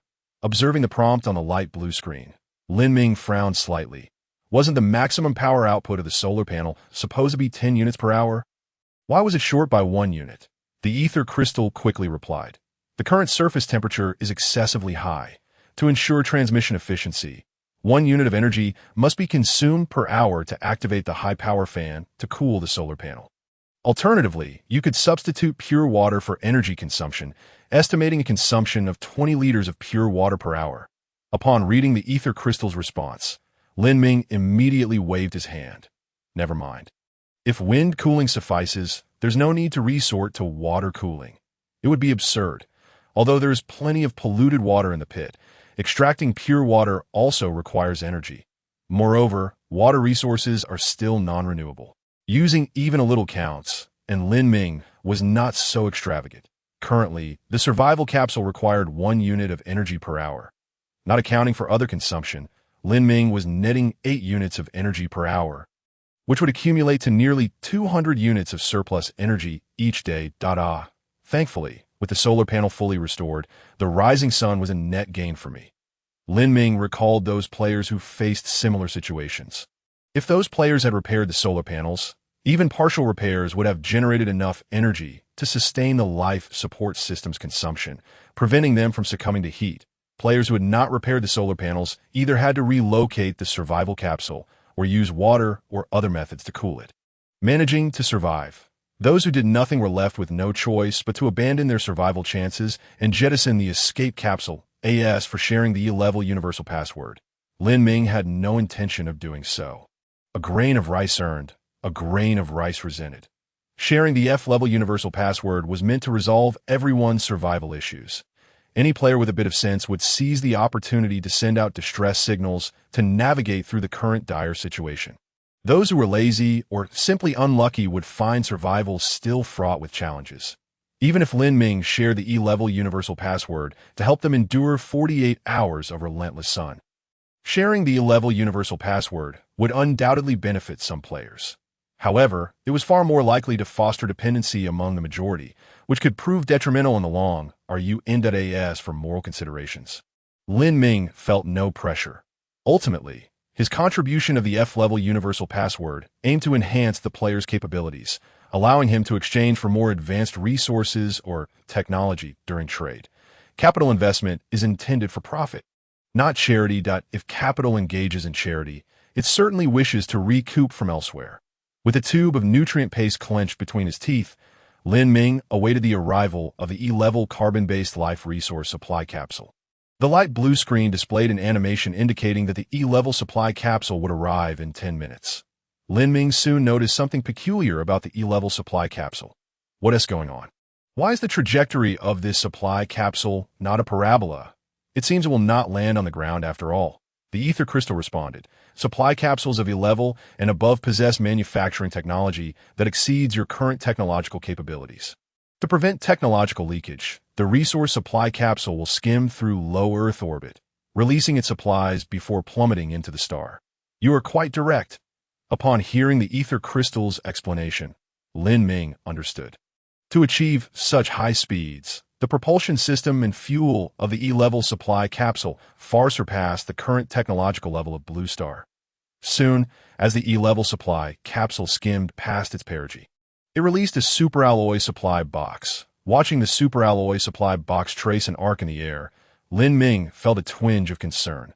Will it burn up in midair? The ether crystal offered no reply. When only a few kilometers remained to the ground, the ether crystal provided real-time footage. Encased in flames, the superalloy supply box was enveloped by a foamy substance, which gradually eroded under the extreme heat, but did not harm the superalloy box in the slightest. Boom! A tremendous sound echoed as the superalloy supply box, protected by the foam, descended to the ground, bouncing high upon impact. Boom, boom, boom. After several successive bounces, the foamy substance gradually shed from the superalloy supply box, which eventually settled quietly on the ground. Is this even possible? Who would have thought such an advanced supply box could land in such a violent manner? Lin Ming quickly instructed several simulated crabs to work together to lift the superalloy supply box down. Quickly, let us decompose it. Hurry, hurry. E-level resource supply box recovered. This time, you have obtained superalloy X1, reverse engineering technology chip X1. Watching the light blue screen's prompt, Lin Ming hurriedly directed the mechanical arm to retrieve the chip. What does this technology mean? Holding the chip obtained from decomposition, it appeared identical to the previous chip. The fingernail-sized chip was dark in color, and Lin Ming requested the ether crystal to provide a catalog entry. Reverse engineering technology chip overview. To know the what, one must also understand the why. From now on, you will be able to reverse engineer your technological creations, gaining access to all their underlying technologies. That a simple yet profound statement left Lin Ming immensely excited. Reverse engineering. At this moment, he possesses a Level 2 survival pod, a heavy-duty extravehicular suit, and a simulacrum crab, all of which are high-tech products. Yet he can only possess them without the ability to replicate. However, upon acquiring reverse engineering technology, he could obtain the corresponding manufacturing techniques, and as long as resources are sufficient, anything could be produced. Analyzing technology, as the reverse engineering technology is being deciphered, it is estimated that mastery of the related technologies will be achieved in 1 hour. Chapter 36. Reverse research. The reverse research has been successfully completed, and you have mastered reverse engineering technology. Upon seeing the pale blue light screen notification from the ether crystal, Lin Ming decided to give it a try. First, he would conduct reverse research on the technologies required to manufacture the survival pod. Please select the chip for reverse research. F-grade universal chip, based on the computational power provided by the current chip. The estimated duration for reverse research is 10,000 years, with a consumption of 1 unit of energy per hour. You wish to begin the reverse research. You may shorten the duration of the reverse research by increasing the quantity of chips or enhancing their computational power. Seeing the prompt, Lin Ming was taken aback. It turned out that reverse engineering is not an omnipotent cure-all. It is fundamentally based on computational power. After pondering for a moment, he said, "Let us try the F-grade universal chip. Based on the computational power provided by the current chip, the estimated duration for reverse research is 1,000 years, with a consumption of 1 unit of energy per hour. You wish to begin the reverse research. It seems the computational power of the F-grade universal chip is equivalent to 10 F-grade universal chips. What about the E-grade?" The ether crystal once again displayed a prompt. Based on the computational power provided by the current chip, the estimated duration for reverse research is 10 years, with a consumption of 1 unit of energy per hour. You wish to begin the reverse research. 100-fold improvement. At this rate, even the E-grade universal chip can only reduce the reverse research time to 1 year. Such a lengthy duration is absolutely unacceptable. The D-grade chip is out of the question, as acquiring it would be as difficult as climbing to the heavens. Thus, the only feasible direction is brute force stacking. Lin Ming squinted his eyes, contemplating. Can reverse research be conducted on the F-grade universal chip? Based on the computational power provided by the current chip, the estimated duration for reverse research is 24 hours. With a consumption of 1 unit of energy per hour. You wish to begin the reverse research. Note: reverse research will damage the target being studied, making it irreparable or unrevivable. The technological content of the F-grade universal chip is not high. Therefore, the duration for reverse research suddenly shortened, which Lin Ming found acceptable. However, he did not possess the technology to manufacture chips, and the resolution of the 3D metal printer is at the micron level, insufficient for the precision required to fabricate chips. Let us try the solar panel. Lin Ming instructed the simulacrum crab to detach a piece of solar panel for reverse research using the E-grade universal chip. Based on the computational power provided by the current chip, the estimated duration for reverse research is 0.1 hours, with a consumption of 1 unit of energy per hour. Do you wish to begin the reverse research? Yes. To his surprise, the time required for reverse research on the solar panel was so brief that Lin Ming immediately confirmed. Upon reflection, he understood why. Although the F-grade universal chip is small, the circuits within are extremely complex, with transistors likely numbering in the billions, thus making reverse research exceedingly time-consuming. The survival pod is no different. The constructs left behind by the intelligent life of Urea 7 are of a design and technology that Lin Ming cannot comprehend, let alone the numerous chips and circuit boards within.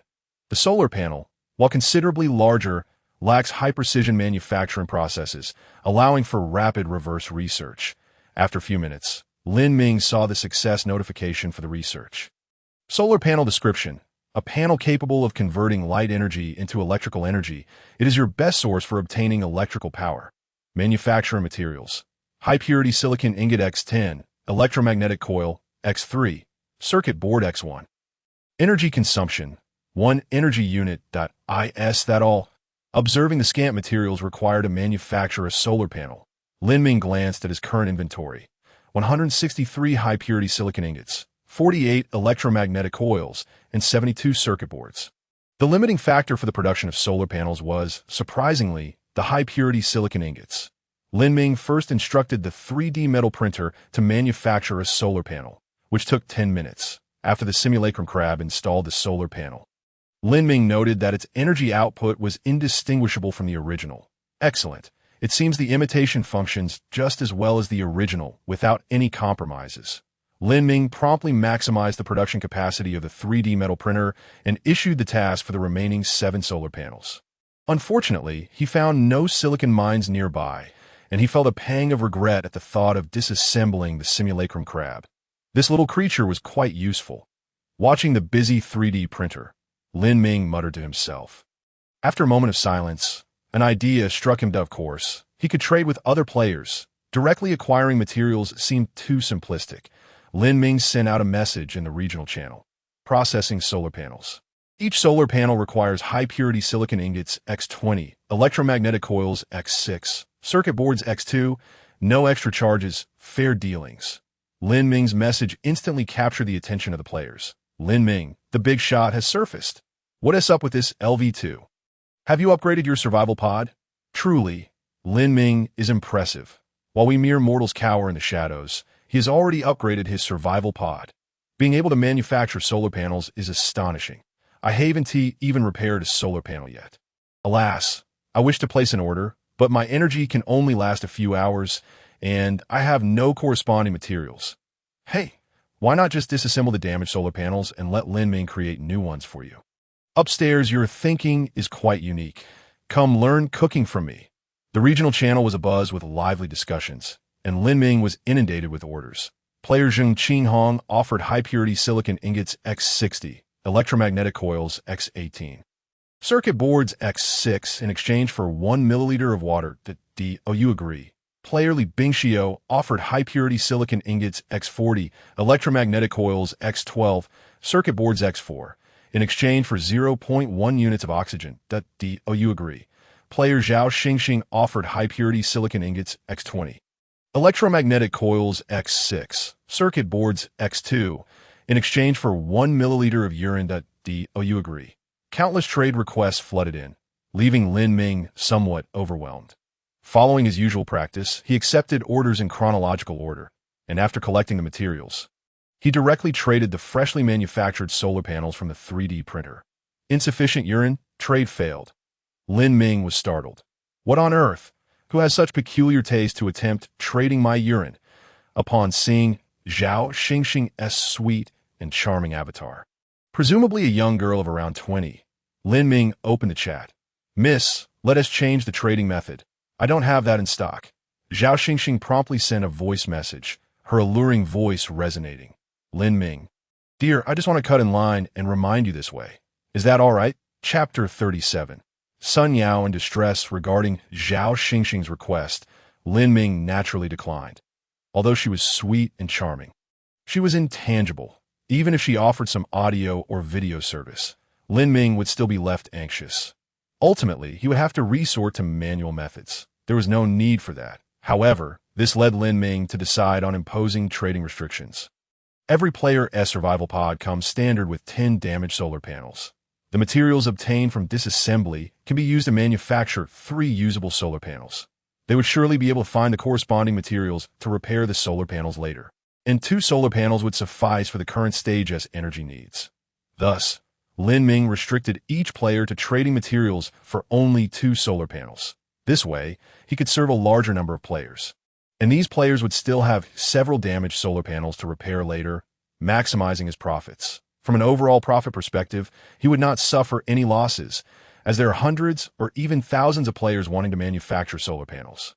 This is his unique business, and he has no worries about competition. Indeed, monopoly businesses are the easiest to manage. Lin Ming sighed, accepting players' trade requests one by one, and then began processing the orders. After fully utilizing the 3D metal printer's production capacity for the day, Lin Ming finally ceased accepting orders that he calculated that even while he slept, the 3D printer would operate at full capacity, continuously producing solar panels that lets work hard. Soon I shall be able to create a solar energy farm. Watching the 3D metal printer continuously spray out black high-purity silicon powder, which then heated and formed, Lin Ming's face was filled with joy. Regrettably, reverse research requires the destruction of the target being studied, and it is irreversible. Otherwise, he would truly wish to conduct reverse research on the 3D metal printer to enable mass production.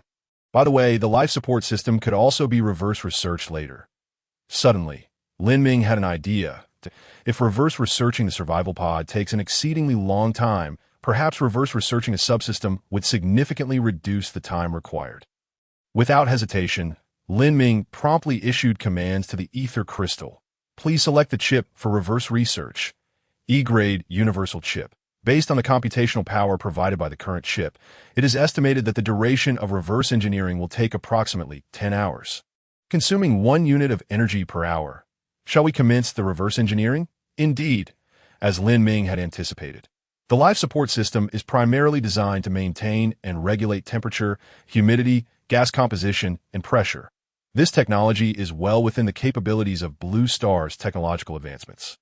Once the life support systems are manufactured, Lin Ming can install one in each of the 9 branches within the At that point, the temperature, humidity, and air composition throughout the entire pit will transform into a habitable state, allowing Lin Ming to move freely without the cumbersome space suit.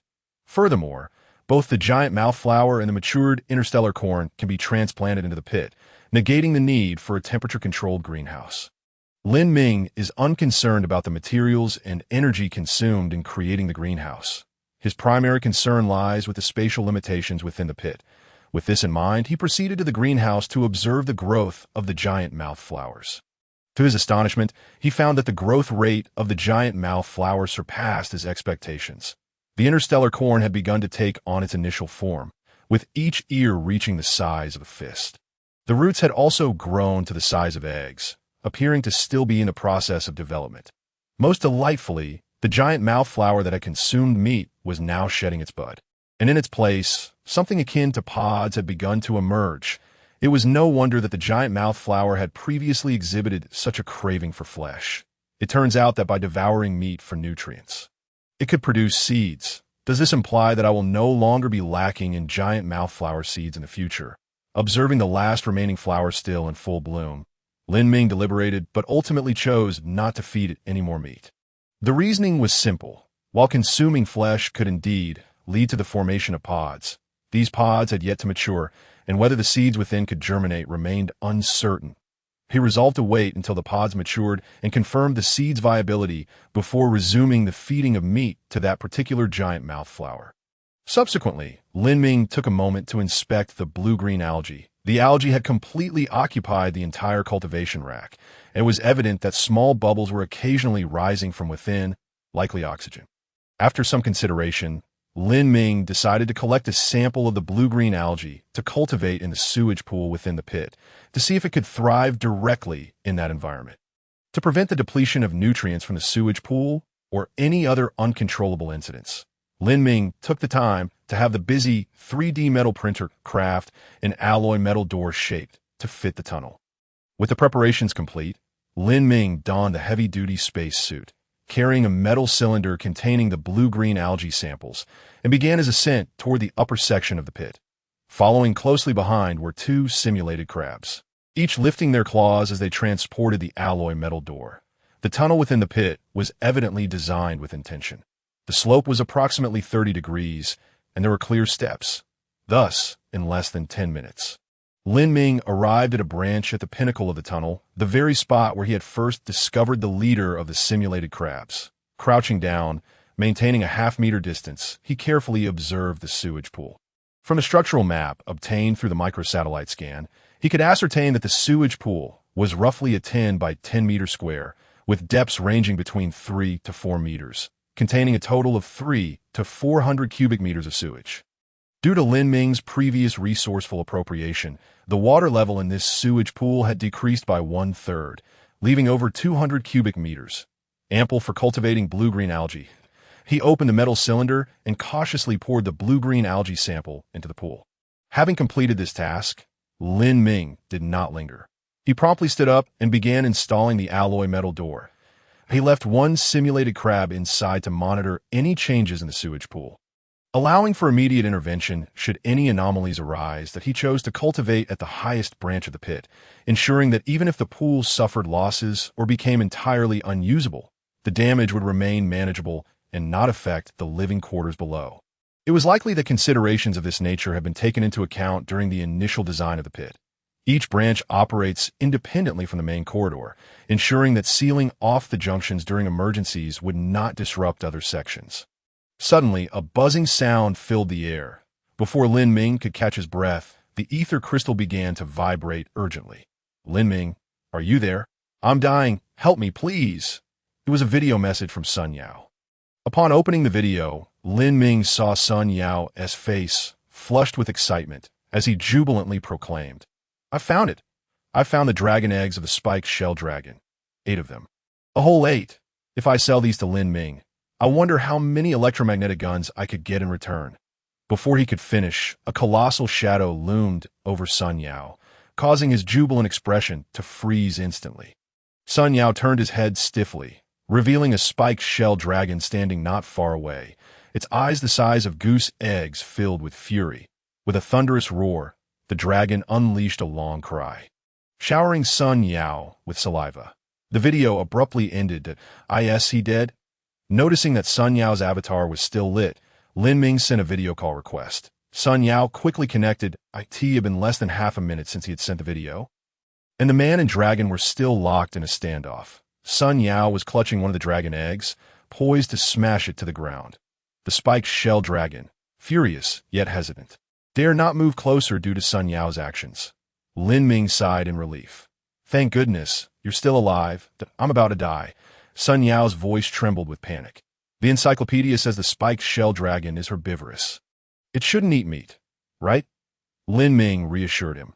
"Herbivores rarely consume meat, but when they encounter it, they might take a bite, as it contains rich trace elements absent in plants." Sun Yao's expression darkened further upon hearing this.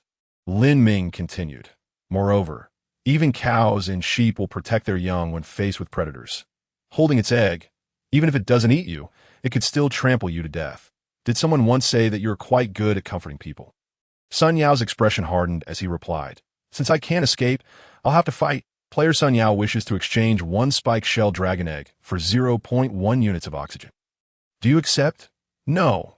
Lin Ming outright rejected the offer, then initiated a new trade request amidst Sun Yao's confusion. Player Lin Ming, LV2, wishes to exchange one electromagnetic gun for one spiked shell dragon egg. "Do you accept?" "Wow. You actually upgraded the survival pod. Sun Yao's attention had shifted to another matter. Impressive. Noticing that the spiked shell dragon was becoming increasingly impatient and had taken a tentative step forward. Lin Ming urged, "Stop chatting and agree to the trade quickly." After Sun Yao consented to the trade, a gleaming silver electromagnetic gun, measuring nearly 2 meters in length, appeared in his hands as Sun Yao's dragon egg vanished. Replaced by the unfamiliar weapon, the spiked shell dragon erupted in fury, charging straight at him. "Your gun is impressive, but will it be effective against this creature?" Sun Yao yelled, instinctively aiming the gun at the dragon and pulling the trigger. A deafening bang echoed. The upper half of the spiked shell dragon was obliterated in a mist of blood, vanishing from sight. P.S. Starting today, we will enter a verification period for recommendations. During this time, your encouragement and requests for updates will be immensely helpful. I hope you find it favorable. Please take a moment to support with a nudge for updates.ps2. From tomorrow onward, there will be a fixed schedule of 2 updates daily, at noon and at 6 in the evening. Once again, thank you all. The author is grateful. Chapter 38. The dragon eggs acquired. What is this gun? Witnessing the electromagnetic gun obliterate the upper half of the spiked shell dragon in a single shot left Sun Yao in a state of shock. That creature was 5 meters long and weighed 3 to 4 tons, reminiscent of a dinosaur. The immense pressure it exerted was incomprehensible to those who had not experienced it firsthand. Just moments ago, Sun Yao had resigned himself to certain death, only to see the spiked shell dragon disintegrate before his eyes. Lin Ming, however, remained composed. He was already aware of the electromagnetic gun's power, especially since the one he had traded to Sun Yao was loaded with dum-dum rounds, amplifying its lethality. If silicon-based life forms could be cleaved in two, how much less could carbon-based ones endure? Lin Ming chuckled, shaking his head at the day. Sun Yao, as we previously agreed, 1 electromagnetic gun for 1 dragon egg. What do you plan to do with the remaining eggs? Having narrowly escaped death, Sun Yao pondered seriously before responding. For these 8 dragon eggs, let us split them evenly. I'll trade you 3. Lin Ming, you can exchange them for basic resources. Set the price as you see fit. Deal. Since Sun Yao was so agreeable, Lin Ming did not hesitate to agree, pricing each dragon egg at 30 units of basic resources. Trading 30 liters of water and 60 units of energy for 3 eggs. For the remaining 4 eggs, Sun Yao retrieved a metal cylinder, each containing 2 dragon eggs. Lin Ming also gifted Sun Yao 3 dum-dum rounds, ensuring he would have the means to defend himself against any future encounters with spiked shell dragons. As Lin Ming gazed at the 4 dragon eggs he had just acquired, a smile of delight spread across his face. I hope we have both males and females. Perhaps we could establish a breeding farm for spiked shell dragons. He picked up the dragon eggs, delicately placing them one by one into the temperature-controlled chamber, unsure of the exact incubation temperature required for dragon eggs. He reckoned it would be somewhat similar to that of carbon-based life forms. He decided to leave them for a few days to observe the results. If it proved ineffective, he would devise another plan. As Lin Ming gazed at the rapidly operating 3D metal printer, he felt a surge of emotion. Indeed, the sight of labor in action is the most beautiful, especially when witnessing others toil, after receiving a shipment of solar panels. Lin Ming inspected the current inventory with great satisfaction. Most items were being utilized effectively, save for the miniature satellite, which was currently idle. With the satellite flying overhead, he thought it prudent to assign it a task. Lin Ming commanded the miniature satellite to commence geological scanning of the surrounding terrain, that he could see resource points represented on the map, and the satellite would significantly amplify his advantages, whether due to the hardness of the geology or other factors. The satellite could only scan an area with a diameter of about 10 meters at a time, penetrating the ground to a depth of 50 to 100 meters, depending on the geological conditions. Observing the real-time map, which expanded gradually from the center of the pits, Lin Ming felt as though he had dispatched a scout, slowly unveiling the mysteries of the surrounding environment. Regrettably, the miniature satellite was devoid of any imaging devices. Otherwise, a panoramic map could have revealed all available resources in the vicinity. Lin Ming felt a tinge of disappointment. After some contemplation, he decided to deploy 10 artificial crabs to explore the surrounding area. With a maximum operational range of 10 kilometers, the artificial crabs were powered by solar energy, so as long as he issued a return command after a certain period, he need not worry about their safe return. Without further ado, Lin Ming began to chart their course that if the patrol route of the crabs was a straight line, they would only map out a star-shaped pattern, with an optimal viewing range of 10 meters. He designed an S-shaped patrol route for them, allowing them to gradually expand their field of vision. All right, you shall explore the flat map, while the miniature satellite will survey the three-dimensional map. Off you go. Little ones, with a commanding voice, the artificial crabs immediately sprang into action, forming a line as they scuttled out of the pit. After completing these tasks, Lin Ming brewed a cup of vitamin-infused hot drink, sipping it slowly while browsing the regional chat channel. With no mobile phone or other forms of entertainment available, occasionally scrolling through the chat channel served as the best way to relieve stress while also acquiring some of the latest information. Following the intense sunlight that raised the surface temperature to a staggering 200 degrees, the number of participants in the regional chat plummeted. However, players quickly adapted to the new conditions. The trend of decreasing numbers began to stabilize, remaining above 8,200 individuals. The regional channel and world channel offered opportunities for communication, with the regional channel costing 0.1 units of resources per message and the world channel 0.2 units, with a limited number of acquisitions available for private inquiries. Basic resource exchanges for oxygen, water, and energy were unlimited and offered at prices more favorable than those of the trading post. With a first-come, first-served basis, the Wandering Survival Group cordially invited players to join, with group members enjoying discounted trading prices and abundant non-basic resources. Each day, one lucky group member would receive a reward of 10 units of basic resources, and entry into the group required only 1 unit of basic resources. With private messaging for joining, the Interstellar Bank was now open for business, allowing players to store and used resources for a daily return of 20, with permanent rebates starting from a minimum deposit of 1 unit of resources, all with guaranteed credibility. A beautiful host, Yurun, was commencing a live broadcast for the group, urging fellow members to join quickly as an exciting performance was about to begin, with entry costing just 1 unit of basic resources. By this time, it had already been 5 days since Lin Ming arrived on the Savage Planet. Many players had thoroughly grasped the system and began searching for ways to profit. For instance, the Interstellar Bank was clearly a typical Ponzi scheme. However, a large influx of players continued to pour in. Many were aware of the scheme's nature but still chose to take a gamble, believing that early participants could still reap some rewards. They were betting that they could recover their investments before the orchestrators absconded with the funds. Just as Lin Ming was engrossed in these thoughts, he suddenly received a message. Upon opening it, he was surprised to find it was from Tang Chengyin. Having had an unpleasant encounter previously, they had not been in contact since, and Lin Ming felt curious about the purpose of this message. Upon reading it, he discovered that Tang Chengyin had sent a group invitation link with a note stating, "High-level resource trading group, endorsed by the Tang family. Entry requires only 1 unit of basic resources, with an abundance of high-level resources available. Welcome to join.to." His astonishment, Tang Chengyin was inviting him to join the group. After a brief consideration, Lin Ming traded 1 unit of energy to Tang Chengyin. For Lin Ming at this moment, 1 unit of energy was not a significant amount, and since Tang Chengyin had previously represented the Tang province in trading rusty iron ore, he likely had ample resources and was not simply attempting to swindle him out of 1 unit of basic resources. Soon after, upon receiving the resources, Tang Chengyin sent Lin Ming 3 handshake emojis and promptly added him to a group called Treasure Pavilion.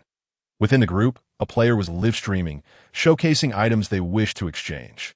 Sour berry. Today, I found a patch of these berries at the foot of the mountain. To be frank, they taste sour and astringent, but they are edible and can supplement vitamins that I have about 200 grams and hope to exchange them for 10 units of energy or 5 units of oxygen. Chapter 39. The bustling trading group Sour Berries. It was unexpected that players near the survival pod could cultivate plants. This indicated that the atmosphere and biological resources of the planet he was on were closer to those of the original blue planet.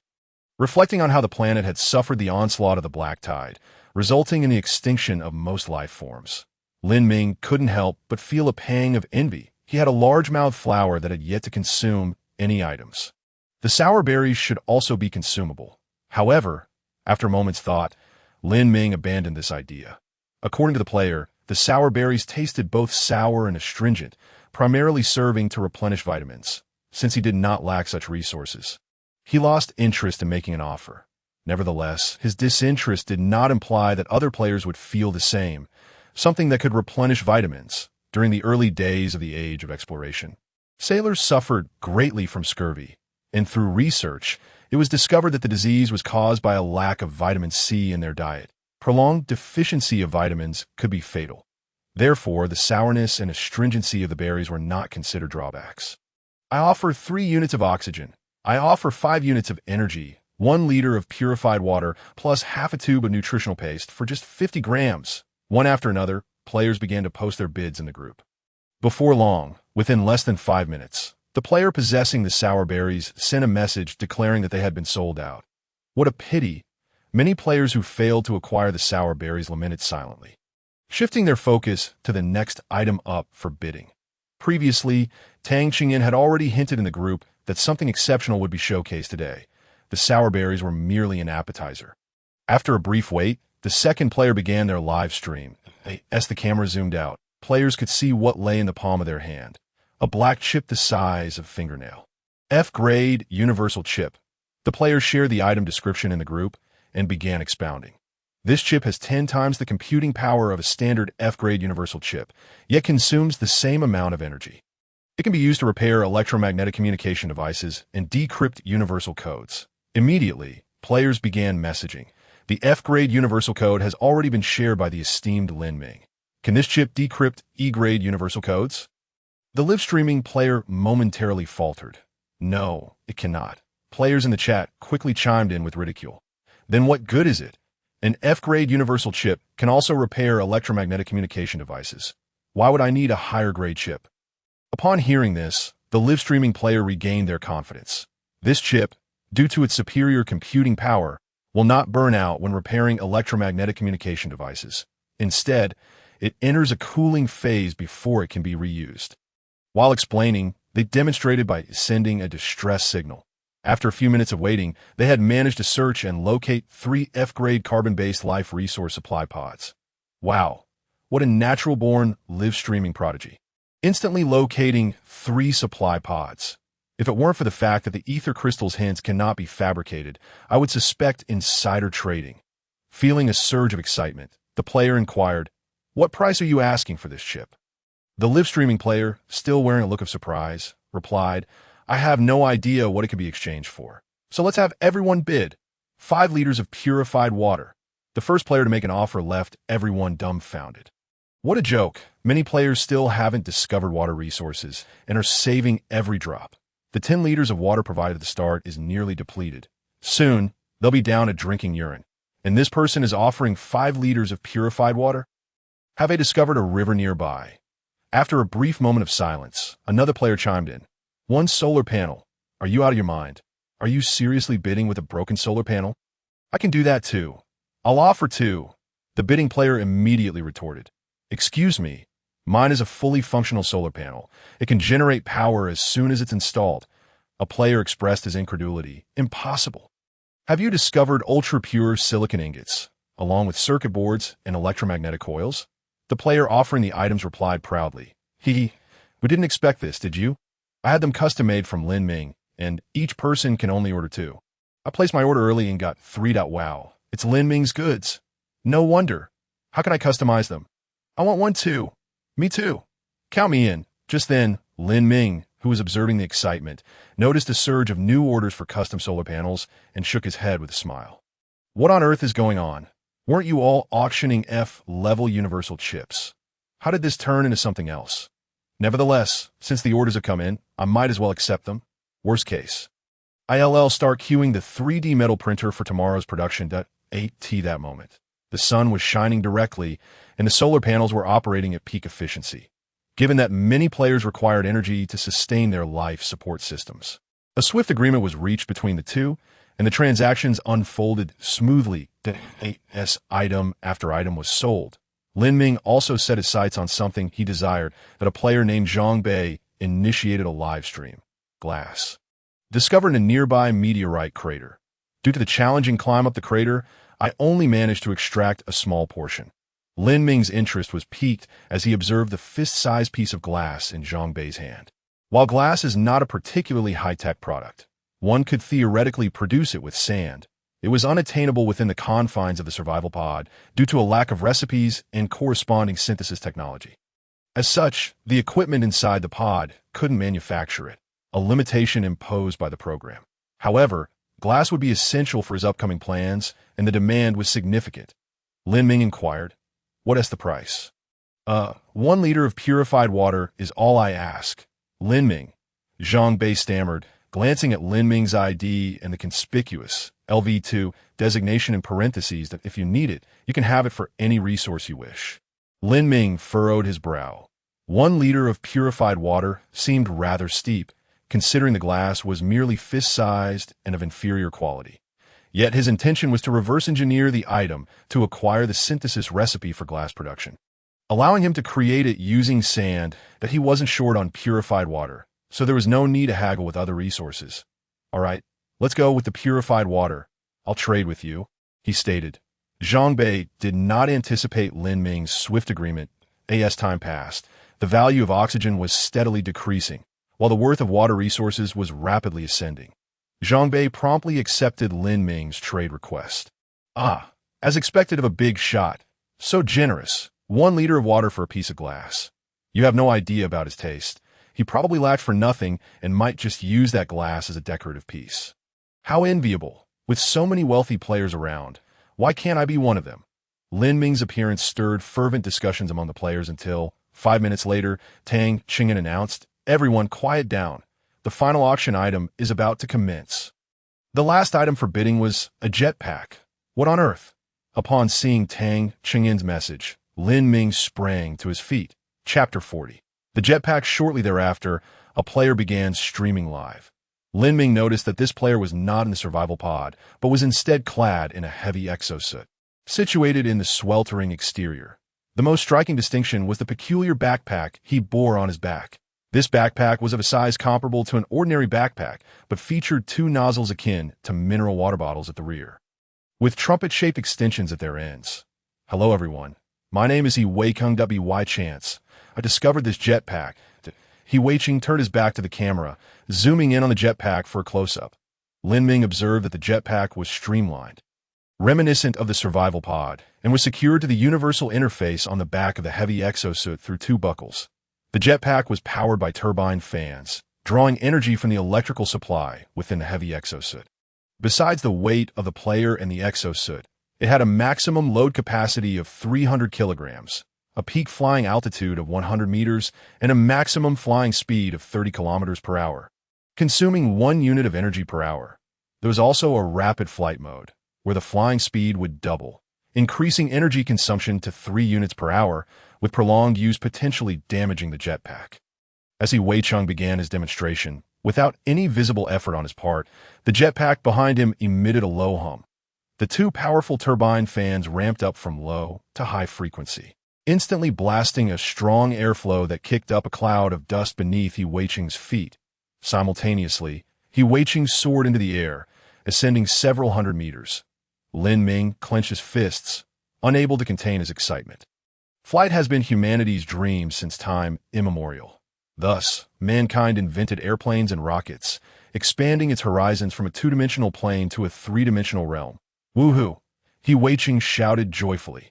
Subsequently, He Wei-Ching transitioned from a vertical ascent to horizontal flight, the live camera following his rapid movements. With his left arm bent at his side and his right fist raised high, he struck a superhero flying pose, demonstrating rapid flight mode.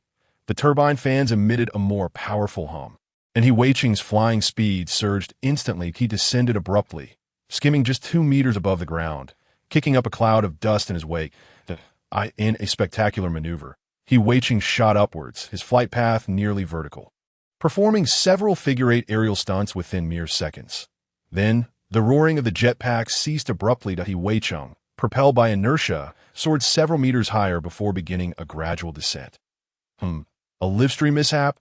Lin Ming pondered as he watched He Wei-Ching on the screen. He Wei-Ching's descent accelerated, nearing the ground with increasing speed, yet the jetpack remained inert. Just as He Wei-Ching was about 2 meters above the ground, The jetpack erupted with a tremendous roar, the turbine fans reaching peak velocity. The powerful airflow instantly countered the force of He Weiqing's fall, as if an invisible tether held him firmly in place. The turbine fan's rotation gradually slowed, and He Weiqing gently descended from 2 meters above, landing steadily on the ground. Equipped with an anti-crash mode, regardless of reckless maneuvers, the flight control program would intervene when necessary to prevent a crash. The demonstration concluded. Lin Ming's fists were clenched tightly, his excitement palpable. Undoubtedly, this was an exceptionally flawless demonstration that sparked immense interest in him. The jetpack must be his.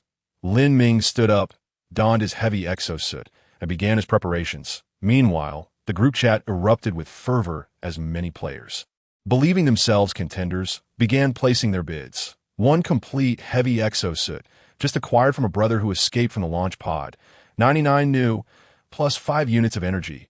What are you talking about? F-level universal chips. Just bought in the group. I won't elaborate on their specifics. Plus 3 liters of purified water. Step back a bit. I have high-protein frozen canned food obtained from an F-grade carbon-based life resource supply pod. Willing to offer 5 kilograms. An image of the high-protein frozen canned food was shared in the chat, alongside a picture of freshly grilled slices, golden and steaming. Wow, there's even meat. It looks so delicious. What the heck? I'm bidding for a chicken feather here.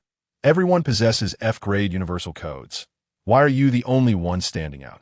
He Weiqing, still streaming, swallowed hard, his expression filled with hesitation. He had found the jetpack at a relic site and possessed 2 sets. While trading one for 5 kilograms of canned food was acceptable, he felt it was somewhat unfair. Just then, another player shared an image of a hunting trap. The image showcased an imposing, face basin-size hunting trap crafted from superalloy. Teaching a man to fish is better than giving him a fish. This superalloy hunting trap is reusable and comes with a superalloy chain to anchor it to the ground. No beast, no matter how massive, can escape, ensuring you meat for every meal. As soon as this bid was announced, the channel fell silent. He Weiqing nodded, about to agree, when suddenly a prompt appeared in the group. Lin Ming LV2 has started a live stream. Next to He Weiqing's live stream, another stream appeared in the new frame. Lin Ming stood outside, clad in a heavy exosuit, wielding a 2-meter-long, shimmering silver electromagnetic gun crafted from superalloy. The electromagnetic gun, I made it myself. Lin Ming spoke in a calm tone, briefly showcasing the design of the gun before adjusting his stance. He positioned himself with 1 foot forward, right hand gripping the gun, aiming at a colossal rock 4 kilometers away. Using electromagnetic rails to drive superalloy bullets, each shot consumes 1 unit of energy. With that, Lin Ming pulled the trigger. Whoosh! The formidable recoil propelled Lin Ming, clad in a heavily loaded exosuit, several meters backwards. The perspective widened. Players were astonished to discover a minuscule hole the size of a thumb amidst the colossal boulder, emanating wisps of blue smoke from its depths. Located 4 kilometers away, the armor-piercing round, with a muzzle velocity of 3,000 meters per second and an effective range of 10 kilometers, was utterly invincible within its scope. Subsequently, Lin Ming retrieved a superalloy bullet, as thick as his thumb and as long as an adult's forearm, from his waist. Goodness, is that what you call a bullet? An effective range of 10 kilometers. My heavens, how terrifying, exclaimed others in awe. What an impressive firearm, Lin Ming. Please fire a round for us to celebrate. With such a lengthy barrel, a bold thought crossed his mind. However, Lin Ming paid no heed to the commotion in the group as he loaded the dum-dum bullet into the muzzle and took aim. Whoosh! In an instant, the massive boulder shattered into countless tiny fragments, stirring up a cloud of dust. Once the shot was fired, Lin Ming's right hand hung slightly, the slender barrel of the electromagnetic gun angled downward. The blazing sun reflected off the electromagnetic gun, casting a striking orange glow, rendering it exceptionally eye-catching. Boom! Mere seconds later, a deafening explosion resonated, leaving the players dazed. The dum-dum bullet, with a muzzle velocity of 3,000 meters per second and an effective range of 5 kilometers, rendered him invincible within its grasp. P.S. Gratitude to book friends Shilia Kingxi and X Unknown X for their love and support, and thanks to everyone for their encouragement. A heartfelt thank you from Xiaofeng. Chapter 41. Crop Maturity. Trade your electromagnetic gun for my jetpack. Lin Ming's gaze shifted slightly towards He Weiqing, whose expression was dazed and mouth agape. Isn't today supposed to feature your grand entrance? He Weiqing gulped. Why is Lin Ming here? Is the electromagnetic gun really that impressive? I feel like I've struck gold. Stammering, He Weiqing added, Lin Ming, do you need me to sweeten the deal? Lin Ming chuckled. No need. All right then. He Weiqing hastily initiated the trade. Player He Weiqing wishes to exchange Jetpack X1 for your electromagnetic gun X1. Oh, you accept? Yes. Following the completion of the transaction, Lin Ming closed the group live stream. During the exchange, he had included 3 armor-piercing rounds and 3 dum-dum bullets as a gift for He Weiqing.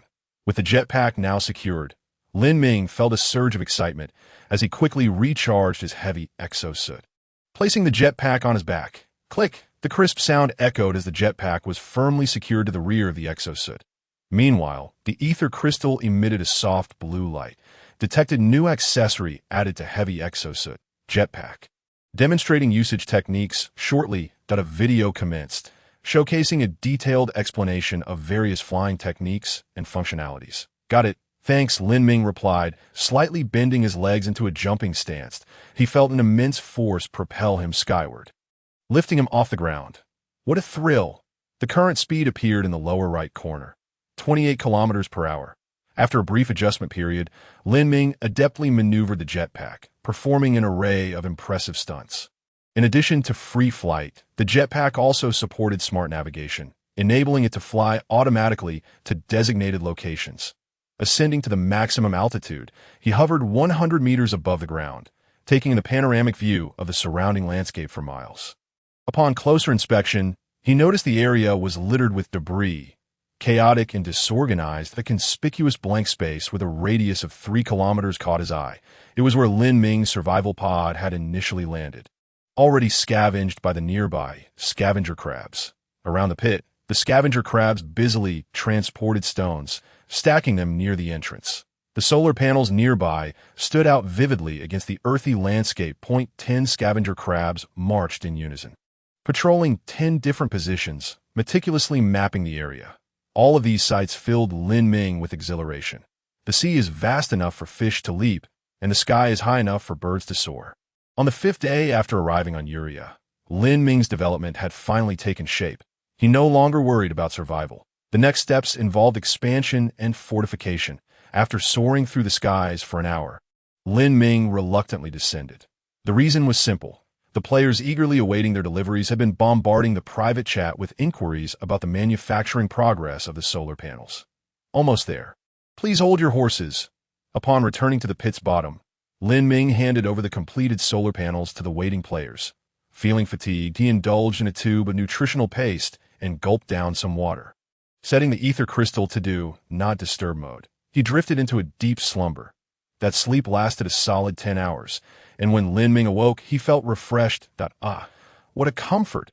It has been ages since I woke up naturally. After stretching and tidying up, he activated the ether crystal.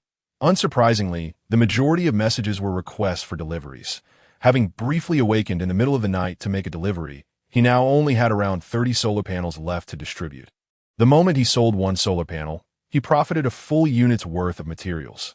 Lin Ming calculated that in less than a day, he had amassed nearly 100 units of solar panel materials. If he were to produce all these solar panels, it would only take an hour, and the generated power would be sufficient to fully recharge the survival pod's energy system. However, the 3D printer required time for production. Lin Ming decided to temporarily halt accepting orders for solar panels, reserving the remaining capacity of the 3D metal printer for his own use. Now, let's get to work and finish these solar panels. Then I'll give you a break. Lin Ming encouraged the tirelessly working 3D metal printer as he rose and headed to the temperature-controlled greenhouse. The few carnivorous plants were currently his foremost concern. Upon entering the greenhouse, Lin Ming was astonished by one of the carnivorous plants. That was a variety that had consumed interstellar corn, now resembling an ordinary corn plant. Standing 2 meters tall, the stalk and leaves were entirely withered, devoid of any vitality. Several corn ears, each the size of forearm, sprouted from the stalk, their silks having turned a deep brown. Mature. Lin Ming carefully plucked an ear of corn, tearing it open to reveal the golden kernels within. Delightfully appealing. What a fragrance the natural aroma of corn made Lin Ming swallow hard, and he eagerly took a bite. The tender kernels burst in his mouth, sweet and fragrant, leaving a lingering taste. Delicious. Roasting it should make it even better. Lin Ming harvested all the ears of corn and peeled them one by one. He selected 5 of the largest and plumpest kernels to save as seeds, while the remainder was stored for occasional snacking. Next, Lin Ming turned his attention to another carnivorous plant that had also consumed seeds. This plant had undergone significant changes, with a rice ear sprouting from its stalk, transitioning from green to yellow. Yet still unripe. Rice? What a diverse staple. Lin Ming gently stroked the rice ear. Judging by the growth rate of the carnivorous plants, he estimated that by later today, the rice would be fully mature and ready for harvest. Unfortunately, the yield was rather low, necessitating that all of it be saved for seeds, as he would only be able to enjoy it during the next harvest. The third carnivorous plant had consumed dehydrated vegetables. Its upper half showed minimal change, but the tubers at the roots had grown from the size of eggs to that of fists, with one already having fallen off. Looks like it's almost ready. Is this a potato?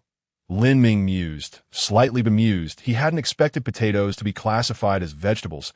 In practical terms, all 3 of the items he had cultivated were high in carbohydrates and could serve as staple foods. However, potatoes could also be used in various dishes, improving the overall diet. Lin Ming gathered the fallen potatoes and, along with the ear of raw corn he had bitten in earlier, began to roast them with hot air. 10 minutes later, Lin Ming's super alloy plate was adorned with 3 delectable dishes: roasted potatoes, roasted corn, and roasted meat slices. After sprinkling a touch of salt on the roasted potato, Lin Ming inhaled deeply. A wonderful day begins with breakfast. Chapter 42. Talent Enhancement. Lin Ming relished this meal immensely. Perhaps it was due to the long absence of such flavors, but the simple roasted potato and corn, with just a sprinkle of salt, tasted like a gourmet feast. Typically, Lin Ming had a hearty appetite. After indulging in roasted meat, he would often require a tube of nutritional paste to replenish his energy. Yet this time, just 1 roasted potato and 1 ear of corn, accompanied by a few slices of meat, left him feeling pleasantly full. The satiating power of carbohydrates. Lin Ming burped, feeling a sense of contentment wash over him, as if a warm current was stirring in his abdomen. Sizzling, the 3D metal printer continued its tireless work, producing another solar panel in the span of his meal. The efficiency is still too low. It would be great to have a few more machines. Lin Ming lamented the unfortunate circumstances. He had contemplated the idea of reverse engineering a 3D metal printer to produce several units and establish a multi-threaded output. However, the drawback of reverse engineering is that the target often sustains damage during the deconstruction process, rendering it irreparable. Even if the reverse engineering were successful, without the appropriate materials for the 3D printer, possessing the technology would be of little consequence, leading to an awkward situation. While reverse engineering technology is indeed beneficial, it only reveals the necessary materials after the deconstruction is complete, which is regrettable. With a slight sigh, Lin Ming began to examine the life support system he had commenced reverse engineering the previous day. Gently caressing the ether crystal, he accessed the system logs. The reverse engineering of the carbon-based life support system was completed, and he had mastered the technology. Carbon-based life support system. Overview. This system consumes electrical energy to maintain temperature, humidity, and air composition at levels suitable for carbon-based life forms, serving as the foundation of your survival. Material requirements: 150 units of ultra-fine iron powder, 1 universal chip of any grade, 5 electromagnetic coils, 5 circuit boards, and 1 liter of purified water. Manufacturing requirements: a 3D metal printer is necessary. Manufacturing consumption: 10 units of electrical energy. Upon reviewing the materials required for the production of the carbon-based life support system, Lin Ming was somewhat taken aback. It was not that the material demand was excessive, but rather surprisingly minimal. The ultra-fine iron powder was a byproduct of decomposing rusted iron ore, and he already possessed hundreds of units. The universal chips, circuit boards, and electromagnetic coils were also plentiful. Given that production was feasible, Lin Ming promptly halted the current operation of the 3D metal printer and initiated the production of the carbon-based life support system. The ether crystal promptly issued a notification. Producing the carbon-based life support system will consume 10 units of electrical energy and take 0.5 hours. Would you like to commence manufacturing? Yes, after confirmation. The 3D metal printer sprang into action point one by one. The ultrafine iron powder entered through the feed inlet, heated by the nozzle, forming slender tubes. After observing for a while, Lin Ming understood why the material requirements for the carbon-based life support system were so few. The system's functions included maintaining constant temperature and humidity, as well as regulating air composition. Achieving constant temperature was straightforward, requiring only heat dissipation fins combined with a fan equipped with electromagnetic coils and circuit boards. The principle for maintaining humidity was similar. Regulating air composition involved the use of a centrifuge, none of which were particularly advanced technologies. Of course, the prerequisite for adjusting air composition was that Lin Ming had a sufficient supply of oxygen. After all, the components for regulating air composition could only adjust the levels and could not generate oxygen from thin air. Once all the components were assembled and monitored and adjusted using an F-grade universal chip, the requirements were fulfilled.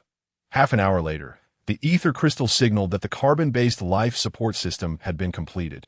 Lin Ming observed that it bore a striking resemblance to a fresh air conditioning unit, consisting of an indoor and an outdoor unit.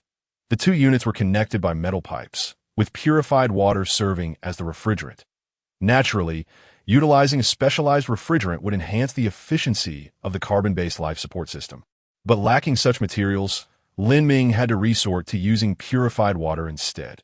This substitution resulted in the system consuming 2 units of electrical energy per hour, significantly less efficient than the original system found in the survival pod. Nevertheless, a slight decrease in efficiency was inconsequential. It merely implied a higher energy expenditure. Currently, electrical energy was not a significant concern for Lin Ming. If this device were placed on Blue Star, it would likely fail to meet national energy consumption standards. Lin Ming chuckled to himself. Donning the heavy-duty exosuit, he prepared for installation. He intended to first set it up at the initial tunnel branch, as that location served as his experimental zone. Having introduced blue algae there the previous day, it should now be generating oxygen. Lin Ming opened the perspective of the simulated crab stationed there and discovered a thick layer of green, floating material atop the wastewater pool, indicating that the blue algae had begun to proliferate in abundance. Oh, Lin Ming felt a slight warmth in his eyes as a green gas icon appeared in the middle of the wastewater pool, accompanied by a small floating window. Blue algae, oxygen, 1 unit per hour. The sudden emergence of this floating window astonished Lin Ming. While he had previously been able to see resource points, he could only discern different colored light spots, without any insight into the type of resources or their productivity.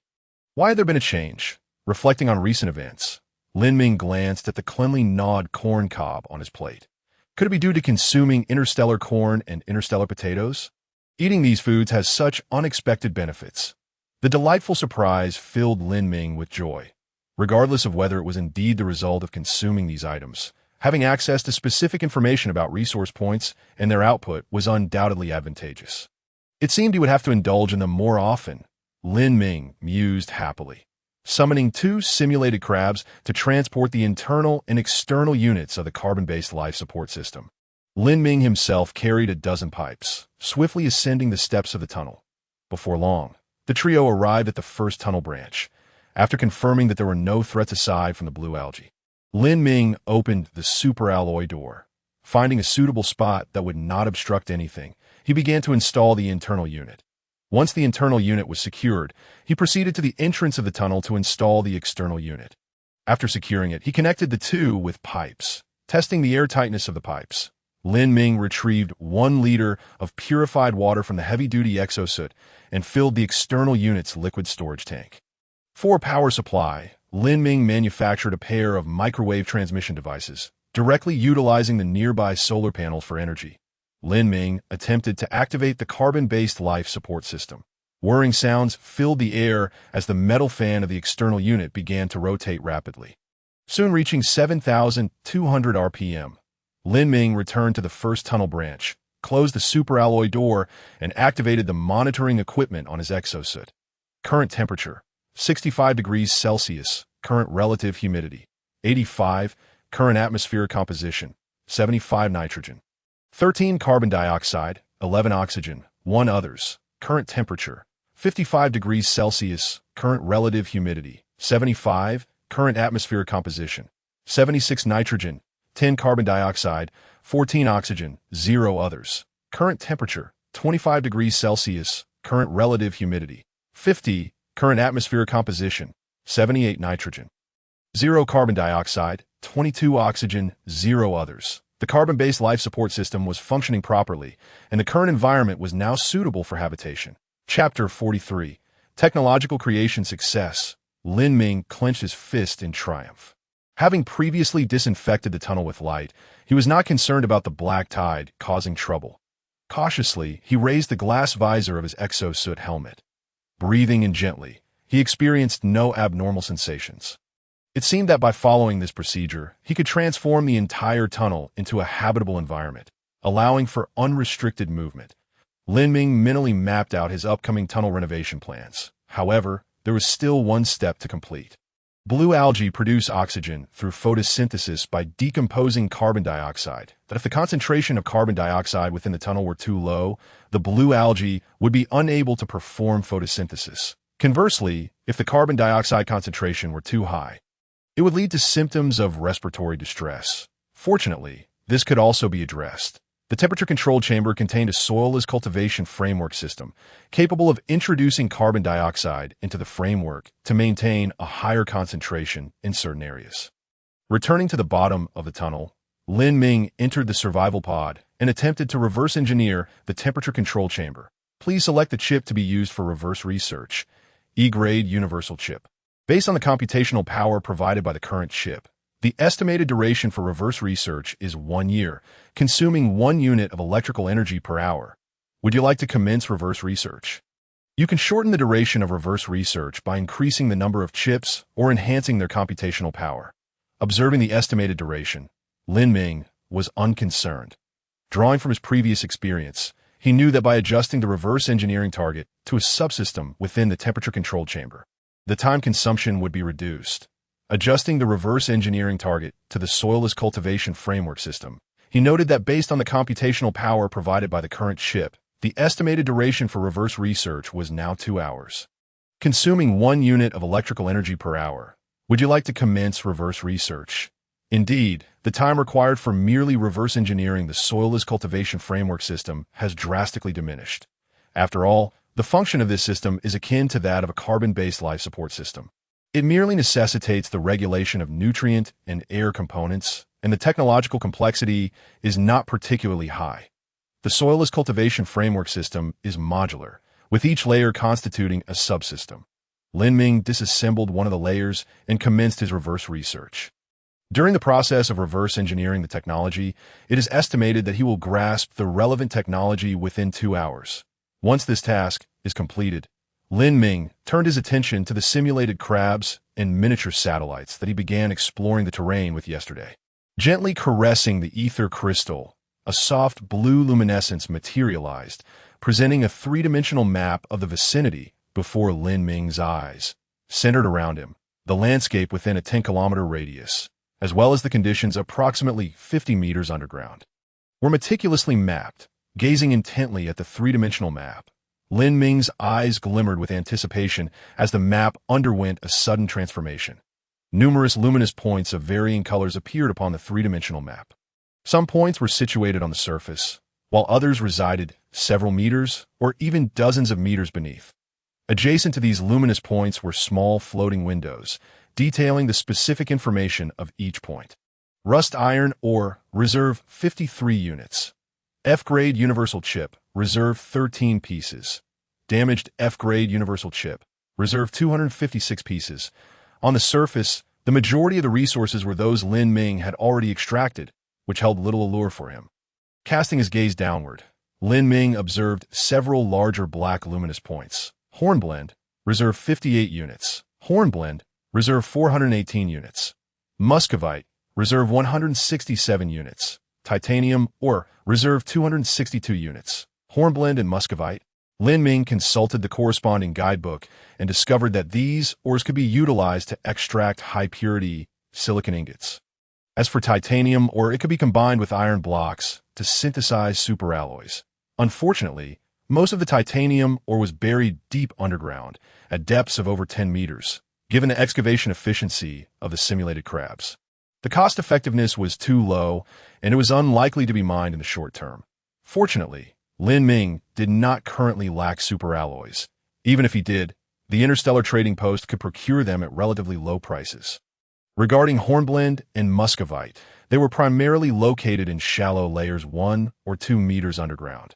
Since the value of the stones collected by the simulated crabs was already minimal, Lin Ming began assigning them designated areas for the extraction of hornblende and muscovite.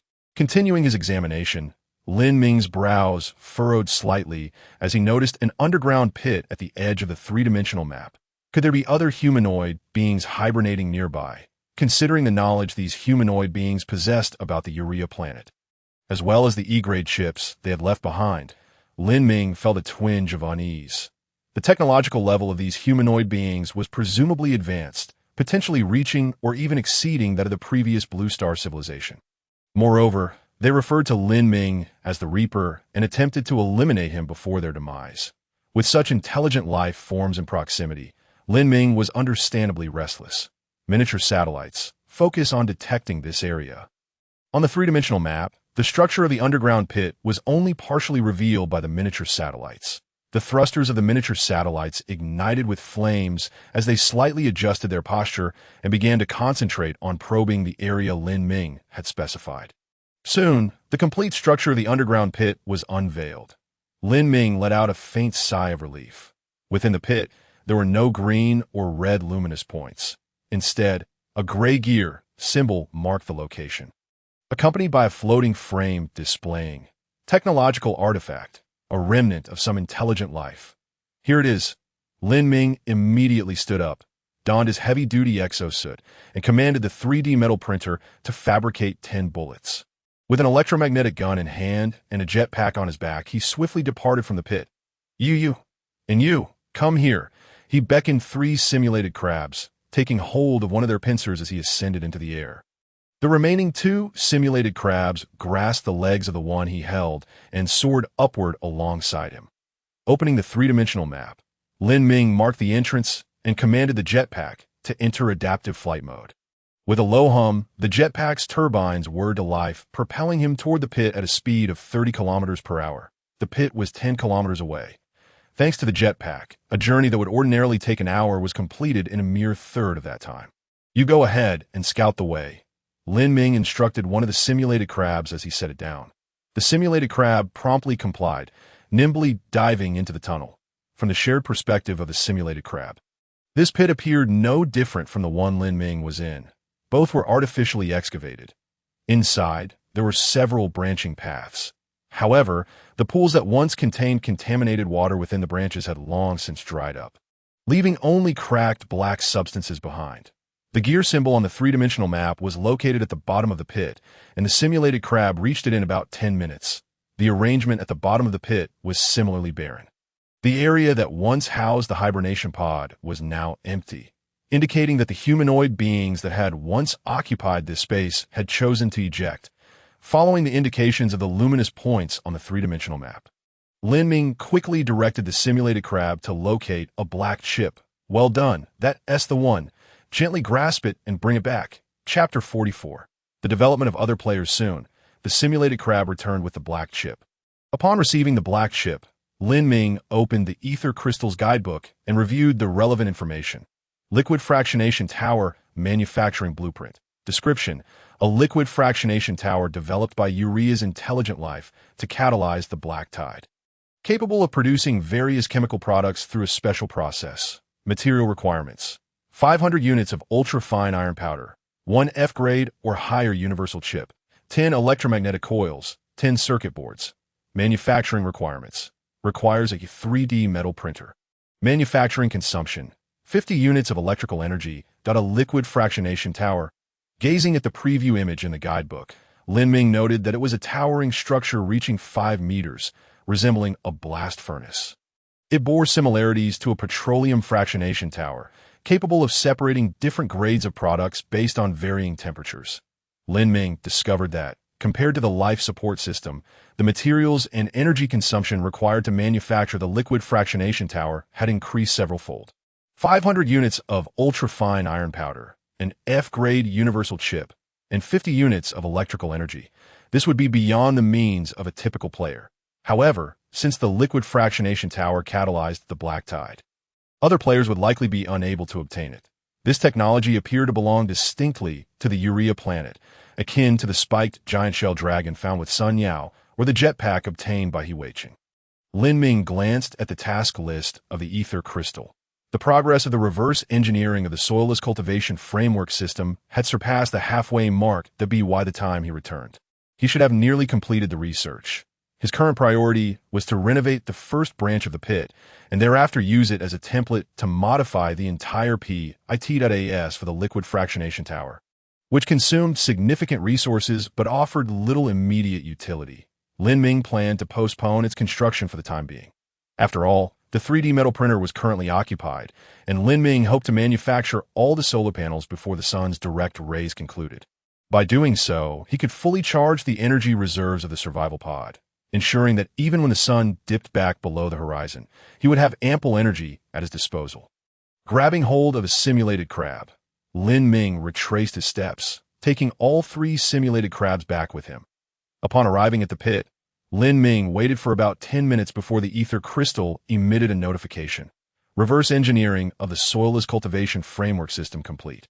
You have mastered the technology of the soilless cultivation framework system. The soilless cultivation framework system employs a modular design.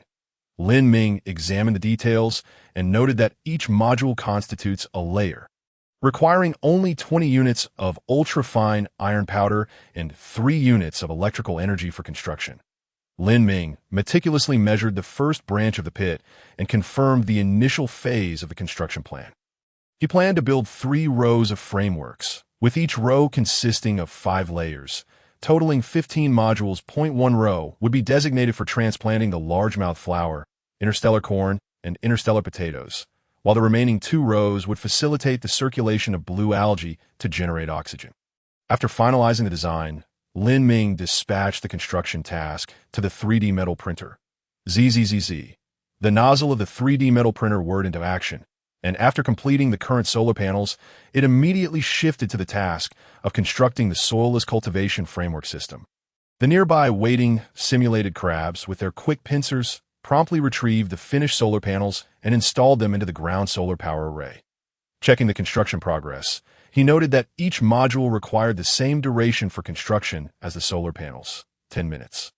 Consequently, the 15 modules of the soilless cultivation framework system would necessitate 2.5 hours for completion.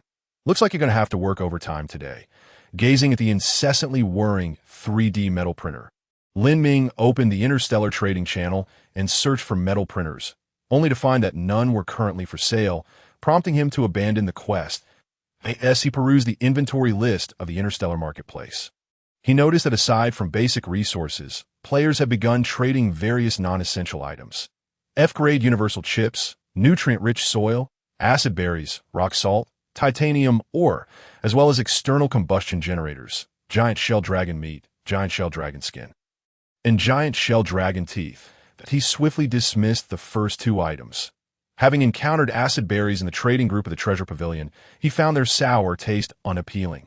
Rock salt, intended for replenishing sodium intake, was unnecessary for him as he already possessed refined salt. The appearance of titanium surprised him. According to surveys conducted on the Urea planet, titanium deposits were typically found several meters underground, so it was astonishing that some players had already managed to mine it. This indicated that, aside from Lin Ming, other players were also making significant technological advancements, and he could not afford to be complacent. Technology progresses exponentially, and falling behind at any point could render one unable to catch up. Reminding himself not to take pride in trivial achievements, Lin Ming continued scrolling. The external combustion generator, powered by a Stirling engine, converted energy into electricity. Due to the inefficiency of Stirling engines, the maximum output was merely 1 unit of electrical energy per hour, consuming a substantial amount of fuel and oxygen in the process. While Lin Ming pondered the pros and cons of external combustion engines, he was taken aback to find that a player had purchased one for 20 units of energy. Other players quickly noticed this and began to discuss the situation. That guy who just bought the generator must be foolish. Does he not understand the enormous consumption of a Stirling engine? It 1 TB long before he exhausts his oxygen. Exactly. Instead of wasting time, he should just buy a few solar panels from the great Lin Ming. Clean energy is the future. You're out of the loop. The great Lin Ming has already ceased trading solar panels. Right now, a pristine solar panel is priced exorbitantly. Oh, then there's no need to purchase such a low-efficiency item. It would be a sheer waste. Perhaps the fervent discussion among the players unsettled the buyer, who retorted, "A bunch of fools. The core principle of an external combustion engine is simply to boil water. The sun is shining brightly outside. I could easily use a few mirrors to harness solar energy to boil water. Isn't that another form of solar power generation?" As soon as he spoke, the players who had been mocking him fell silent, their expressions a mixture of shock and disbelief. Wow, it could be played like that. Don't underestimate my scientific knowledge. I may not know much, but I'm not foolish. With wide, bewildered eyes, they pondered the workings of a Stirling engine. Lin Ming found their discussions rather amusing. Occasionally indulging in such entertainment during his leisure time was a way to relax. As for the giant shell dragon meat and other materials, upon inspection, he confirmed that they were indeed being sold by Sun Yao. Seemed the fellow had safely returned to the survival pod and had begun to dismantle the half of the giant shell dragon. Reminded of the benefits of consuming interstellar corn and interstellar potatoes, Lin Ming decided to trade for a piece of giant shell dragon meat, speculating it might confer additional effects. Sun Yao had listed the price for private messaging. So Lin Ming promptly sent him a message. "Are you there? How much for the giant shell dragon meat?" Chapter 45. The damaged conveyor belt. Sun Yao replied almost instantaneously. "Great Lin Ming, I got so caught up in trading the spiked giant shell dragon meat that I forgot to set aside a portion for you. That's my oversight, that I'll trade it to you directly." Player Sun Yao wishes to exchange 10 kilograms of spiked giant shell dragon meat for 1 milliliter of purified water. Do you agree? Upon receiving Sun Yao's trade request, Lin Ming decisively declined. He and Sun Yao had conducted several transactions, leading to a certain level of familiarity, albeit one rooted in mutual benefit. If he were to accept a portion of dragon meat without compensation, it would undoubtedly leave Sun Yao feeling uneasy. Otherwise, Sun Yao would have offered him a share of the dragon meat at the first opportunity rather than waiting for Lin Ming to initiate the conversation. This was clearly just a courtesy, extended in acknowledgement of Lin Ming's strength. Sun Yao's planet boasted a complete ecosystem, and he likely had access to resources exceeding those found on Urea. In the future, Lin Ming would likely engage in further transactions with him. Relationships built on interests could only be strengthened through tangible benefits. In his early days of business, clients often treated him to meals and drinks, sometimes even arranging additional entertainment. Back then, he was young and unaware that all gifts came with unspoken price tags. A client spending $10,000 on him expected to profit $50 or even $100,000 from product policies. It was only after losing several high-value clients that Lin Ming came to understand one should not be beholden to others. From that moment on, whenever he met clients, he abstained from participating in corporate receptions, standing tall and even daring to confront clients with sales exceeding 100 million. Shaking off the memories, Lin Ming contemplated and said, "I'll swap you an equal weight of frozen high-protein canned food. This canned food is salty, which can replenish sodium, and it has a long shelf life. How does that sound?" Sun Yao immediately agreed. "All right, I'll go with what the great Lin Ming says." Lin Ming nodded. He appreciated Sun Yao's straightforward nature, devoid of any convolutions. So he added an interstellar potato and an interstellar corn to the exchange. Player Lin Ming wishes to exchange 10 kilograms of high-protein frozen canned food, 1 interstellar potato, and 1 interstellar corn for 10 kilograms of spiked giant shell dragon meat. You agree? After Sun Yao confirmed, the trade was swiftly completed. Great Lin Ming, what are these interstellar potatoes and interstellar corns? Aren't they just ordinary potatoes and corn? Lin Ming replied, I obtained them from the carbon-based life resource supply pod. Consuming them will enhance your physical strength. Such a good deal. Sun Yao exclaimed in delight. Initially, Lin Ming was at a slight disadvantage in trading high-protein frozen canned food for dragon meat, as one was a frozen product and the other was fresh. However, since Lin Ming had instantly traded him an electromagnetic gun, which had saved his life, Sun Yao still consented to the transaction at this moment. Lin Ming added more value to the deal, effectively neutralizing any potential disparity, even allowing him a slight advantage, which stirred an inexplicable emotion within Sun Yao. The Great One is indeed great. Not only does he develop well, but he is also generous, ensuring others do not suffer losses. Trading with Lin Ming is worthwhile, as Sun Yao examined the fine quality of the interstellar potato and interstellar corn in his hands. He hesitated for a moment before sending Lin Ming a pictogram. Great Lin Ming, are you interested in this? Lin Ming opened the pictogram sent by Sun Yao, raising an eyebrow in surprise. Damage conveyor belt description. A conveyor belt that can continue to operate and enhance your transportation efficiency. Due to years of neglect, certain functions are damaged and cannot be used at a conveyor belt.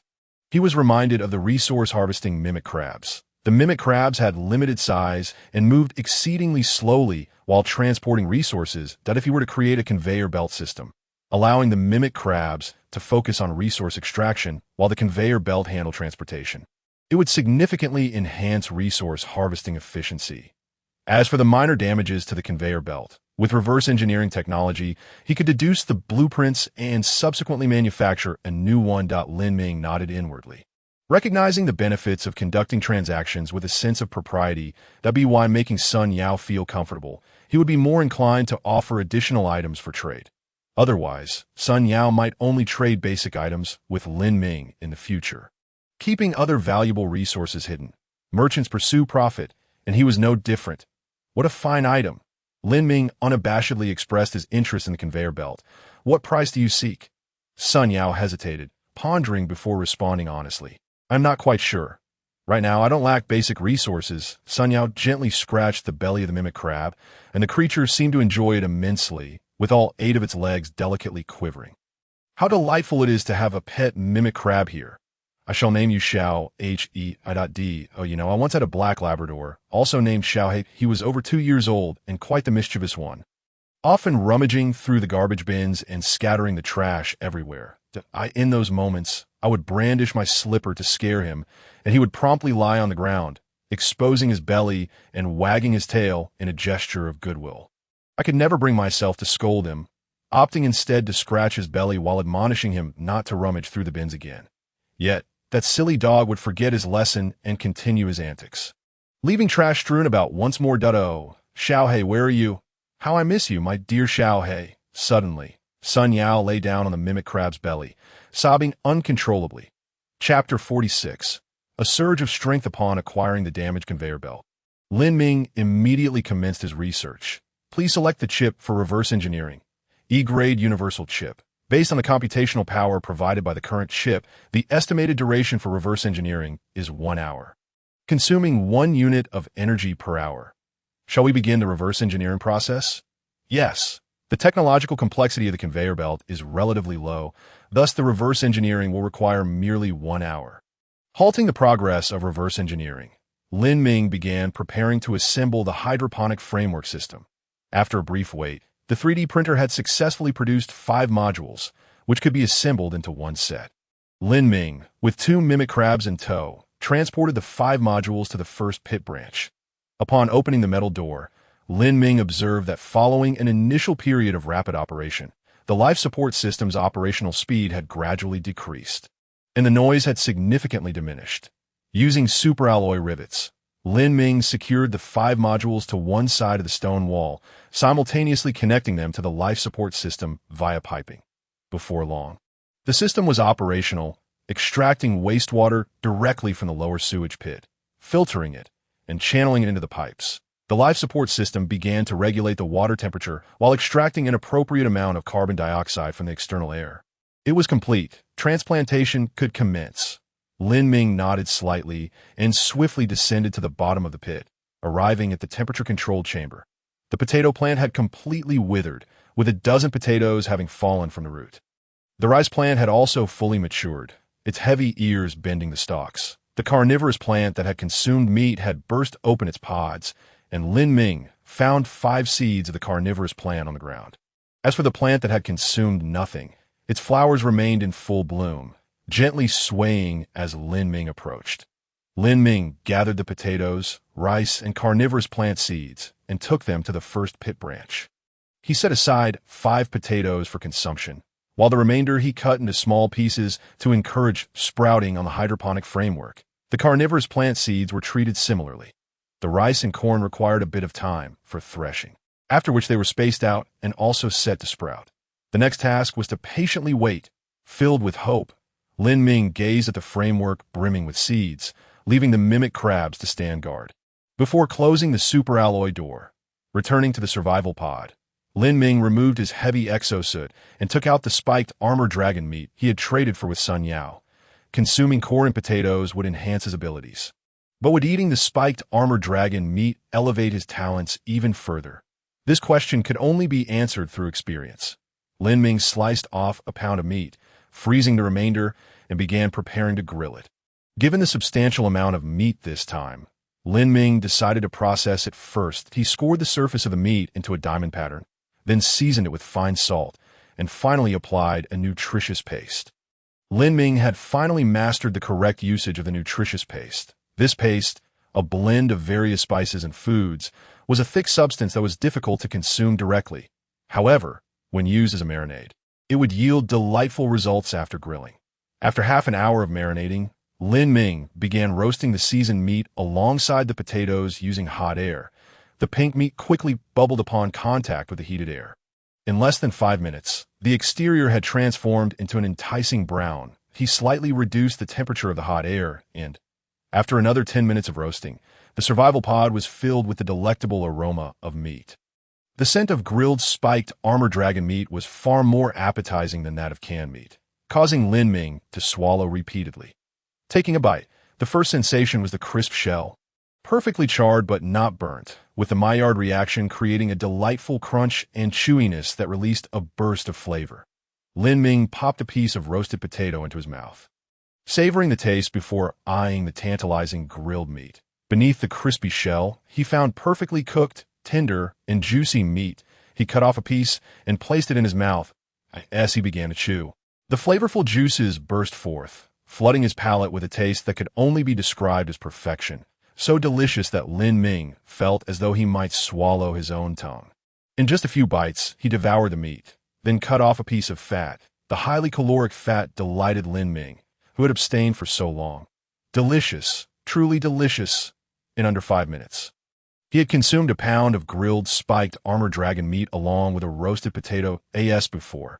Lin Ming felt a wave of warmth surge through his body, igniting a fiery energy that made him want to shout, run, and move with abandon. Thus, Lin Ming picked up the superalloy greatsword he had previously crafted. Weighing over 100 pounds, this sword had been a challenge for Lin Ming to lift, requiring all his strength. Although it still felt somewhat unwieldy, he was now able to swing it a few times with relative ease. As the spiked armor dragon meat continued to digest, Lin Ming felt his strength increasing, and the weight of the sword became more manageable, allowing him to wield it with newfound agility. That strength has significantly increased. Setting down the greatsword, Lin Ming stretched, his joints popping as he moved. He opened the holographic map, gazing intently as his eyes began to warm, but a multitude of resource points appeared, accompanied by floating windows indicating their quantities. Regrettably, his talents did not upgrade, suggesting that each type of food emphasized different attributes. Closing the holographic map, Lin Ming exercised a bit longer until he had fully absorbed the spiked armor dragon meat. He conducted a test, instructing the 3D printer to produce weights of varying amounts, with 10 kilograms as the increment. After attempting various weights, he discovered that he could now lift a barbell weighing 300 kilograms, a feat that had previously been unimaginable. I recall that the strongest weightlifting champion on Blue Star had a record of around 500 kilograms. If I consume another piece of dragon meat, I should easily surpass that. Lin Ming took a deep breath at that moment. The ether crystal emitted a notification. Reverse engineering of the conveyor belt completed. You have mastered the technology related to conveyor belt manufacturing. Conveyor belt. Description: a continuously operating conveyor belt that enhances your transportation efficiency. Material requirements: superfine iron powder X50, any level universal chip X1. Electromagnetic coil X1, circuit board X1, resilient material X1. Manufacturing requirements: requires a 3D metal printer.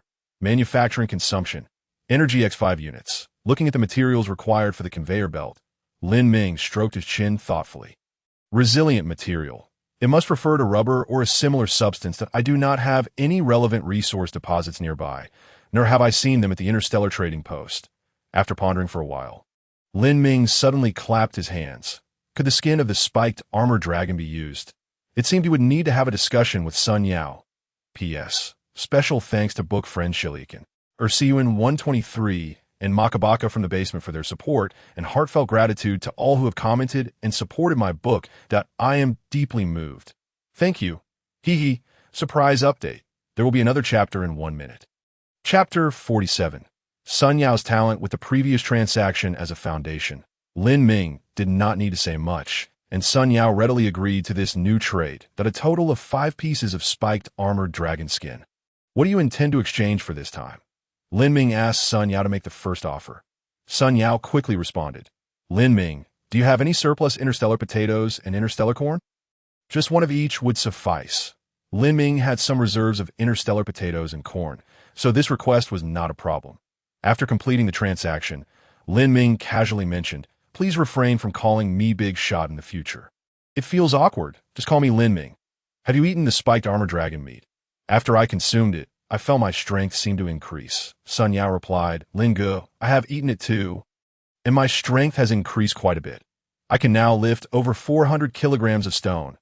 Upon receiving news from Sun Yao, Lin Ming felt a twinge of surprise. He had consumed a full kilogram of the spiked giant shell dragon's meat in one sitting, resulting in a strength increase to 300 kilograms.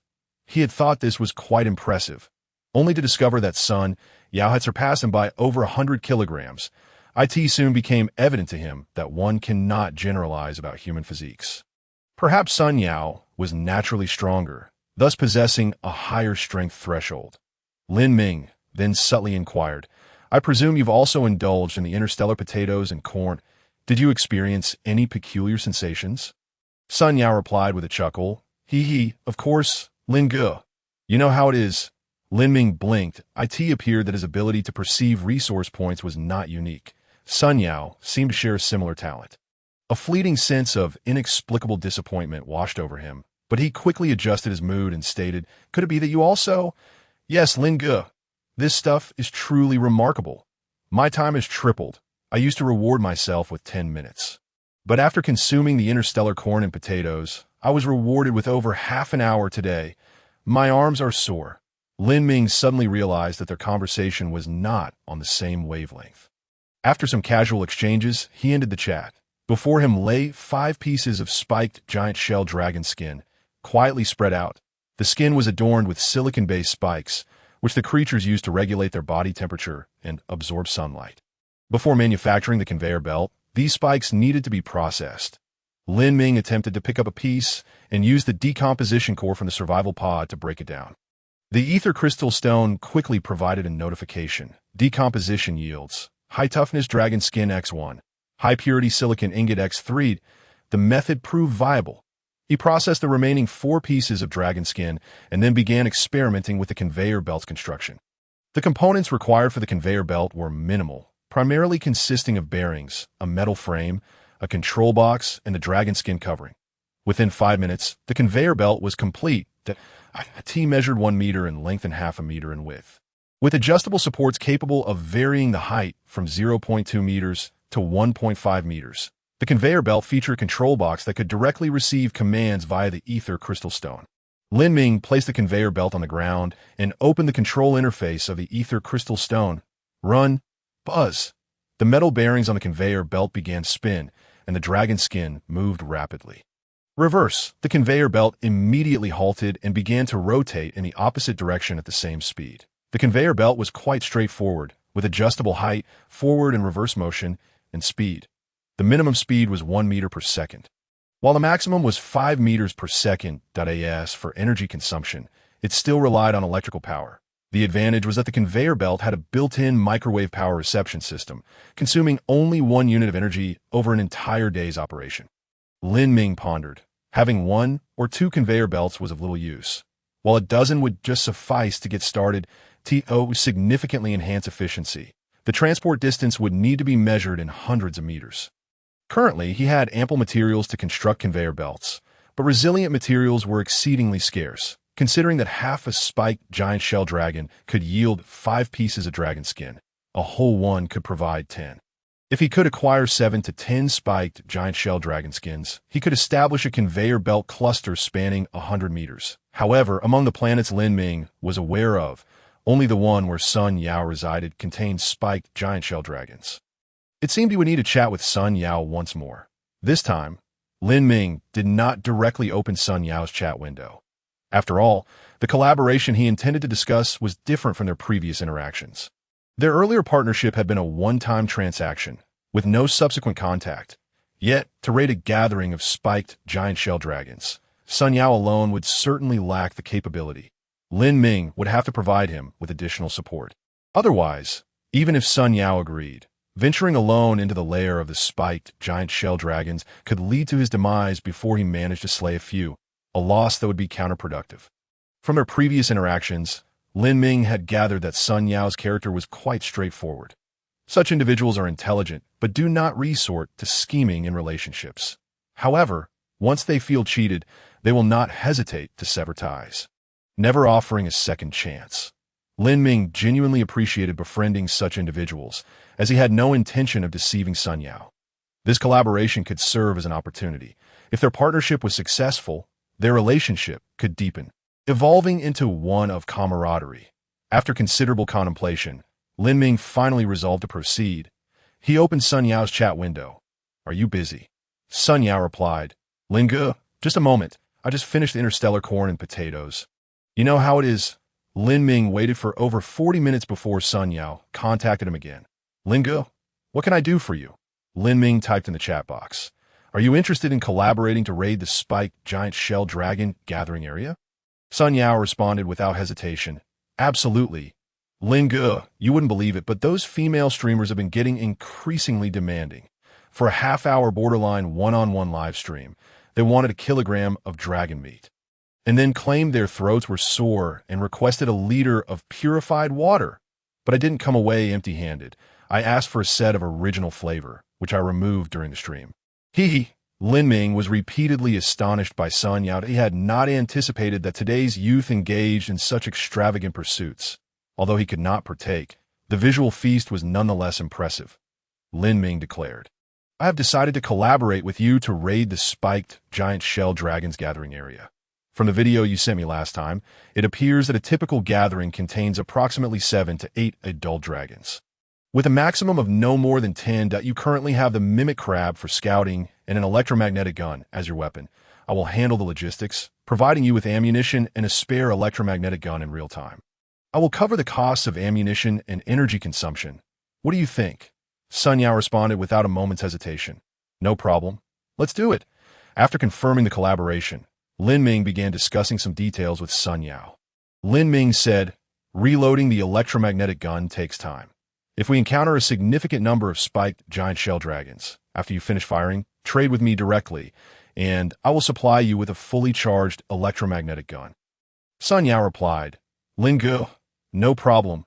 Let's try to use armor-piercing rounds to penetrate the head or heart, which should allow for a direct kill of the spiked giant shell dragon, with the heavy-duty exosuit assisting with targeting. This shouldn't be an issue. Of course, in an emergency, we can always reso." Lin Ming observed every movement of Sun Yao through the lens of the live stream. It must be said that the circumstances of individuals cannot be generalized. The vicinity of Sun Yao's survival pod, much like himself, was a realm of gravel and rubble. However, after traversing several kilometers, Sun Yao arrived at a relatively low-lying area. Here lay an entrance resembling a narrow crevice. Although referred to as a crevice, it spanned several meters in width and approached 100 meters in depth. As Sun Yao descended slowly along the narrow fissure. Lin Ming noticed that vegetation began to emerge on the surrounding cliffs, albeit parched and lifeless under the relentless sun. Yet, as Sun Yao descended approximately 50 meters, a transformation began to unfold at this juncture. The cliffs were able to shield a significant portion of sunlight, fostering the growth of flora and fauna. The formerly desiccated and cracked ground became slightly moist, with patches of hardy grass akin to camel thorns sprawling on either side, and occasionally, one could even glimpse clusters of verdant shrubs. Lin Go, what do you think of this hidden paradise I've stumbled upon? There's even a water source ahead, but it was during my water fetching that I fortuitously encountered a spiny giant shell dragon. Sun Yao pointed ahead, exclaiming, if it weren't for the concern of wild beasts lurking nearby, I would have considered relocating the survival pod here. Indeed, it is far superior to my location, which is a barren wasteland devoid of even the slightest weed. Lin Ming remarked, his gaze fixed on the shared perspective of the foraging mimic crab ahead. His eyes gleamed as he beheld the flickering specks of light in the shared view. Clay, 31 units. Withering grass, fodder, 29 units. Ground cedar, fodder, 78 units. Water source, 78, 971 cubic meters. Upon seeing the water source's substantial reserve, Lin Ming couldn't help but feel a pang of envy. You have quite a considerable water supply here. It could be likened to a small lake. Why haven't I seen you selling water at the Interstellar trading post? Sun Yao, with a wry smile, unfastened a metallic cylinder from his waist and instructed the mimic crab to fetch water, while he cautiously stood several dozen meters away from the lake, observing from a distance. Lin Gu, you have no idea. Initially, I thought I'd struck it rich, but after witnessing a spiny giant shell dragon being ensnared by some unidentified creature beneath the water, that notion swiftly dissipated. As he spoke, Sun Yao sent Lin Ming a picture. Lin Ming opened the image, revealing an exceedingly blurry screenshot of a video. In the screenshot, a massive tentacle could vaguely be discerned, lifting an adult spiny giant shell dragon. Wow. An adult spiny giant shell dragon weighs nearly a ton, and yet the tentacle can effortlessly hoist it into the air. And oh wonder Sun Yao is so cautious. Lin Ming mused. For the colossal unidentified creature below, a being of Sun Yao's size would barely be a morsel.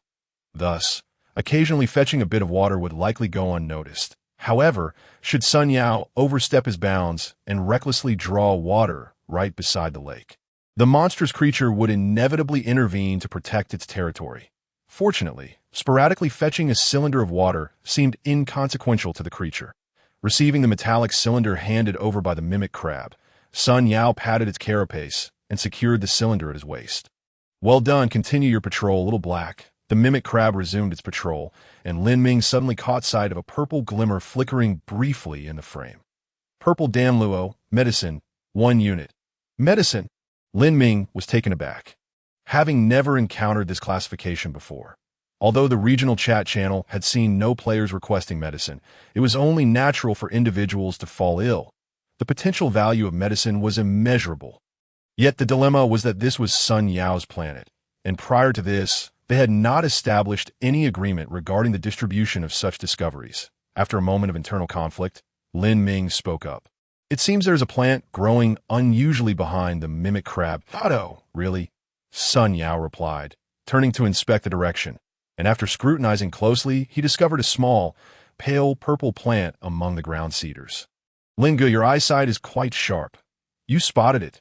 Sun Yao's words abruptly ceased, and the live stream fell into silence. After a full 2 minutes, Sun Yao sent a detailed entry. Purple Damluo description. A herb with unique medicinal properties. When the leaves are steeped in water and consumed, they can heal most non-lethal injuries and alleviate the effects of fatal wounds. When crushed into juice and applied externally, it can staunch bleeding and promote bone growth, accelerating the healing of wounds.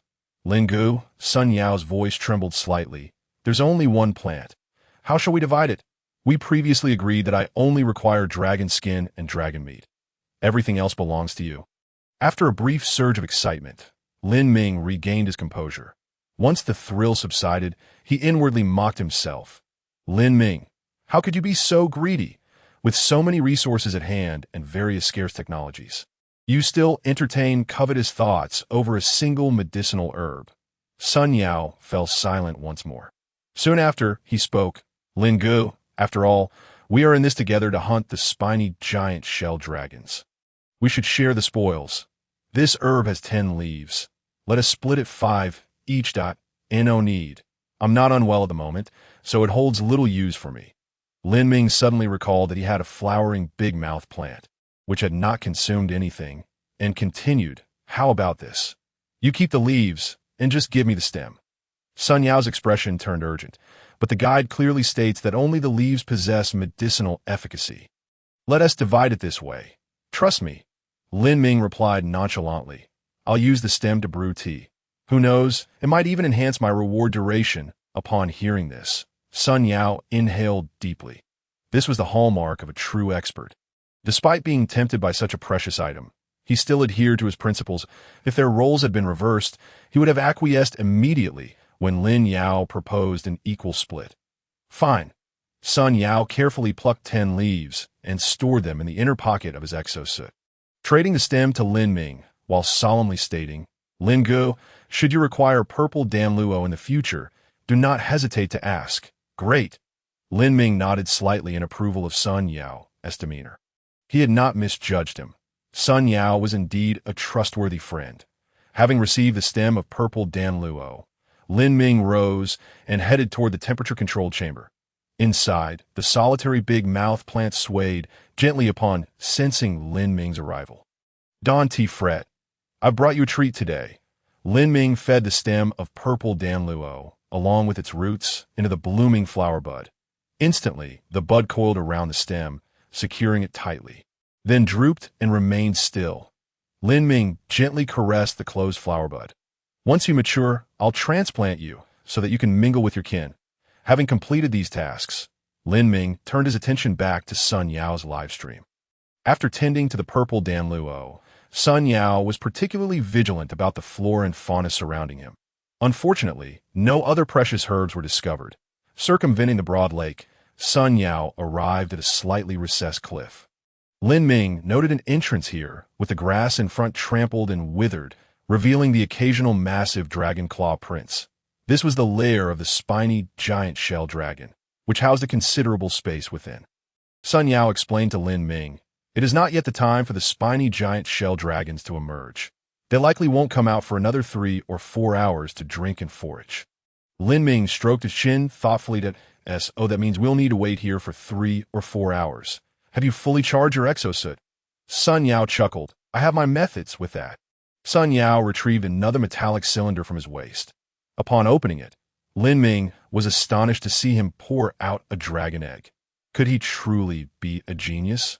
Watching Sun Yao hand the dragon egg to the mimic crab, instructing it to carry it into the lair of the spiny giant shell dragons, Lin Ming couldn't help but exclaim in awe, roar, roar, roar. Soon, the air was filled with alternating roars of dragons. The mimic crab dashed inside quickly and returned even faster. From the sheer perspective of the mimic crab, Lin Ming observed the interior. There were a total of 9 adult spiny giant shell dragons. Be careful. Understood. Sun Yao, too, had seen the situation through the sheer perspective. He withdrew an electromagnetic gun from his back, checked the ammunition, and swiftly retreated.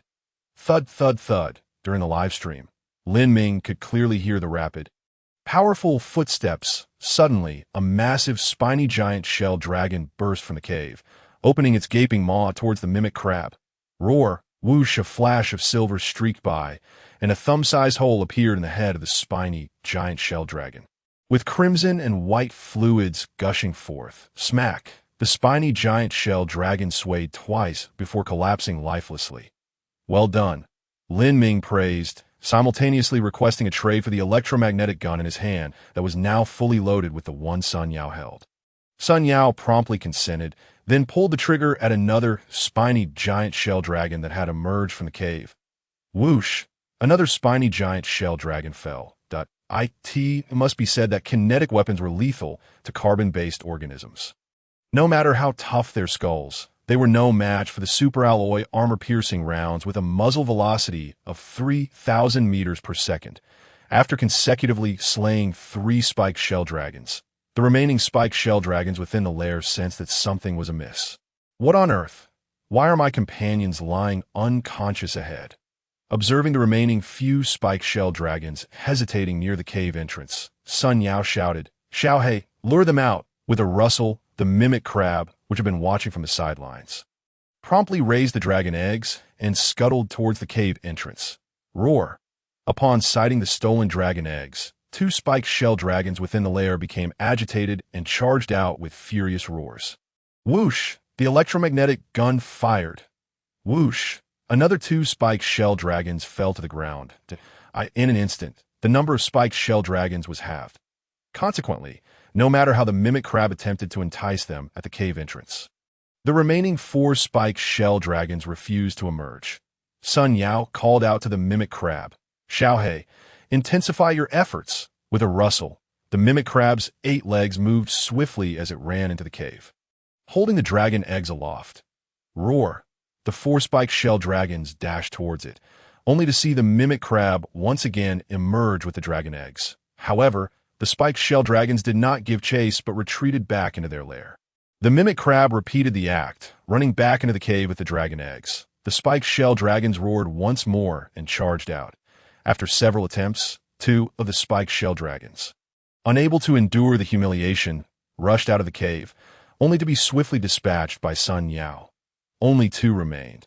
Through the mimic crab's perspective, confirming there were merely 2 green light points inside, Lin Ming said to Sun Yao, "Let us proceed." Sun Yao leisurely retrieved an armor-piercing round, then ambled towards the cave entrance. If the mountain does not see me, I shall see the mountain. When industrial civilization confronts agricultural civilization, it can achieve a casualty rate of 1 to 100. When interstellar civilization faces prehistoric creatures, it is simply a massacre. In a mere 5 minutes, all 9 spiked shell dragons perished, hardly qualifying as a battle. Such is the might of the electromagnetic gun. Sun Yao approached the pile of spiked shell dragon corpses, lightly kicking the dragon head the size of a grinding disc. Had it been before, I would have been too terrified to even glance at them. Chapter 50. Danger approaches. All 9 adult spiked shell dragons have been eliminated.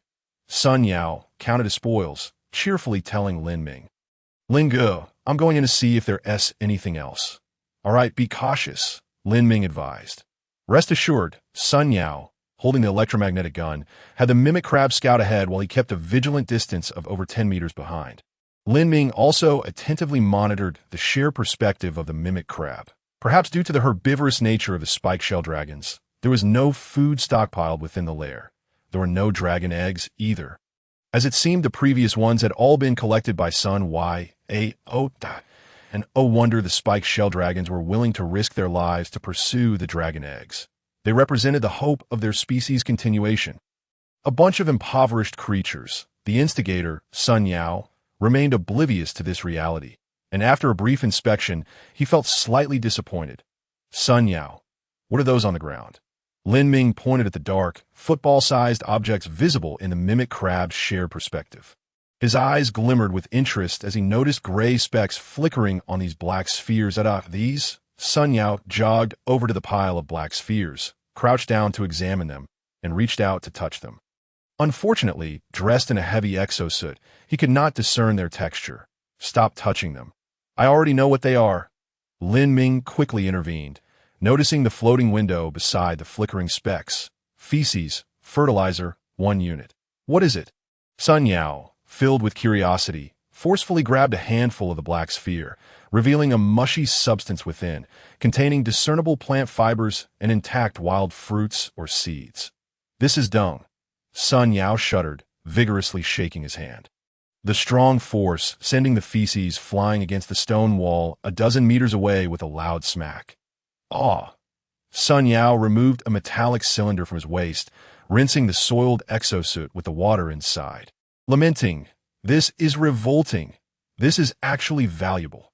Lin Ming recalled the micro-farm he had constructed at the first branch. The spike shell dragon's dung would serve as excellent fertilizer for the blue algae and crops within.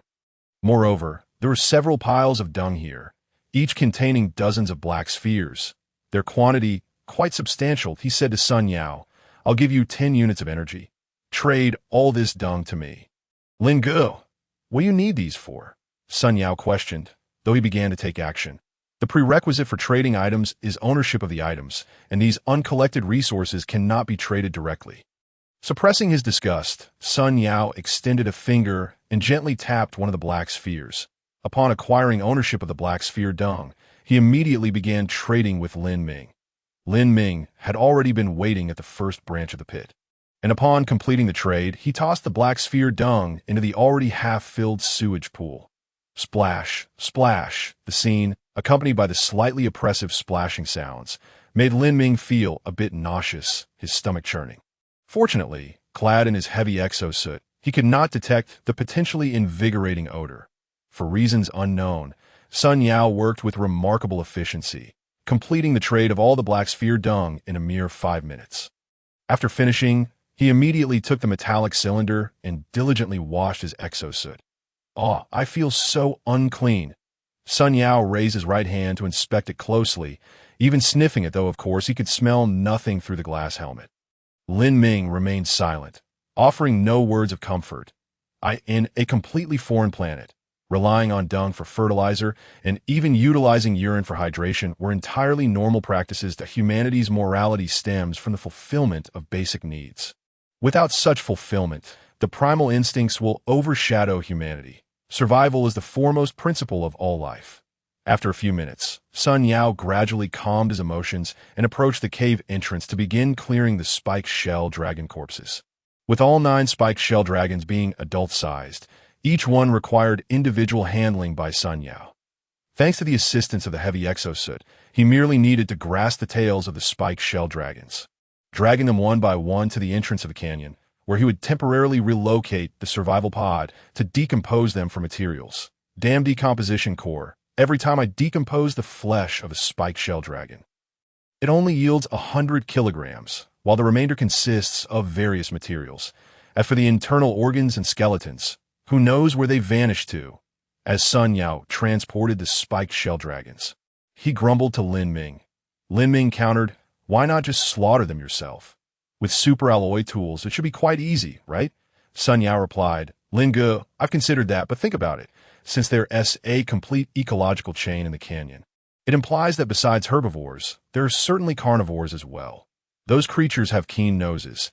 If there is even a drop of blood or a scrap of flesh left outside the survival pod, they will discover it, and my survival pod will be at risk." Lin Ming nodded in agreement. Sun Yao's reasoning was quite sound. On the planet Uriah, the rampant black tide had led to the collapse of the ecosystem. Therefore, apart from the initial days of trepidation, Lin Ming gradually relaxed his vigilance towards his surroundings. After all, with the mimic crab and the miniature satellite constantly exploring nearby, he could see resource points and had confirmed the area as safety. However, Sun Yao was not so fortunate. He was unaware of the surrounding circumstances, making most areas nearby a complete mystery to him. Furthermore, having discovered the presence of a complete ecological system in the canyon, vigilance was only natural. The vast resources also represented great danger, the two coexisting in tandem. Indeed, Lin Ming suddenly thought if Sun Yao could trade the spiked shell dragons to him, he could handle the decomposition, thus avoiding the deductions from the decomposition core. However, Lin Ming quickly dismissed this idea. If he spoke up now, Sun Yao might misunderstand and think he intended to monopolize all the spiked shell dragons, which could jeopardize their cooperative relationship. Most importantly, why was Lin Ming unconcerned about the dangers Sun Yao feared? Was he absolutely certain of the area's safety? If he could ensure it, what methods did he employ? For a slight increase in profit, potentially exposing his technological creations or even his abilities would be a loss too great to bear. He only sought the hide of the spiked shell dragons. Anything beyond that was not part of his plans. That, if it came, that would be splendid. If not, it was not a matter of great concern. Maintaining his focus, Lin Ming caught a glimpse of a massive red that rapidly ascending from the depths of the lake, swiftly approaching Sun Yao, who was transporting the spiked shell dragon corpses. Be careful. P.S. I extend my heartfelt gratitude to the reader, Hui Tong, who generously supported with likes and rewards, and to the reader whose username remains unknown. 539-22297. who enjoys the flavors of shrimp paste and eggplant. A special mention to the Chakra, who relishes fruit pickles, and Mu Hung, who powers his love for rice and agriculture. PS2. Excluding the gratitude portion. This chapter has exceeded 2,000 words without any filler content. Chapter 51. The framework mining system that Entity is about to emerge. Lin Ming exclaimed urgently, simultaneously transferring the pre-prepared jetpack to Sun Yao. Use this, place it on your back. Through the shared perspective of the simulated crab, Sun Yao beheld the tumultuous lake water churning violently. He swiftly discarded the spiked giant shell dragon and accepted Lin Ming's trade request. With a click, the jetpack was secured to Sun Yao's back. Suddenly, a colossal tentacle surged forth, sending waves of water splashing all around as it advanced toward Sun Yao, slick and menacing, thick enough for 5 men to grasp. At that moment, Sun Yao, equipped with the jetpack, leaped slightly. Boom! A powerful gust of wind dispersed the water spray, and Sun Yao broke through the surface like a flying fish, seeking death. Observing the tentacle miss its mark, it redirected its assault towards the lifeless, spiked, giant shell dragon below. Sun Yao quickly loaded a dum-dum round into his weapon and fired at the tentacle. Splash! The massive appendage retracted instantly, sending a spray of water nearly 10 meters high. Lin Ming noticed a faint blue hue spreading quietly through the still turbulent waters. Damn, daring to steal my spoils. Sun Yao hovered midair, clutching his reloaded electromagnetic gun. His gaze fixed intently on the lake's surface, which was gradually calming. Lin Ming observed as a large red dot rapidly sank, vanishing without a trace. That IT should be safe now. However, he refrained from sharing this with Sun Yao. Since safety had been confirmed, he decided to let Sun Yao figure things out at his own pace. After a brief moment of floating in the air, Sun Yao saw no sign of the unknown creature. He initially considered firing another shot into the lake, but ultimately abandoned the idea. After all, the bullets were a gift from Lin Ming, and each shot would diminish his supply. It was wiser to conserve them. Once safety was assured, Sun Yao gently descended, dragging the corpse of the spiked giant shell dragon away. While he worked, he inquired, "Lin Ge, did I not hit it earlier? Otherwise, with the dum-dum round's power, it would have shattered that creature." "No, you did hit it," Lin Ming replied, sending Sun Yao a video he had just recorded in slow motion. A massive tentacle breached the lake's surface, gradually approaching Sun Yao. As Sun Yao activated the jetpack and took to the air, he switched to the dum-dum round that a silver streak shot forth, piercing through the enormous tentacle. Almost instantaneously, a colossal void appeared in the center of the tentacle. The cavity was so immense it could have contained the entire spiked giant shell dragon. Subsequently, the void quickly shrank under the tentacle's powerful elasticity, leaving merely a palm-sized tear from which trickled a few drops of pale blue blood. After watching the video, Sun Yao marveled, "My goodness, that tentacle possesses incredible elasticity." Indeed, the dum-dum round can create a cavitation effect, significantly enhancing its destructive capacity. However, the tentacle lacked internal organs, and its inherent elasticity minimized the damage sustained. Lin Ming echoed the sentiment. The tentacle is so large that it could obliterate half of a spiked giant shell dragon's wound. For it, this is merely a superficial injury. Fortunately, although it is merely a flesh wound. The yet unseen unknown creature has recoiled due to the injury and should not reappear anytime soon. Seizing the moment, Sun Yao hastily dragged and pulled the spiked giant shell dragon's carcass, aided by the jetpack, swiftly transporting it to the canyon's entrance. "All right, it's safe now. I must attend to my own affairs," Lin Ming declared, concluding the live broadcast. "Understood, Lin Ge. I will ensure the materials you need are ready for you once I finish disassembling." Sun Yao flew back to the survival pod, removing the jetpack from his back and caressing it repeatedly. What a marvelous device. The flight was exhilarating. I wish it were mine. Reluctantly, after playing with the jetpack for a while, Sun Yao returned it to Lin Ming. Receiving the jetpack back, Lin Ming nodded appreciatively. This collaboration further fortified the mutual trust between him and Sun Yao, allowing for the gradual expansion of their cooperative endeavors. While waiting for Sun Yao to disassemble the spiked giant shell dragon, Lin Ming began transmitting signals to the micro-dash satellite. At this point, The microsatellite had scanned most of the geological information in the vicinity. But Lin Ming had more pressing tasks for it. Calculate the nearest orbit and observe the upcoming solar angle. With a hiss, the microsatellite's thrusters emitted small flames as it adjusted its position.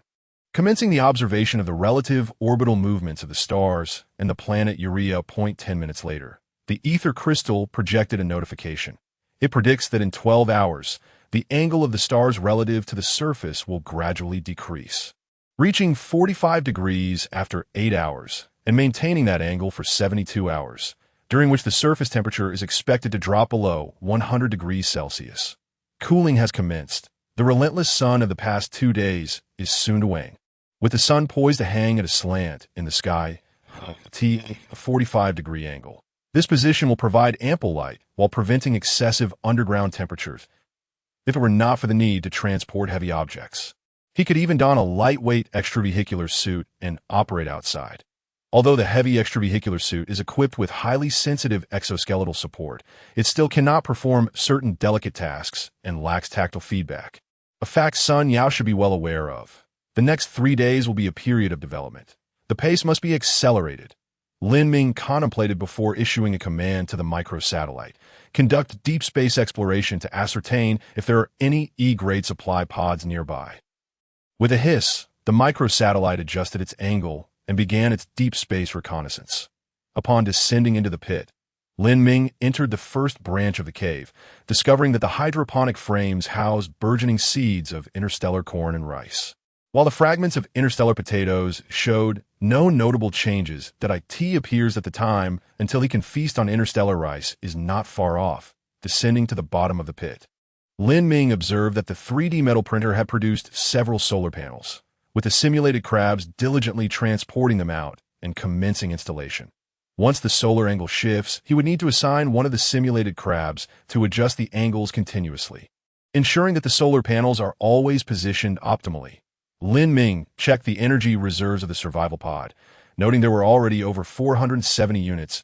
At this rate, he would be able to fully charge the energy reserves before the solar angle changes. In a short time, Lin Ming's energy reserves would be substantially enriched. While due to the production capacity of the 3D printer, he was temporarily unable to expend sufficient energy. Furthermore, over the next 3 days, he would maintain a commendable energy output from the solar panels.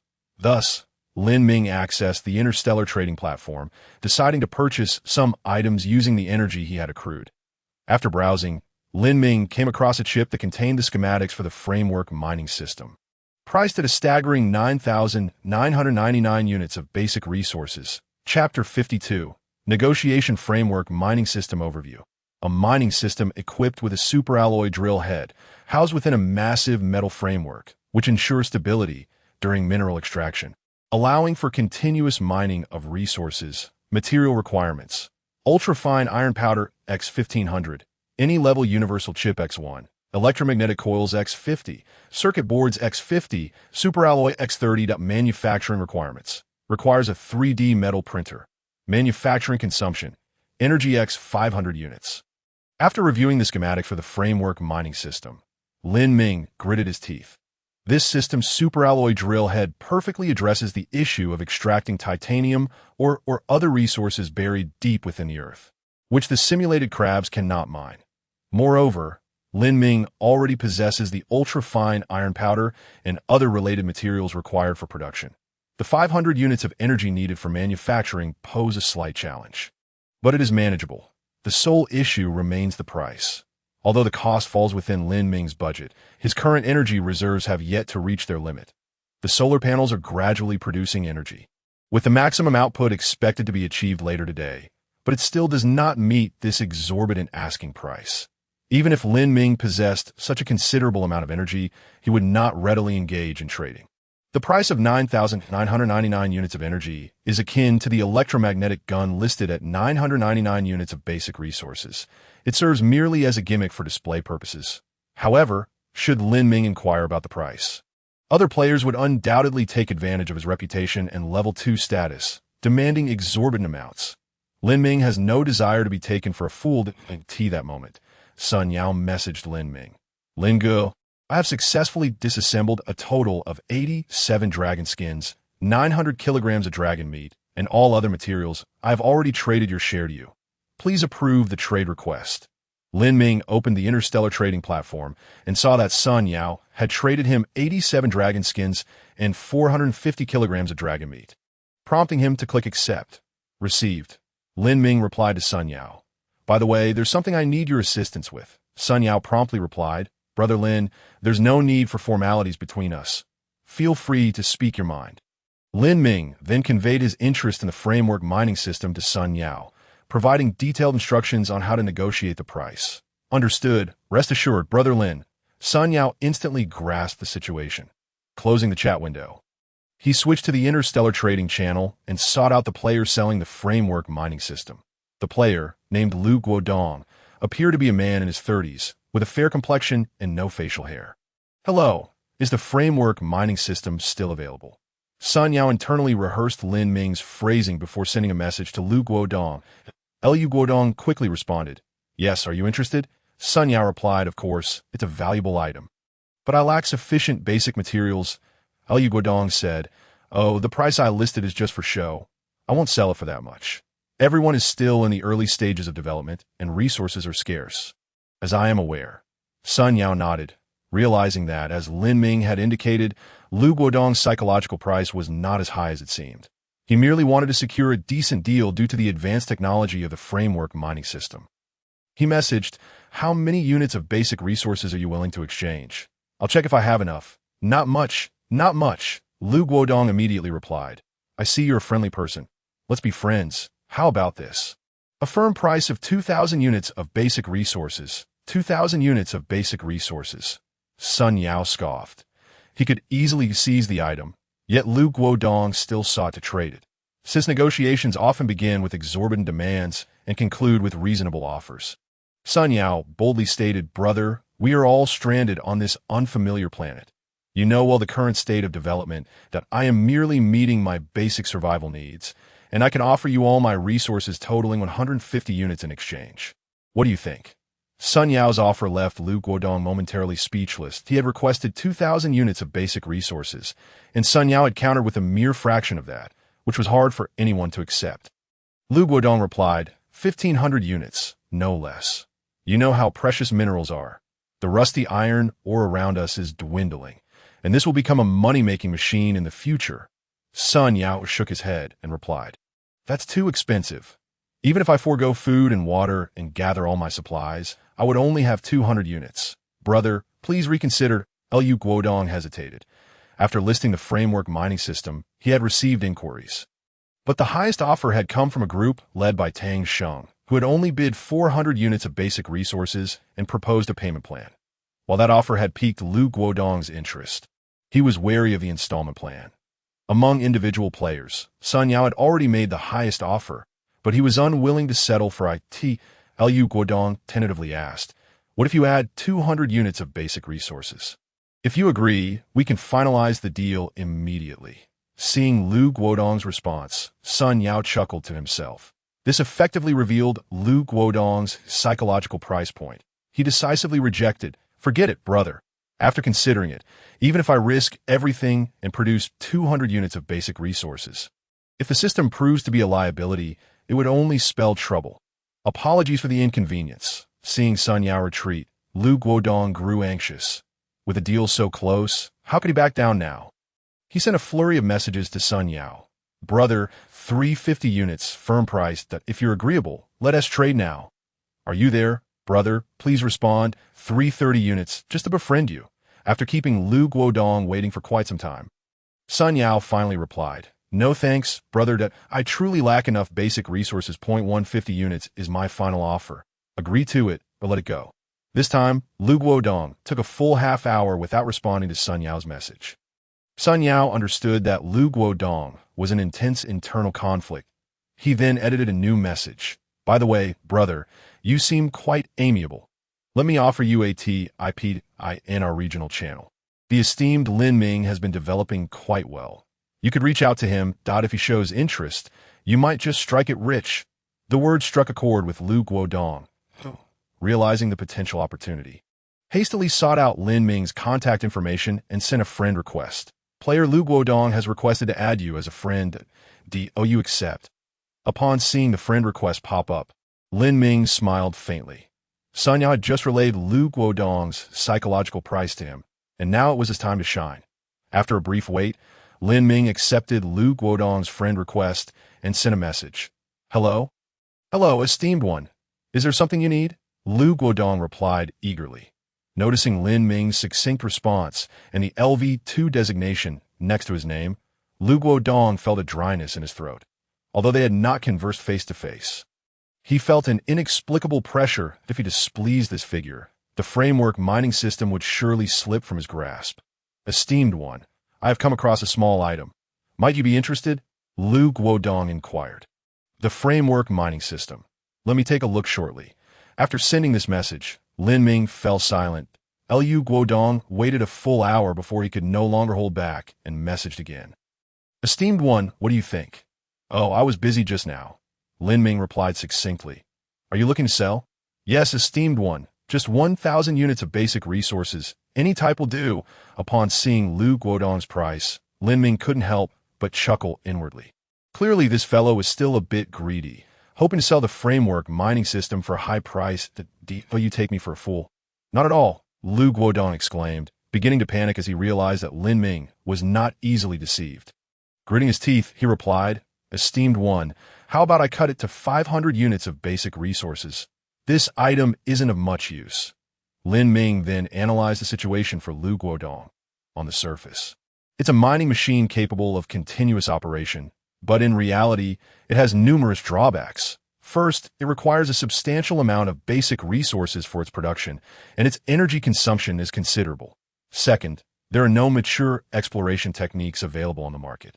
One can only gamble on luck.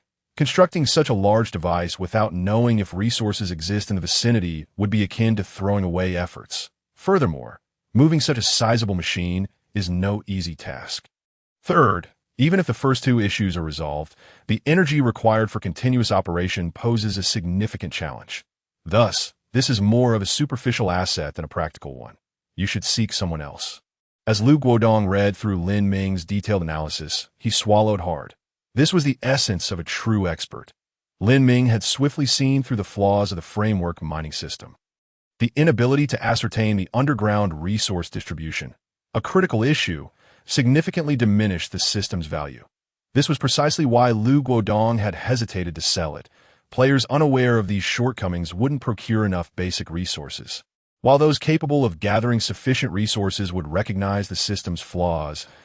Lu Guodong felt a wave of despair wash over him. 350 units of basic resources, which I obtained at great cost.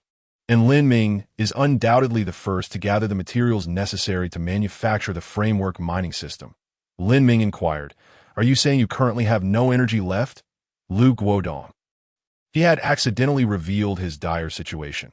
With this slip, Lin Ming understood that Lu Guodong was attempting to turn his fortunes around through the trading of the framework mining system, now cornered with no options left. 280 units of energy, firm price. Just as Lu Guodong sank into despair, he saw Lin Ming's offer. Excellent. Lu Guodong felt as if he had grasped a lifeline and immediately agreed. Let us proceed with the trade. After completing the transaction, Lu Guodong gratefully messaged Lin Ming. Thank you, esteemed one. Thank you. In the future, if I come across valuable technology, I will offer it to you at the lowest price. Very well. Upon closing the chat window, Lin Ming gazed at the black chip resting in the palm of his hand and could not help but chuckle. He felt confident that even if he reduced the price to 250 units of energy or even lower, Lu Guodong would acquiesce. Nevertheless, Lin Ming still allowed Lu Guodong a certain margin of profit, and, accustomed to negotiating business, he was not fond of the number 250 to end the research of the framework mining system. He anticipated acquiring relevant technologies in about an hour. When he saw the prompt screen pop up regarding the ether crystal, Lin Ming felt immense satisfaction. The drawbacks he mentioned about the framework mining system indeed existed for other players. However, Lin Ming had an abundance of energy and the ability to mine rust iron or with the help of the simulated crabs. Most importantly, he could see resource points, a capability that overshadowed the majority of players, enabling him to maximize the mining efficiency of the framework mining system. All simulated crabs. Focus on mining stone blocks. I'm currently in need of rust iron ore. Lin Ming commanded the simulated crabs. 50 simulated crabs still felt insufficient. Observing their industrious efforts, Lin Ming sighed. He decided to conduct reverse research on the simulated crabs, though he did not harbor high hopes for this endeavor. Please select the chip for reverse research. F-grade universal chip. Based on the current computational power provided by the chip, the estimated duration for reverse research is 10 minutes, consuming 1 unit of energy per hour. Shall we commence reverse research? Yes. The reverse engineering of the simulated crabs was completed, and he had now mastered the technology to manufacture simulated crabs. Simulated crab. Description: a silicon-based life form with low computational power, possessing a unique appearance.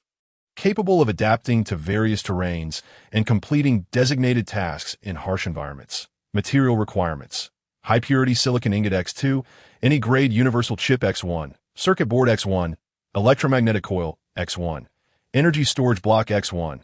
Manufacturing requirements: requires a 3D metal printer.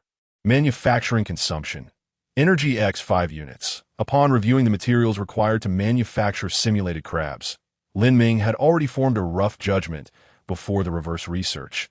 After all, the materials obtained when he previously dismantled the simulated crabs were also these. This reverse engineering was merely about drafting the blueprints for manufacturing simulated crabs. What he lacked was not the technology to produce simulated crabs, but rather the electromagnetic coils and circuit boards. After spending an hour, Lin Ming conducted reverse research on both the electromagnetic coil and the circuit board.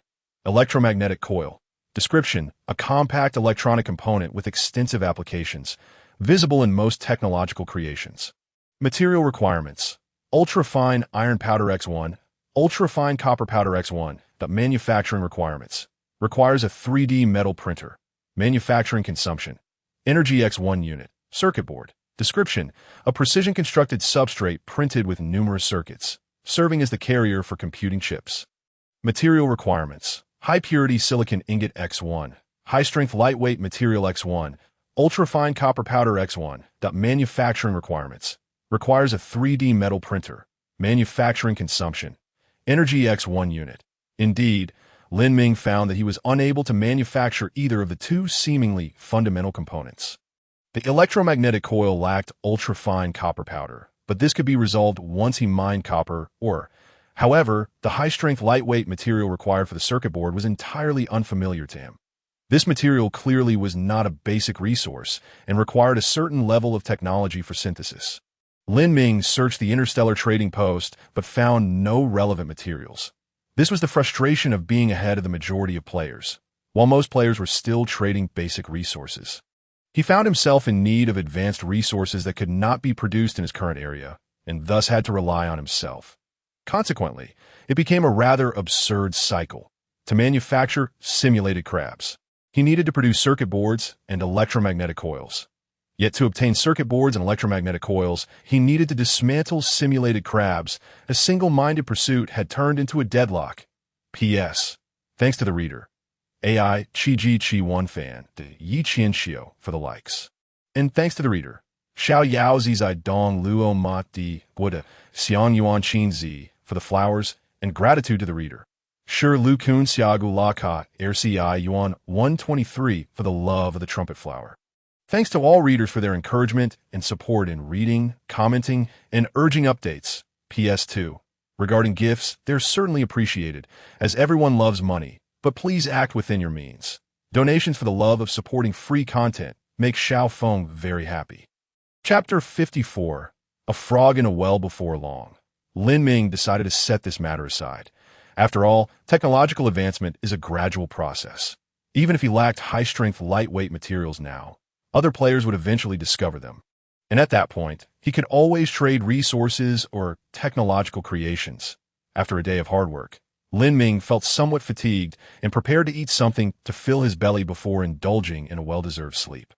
During such stressful times, a delightful meal and ample rest could significantly alleviate mental tension. Burp. After enjoying a meal of barbecue dragon meat and assorted side dishes, Lin Ming patted his stomach.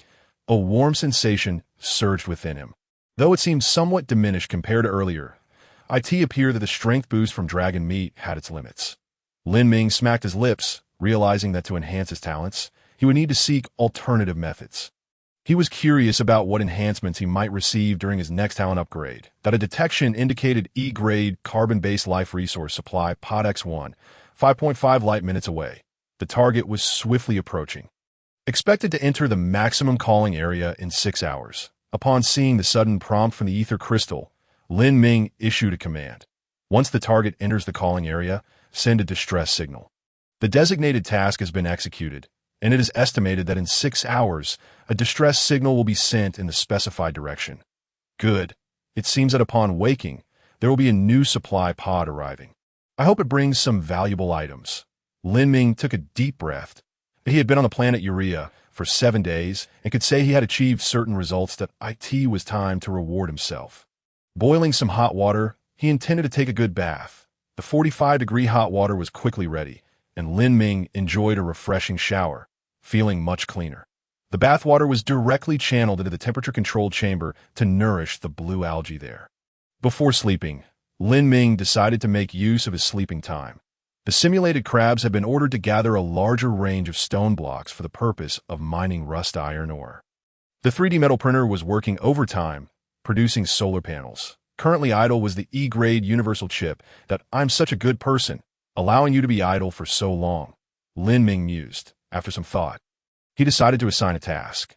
Let's reverse engineer some glass. He had previously obtained a piece of glass specifically for the purpose of reverse research, but with so much on his plate lately, it had only now come to the forefront.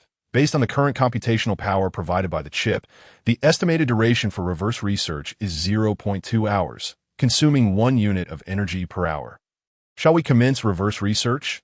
Yes. After confirming, Lin Ming reclined in the sleep pod, comfortably closing his eyes, and drifted off to sleep.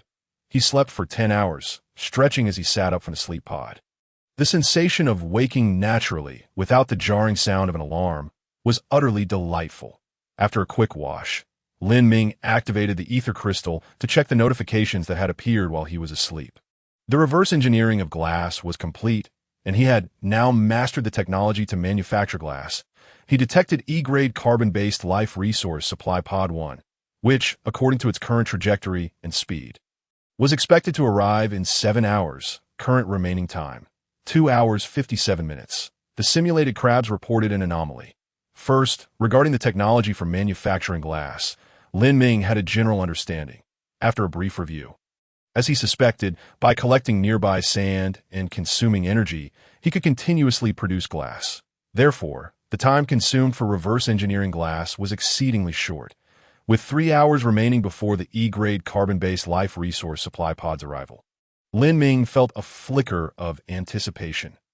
An anomaly, what anomaly? Lin Ming opened the video sent by the simulated crabs. This was a panoramic video recorded from the perspective of the simulated crab. Click, click, click. In the video, a simulated crab was exploring the surrounding area, strictly following the path Lin Ming had set, examining the details of the surroundings. The ground was strewn with rubble and gravel, while ahead lay an endless expanse of desert. The blazing sun in the sky was gradually changing its angle, hanging obliquely as calculated by the mini-satellite. Everything appeared normal. Click, click, click. The simulated crab took another step forward, and the scene before it changed dramatically.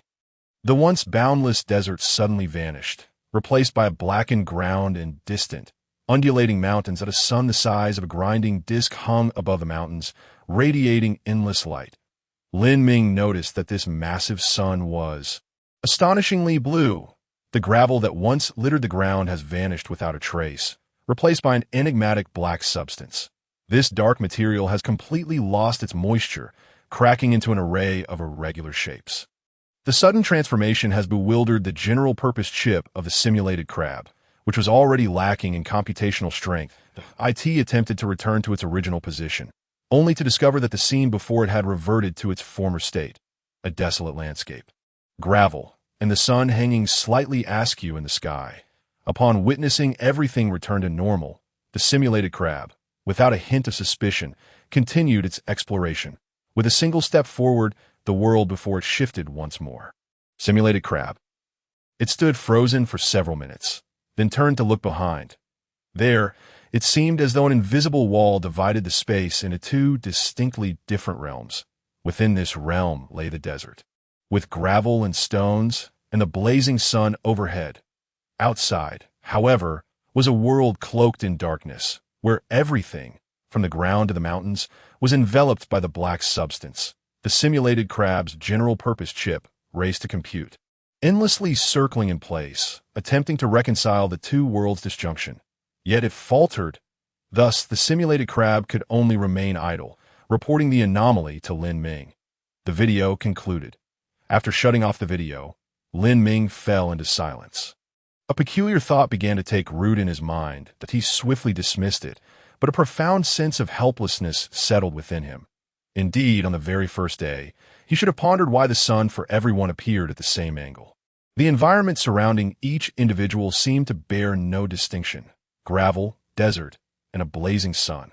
Perhaps due to his lack of experience with extraterrestrial worlds, Lin Ming subconsciously assumed that all of this was normal, that a barren planet ought to be like this. However, everything changed when Sun Yao's world revealed the presence of the spiked shell dragon and a complete ecological chain.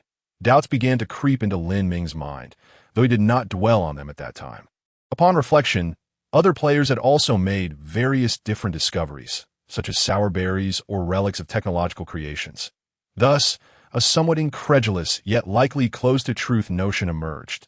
The survival pod and everything within a radius of several dozen kilometers were gifts bestowed by that advanced life form, meant to help them through the most arduous early stages of development. The sun he beheld was not the true one. The genuine sun of this world was the immense blue sun outside.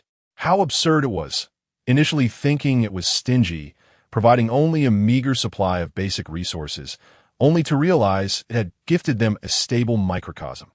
Chapter 55, Arc Furnace having donned the heavy-duty extravehicular suit.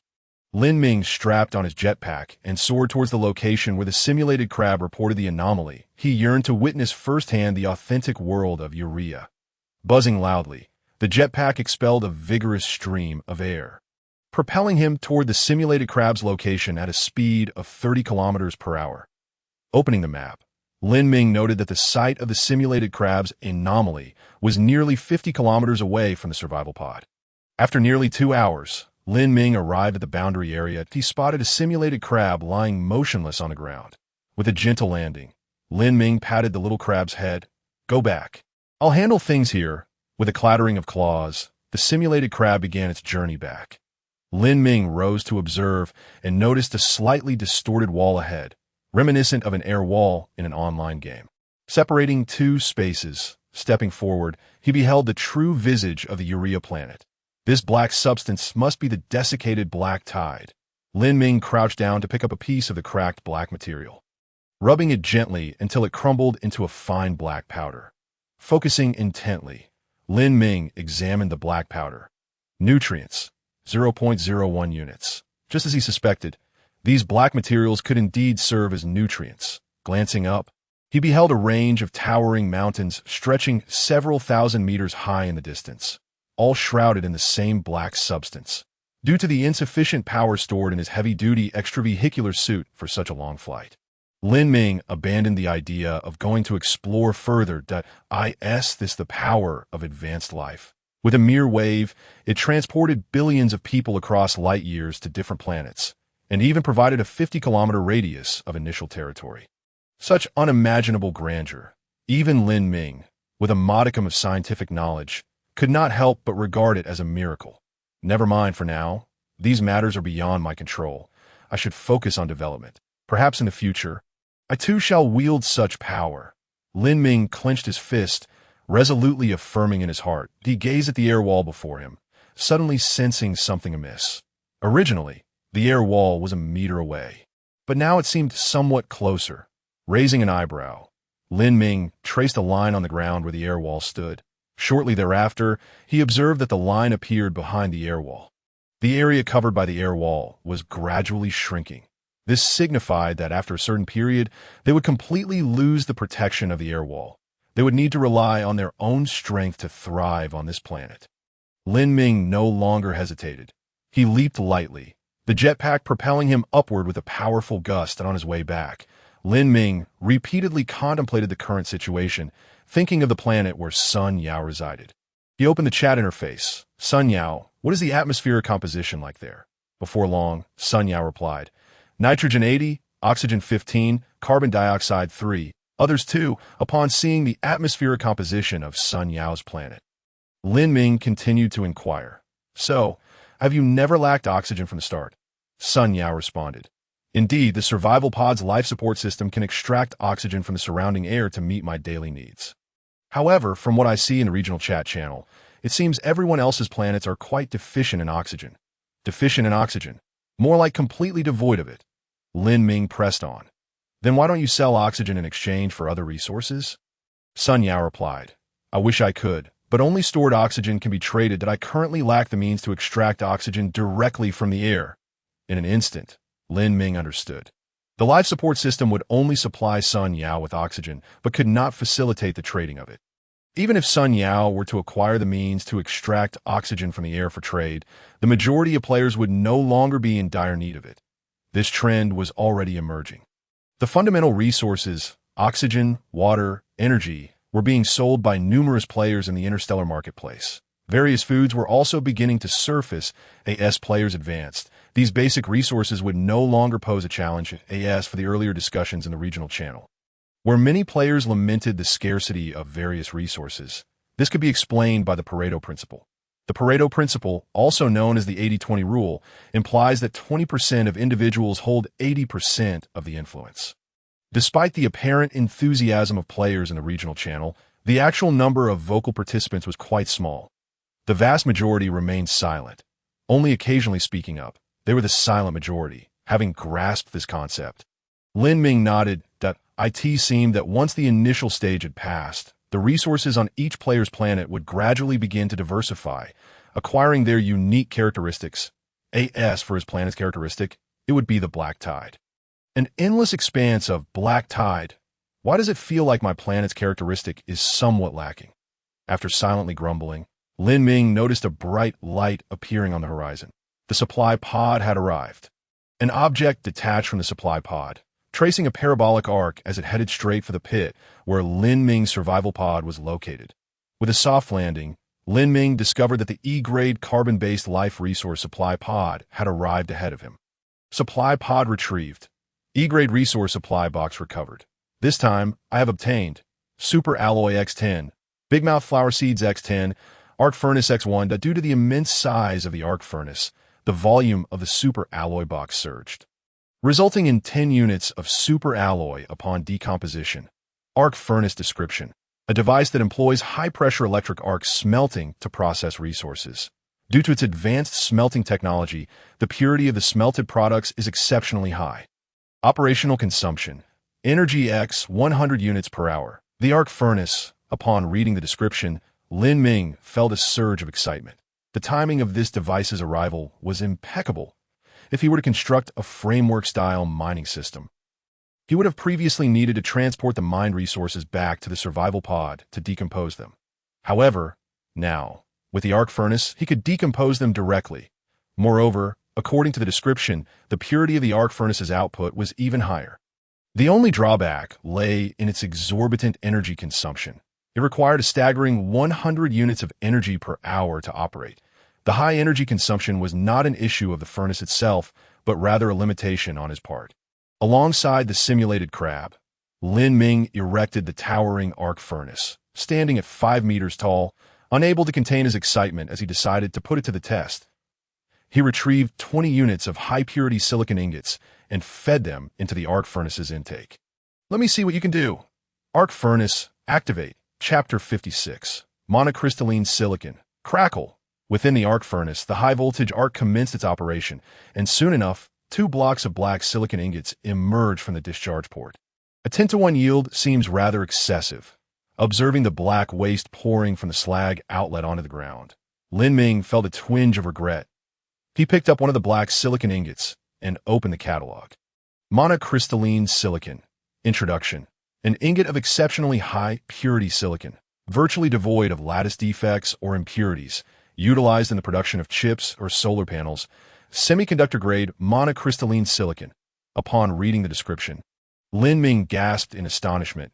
He had not anticipated the arc furnace's purifying capacity to be so formidable, capable of directly yielding semiconductor-grade monocrystalline silicon.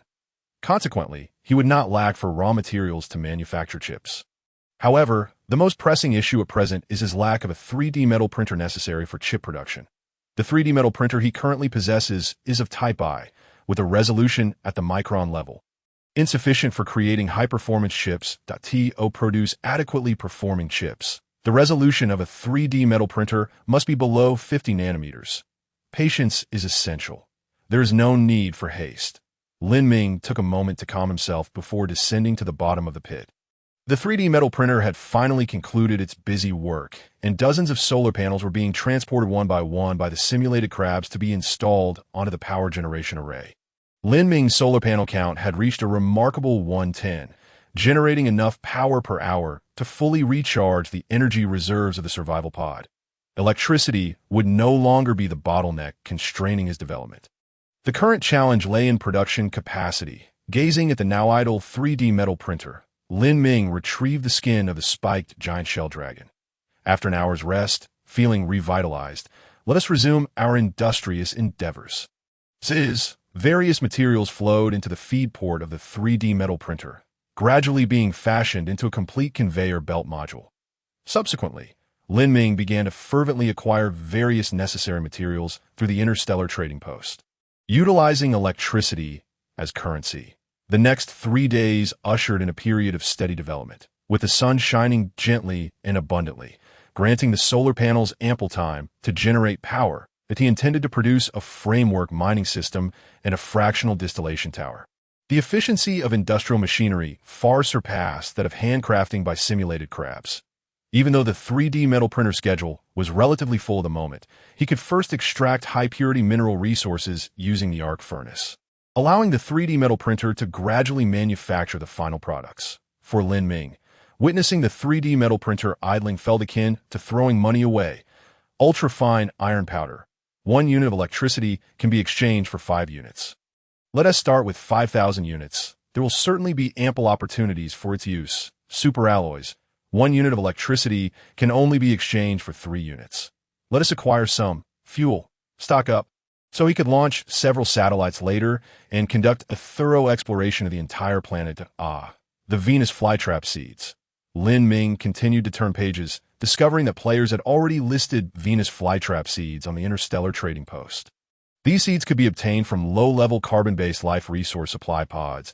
It seems that as time progresses, many players are beginning to acquire Venus flytrap seeds and can start planting them.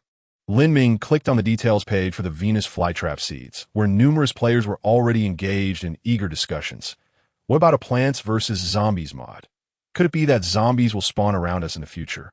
To the one above, perhaps you should read the introduction carefully. Venus flytraps are designed to devour plants and can be specialized into corresponding traits. Does that imply we can start farming? I see someone in the trading post is selling seeds. What use is there in having seeds if you lack a suitable environment for planting? Why not? I discover an oasis nearby with abundant plant life. Can I not plant there? An oasis? Is there a water source? Wow, you're the big shot who has been selling water like crazy these past few days. You have so much water. Observing the players' discussions, Lin Ming suddenly conceived a business opportunity, selling temperature-controlled greenhouses. While some players on certain planets might have climates conducive to direct planting of Venus flytraps, they are but a minority. The majority of players still cannot meet the conditions required for cultivating Venus flytraps. And a temperature-controlled greenhouse would aptly resolve this issue. Without hesitation, Lin Ming instructed the 3D metal printer to manufacture a temperature-controlled greenhouse and subsequently listed it on the Interstellar trading post. Selling temperature-controlled greenhouses, complete with raw materials, manufacturing costs of 100 units of basic resources, no electricity required, all-inclusive, 200 units of basic resources. The listing of the temperature-controlled greenhouse instantly attracted a throng of eager players. Lin Ming's high-tech shop has unveiled new products. Let me see what splendid items are in store. The temperature-controlled greenhouse, a module that allows for the cultivation of Venus flytraps or other plants. Doesn't this perfectly resolve my dilemma?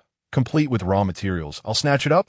Lin Ming, Everyone here has graduated from 9 years of compulsory education. Why do you stand out so uniquely? Before long, the temperature-controlled greenhouse Lin Ming listed was promptly purchased by a player for 100 units of ultra-fine iron powder and 100 liters of water, although there was a sewage pool in the pit to extract water resources. The total capacity was limited. Using some would result in less remaining. The first sewage pool has already diminished by half to at this moment. Acquiring some water resources was quite profitable for Lin Ming. In a mere 10 minutes, Lin Ming had already received several pre-order requests from players, some offering raw materials, others providing all-inclusive deals. Whether they offered food, water, or oxygen, Lin Ming welcomed them all. After receiving 10 orders, he decided to take the temperature-controlled greenhouse off the market and cease accepting additional orders. After all, the production capacity of the 3D metal printer was limited. He needed to prioritize the creation of the framework mining system and the fractional distillation tower. With sufficient materials, it was time to construct a framework mining system and begin extracting some minerals. Lin Ming had already discovered a copper mine nearby, perfect for extraction and subsequent smelting in the arc furnace. Thus, the raw materials for manufacturing electromagnetic coils would be ample, allowing for a continuous supply of electromagnetic coils. Ziz, as soon as the 3D metal printer completed the production of a conveyor belt module, it swiftly shifted its production focus to the framework mining system. Due to its massive size, the framework mining system will be manufactured as several hundred distinct components, which would then be assembled individually. Otherwise, even if produced, Lin Ming would struggle to remove the assembly from the pit point one by one. Iron-structured metallic cylinders emerged under the diligent work of the 3D printer. Lin Ming nodded in approval. The main framework of the framework mining system resembled the main structure of a construction site tower crane he had encountered before. At the center of the main framework lay a motor powered by electricity, driving a superalloy drill bit to continuously bore into the ground and extract the mineral resources beneath. The entire assembly of the framework mining system would require 3 hours. Lin Ming did not simply wait idly. Instead, he proceeded to the first branch of the pit to inspect how those seeds were faring. Chapter 57. Work is Rest.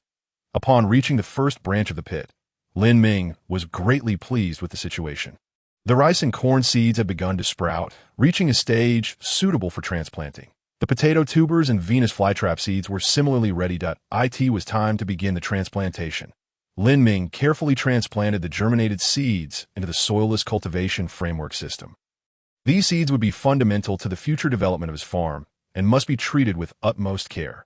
Once these seeds matured into plants and bore fruit, the number of seeds he possessed would multiply exponentially. At that point, transplanting would allow the simulated crabs to take action. Even if there were minor missteps during the transplantation process that resulted in some seeds becoming inactive, he could still absorb the loss.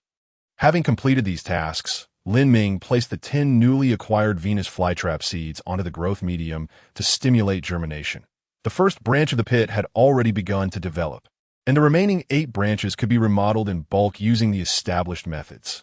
Lin Ming mentally mapped out the future development of the pits, feeling somewhat troubled. Remodeling the remaining 8 branches would require at least 8 life support systems and more soilless cultivation framework systems. All of these would consume the production capacity of the 3D metal printer. Moreover, there were still nearly 100 conveyor belts to be manufactured. Fortunately, the maturation of the seeds would require time, alleviating Lin Ming's urgency. However, the 3D metal printer would not be able to rest in the short term. Suddenly, Lin Ming pondered a question. The 3D metal printer comprises various modules, such as the feed port, robotic arms, melting nozzles, and forming substrates. While one module is operational, others experience brief periods of inactivity during which they do not work. This implies that, although the 3D metal printer appears busy, the majority of its modules are actually alternating periods of rest. Following this logic, the busier the 3D metal printer is, the more rest time it accumulates. Therefore, the work of the 3D metal printer is, in essence, a form of rest. What a brilliant realization! Lin Ming was captivated by his own ingenious insight. Descending to the bottom of the pit, he beheld the industrious 3D metal printer, and his perspective shifted entirely. Work diligently, and you shall rest even better. Encouraged by the 3D metal printer, Lin Ming arrived at the constant temperature chamber to inspect the status of the carnivorous plant that had devoured the stem of the purple danluo. The flower bud of this plant had already fallen off, and the stem had elongated considerably. Two enormous leaves displayed a transformation, with the veins transitioning from green to purple, indicating it was undergoing specialization. It was estimated that in a day or two, it would fully transform into the purple danluo. Indeed, the carnivorous plant is even more formidable than I had imagined. This is the remarkable power of top-tier biotechnology. Lin Ming exclaimed in admiration. He then turned his gaze to the 4 dragon eggs of the spike-shelled dragon resting on the ground. These eggs had been there for some time, yet no changes had occurred. However, he was not in a hurry. Logically, oviparous creatures require at least half a month, if not longer, to successfully hatch, although the spike-shell dragon was not a creature for Blue Star. It should adhere to this principle, that he recalled that during a biology class, the teacher had shown him a series of photographs depicting chicks developing within eggs. The method to detect the growth of chicks inside the eggs was quite simple. Illuminating the egg with a strong light would reveal its contents. Applying this knowledge, Lin Ming picked up one of the dragon eggs and directed the powerful spotlight from his exosuit at its base. Soon, the egg transformed into a translucent pale yellow appearance. Lin Ming could clearly see a red spot the size of a fingernail atop the opaque yolk, densely covered with blood vessels, indicating it was a living egg in the early stages of development, still requiring some time before hatching. Using this method, Lin Ming examined the other dragon eggs. The 4 eggs appeared to have been laid around the same time, showing similar developmental stages. Very well, let you all develop slowly here. He carefully placed the dragon egg back on the ground and exited the constant temperature chamber. After a brief wait, the 3D metal printer finally completed its task. Lin Ming, along with 2 simulated crabs, collaborated to transport several hundred modules out of the pit. Simultaneously, he assigned a new task to the 3D metal printer to manufacture a liquid distillation tower, with only a few circuit boards remaining and no one selling them in the Interstellar trading post. He felt a bit overwhelmed. Glancing at the limited stock of circuit boards, Lin Ming scratched his head.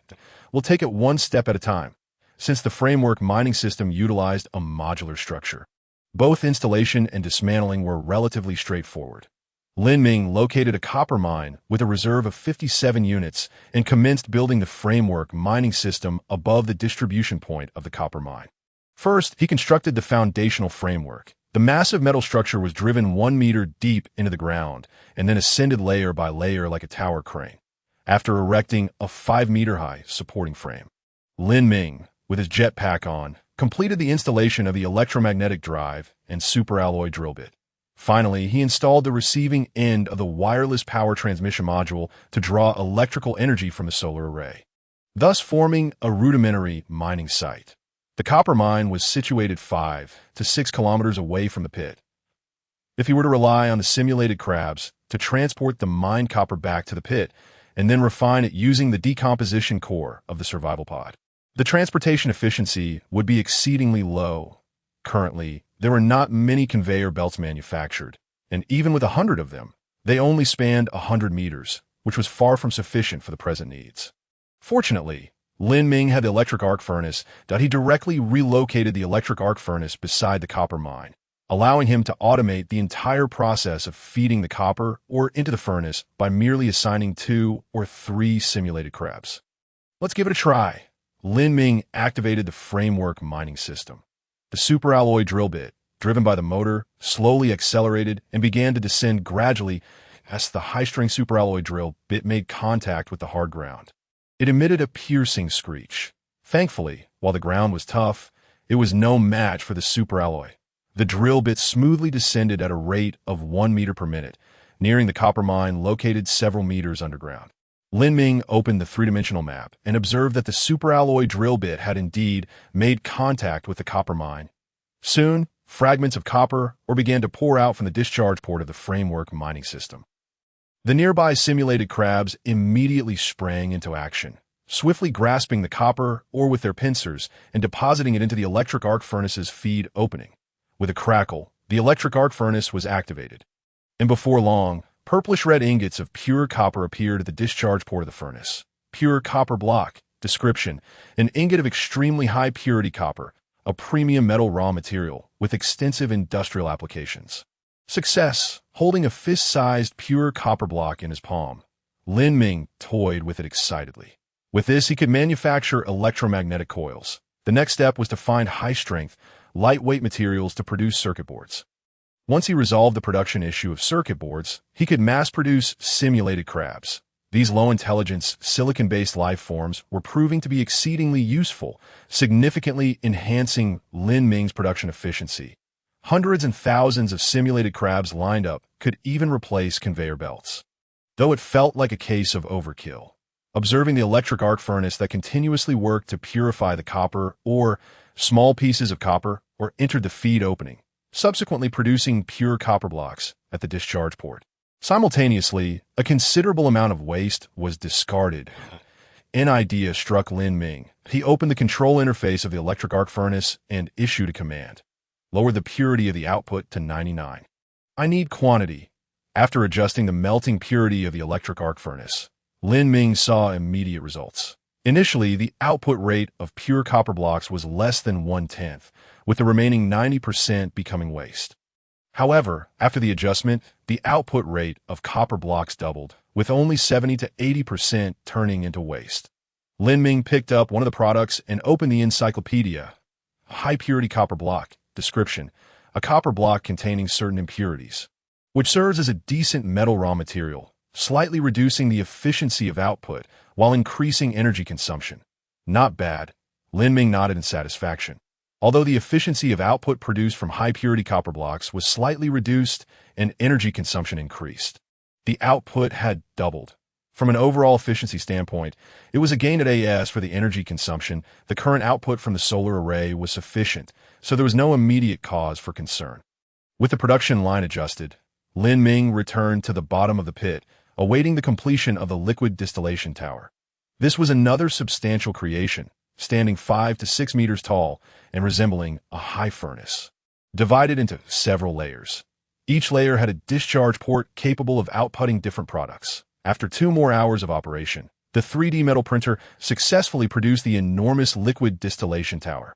Lin Ming immediately assigned the task of manufacturing the life support system to prevent the 3D metal printer from resting too long. Due to the massive size of the liquid distillation tower, it could not be transported directly through the tunnel. Thus, Lin Ming shifted the survival pod slightly to transport the tower to the surface via the launch channel. Having constructed a new technological marvel, it was time to put it to the test. The feed opening of the liquid distillation tower with a large water storage tank with a volume of 1 cubic meter. Lin Ming directed the simulated crabs to bring sewage from the second branch of the pit to fill the storage tank. After installing the microwave power transmission device, Lin Ming activated the liquid distillation tower. High-frequency noises erupted as the electromagnetic coils inside the tower began to heat the liquid. Lin Ming placed a metallic cylinder at each layer's discharge port to collect the output products. Soon, from the top discharge port, a clear liquid began to flow out. Lin Ming opened the encyclopedia and identified it as purified water, the primary component of sewage. Before long, the second layer's discharge port also became active, producing a substantial amount of white powder. What is this? Lin Ming felt a sense of familiarity with these powders. Upon checking the encyclopedia, he was astonished to discover that these white powders were actually the vitamin supplements he had previously obtained. It made sense. When the black tide engulfed the planet, consuming all organic life, it must have contained some vitamins or nutrients. After waiting a bit longer, a grayish-white, slightly translucent substance emerged from the third layer's discharge port. Lin Ming picked up a piece and found that it resembled rock candy, high-strength lightweight material. Description: a highly resilient polymer composite material that is extremely strong, highly malleable, lightweight, impact-resistant, and corrosion-resistant, making it one of the best industrial raw materials. Lin Ming. After searching for it tirelessly, it suddenly appeared right in his dwelling. Who could have imagined? A wave of unexpected happiness enveloped Lin Ming, leaving him a bit dizzy with high-strength lightweight materials. He could complete a crucial piece of the industrial puzzle and produce a vast majority of technological creations independently. This is what a complete industrial chain looks like. Tactical Retreat.jpg. Now that he possessed high-strength lightweight materials, Lin Ming was determined to test their performance. They were indeed lightweight, but how strong were they? Without hesitation, Lin Ming initiated the fabrication of an arched superalloy framework and tray using a 3D metal printer. He then crafted a string as slender as a toothpick, utilizing iron powder, superalloy, and high-strength lightweight materials. He was poised to test the tensile strength of these creations. First, he began with the iron wire. Lin Ming secured the wire to the apex of the arched superalloy framework, binding the superalloy tray beneath it, and began to load it with stones. The stones, each meticulously cut, weighed 10 kilograms. After positioning 5 stones, the wire snapped with a sharp crack, unable to withstand the approximately 50 kilograms of tension. But what of the superalloy? The superalloy exhibited formidable tensile strength, with Lin Ming managing to place over 60 stones before the superalloy cord finally gave way. The tensile capacity of the superalloy surpassed 600 kilograms, a staggering multiple of that of the iron wire. Lin Ming gazed in astonishment at the superalloy cord, truly deserving of its lofty title. Next, Lin Ming turned his attention to the high-strength lightweight material. "Do not let me down," he implored as he began adding stones. Upon reaching 50 stones, he clenched his teeth in anticipation that this strength, the high-strength lightweight material, was nearing the tensile strength of the superalloy. Yet its weight was significantly less that he continued to add stones until the total reached 100, equating to 1 ton. Remarkably, there was no change in the high-strength lightweight material.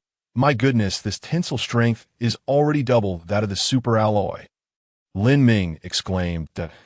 As he persisted, the stones climbed to 200, and still, the high-strength lightweight material showed no signs of faltering. With a gulp, Lin Ming noted that the total weight had exceeded 3 tons, with the stone's density averaging 3 to 4 tons per cubic meter. The tray was designed to accommodate a maximum of 5 cubic meters of stones, which should test the upper limits of the high-strength lightweight material's tensile capacity. As he continued to load stones, he felt a sense of numbness. Ultimately, he managed to place 5 cubic meters of stones onto the metal tray, resulting in a total weight surpassing 15 tons. Yet the slender high-strength lightweight material remained steadfast, showing no indication of impending rupture. Chapter 59. Technology Assessment Determined to Push the Limits. Lin Ming temporarily halted the 3D metal printer's task, directing it to produce iron blocks weighing 500 kilograms each. The efficiency of the 3D metal printer for such straightforward tasks was remarkable. It completed each block in just 1 minute. After swiftly producing 60 iron blocks, totaling 30 tons, Lin Ming commenced his testing. Given that the density of the iron blocks was approximately 8 tons per cubic meter, he began to add them to the tray. In no time, all 60 iron blocks were placed. The high-strength lightweight material had elongated to a delicate filament. Astonishingly, it had not yet broken. Heavens above, what extraordinary tensile strength! Lin Ming marveled. His knowledge dictated that no material could endure such immense tension, yet there it was, the high-strength lightweight material, lifting 30 tons of iron blocks without yielding. "Incredible, I'm all in," Lin Ming exclaimed as he rapidly accessed the Interstellar trading platform to purchase ultra-fine iron powder in a frenzy. Without missing a beat, the 3D metal printer, having just completed a batch of life support systems, began producing heavy iron blocks. Lin Ming added half-ton iron blocks to the tray, and the cumulative weight steadily increased to 35 tons, 40 tons, 45 tons, 60 tons. After placing one more block, the high-strength lightweight material finally reached its limit. Snapping in half, the 60-ton iron blocks crashed to the ground, raising clouds of dust. Lin Ming had obtained his desired results. The tensile strength of the superalloy metal wire was 10 times that of the iron wire, while that of the high-strength lightweight material was 100 times that of the superalloy. This was not merely a simple ratio.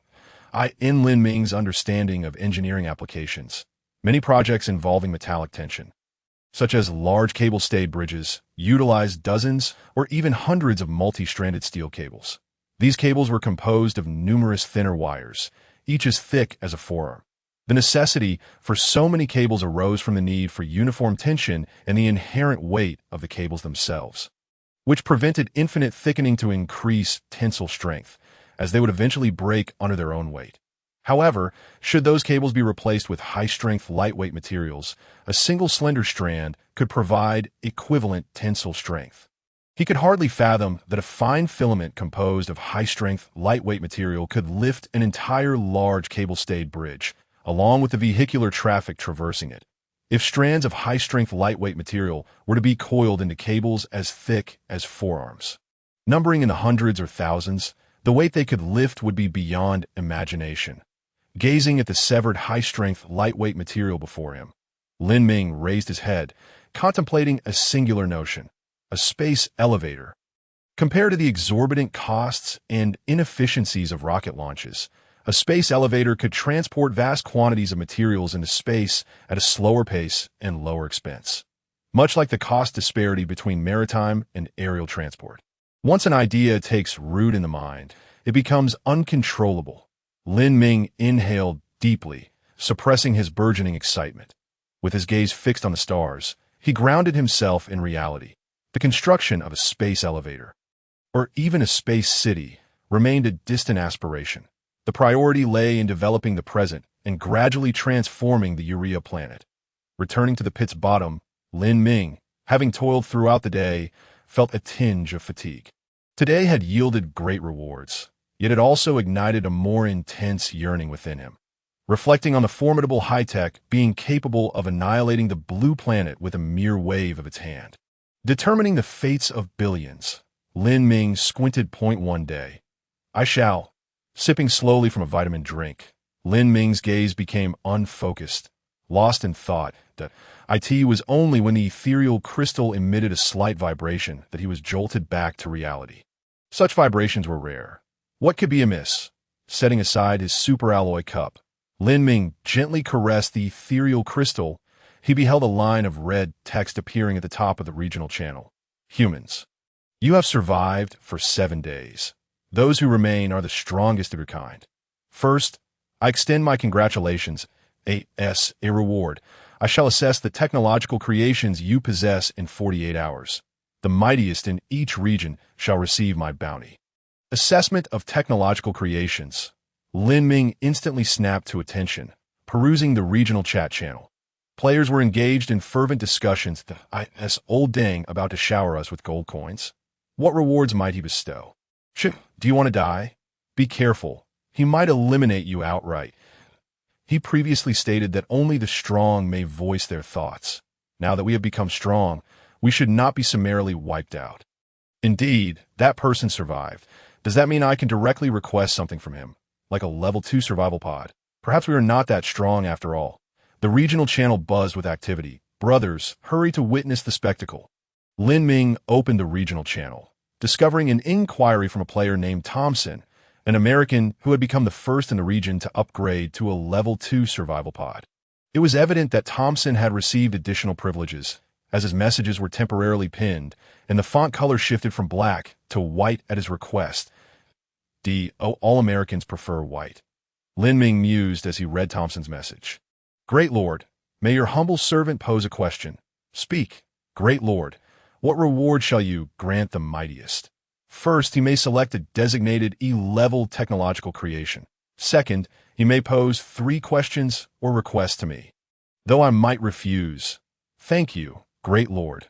Your humble servant basks in your grace. Filled with reverence, Thompson's tone was subservient.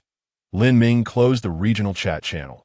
This illustrated the stark contrast between the Chinese and American mentalities. The Americans revere the strong, idolizing individual heroism, serving those far beyond their reach with obsequious flattery. In contrast, when the Chinese people are oppressed by powerful forces, they do not contemplate submission, but rather resilience and eventual resurgence. Either you eliminate me without a trace, or await my return to exact vengeance. Regarding that high-tech being, Lin Ming would offer respect, admiration, and awe, but fear would never be among his sentiments. Chapter 60. Item ranks. The announcement of the assessment of technological creations was nothing short of explosive. Discussions erupted across regional, district, and even global chat channels regarding the rewards from that high-tech being.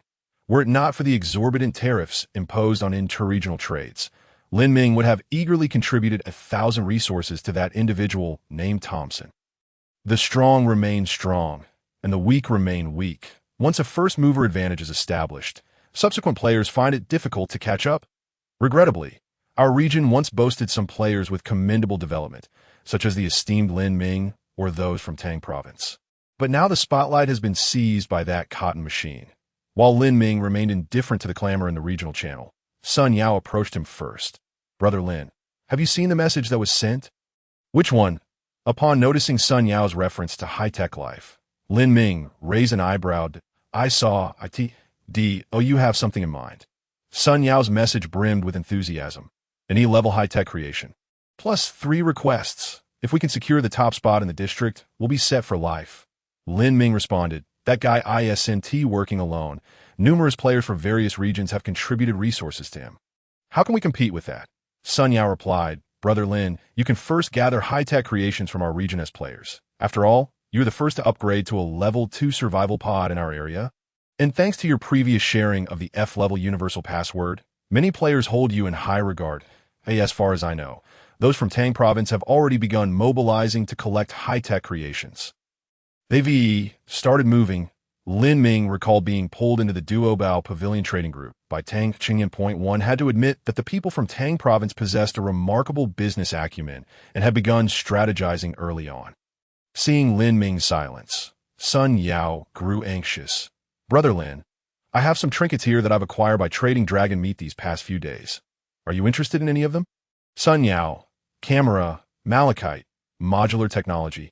Upon viewing the 3 items Sun Yao sent, Lin Ming let out a soft gasp. It seems Sun Yao had managed to trade for quite a few valuable items using the meat of the spine-spiked giant shell dragon. The camera required no explanation, as it was common knowledge. Malachite is a type of copper ore, and since Lin Ming had discovered copper ore nearby, his need for it was minimal. However, the modular technology piqued Lin Ming's profound interest.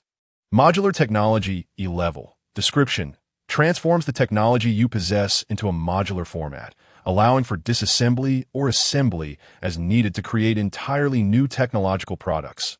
Prerequisite technology: requires reverse engineering technology. To think it was the next level of reverse engineering technology, Lin Ming could hardly contain his excitement and messaged Sun Yao, "I'm very interested in the modular technology. What is your asking price?" Sun Yao replied, "Brother Lin, discussing price at this time feels a bit formal. If you want it, just take it for now. Don't forget me if you reap any benefits later." Upon reading Sun Yao's message, Lin Ming nodded. He had encountered a few individuals with Sun Yao's generous temperament before, those who were exceedingly open-handed with friends and willing to invest in them. Such investments often resulted in losses. However, if successful, the rewards were immense. It was akin to someone asking whether you would invest 100,000 in Tungsun. If you could return to 20 years ago, you would certainly decline, as you would possess that sum back then. Since Sun Yao had made a decision, Lin Ming felt no hesitation and stated, "All right then, please give me both the camera and a modular technology." Done. Sun Yao promptly traded the 2 items over. After acquiring them, Lin Ming was astonished to discover that the technological evaluation levels were now displayed after the descriptions of both items. The modular technology was rated E-level, while the camera was rated F-level. It appeared that the system had enabled the display of item technology levels, allowing players to ascertain their intrinsic value in advance. Time was of the essence. Lin Ming immediately commenced action, decrypting modular technology, using E-level chips to reverse engineer the camera. The modular technology decryption was in progress, with an estimated completion time of 6 hours to master the relevant technology. Based on the computational power provided by the current chip, the estimated duration for reverse engineering was 0.3 hours, with a consumption of 1 unit of electrical energy per hour. Should I begin reverse engineering? Yes. Halting both processes, Lin Ming began to review the evaluation levels of surrounding items. The reloading exosuit, lightweight exosuit, simulated crab, electromagnetic gun, and jetpack were all rated F-level. After all, these items could all be produced according to the previous technological standards of Blue Star and had a generally low technological content. The 3D metal printer, however, was rated F-level. The only advanced item was the Level 2 survival pod, rated E-level. Lin Ming exited the bottom of the pit to inspect the external technological creations. The life support system, solar panels, microwave transmission device, and conveyor belts were all rated F level. The liquid fractionation tower, arc furnace, and framework mining system were likely rated E level, representing some of Lin Ming's few advanced technological creations. While examining the liquid fractionation tower, Lin Ming noticed something he had previously overlooked: the output from the fourth level, or rather the bottom level.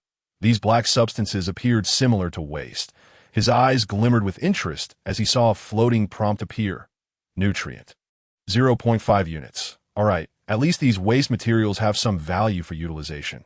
Lin Ming called upon a simulated crab to dispose of this waste into the sewage pool of the first pit branch. As for the electromagnetic coils, circuit boards, and high-strength lightweight materials, they were categorized as raw materials and had not been classified as technological creations. Perhaps due to their relatively low technological levels, they had not been assigned ratings. It seemed that to achieve higher evaluations, one must possess a significantly larger quantity of technological creations or creations of sufficiently high technological levels. After some contemplation, Lin Ming decided to adopt a strategy of quality over quantity. The sole 3D metal printer he owned was already at full capacity. Even if he had ample raw materials, he could not produce many technological creations. With this thought in mind, Lin Ming opened the chat channel and entered the Duobao Pavilion chat group. Welcome, esteemed Lin Ming. Our group is about to commence a new auction in 10 minutes. The group administrator promptly welcomed Lin Ming that a glance at the group revealed over 100 active avatars, indicating that many players were eager to offload their technological creations. With the recent announcement, the prices of many technological creations had surged. What had once seemed an inconceivable price now had room for negotiation. As Lin Ming awaited the auction's commencement, he was unexpectedly messaged by Tang Qingyin. Interested in discussing a collaboration? P.S. Another chapter is being written. It will be released once completed, so everyone can read it tomorrow morning. Chapter 61. Irresistible Terms of Cooperation. Cooperation. Upon seeing Tang Qingyin's message, Lin Ming felt a twinge of PTSD. Why did it always seem that collaborations with individuals from Tang province ended in some level of dissatisfaction? Compared to Tang Howren's naivete, Tang Qingyin's approach was considerably more seasoned. He first invited Lin Ming into the Duobao Pavilion trading group, seeking no immediate gain, allowing Lin Ming to taste the sweetness of opportunity. Only after some time did he propose a collaboration request, effectively glossing over any previous discomfort. When discussing cooperation, Lin Ming would not harbor significant biases. He was a competent businessman. Contemplating this, Lin Ming replied to Tang Qingyin, "I'm all ears." Tang Qingyin quickly responded, "I noticed you've recently been selling various technological creations, solar panels, electromagnetic guns, and climate-controlled greenhouses, resources that are relatively scarce. Therefore, we propose to contract all of your production capacity for the next 48 hours. True to form, the folks from Tang province were quick to use terms like contract and monopoly. Lin Ming's 3D printer had limited capacity, and he instinctively declined Tang Qingyin's request. "I'm sorry, but the production capacity for the next several hours has already been allocated. I still have 10 orders for climate-controlled greenhouses to fulfill. That's not an issue." Tang Qingyin presented Lin Ming with several chat screenshots. "We've already communicated with those players, and they are willing to transfer their orders for climate-controlled greenhouses to us. If you don't believe it, you can confirm with them." Lin Ming examined the screenshots and found that Tang Qingyin's strategy for intercepting these orders was quite simple: compensating double the materials and promising to gift the climate-controlled greenhouses to those players after the 48-hour evaluation period. This was no small gesture. After all, Tang Qingyin's goal in hoarding climate-controlled greenhouses was to amass a greater quantity of technological creations to achieve a higher evaluation. Once the evaluation was complete, the climate-controlled greenhouses would lose much of their value. For those players who had ordered the greenhouses, a 2-day delay in planting wouldn't result in significant losses. Double the materials would suffice to make up for it. Ultimately, it mattered little to whom the greenhouses were delivered. As long as an agreement was reached, Lin Ming had no objections that he stated candidly. "I have other plans for my production capacity. I know your 3D metal printer has limited capacity." Tang Qingyin replied. Upon reading this message, Lin Ming's eyes narrowed, glinting with an ominous light. Who had leaked this information? The individual he interacted with most frequently was Sun Yao, yet he was unaware of Lin Ming's production limitations. Tang Qingyin continued. 3D metal printer. I type X3'd. Not only did you obtain a 3D metal printer from the resource supply pod, but we also managed to acquire 3 units ourselves. Tang Qingyin dispelled Lin Ming's suspicions. We understand the advantages of this device, as well as its drawbacks. Lin Ming nodded thoughtfully. The 3D metal printer could be acquired for the basic carbon-based resource supply modules. After such a long time, it was inevitable that some players would obtain them. With over 500 players in Tang Province, it was not surprising that 3 machines were secured. Moreover, it was likely that there were players specifically monitoring the Interstellar trading post. Even if other players listed 3D metal printers, they would be snatched up immediately. This resulted in Lin Ming, who did not frequently access the Interstellar trading post, being unable to purchase a 3D metal printer. Let's discuss the specifics of our collaboration. Lin Ming seemed to have guessed Tang Qingyin's intentions. It's quite simple. Tang Qingyin stated directly, we will assist you in expanding your production capacity, and in return, you will facilitate the creation of technological artifacts for us. Once you have completed and delivered 10 temperature-controlled chambers to us, I will lease you 1 3D metal printer. The materials and energy required for the technological artifacts will be provided by us. After 48 hours, ownership of the 3D metal printer will be transferred to you. Lin Ming smiled and inquired, aren't you concerned that I might take the goods and default? Tang Qingyin replied, before we agreed to cooperate. We conducted an internal assessment. The final decision was that collaborating with you holds far greater benefits than risks. After all, the maximum loss would amount to merely 1 set of materials and 1 3D metal printer. Observing the earnestness in Tang Qingyin's words, Lin Ming nodded. This was the demeanor one would expect from a competent businessman. He could hardly refuse such a collaboration. If his assumptions were correct, and he succeeded in reverse engineering and producing a 3D metal printer, it would significantly enhance his production capabilities. However, a major concern remained. If he lacked certain materials necessary for constructing the 3D metal printer, he would be unable to fulfill the agreement. After some contemplation, Lin Ming proposed, let us add one more condition that I have my own production plans. So, I may not be able to produce at full capacity if necessary. I would appreciate it if you could lease me an additional 3D metal printer. During the production period, I will supply my own energy. Tang Qingyin decisively agreed. It's a deal. Once the collaboration was confirmed, Tang Qingyin tentatively inquired, Lin Ming, I know you possess many technological artifacts and upgraded your survival pod quite early on, possibly even impacting the district assessment. Our collaboration increases the likelihood of success. Currently, the number of cooperative members in Tang Province has grown from over 500 to 1,000 against 1. The advantage is mine. Lin Ming politely declined Tang Qingyin's further requests, saying, I wish to attempt this on my own. Very well, I await your news. Tang Qingyin ceased further discussion. After closing the chat with Tang Qingyin, Lin Ming first confirmed the authenticity of the orders from the 10 players who had placed requests for temperature-controlled chambers, then commenced full-scale production of the chambers using the 3D metal printer. Originally, it would take 8 hours to construct a temperature-controlled chamber. However, Lin Ming was offering a simplified version, reducing the number of modules from 5 to 1 within the soilless cultivation framework system and its accompanying subsystems. Even so, it would still require 2 hours to complete the construction of 1 chamber. Following negotiations with Tang Qingyin, it was agreed that after Lin Ming delivered 5 temperature-control chambers, he could pledge the remaining 5 sets of materials to gain access to a 3D metal printer. Additionally, the previously manufactured temperature-control chambers were of little use now and could be sold. He could dismantle 4 sets from the soilless cultivation framework system, further enhancing the construction speed of the remaining chambers. Without hesitation, Lin Ming rubbed his hands together and began to make bold modifications to the temperature-controlled chambers. P.S. Special thanks to the book friends, Xiao Jioku, for the generous support.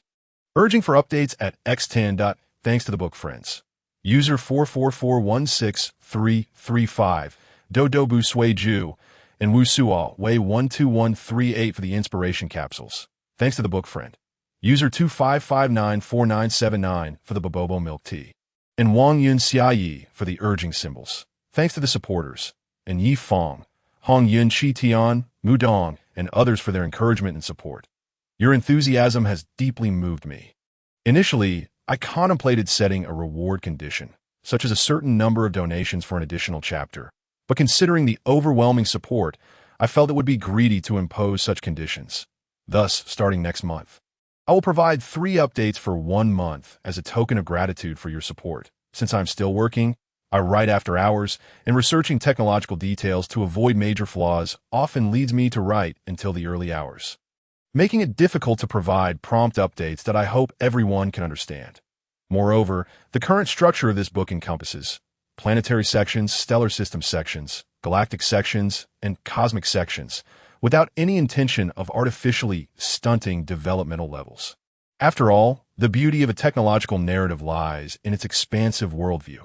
I do not intend to shift to cultivation or supernatural themes after just a few hundred chapters, unless unexpected circumstances arise. This book will not delve into cultivation or extraordinary-related content, focusing solely on climbing the technological tree. That said, I am quite pleased today and have rambled on a bit. Once again, I am grateful for everyone's support. Chapter 62. The application of modular technology before making modifications to the existing temperature-controlled chambers. Lin Ming first transferred the blue algae and dragon eggs into the first branch of the tunnel. At this time, the various plants in the tunnel branch were already showing tiny stems, and it was estimated that they would mature in just 2 or 3 days. Returning to the bottom of the pit, Lin Ming decisively dismantled the surplus modules from the temperature-controlled chambers, initially delivering 1 set to Tang Chungan.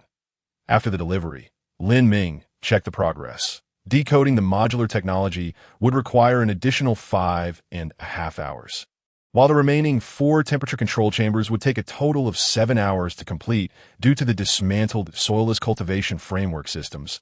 But he decided to take a brief rest, and once these processes were completed, he would rise and engage in a vigorous effort. Prior to that, Lin Ming resolved to reverse engineer the heavy-duty exosuit. This technology had only an F-level rating in terms of technological assessment, and reverse engineering it with an E-level chip should not take long. Based on the computational power provided by the current chip, the estimated time for reverse engineering was 4 hours, consuming 1 unit of energy per hour. Should he commence reverse engineering? Yes. After completing these tasks, Lin Ming felt somewhat fatigued, swallowed a tube of nutrient paste with water, and lay down in the sleep pod. Today, merely observing the real world from the edge of the light screen had consumed a significant portion of his day. Coupled with various other tasks, he had remained busy, and the day had passed swiftly. This time, Lin Ming did not sleep in as usual, but set an alarm for 5.5 hours later, intending to awaken promptly after the modular system was decoded. Every second counted. The modular system was successfully decoded. You have mastered modular system technology. The reverse engineering of the heavy-duty exosuit was completed. You have mastered the technology to produce heavy-duty exosuits. Lin Ming was awakened on time by the alarm, as the ethereal crystal projected a notification screen indicating the completion of the modular technology decoding. How is this technology utilized? Lin Ming felt a sense of curiosity. The ethereal crystal provided a vague explanation. The modular system is a post-technology of reverse engineering, allowing you to modularly deconstruct the technological products you have mastered. Every word was familiar, yet the combination left him perplexed. Realizing further explanation was futile, Lin Ming decided to experiment personally. He summoned a simulated crab.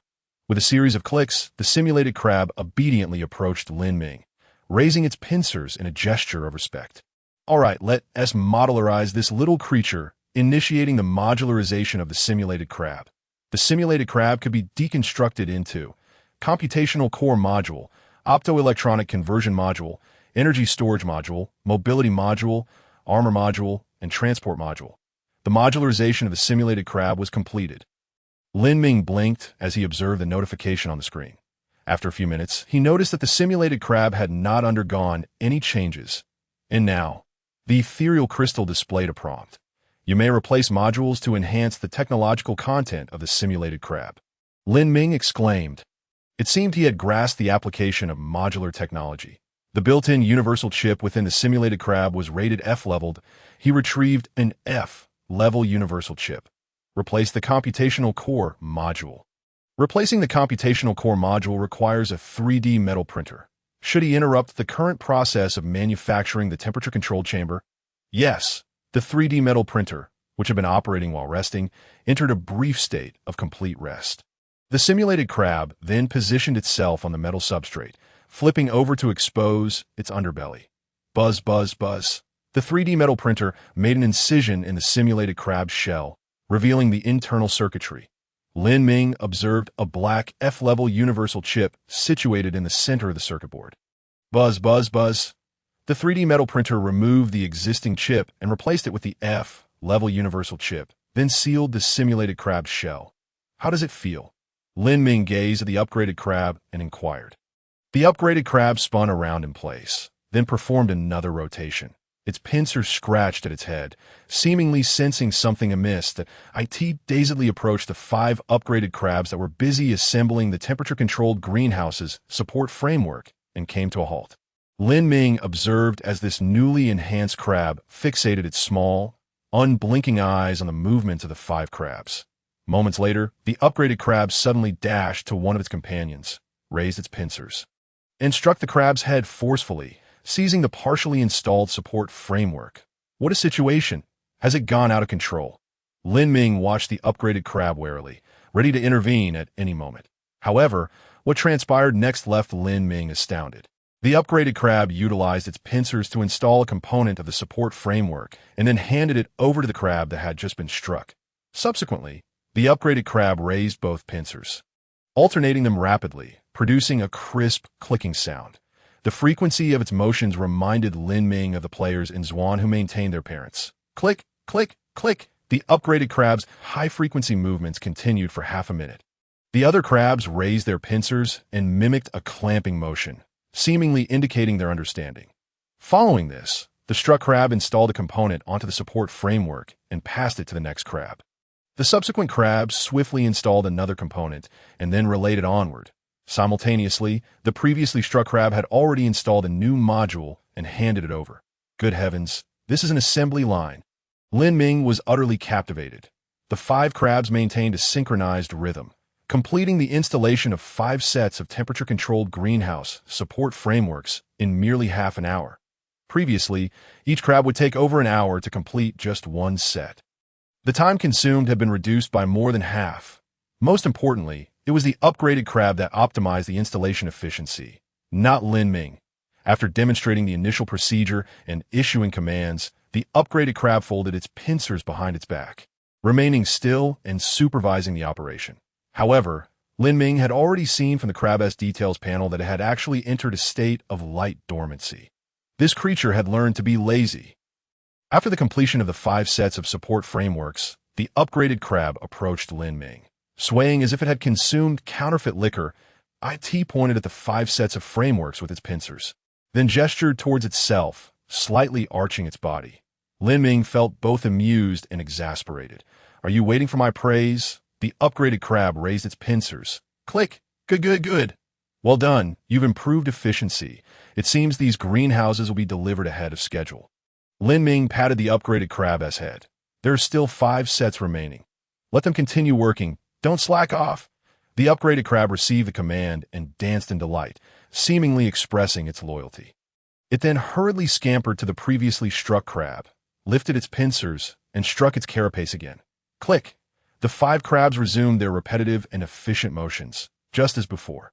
Lin Ming opened the upgraded crab's panel and saw a new line added to its description, compared to its peers.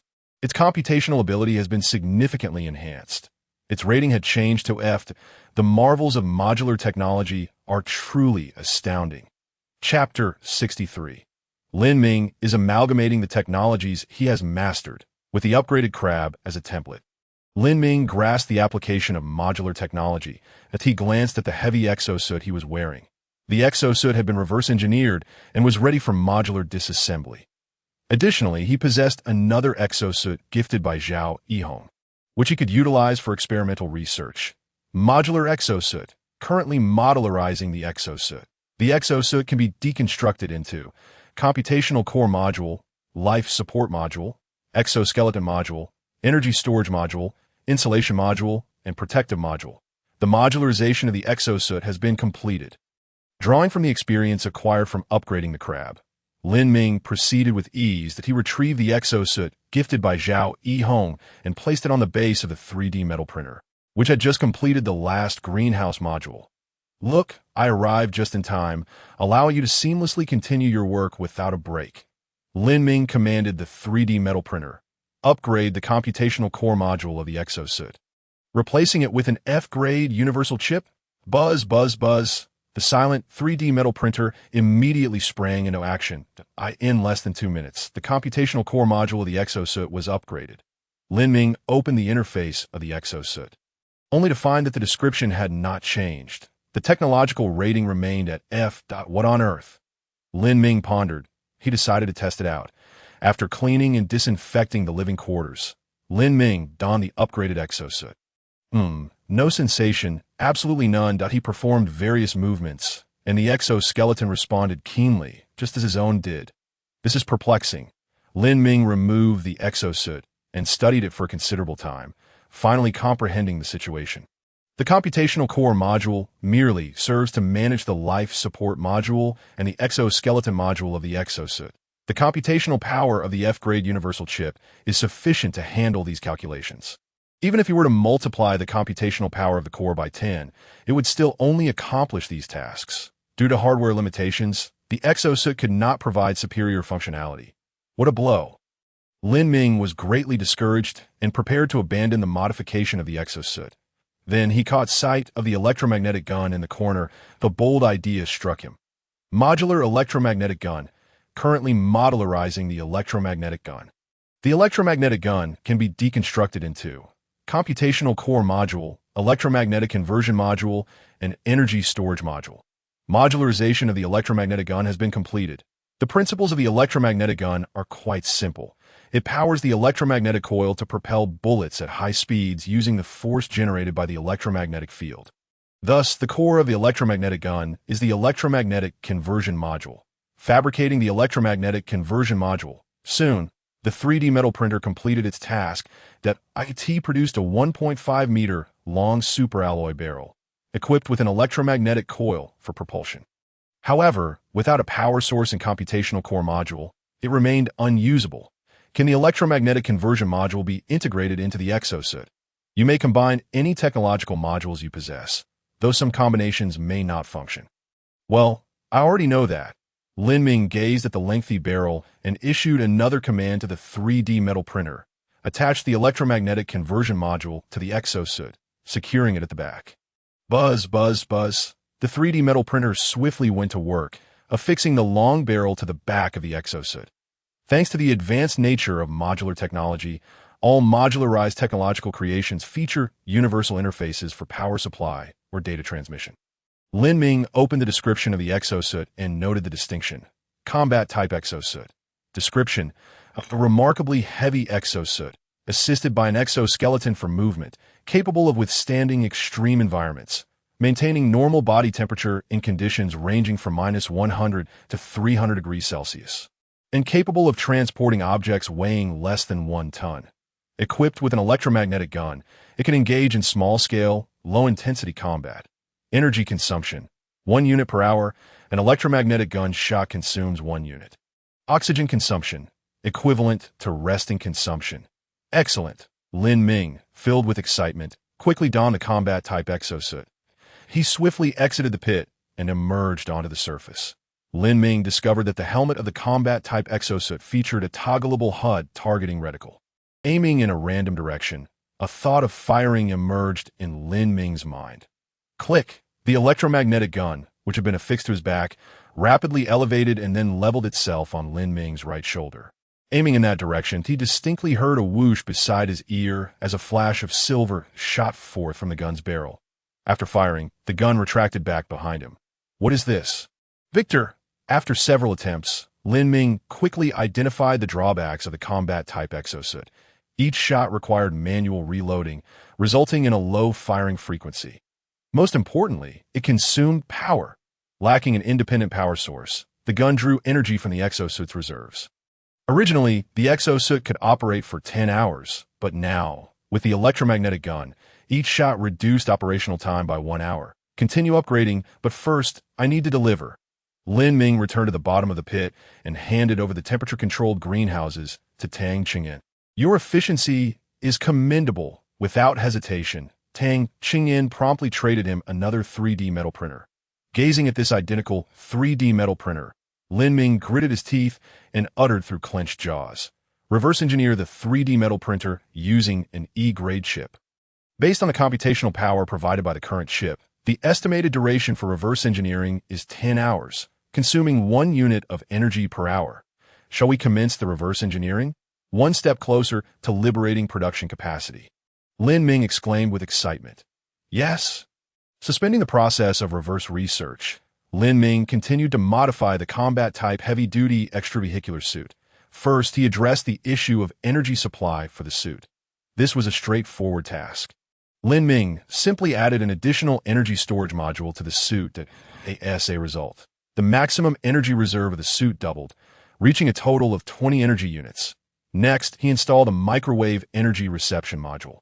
As long as there was a microwave energy supply within 100 kilometers, the suit could maintain perpetual powered at worst. He could carry a set of solar panels and deploy them wherever necessary.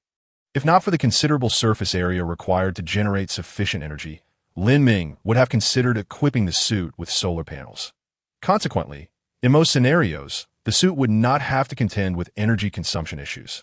Subsequently, Lin Ming added a pair of crab-like manipulators to the back of the suit, effectively replacing the need for manual ammunition loading to enhance firepower. He also equipped the left side with an electromagnetic conversion module. Almost ready, it was time to test it out.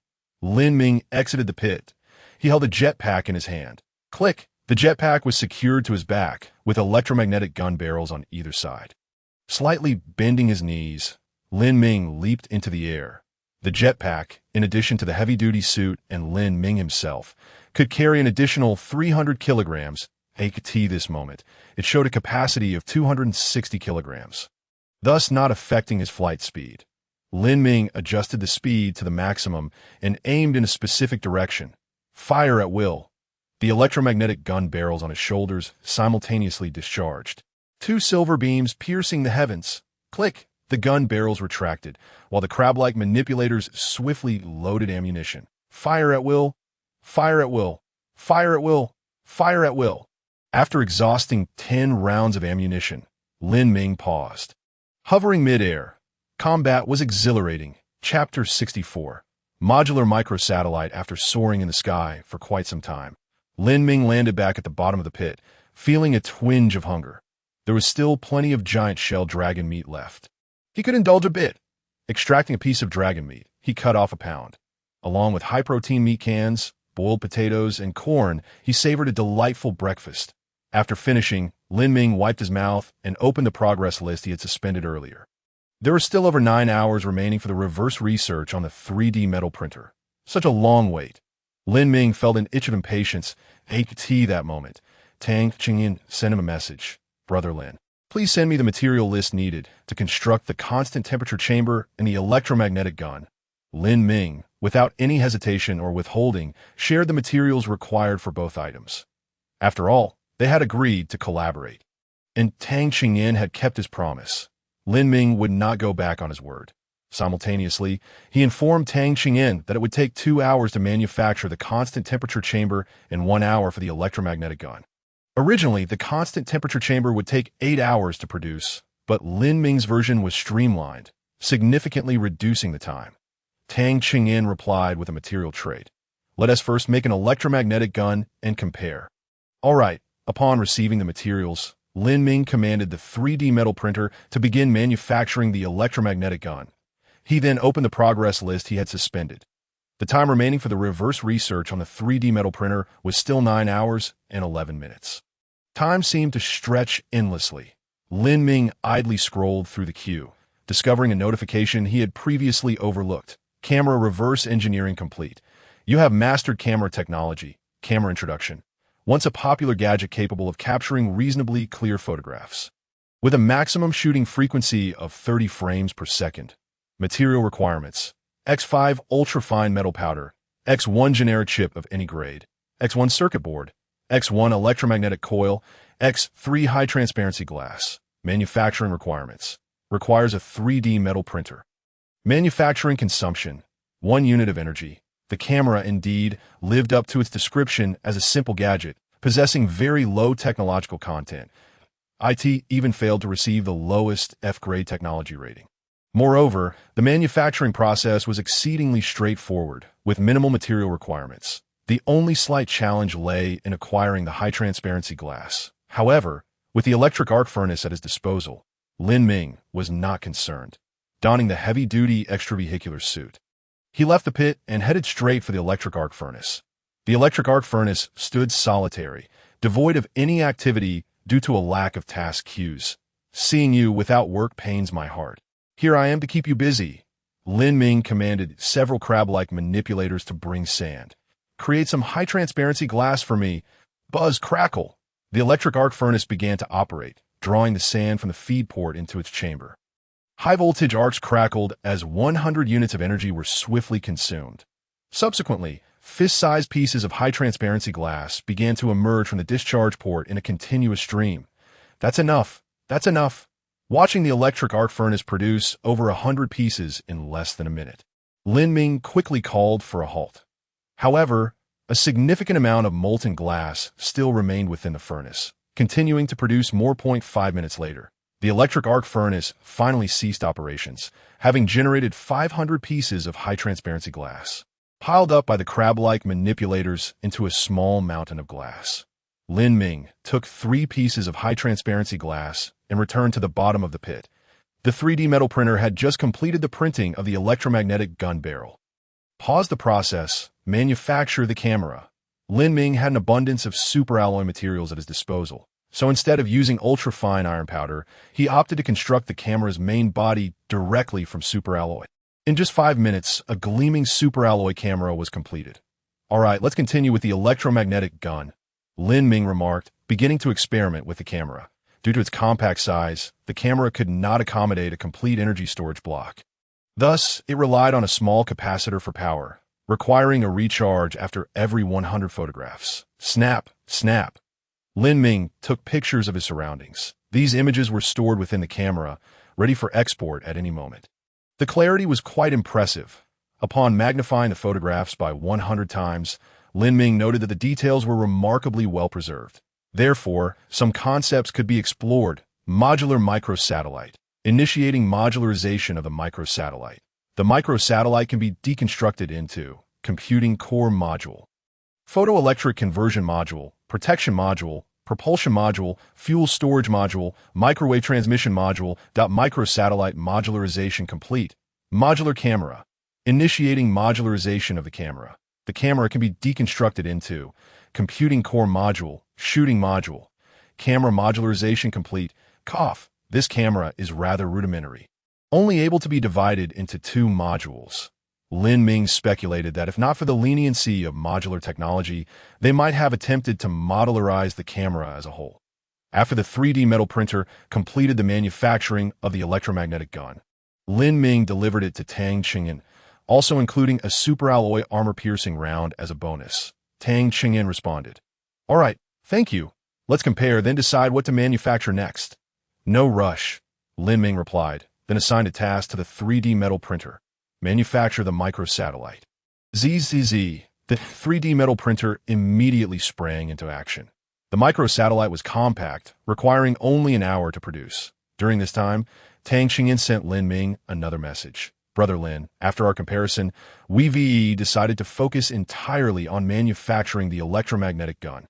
I will trade the required materials to you shortly." "Okay." Lin Ming nodded in agreement that he understood the reasoning behind Tang Province's considerations. Both the constant temperature chamber and the electromagnetic gun received an F-grade technology evaluation.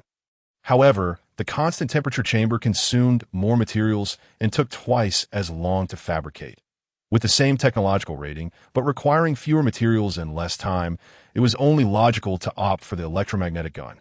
Additionally, compared to the constant temperature chamber, the electromagnetic gun could provide substantial fire support, proving more versatile and advantageous in certain situations. That it could even be said that Tang Qingyan exchanged a single 3D metal printer for Lin Ming's 2 days of electromagnetic gun production capacity. significantly enhancing the combat capabilities of Tang Province's people. Even without securing the top position in technological evaluation, this transaction was undoubtedly profitable. Yet, Lin Ming harbored no concerns about this moment. They were light years apart, and these electromagnetic guns posed no threat to him.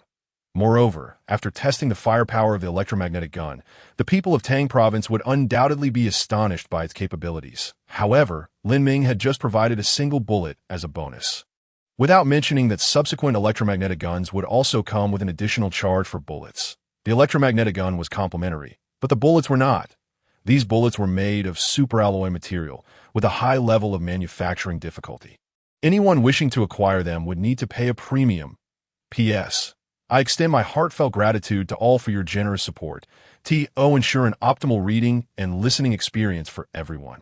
Subsequent daily acknowledgments of contributions will be included in the author's notes for that day. Chapter 65. The true Urea Star. After delivering another electromagnetic gun, Tang Qingyin sent a message to Lin Ming. Brother Lin, why are there no bullets this time? Lin Ming replied. The bullets I gave earlier were for my previous stock. Currently, production capacity is insufficient, so I won't be including bullets. Tang Qingyin grew somewhat anxious and quickly responded. But without bullets, the electromagnetic gun is rendered useless, Lin Ming remarked. Isn't the purpose of acquiring the electromagnetic gun for the technological evaluation? The presence of bullets is of little consequence. He was not concerned about Tang Qingyin manufacturing bullets himself. The 3D metal printer could create technological artifacts with extreme precision according to blueprints. However, without blueprints, production was impossible. After all, a 3D metal printer lacks cognitive ability and cannot invent items on its own. This was the reason Lin Ming had previously instructed the 3D metal printer to fabricate an alloy shield sword during his explorations. The design for the alloy shield sword was hand-drawn by him, simple and robust enough that even a child could replicate it. The 3D metal printer was capable of producing it swiftly. However, the design for alloy bullets needed to adhere to aerodynamics, while Tang Qingyin could also sketch it out. Doing so would significantly compromise the precision and range of the alloy bullets. Thus, the simplest and most effective solution was to place an order with Lin Ming for the alloy bullets.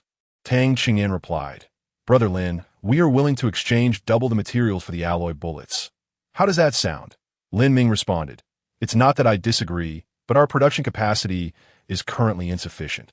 I have other items to manufacture, and both of my 3D metal printers are already at full capacity. Upon hearing this, Tang Qingyin fell silent. Lin Ming was not in a hurry, patiently awaiting his reply. 5 minutes later, Tang Qingyin responded, Brother Lin, as per our previous agreement, if your production capacity is inadequate, we can rent a 3D printer to you.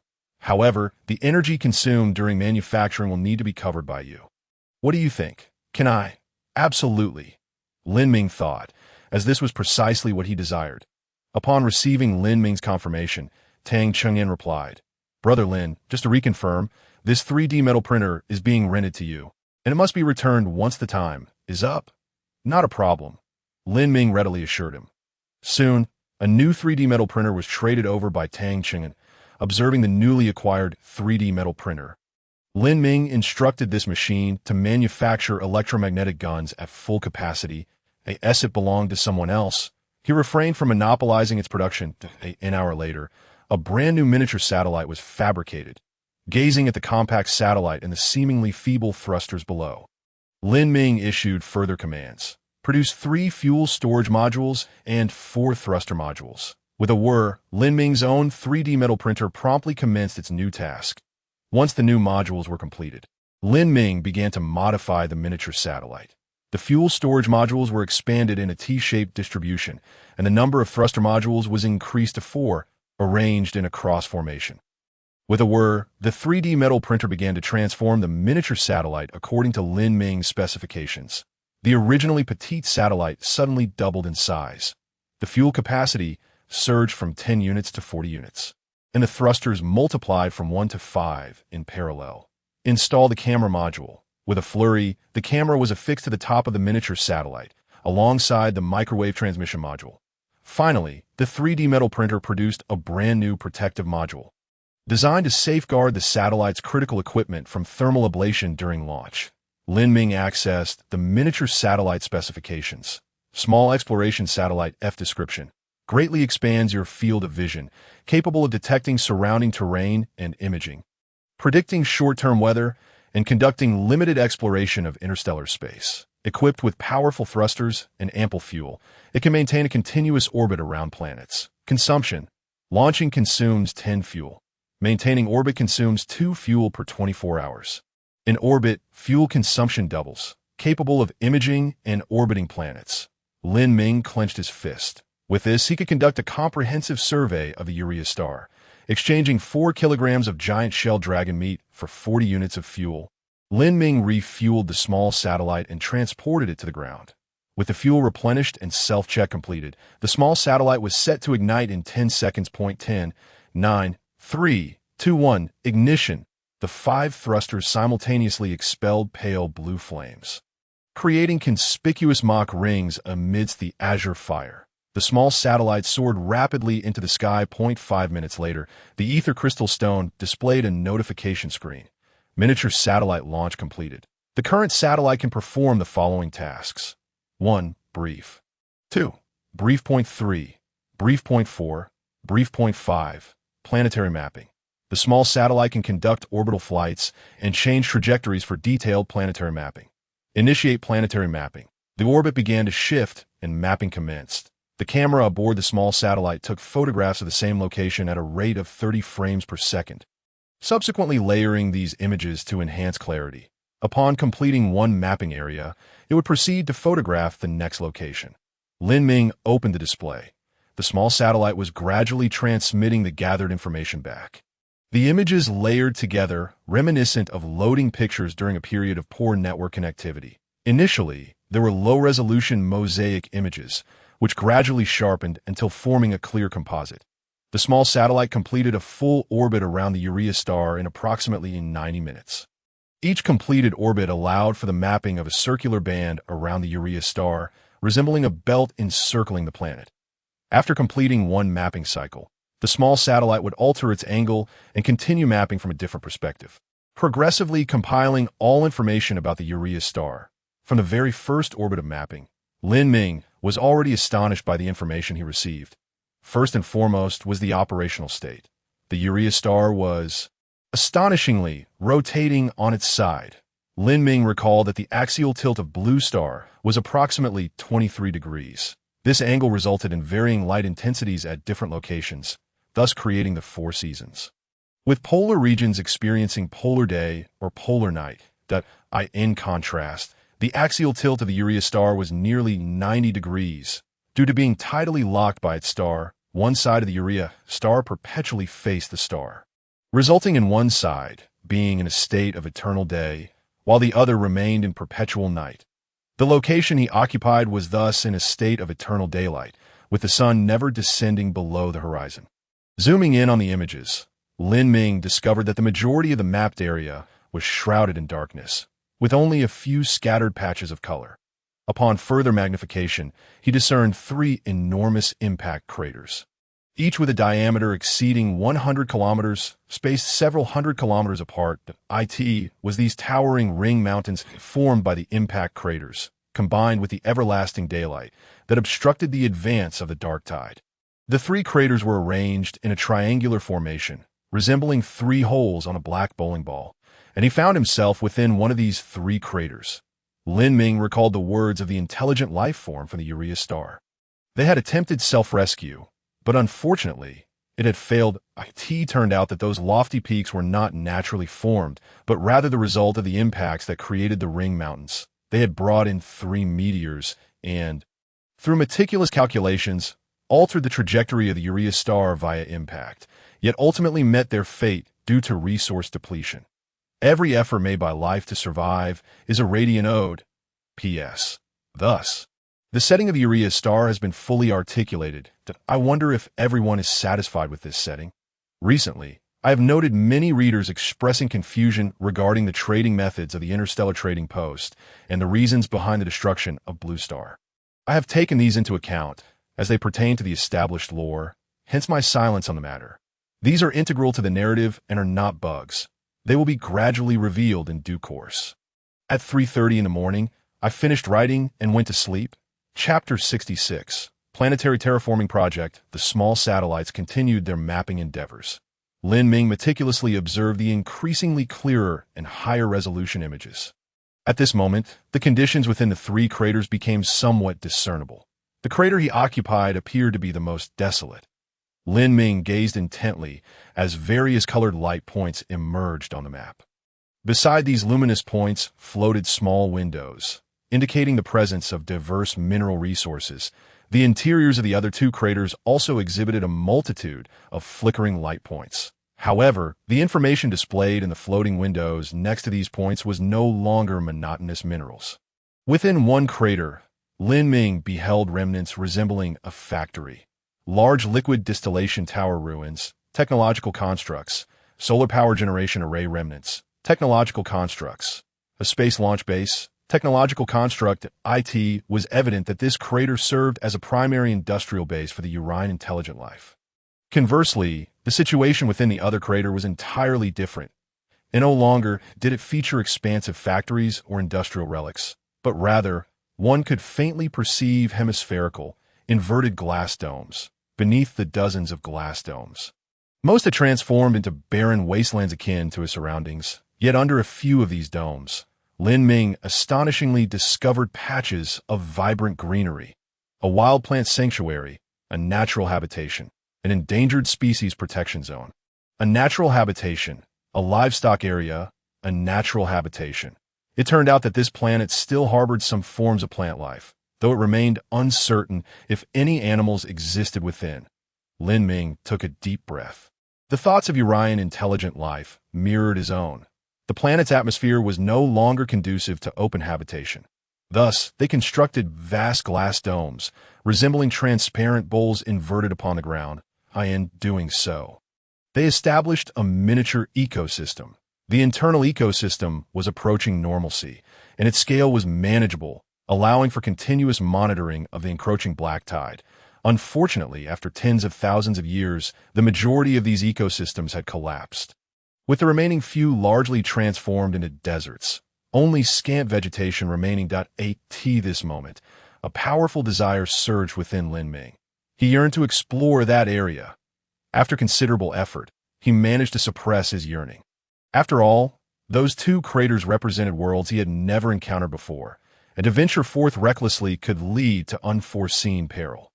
When one is destitute and devoid of resources, they often exhibit the boldest audacity, willing to gamble their very lives for a chance at a future.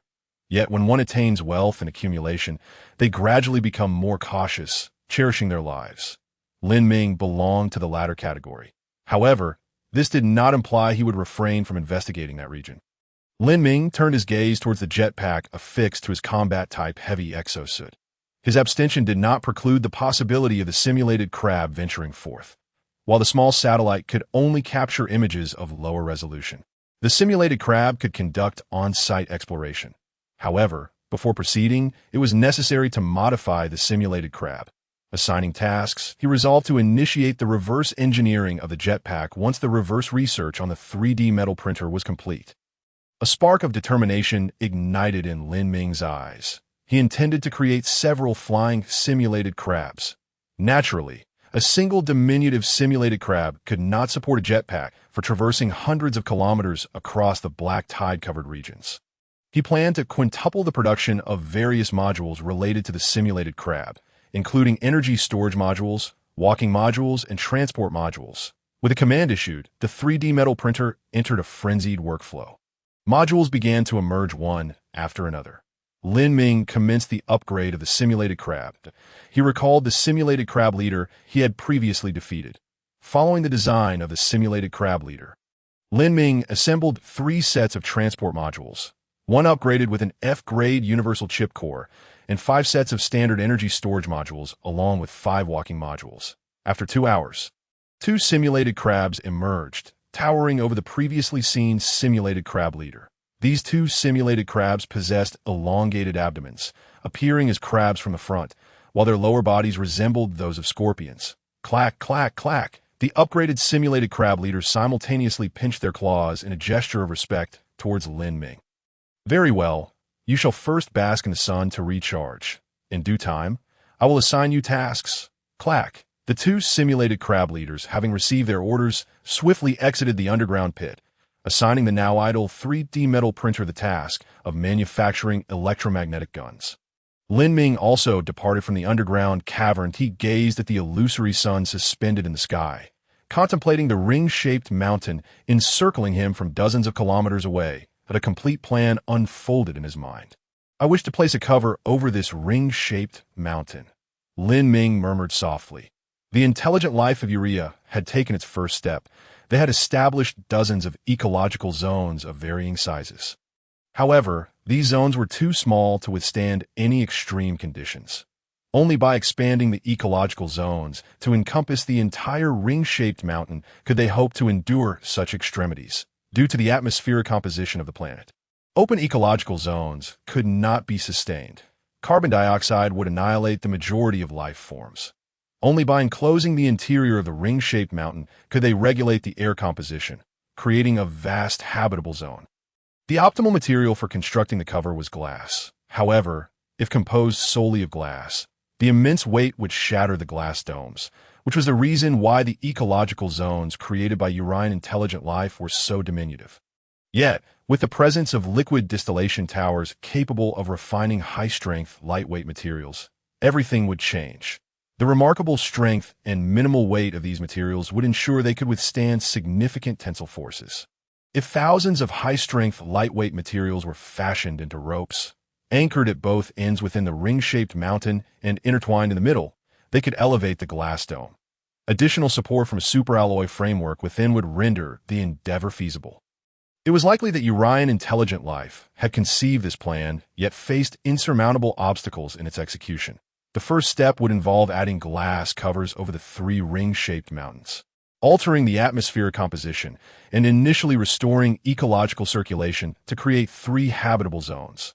The second step would entail connecting the three ring-shaped mountains via underwater tunnels or glass tunnels, utilizing maglev trains or conveyor belts for material transfer. The third step would involve employing high-strength, lightweight materials to construct a space elevator or utilizing spacecraft to launch thousands of reflective lenses to redirect sunlight to the planet's dark side, ultimately obliterating the black tide.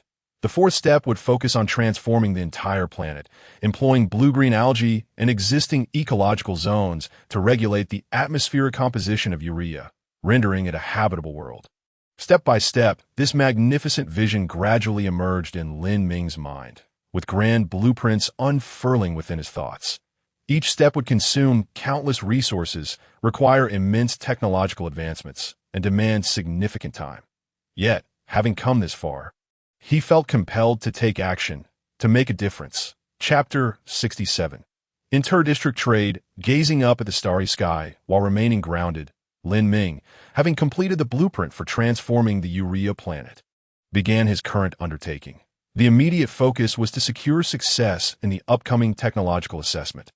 Only in this manner could he potentially acquire more advanced technological creations, paving the way for further breakthroughs. Lin Ming accessed the Interstellar trading platform. Perusing the newly listed items, he observed that, in comparison to before, the quantity of high-tech creations in the interstellar trading market had significantly diminished, leaving only some basic materials. What was going on? Lin Ming sipped his drink while browsing through the players' chat. What a steal! I just listed an F-grade mechanical arm, and it was snatched up by someone from Tang Province within seconds. Didn't even have time to set a price. Yeah, those from Tang Province have been rapidly purchasing rated technological goods today, and they aren't negotiating prices that I'm tempted to sell my escape pod. That won't work. I've tried, and it shows as a prohibited trade item. Come on, are you serious? Other region players are coming here to snatch up goods.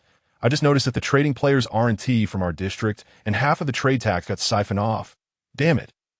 Upon reading that player's comment, Lin Ming raised an eyebrow. Cross-district trading is still possible? Recalling the time when Thompson had previously requested basic resources from players across various regions, he nodded in agreement. It seemed indeed feasible. However, according to the description provided by that player, a transaction tax of half would be required. He perused the Interstellar Trading post and discovered a button in the lower left corner for switching regions. Numbered from 1 to 100. Their current region number stood at 37. Lin Ming switched to Region 1. The players within this area were engaged in discussions about the ease of trading technological creations. Yet there was little of worth to purchase. Lin Ming searched through each region methodically, that he noted that players in the first 60 pages communicated in Chinese, starting from page 61. However, a different scenario unfolded. The Eagle language began to appear, followed by the Bajie language, the Shiba language, and a plethora of bizarre scripts resembling spirals of incense coils. Fortunately, the Interstellar trading post boasted a built-in translation system. Lin Ming searched through the trading posts in each region and ultimately pinpointed 2 items of interest. 1. Limited research technology chip description. After amassing a sufficient collection of technological creations, you have stored some technological knowledge. From now on, you may conduct research in a specific direction on a particular item, achieving a breakthrough. You shall not surpass the item's designated level. High computational power chips are required. 2. All-terrain tracked vehicle blueprint F description. A multifunctional transport vehicle equipped with robust tracks, driven by an electric motor, capable of traversing various complex terrains, with a maximum load capacity of 50 tons. Consumption: 1 unit of electric energy per hour when unloaded, 10 units of electric energy per hour when fully loaded. Material requirements: electromagnetic coil X10, F-grade universal chip X1, circuit board X10, super alloy powder 150 units. Ultrafine iron powder 1,000 units. Manufacturing requirement: requires a 3D metal printer. Lin Ming first initiated a private chat with the player possessing the limited research technology chip. This player, named Hoffman, communicated in Eagle language and appeared to be a redneck Caucasian male. His words were automatically translated into Chinese. What do you need? Lin Ming: I'm quite interested in your limited research technology chip. Hoffman: this is a splendid item, capable of developing technology. It's incredibly cool. Ignoring Hoffman's boastfulness, Lin Ming replied directly.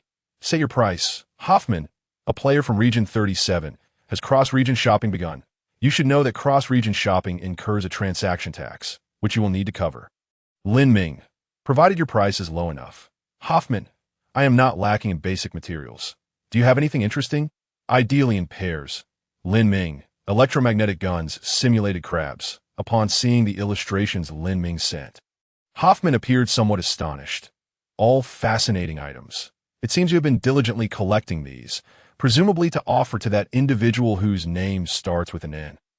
I must warn you, those fellows are ever so duplicitous, suited only to remain in plantations, shackled with chains made of super alloys. Do not be deceived by them. In response to Hoffman's remarks, Lin Ming chuckled. Statements like yours would land you in trouble in your country. Thankfully, that chaotic nation no longer exists. Hoffman became evidently agitated. Society is being disrupted by those beings. Damn it, I can finally say that freely. If you are providing for that guy, I absolutely will not trade with you. Lin Ming: rest assured I am not providing for him. Is that true? Absolutely no deceit. Well, given that you are from Huaxia, I will take your word for it. Were you a Shiba or Bajie individual? I would certainly not trust you. They're naturally suited to be dogs. Hoffman rambled on for quite a while, clearly pent up. After some negotiation, Lin Ming exchanged 2 electromagnetic guns and 2 simulated crabs for the limited research technology chip, along with paying an additional transaction tax. With the chip in hand, Lin Ming promptly commanded the ether crystal. Decrypt limited research technology. Decrypting limited research technology, estimated to grasp relevant technology in 1 hour. While the limited research technology allows for partial breakthroughs, it ultimately cannot surpass the current level of technological assessment and requires high computational power chips. Lin Ming was aware of this flaw, as was Hoffman. Moreover, as a Texan, Hoffman was particularly drawn to electromagnetic guns, hence their conversation was brief. Upon acquiring the limited research technology chip, Lin Ming began a private chat with the player holding the all-terrain tracked vehicle blueprint F. This individual, hailing from Shiba, was named Jean Bugu. Lin Ming directly sent 2 illustrations in the trading chat. High-protein, ever-frozen canned food X1, spiked giant shell dragon, meat X 10 kilograms, in exchange for your all-terrain tracked vehicle blueprint. Jean Bugu quickly replied, Ah, come on, you think just 2 pieces of meat would suffice to exchange for my high-tech blueprint? Lin Ming remained silent, locating the barbecue video he had previously sent to Sun Yao and forwarded it to Jean Bugu. Video? Jean Bugu. Ah, it looks quite delicious, but your quantity is far too scant. Lin Ming, will you trade or not? If not, I shall feed the meat to my dog. Jean Bugu became anxious. Then what shall I eat? Lin Ming, 2 cans of food, 20 kilograms of dragon meat, a fixed price, and I will cover the tax. Jean Bugu, deal. P.S. This book is entirely fictional, with no real place names. Chapter 68. The third kind of contact with a new technology in hand. Lin Ming immediately sprang into action. As he possessed the technical blueprint for the all-terrain tracked vehicle. He did not require reverse engineering to grasp the relevant technology. He opened the blueprint for the all-terrain tracked vehicle.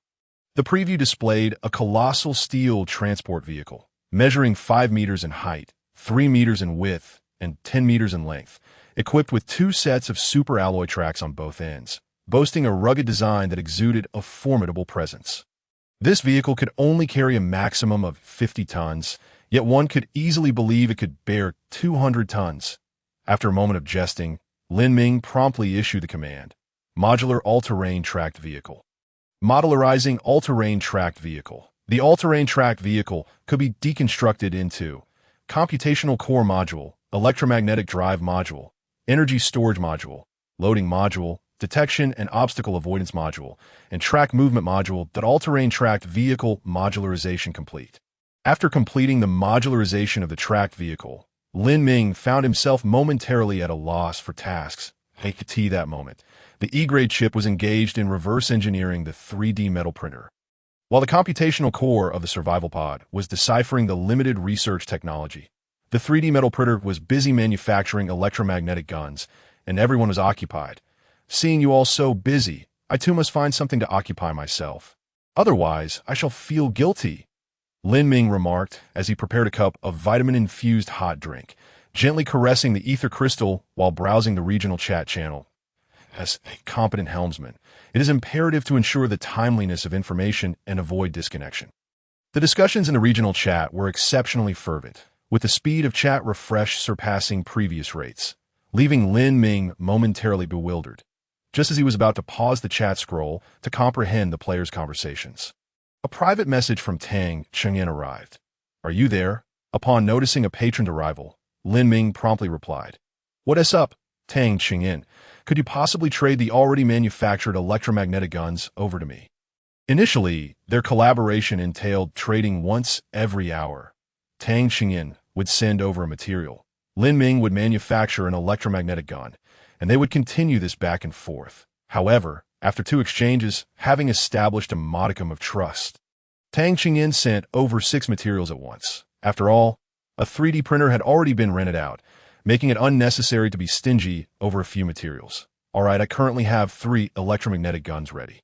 Lin Ming traded all 3 electromagnetic guns to Tang Chengyan. Thanks. Once Tang Chengyan received the items, there was no further communication. Lin Ming found himself with free time and continued browsing the regional chat channel. Did you see that? The abdomen of that creature is truly massive, perhaps 2 or 3 times larger than humans. Its 4 legs are as slender as a dog's, making it look just like an egg gart. Why is it that, being of the same carbon-based life form, something can appear so grotesque? It has even frightened me. A charming lad. On Chu Wei's planet, the oxygen content is only 11. That creature must have extremely developed lungs, or would be unable to survive in such low oxygen environments. I feel it is quite dangerous. Could there be such creatures around us? The players' conversations left Lin Ming puzzled.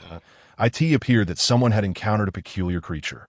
Patiently scrolling through the chat, he discovered a player named Chu Wei had sent several video clips. Notably, Chu Wei's avatar had turned gray, with a crimson dead mark in the lower right corner. What on earth happened? Lin Ming's heart raced as he hurriedly clicked on the first video. This was from Chu Wei's first-person perspective. Around Chu Wei, within a radius of about 10 meters, a group of bizarre creatures encircled him. These beings possessed enormous, grotesque heads adorned with 6 eyes, each eye veiled by a translucent eyelid. Below their heads, their corpulent, grayish-purple bodies were grotesquely swollen, capable of accommodating a curled-up adult. Their 2 arms and 4 legs beneath the torso were astonishingly slender. Thinner than the forearm of an adult, leading one to question whether these frail limbs could support their hefty forms. Most striking were their mouth parts, or rather, the orifices from their faces down to their necks. There were 2 rows of 10 ping-pong ball-sized openings that intermittently opened, evidently inhaling.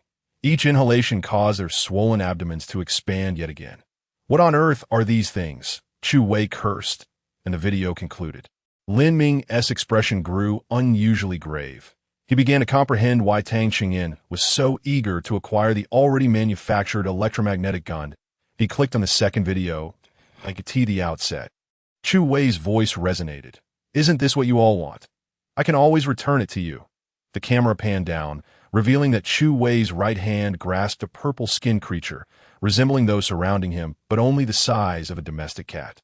This purple-skinned being emitted a buzzing sound from it as Lin Ming watched the 3D metal printers roll off the production line. He could not contain his excitement and exclaimed that he had awaited this moment for far too long.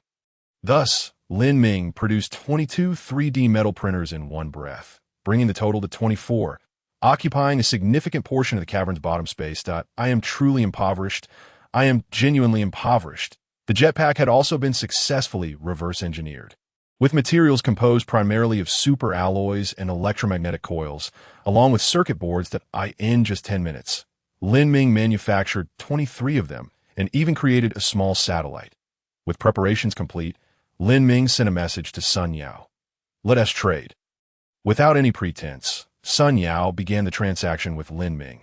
Soon, Lin Ming exchanged a small satellite and a combat-grade heavy exosuit equipped with a jetpack for a heavy exosuit. After the deal was finalized, Sun Yao sent Lin Ming a message. "Brother Lin, from this day forth, my life is yours."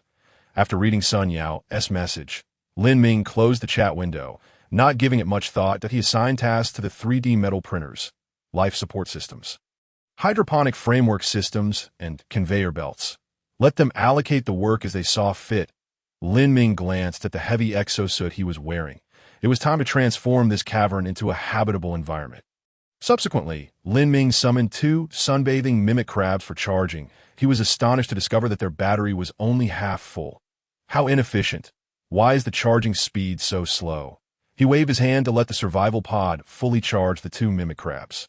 Lin Ming instructed the 3D metal printers to attach jetpacks to the backs of the 2 mimic crab leaders. "You each take one location to explore. When I cannot contact you, remember to return punctually after 24 hours. Otherwise, I will assume you are deceased."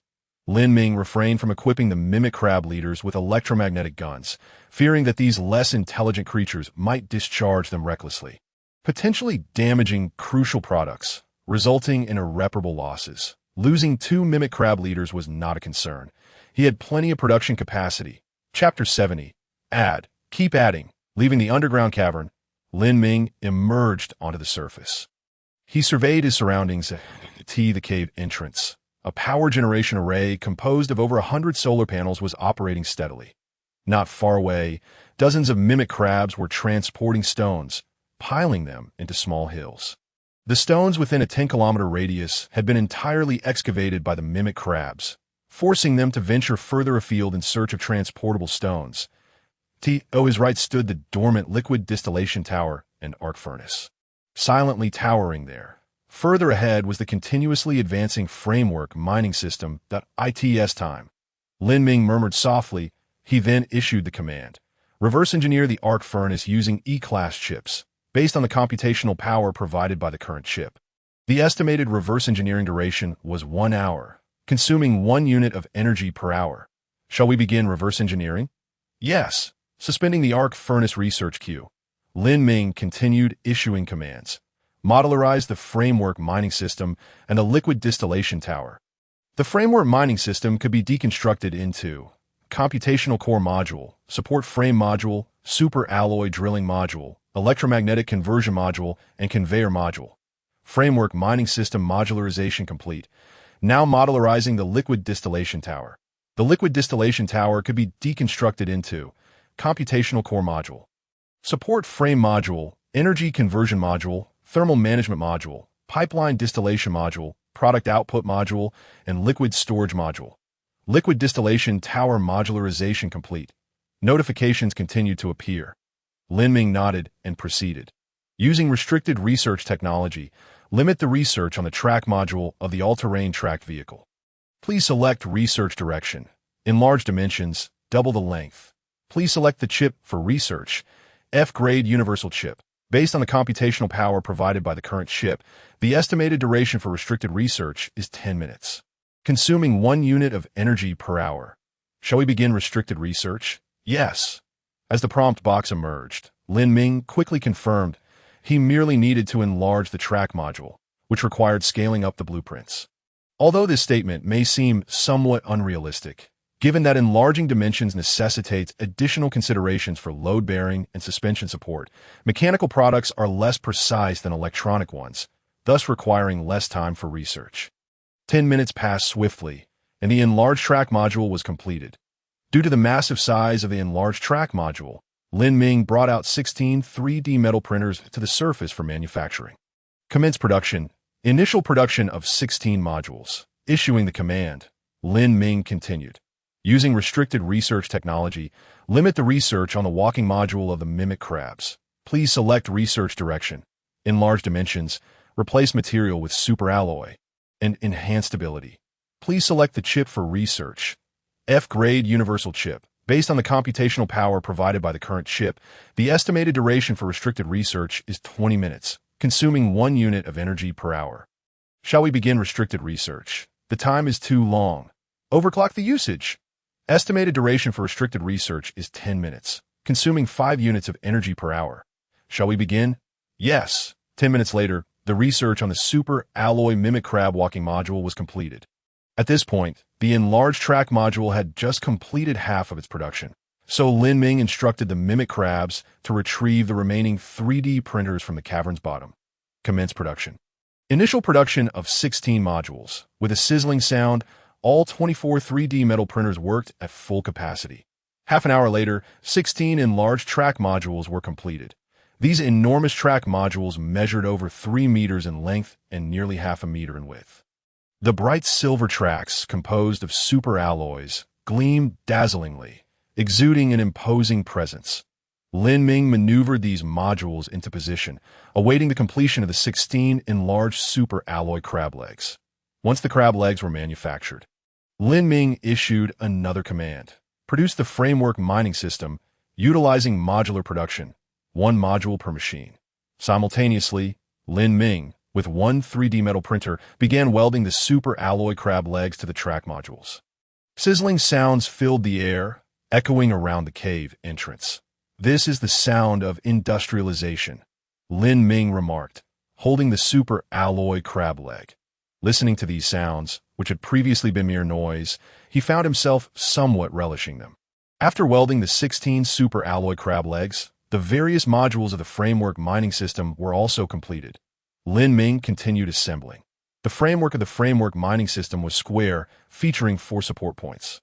Under each support point, he welded a superalloy plate, with each plate supported by 4 superalloy crab legs. Upon completion of assembly, a framework mining system supported by 16 superalloy crab legs and equipped with 16 track modules was born. Track Framework Mining System Introduction.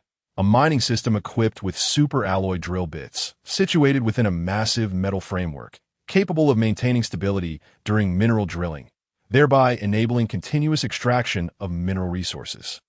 Equipped with all-terrain track modules, it can relocate once mineral resources are depleted. Technology Assessment Level. EAD. Just as the reverse engineering of the arc furnace was completed, Lin Ming proceeded with the modularization. Without even glancing at the results, he, along with the mimic crabs, moved the arc furnace onto a side support platform for welding. After all technological creations must undergo modularization before assembly to receive recognition from the ether crystal. Once the welding was completed, Lin Ming placed 2 mimic crabs on the platform. This way, the minerals extracted by the framework mining system could be directly fed into the arc furnace by the mimic crabs for smelting.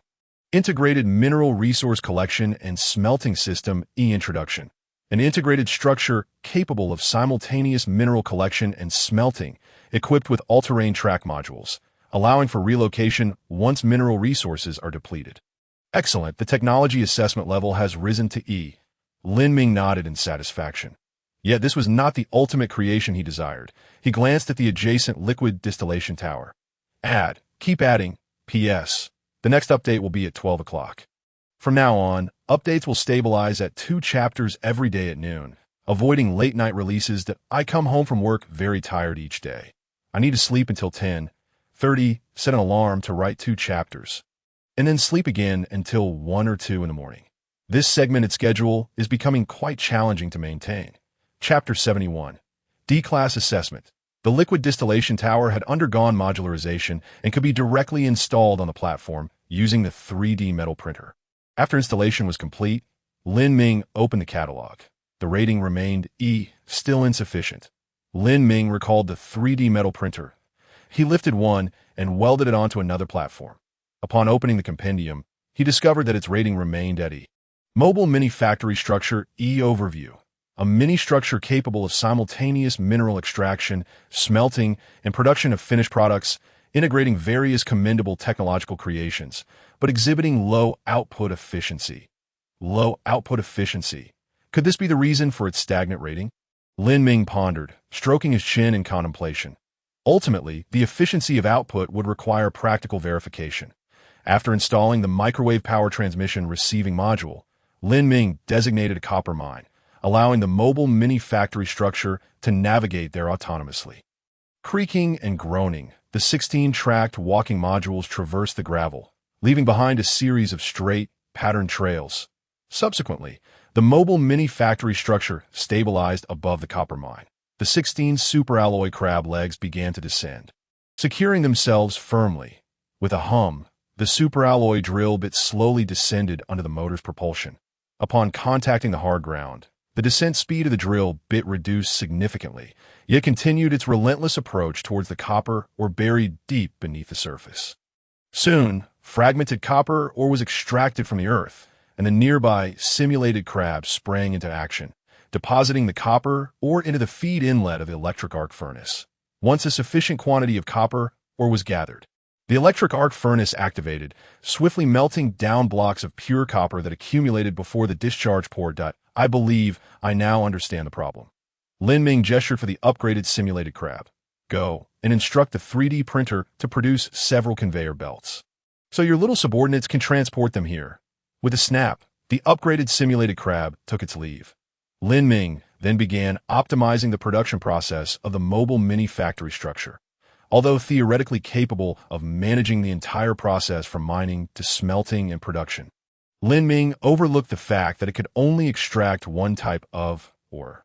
Furthermore, the creation of technological artifacts necessitates a variety of raw materials. Adding a few hoppers would allow for the storage of different resources, compensating for the singularity of the mineral raw materials. The simulated crab's efficiency in transporting fragmented ore was too low. A conveyor belt would serve better here.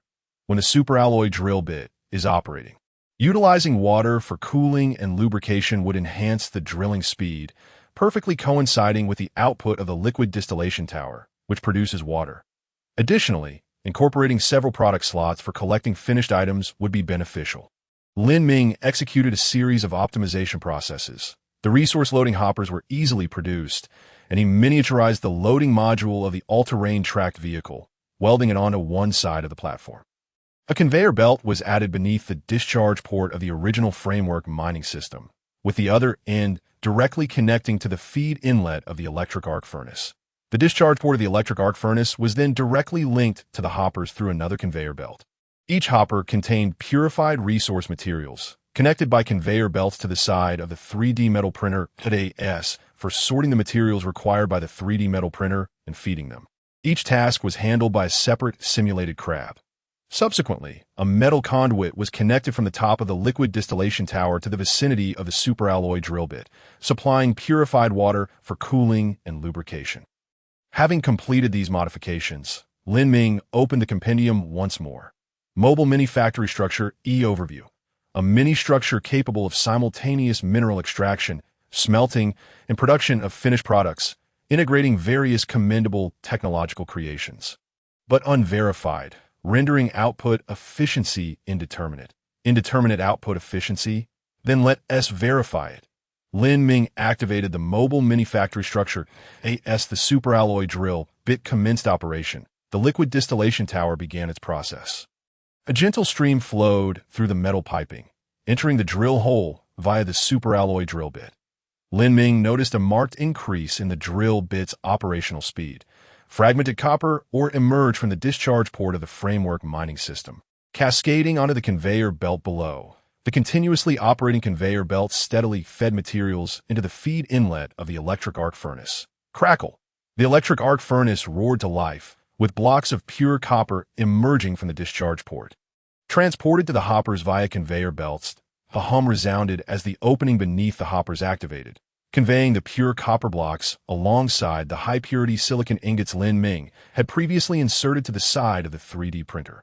Simultaneously, the high-strength, lightweight materials produced by the liquid distillation tower were also delivered via conveyor belts. The simulated crab responsible for sorting promptly placed the raw materials into the feed inlet of the 3D metal printer. With a sizzling sound, the 3D metal printer operated continuously, swiftly producing a circuit board that fell into the finished product slot via the discharge port. Perfection! Lin Ming couldn't help but clap his hands in delight. With a snap, the upgraded simulated crab mirrored his enthusiasm with a clack of its pincers. Lin Ming opened the compendium once again. Mobile Mini-Factory Structure D Overview. A verified mini-factory structure capable of simultaneous mineral extraction, smelting, and production of finished products, integrating various commendable technological creations with average efficiency. Average efficiency? Lin Ming scoffed, yet the overview's evaluation did little to dampen his excitement, for the technological assessment of the mobile mini-factory structure had ascended to D. This marked the first derated technological artifact Lin Ming had encountered. Undoubtedly, as the overview stated, when it comes to efficiency, the mobile mini-factory structure's performance was indeed rather average. After all, it could still only produce a single type of mineral raw material, while other materials needed to be preloaded into the hoppers. Why producing several framework mining systems and connecting them with conveyor belts, a small factory cluster could achieve the highest efficiency. However, Lin Ming was not primarily concerned with the D-level technological assessment. As a mere byproduct of examination, he need not dwell on such minutiae. Lin Ming waved his hand dismissively. With several hours remaining before the technological evaluation commenced, he dispatched a batch of electromagnetic guns to Tang Chengyan, along with a 3D metal printer. Our contract is fulfilled, and the items are returned to their rightful owner. Tang Chengyan replied with a handshake emoji. Brother Lin, your word is as good as gold. I admire you greatly, and I am certain we will have more opportunities for collaboration in the future. Absolutely. After closing the chat window and gazing at the mobile mini-factory structure, Lin Ming issued a command. Produce circuit boards and electromagnetic coils at full speed.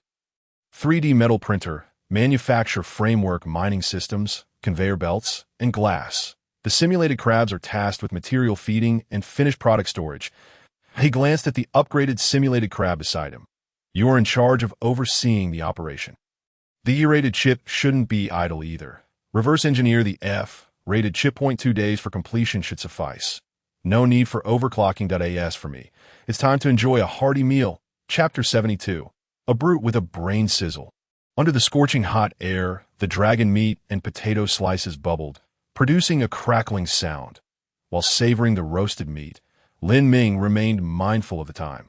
With just over an hour remaining until the technological evaluation commenced, the regional chat channel buzzed with fervent discussions. The technological evaluation was about to begin. I wonder who the top-rated individual will be. It should be Thompson. After all, he was the first in our region to upgrade the survival pod to level 2. And he has substantial resources. Recently, he has also been acquiring technological artifacts across various regions. I believe someone from Tang Province also stand a chance. They have been quite active these past few days, with 2 individuals upgrading to level 2 survival pods. Damn it, don't mention it. They aren't even aiming for the technological evaluation. They just want to profit from it. I've got some stock that has stuck in my hands. This is hilarious. Those from Tang Province. Do you know what their only commonality with Thompson is? They are all quite shady. They all share the surname Tang. That is amusing. However, speaking of Lin Ming, he also has a great chance. I feel he possesses many advanced technological artifacts. What are you thinking? Ultimately, an individual's capability is limited. Lin Ming hasn't made a sound in the past few days, nor has he shown any interest in acquiring technological artifacts. He must have given up in advance. Sigh. Just a fleeting brilliance. Observing them discuss his name, Lin Ming chewed on the sizzling, oily roast meat, smacking his lips. You know, it's true what they say. Roasted meat is indeed more delectable than roasted potatoes. Those from Tang Province do possess some skills. Not long ago, they aggressively acquired technological artifacts, causing their prices to soar. Some individuals capitalized on the opportunity, purchasing technological artifacts and reselling them at a markup to those from Tang Province. Unexpectedly, the people from Tang Province played a clever game, selling a small portion of their technological artifact to these individuals, making a hefty profit, and then promptly announcing they would no longer acquire technological artifacts. Consequently, the second-hand dealers found themselves in quite a predicament. Lin Ming speculated that some players belonging to Tang Province, albeit not sharing the surname Tang, were currently negotiating with them to purchase those technological artifacts at a lower price. Back and forth, the people from Tang Province would acquire their technological artifacts again, while still securing considerable profits. Just then, Lin Ming noticed someone sending him a private message. He glanced and saw it was a message from Sun Yao. So he opened it. "Brother Lin," Sun Yao exclaimed excitedly, sending a voice message. "Guess what good stuff I've managed to acquire? What is going on?" Sun Yao, video. Lin Ming clicked on the video. Within it, Sun Yao donned a combat-type heavy exosuit, soaring through the skies while shouting excitedly as he approached a narrow crevice, hovering above a lake. "Come out, tentacle monster," after a brief wait with no response from the creature. Sun Yao instructed the accompanying mimic crab to repeatedly splash water with a metallic cylinder, then pour it into a nearby thicket. After the mimic crab had splashed 5 cylinders of water, Lin Ming noticed ripples forming on the surface. "Xiaohei, run!" Sun Yao redirected the mimic crab, swiftly ascending and firing at the approaching tentacle. The high-velocity dum-dum bullet pierced through a tentacle, exploding it into numerous fragments. A faint blue hue spread across the lake, and the tentacle quickly retracted. Seizing the opportunity, Sun Yao plunged directly into the lake. Lin Ming felt his eyelids twitch. Should he commend this fellow for his bravery or criticize him for his recklessness? At the very least, he could have let the mimic crab scout the lake bed first. Thanks to the heavy exosuit's capability to operate in extreme environments, it posed no issue underwater. The jetpack transformed into a water jet, propelling Sun Yao straight down to the lake's bottom. Activating the searchlight on his exosuit, he illuminated a colossal creature lurking beneath. The giant octopus. "Hey, where do you think you're going?" Sun Yao shouted, aiming both electromagnetic guns at the octopus's eyes and firing 2 dum-dum bullets. 2 bursts of pale blue blood erupted at the lake's bottom, and Lin Ming observed the octopus immediately lose all signs of movement, slumping lifelessly onto the lake bed. "Don't play dead." Sun Yao fired 2 more shots, ensuring the octopus was indeed deceased before cautiously approaching to drag it toward the surface. Thanks to buoyancy, he could still maneuver the creature underwater. However, once a tentacle emerged from the water, Sun Yao immediately felt the immense weight of the heavy exosuit becoming burdensome. He began to sever the octopus's tentacles on the spot. The video concluded. After watching Sun Yao's footage, Lin Ming advised him it's better to exercise caution when facing the unknown depths of a lake. Sun Yao chuckled. "Don't worry, Brother Lin. I'm not foolish. I had Xiaohei scout the water beforehand and confirm that this was the only giant creature down there, as long as it's a carbon-based life form. My electromagnetic guns will take care of it." Lin Ming nodded in agreement. Indeed, he recalled watching movies where aircraft and tanks unleashed relentless fire upon monsters, only to be counterattacked. In reality, no matter how thick the armor, a tank's high-explosive rounds could obliterate any carbon-based creature without needing armor-piercing rounds. Utilizing aircraft to drop missiles would be a grave disrespect to the ordnance. Besides, didn't you provide me with a small satellite? Sun Yao remarked, "It's currently hovering right above me, monitoring everything around, that if anything unusual occurs, I'll know immediately. All right, just stay alert." Lin Ming felt reassured. There was no fear in a reckless individual wielding great power, but rather in a reckless individual possessing intellect. In the meantime, Sun Yao sent Lin Ming a massive octopus tentacle. "Brother Lin, it's still fresh. I just grilled some, and it tastes absolutely divine. After confirming the transaction, a colossal tentacle appeared in the living module, nearly filling the space. Lin Ming hurriedly began slicing the tentacle into smaller portions, freezing some while sending others with the mimic crab to dry into octopus jerky. Opening the encyclopedia, Lin Ming read the description of the octopus tentacle. Giant tentacle. Description: tentacle from an octopus of an unknown planet. Fear not, it is edible and tastes exquisite. How fortuitous! Lin Ming sliced a piece of the tentacle into thick strips, skewered them on a superalloy stick, and began grilling. After applying a nutrient paste, he took a bite. The texture was chewy, with a delightful savory flavor reminiscent of grilled squid. Delicious. Lin Ming devoured one piece in a matter of moments, promptly grilling another. By the way, Brother Lin, Sun Yao's message came through again. I discovered this in its head. I have no use for it, so I'll give it to you. Lin Ming opened the private message to find Sun Yao had sent a fist-sized, translucent orb. What could this be? Lin Ming pondered, but accepted it nonetheless. Investment shouldn't solely rely on long-term gains. Occasional short-term rewards are equally important. Opening the encyclopedia, Lin Ming's eyes widened in astonishment. This is Chapter 73. Assessment begins. Biological crystal nucleus. Description: a crystal that grows within the brains of certain organisms, potentially possessing unknown uses. What astonished Lin Ming was not merely the description of the biological crystal nucleus, but the small floating frame that appeared beside it. Biological crystal nucleus D, computational resource, can serve as the computational core of a biological computer. D-grade evaluation, capable of serving as the computational core of a biological computer. Furthermore, his innate talent had increased once more. He could now see the assessment levels and uses of resources. A series of delightful surprises filled Lin Ming with exhilaration. After just consuming octopus meat, his talent had manifested a change. Could it be that each consumption of different foods would enhance his abilities? Gazing at the sizzling octopus slices before him, Lin Ming quickly devoured another piece. However, this time his talent did not experience any new changes. It seemed that repeated consumption was ineffective. Nevertheless, Lin Ming was still quite content. A D-grade computational core, he attempted to utilize the biological crystal nucleus, but observed no changes. It appeared that compatible equipment was necessary. Yet where could he acquire technology related to biological computers? Lin Ming opened the Interstellar trading platform, searching various regions for information on biological computers, but found nothing. Instead, he stumbled upon Thompson initiating a live stream. The screen displayed a glossy-haired Thompson with his eyes closed in prayer, a superalloy cross hanging from his chest. Lin Ming noted that the number of players watching Thompson's live stream had reached a staggering 50,000.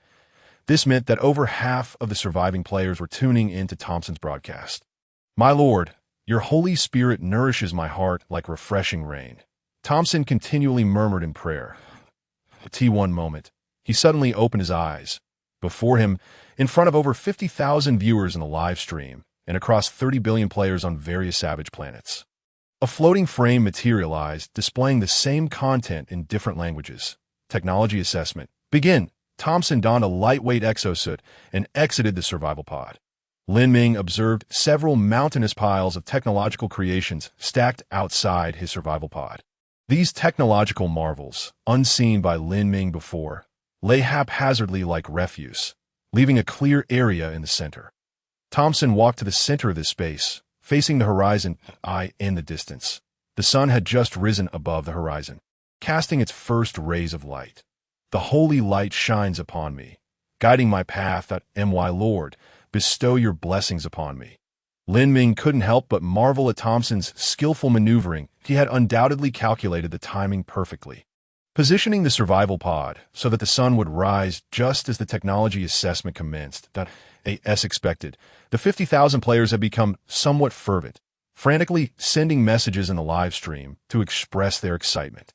Thompson raised his left hand, displaying the text on the light screen to the live broadcast interface, ensuring all players could clearly see the words. Lines of text gradually materialized.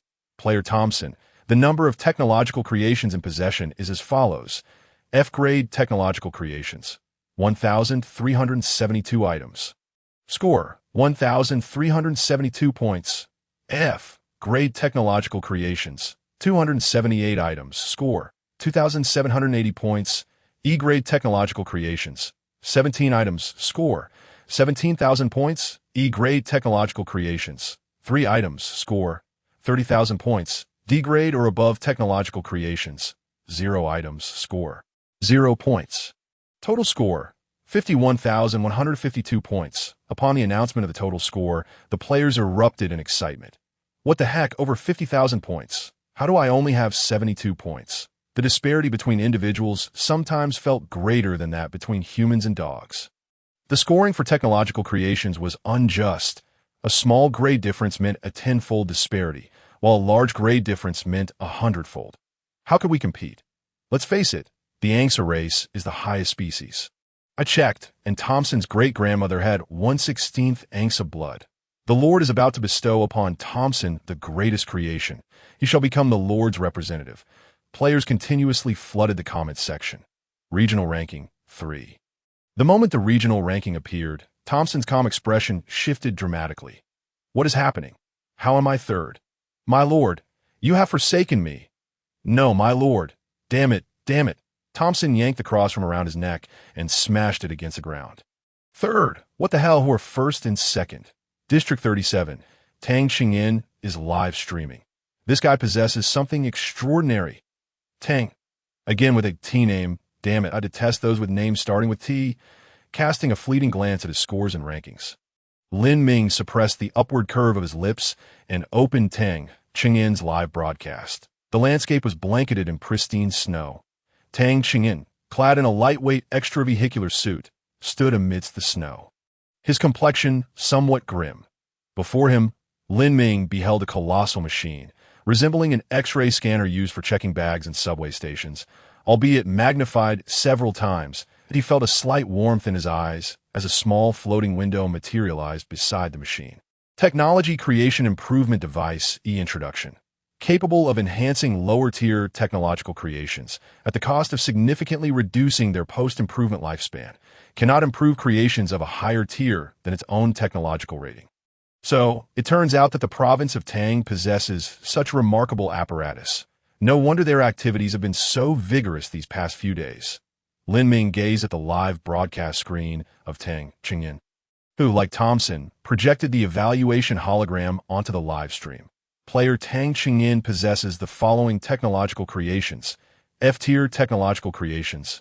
8 items. Score, 8 points. F-tier technological creations. 957 items. Score, 9,570 points. E-tier technological creations. 0 items. Score, 0 points. E-tier technological creations. 9 items. Score, 90,000 points. D-tier or above technological creations. 0 items. Score, 0 points. Total score, 99,578 points. Regional ranking, 2.to his astonishment, he found himself in second place. As he observed the viewer count of the live stream soar past 400,000, Tang Qingyin wore a nonchalant expression. Welcome everyone to the live stream of Tang Qingyin from Zone 37. Allow me to make an announcement. F-tier technological creations are on sale at a discount, such as this F-tier electromagnetic gun. Casually, Tang Qingyin picked up an electromagnetic gun, loaded it, and aimed into the distance. Pulling the trigger, muzzle velocity, 10,000 meters. Whoosh, a streak of silver light shot forth from the barrel. Simultaneously, Tang Qingyin was propelled backward by the tremendous recoil, vanishing from the live stream.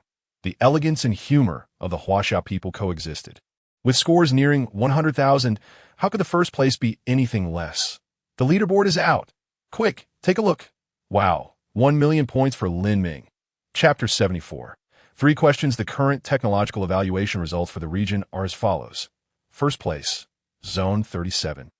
Lin Ming, LV2100, 2517 points. .2 in D place. Zone 37. Tang Qingyin, LV 299,578 points. .3 RD place. Zone 81. Thompson, LV 251,152 points.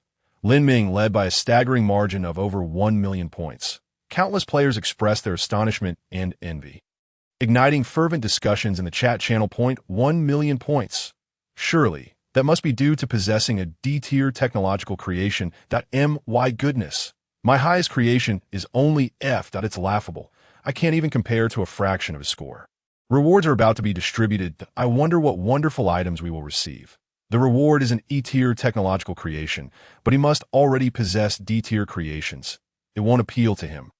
Yet players from other regions began to notice a discrepancy. Zone 37 has 2 high-scoring evaluations. How did they develop so well? Look at their survival count. Over 7,800, double that of our region. Have they been placed on a resource-rich planet? All we have around here is sand and rocks. It's unfair. Lin Ming paid no heed to the tumult in the chat channel. Like many players, he awaited the reward promised by the advanced life form, an E-tier technological creation.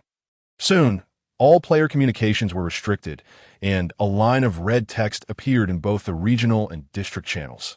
Congratulations to Zone 37, Lin Ming, LV2, for securing first place in this region's technological evaluation. You may request 1 E-tier technological creation.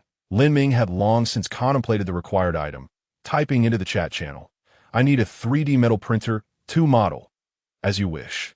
Simultaneously, a small floating box appeared beside the holographic screen. Detected E-tier designated resource supply capsule 1 that based on the current trajectory and speed of the supply capsule is estimated to arrive in 3 hours. What astounding speed! Lin Ming felt a jolt of surprise. Where on earth was this supply capsule launched from? Either it is in very close proximity, or it is moving in extraordinary velocity. Now, you may pose 3 questions or requests. Please note that not all inquiries will be answered, and unreasonable requests will be declined. Lin Ming took a deep breath, having already formulated his 3 questions. First question, to what extent must we transform the planet to be able to retrieve other humans and those trapped in space escape pods? This query had lingered in his mind since discovering the varying ecological environments of the planets. Each player resided on a distinct planet with differing atmospheric compositions. His own planet, Urea, lacked oxygen, while Sun Yao and some players inhabited planets with some oxygen components, significantly easing their transformation efforts. Moreover, the temperature on Urea was exceedingly high. If they needed to reduce it to a level suitable for human habitation without extravehicular suits, the engineering challenge would be monumental. Thus, Lin Ming sought a standard, a quantifiable and definitive benchmark. The red text swiftly appeared. When you are capable of retrieving your kind by your own means. Upon hearing this, Lin Ming was instantly thrown into disarray. He had contemplated numerous standards, such as restoring the planet's ecological cycle, aligning atmospheric components with those of the blue planet, or achieving a temperate climate. Yet, he had never considered the necessity of being able to retrieve all surviving humans by their own abilities. What a joke, given their current level of development. Each player was separated by light years. This distance implied that even with spacecraft approaching or reaching light speed, it would take thousands of years to reach one another's planets, not accounting for the time required for acceleration and deceleration. The answer to his first question had far exceeded his expectations, compelling Lin Ming to rethink his inquiries. After considerable contemplation, he slowly typed his second question. Second question, what technological level must we attain? And what technological path should we follow to retrieve them within a reasonable time frame? Technological advancement is most vulnerable to stagnation. If a particular technological direction holds limited potential, then no matter the effort expended, the desired outcome remains elusive. Lin Ming sought a clear developmental trajectory. After all, this advanced life form could traverse space freely, undoubtedly knowing the correct path to follow. The red text reappeared. 2 methods. First, directly transmitting information. This is the most cost-effective and easily achievable method. Second, directly transmitting matter.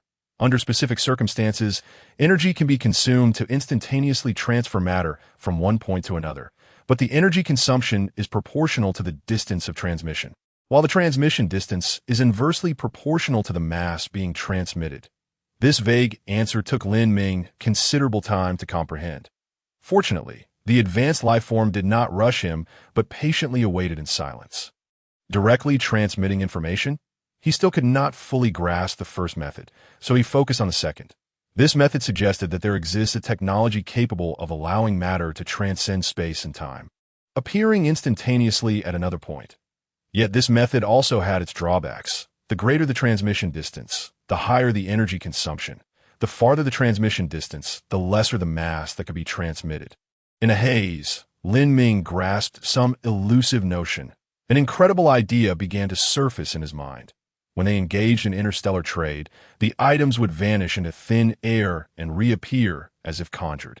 Such a counterintuitive phenomenon had previously defied explanation. Now, it could potentially be one of these two transmission methods. How did this advanced life form facilitate interstellar trade?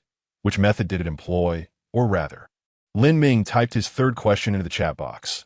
Do we truly exist? The red text reappeared. For the perspective of information, yes. From the perspective of matter, no. However, this is not an issue. Once technology reaches a certain level, information and matter can be transformed into one another. The technological evaluation has concluded, and the relevant rewards have been distributed. Congratulations to all surviving players. A reward for the developmental progress of Zone 37. All players in Zone 37 will receive an opportunity for an E-tier carbon-based life resource supply capsule. Best of luck, humans! A series of red prompts appeared in succession. Yet Lin Ming felt disoriented. What did it mean to exist from the perspective of information, yet not from the perspective of matter? Did this imply they had lost their physical forms, existing only as a fragment of consciousness? He recalled the thought experiment of the brain in a vat. If a being's brain were to survive independently, receiving identical information and stimulation, would it not eventually realize it was not a complete entity? Lin Ming extended his right hand and pinched his own face that it hurt. Chapter 75. Shaking and Persevering. The technological assessment concluded, rankings were announced, and rewards were distributed. The ban on speech was lifted. In the chat channel. No player spoke. They remained engulfed in profound shock. After a long while, one player timidly inquired, "May I ask?" Was his response just now implying that we are merely a program and not real individuals? No one answered. Another voice rose. Could someone elaborate? I feel so real. I don't look fake at all. How could I possibly be a program? How could I possibly be a program? I absolutely cannot be a program. I am human. I am undeniably alive. Programs don't die, but humans, only humans can die. You remain silent. Do you not believe? Fine, if you don't believe, then I shall prove it to you. Soon, Lin Ming observed that the player's avatar turned gray. And in the lower right corner, a crimson word appeared. Death. Current number of survivors in the region. 780, 310, 000. Current number of survivors in the region. 779, 410, 000. Current number of survivors in the region. 778. 110,000. One after another, players unable to accept reality, or rather, the reality as described by him, chose to end their own lives. Lin Ming sighed. That moment, a player named Grasimov, LV2, began a live stream.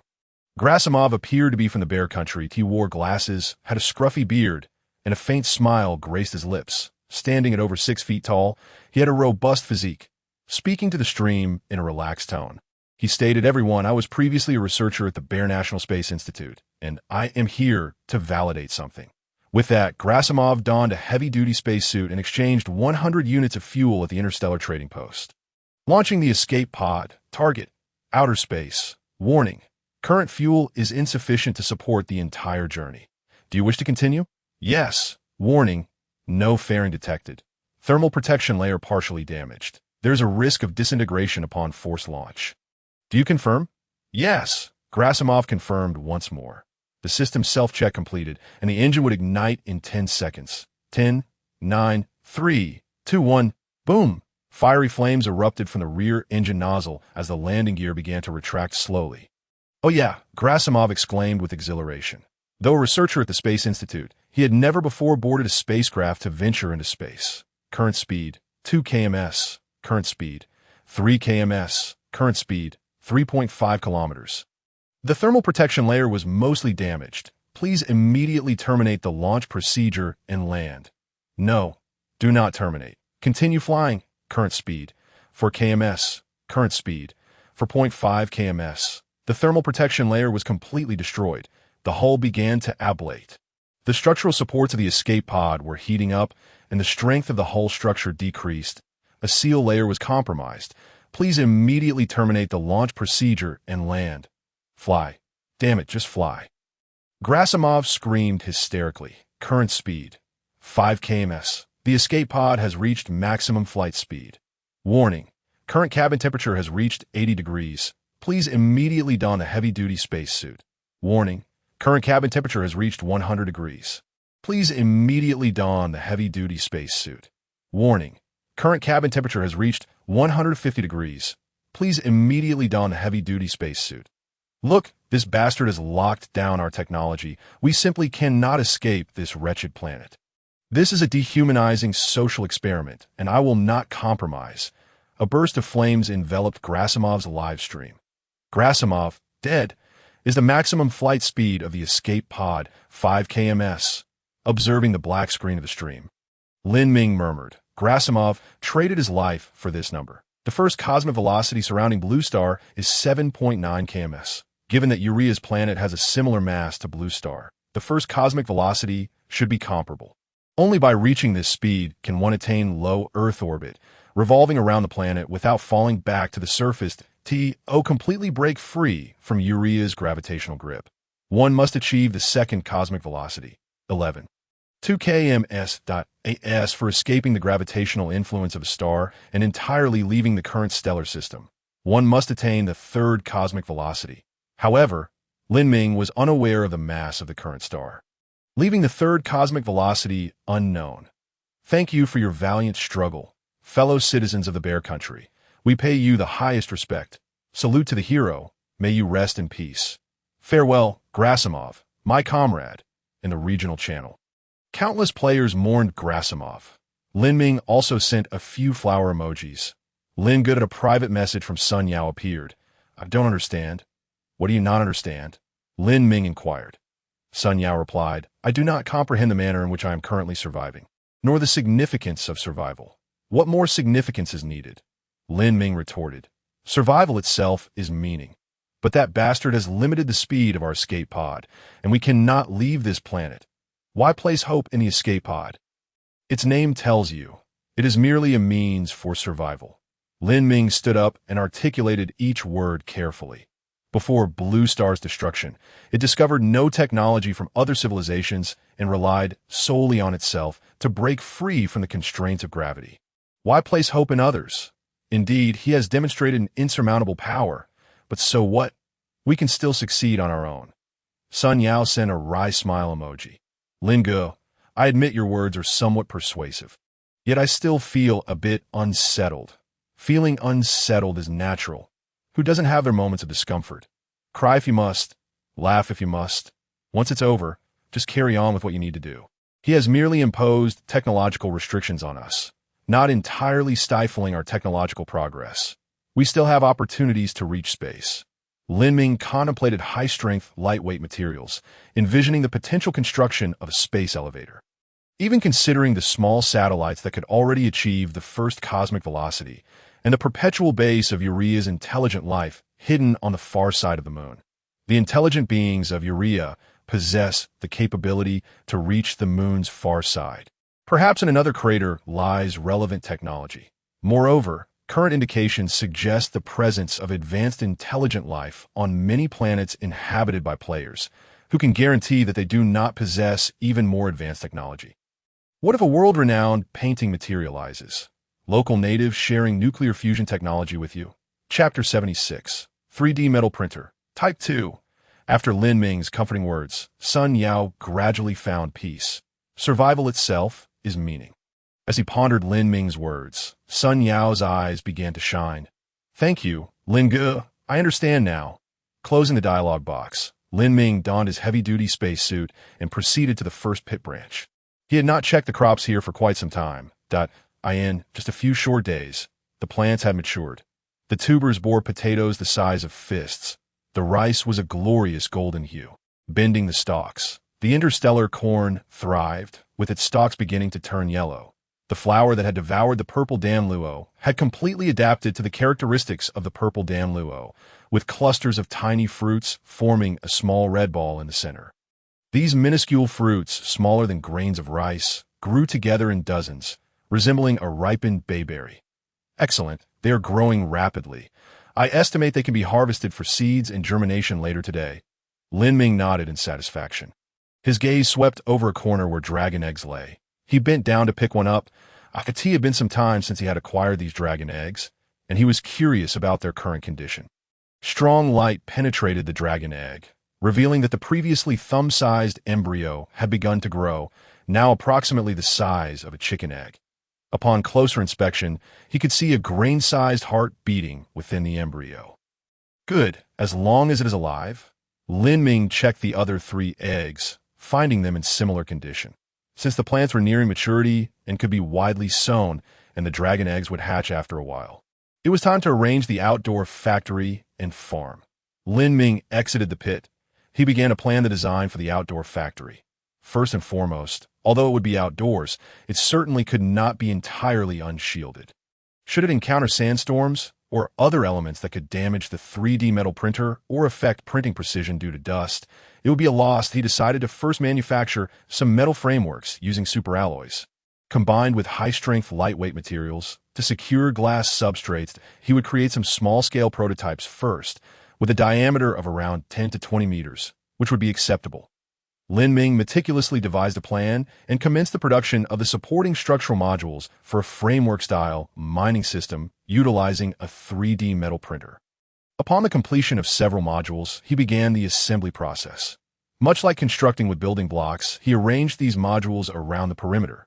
Transparent glass panels, each with a 1-meter edge, were manufactured, and Lin Ming connected the glass substrates to the superalloy framework using high-strength, lightweight materials. This process was repeated methodically. After 2 hours, a hemispherical glass structure with a diameter of 15 meters was inverted upon the ground. Lin Ming also added 2 massive arched entrances on either side, allowing for the passage of himself and his materials. Under the sun, the entire glass edifice shimmered brilliantly, resembling an Eskimo's igloo from a distance. The life support system began its production, along with additional metal plates. Lin Ming contemplated insulation issues that, in such harsh conditions, the glass structure was designed not for warmth, but for cooling. With the sun's continuous rays and the greenhouse effect inside the glass structure, the internal temperature would be significantly higher than the outside. Although the life support system could regulate temperature, it had its limitations that if the temperature differential was too great, it would struggle to maintain balance, resulting in increased energy consumption. Lin Ming devised a strategy to cover the sun-facing side with metal plates to block sunlight. When the sun was intense, the plates would be deployed, and when it was less so, they would be removed to allow more light in. Thus, the temperature within the glass structure could be maintained at a favorable level. The glass structure designated for crop cultivation could enhance the life support system, while also regulating air composition and internal temperature.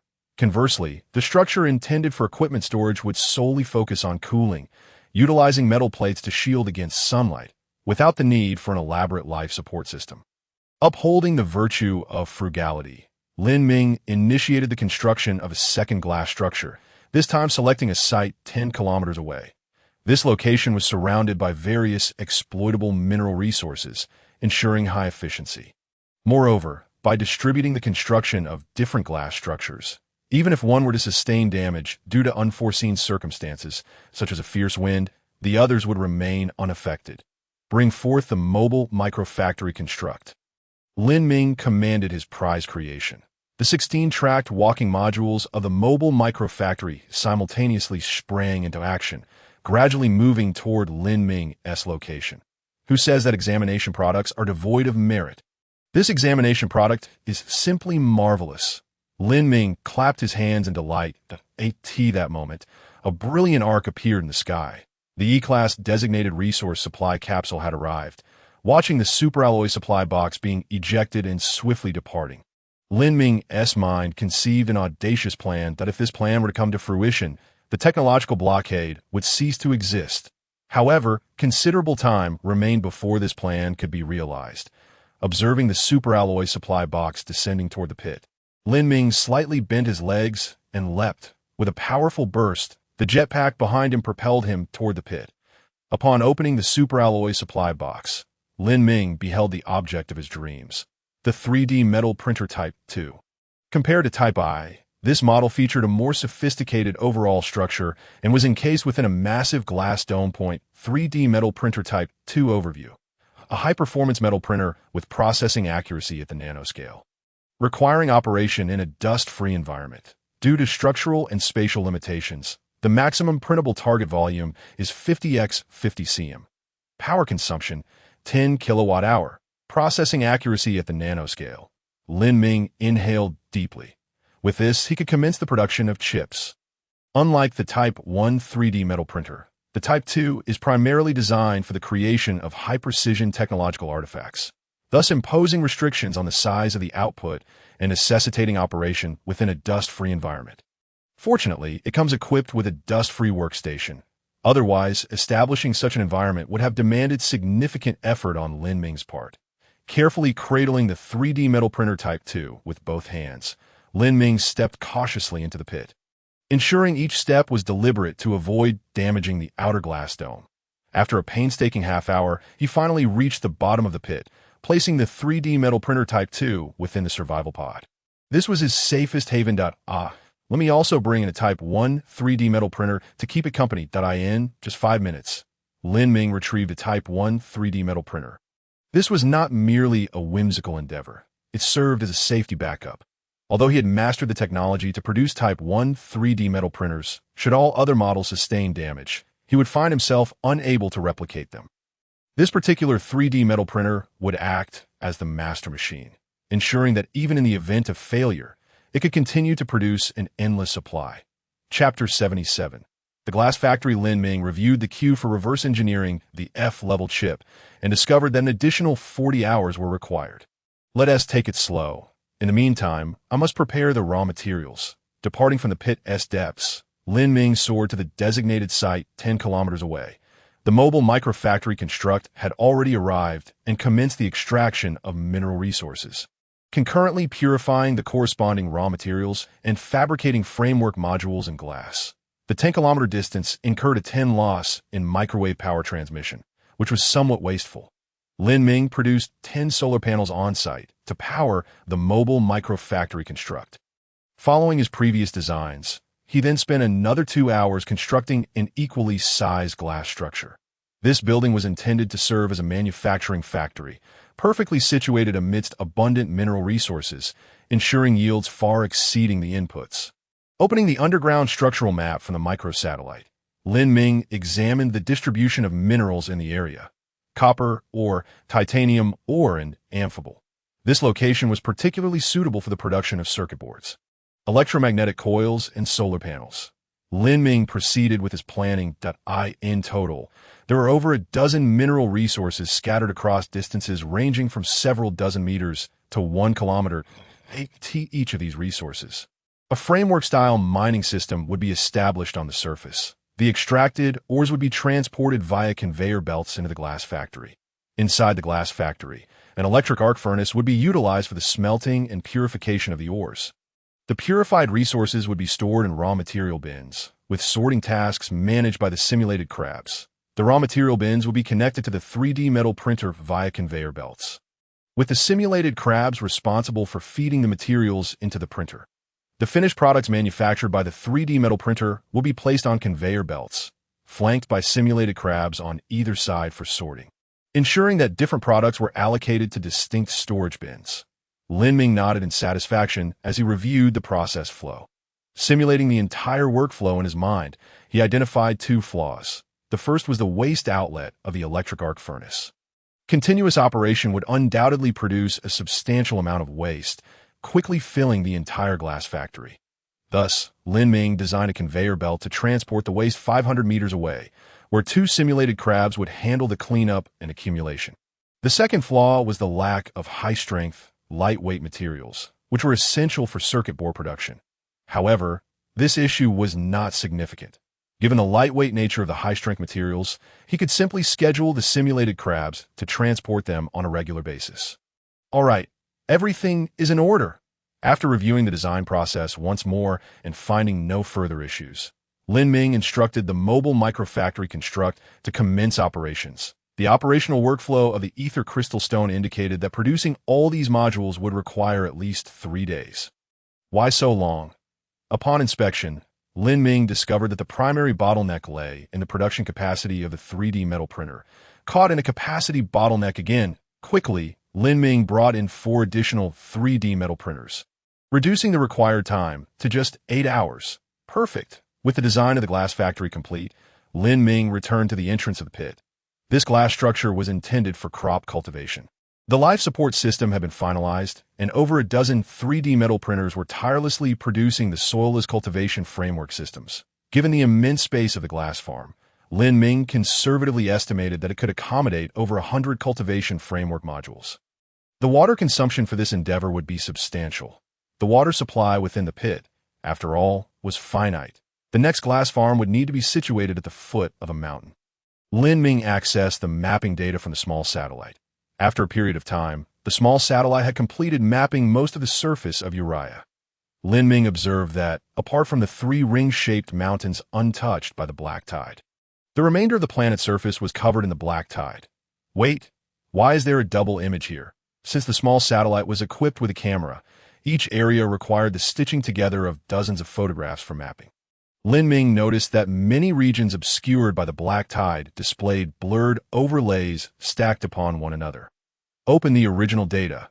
Hundreds of millions of photographs were stored within the ether crystal stone. Lin Ming selected a location with a double image. I want the photographs from here. Hundreds of photographs materialized upon the luminous screen, showcasing images captured at various intervals by small satellites. The clarity of these images was striking, revealing the viscous black currents, reminiscent of oil, with remarkable detail. These photographs were set to play in a loop at a rate of 30 frames per second, unfolding a brief yet captivating video before Lin Ming. What had appeared tranquil and undisturbed in the still images transformed into a tempestuous display in the video. The black currents surged and roiled, making the entire ocean of the Kuroshio current appear almost alive. He directed the focus to the photographs surrounding the crater, initiating a gradual playback. A thought crossed Lin Ming's mind as the images continued to unfold. He began to notice discrepancies in certain areas. Here and here, zoom in. These 2 locations indicated relatively weaker points in the crater's formation.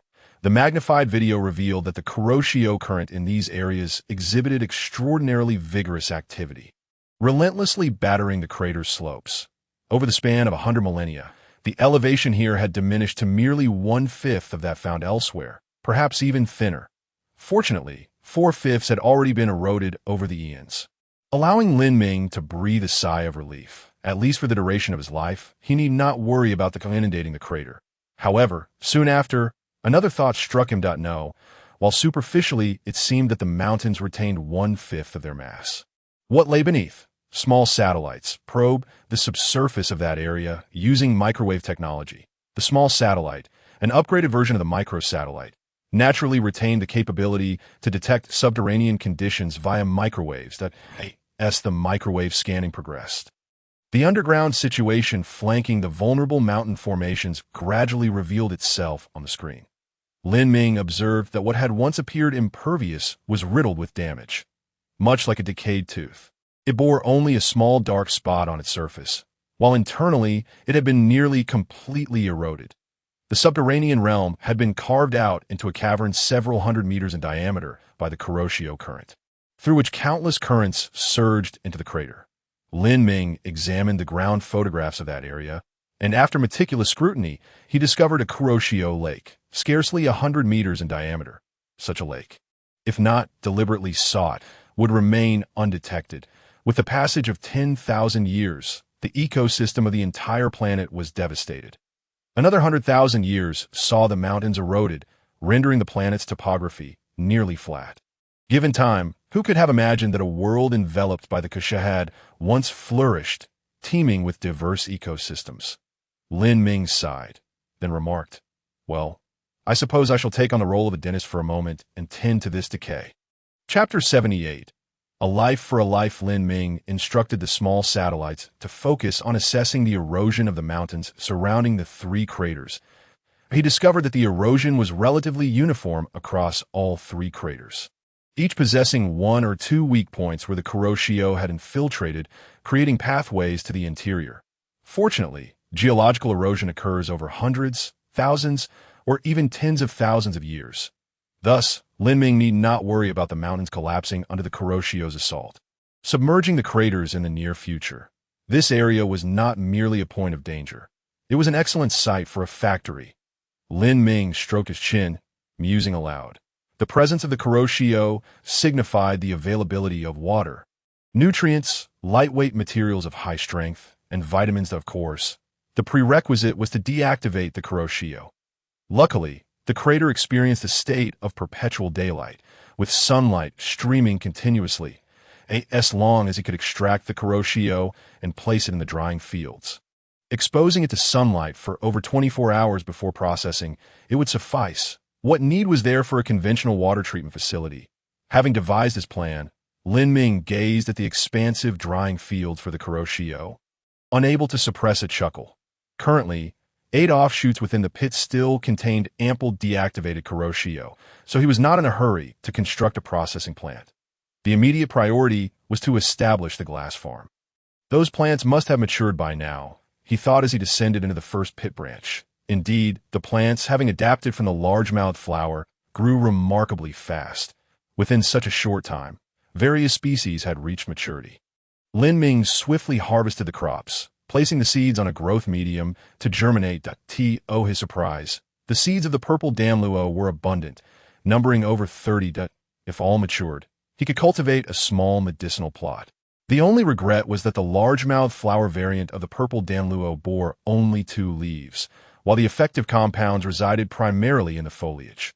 Fortunately, despite the scarcity of leaves, the size of each was substantial. Measuring the size of a palm, several times larger than those of the original purple damluo, it remained uncertain how the plants grown from seeds would ultimately manifest. After initiating germination, the timing would align perfectly with the completion of the glass farm. Allowing for large-scale cultivation of crops, Lin Ming envisioned the scenes of the forthcoming glass farm and factory, a smile creeping onto his lips. Having completed these tasks, Lin Ming took a moment to brew a cup of vitamin-rich hot beverage, gently caressing the ether crystal as he opened the regional chat channel. Many players were fervently discussing the impending arrival of the E-grade carbon-based life resource supply capsule. Wow, I can't believe it.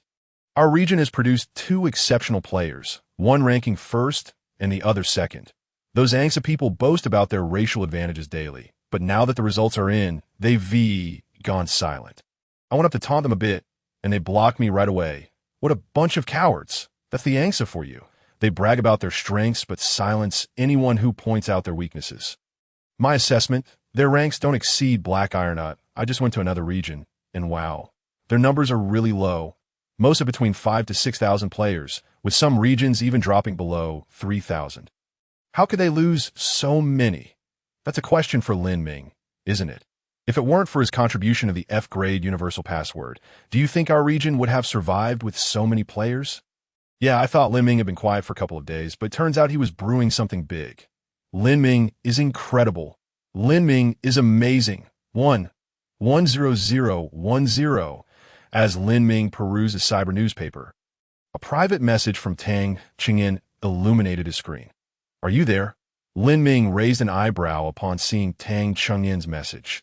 Could it be that he was displeased with placing second in the technology assessment? Contemplating this, Lin Ming replied, Here, Tang Qingyin, do you have any medical supplies for treating injuries? Lin Ming, are you hurt? Yes, during a demonstration of the electromagnetic gun's power, I was unprepared and suffered a broken rib from the recoil. I think there might be internal bleeding.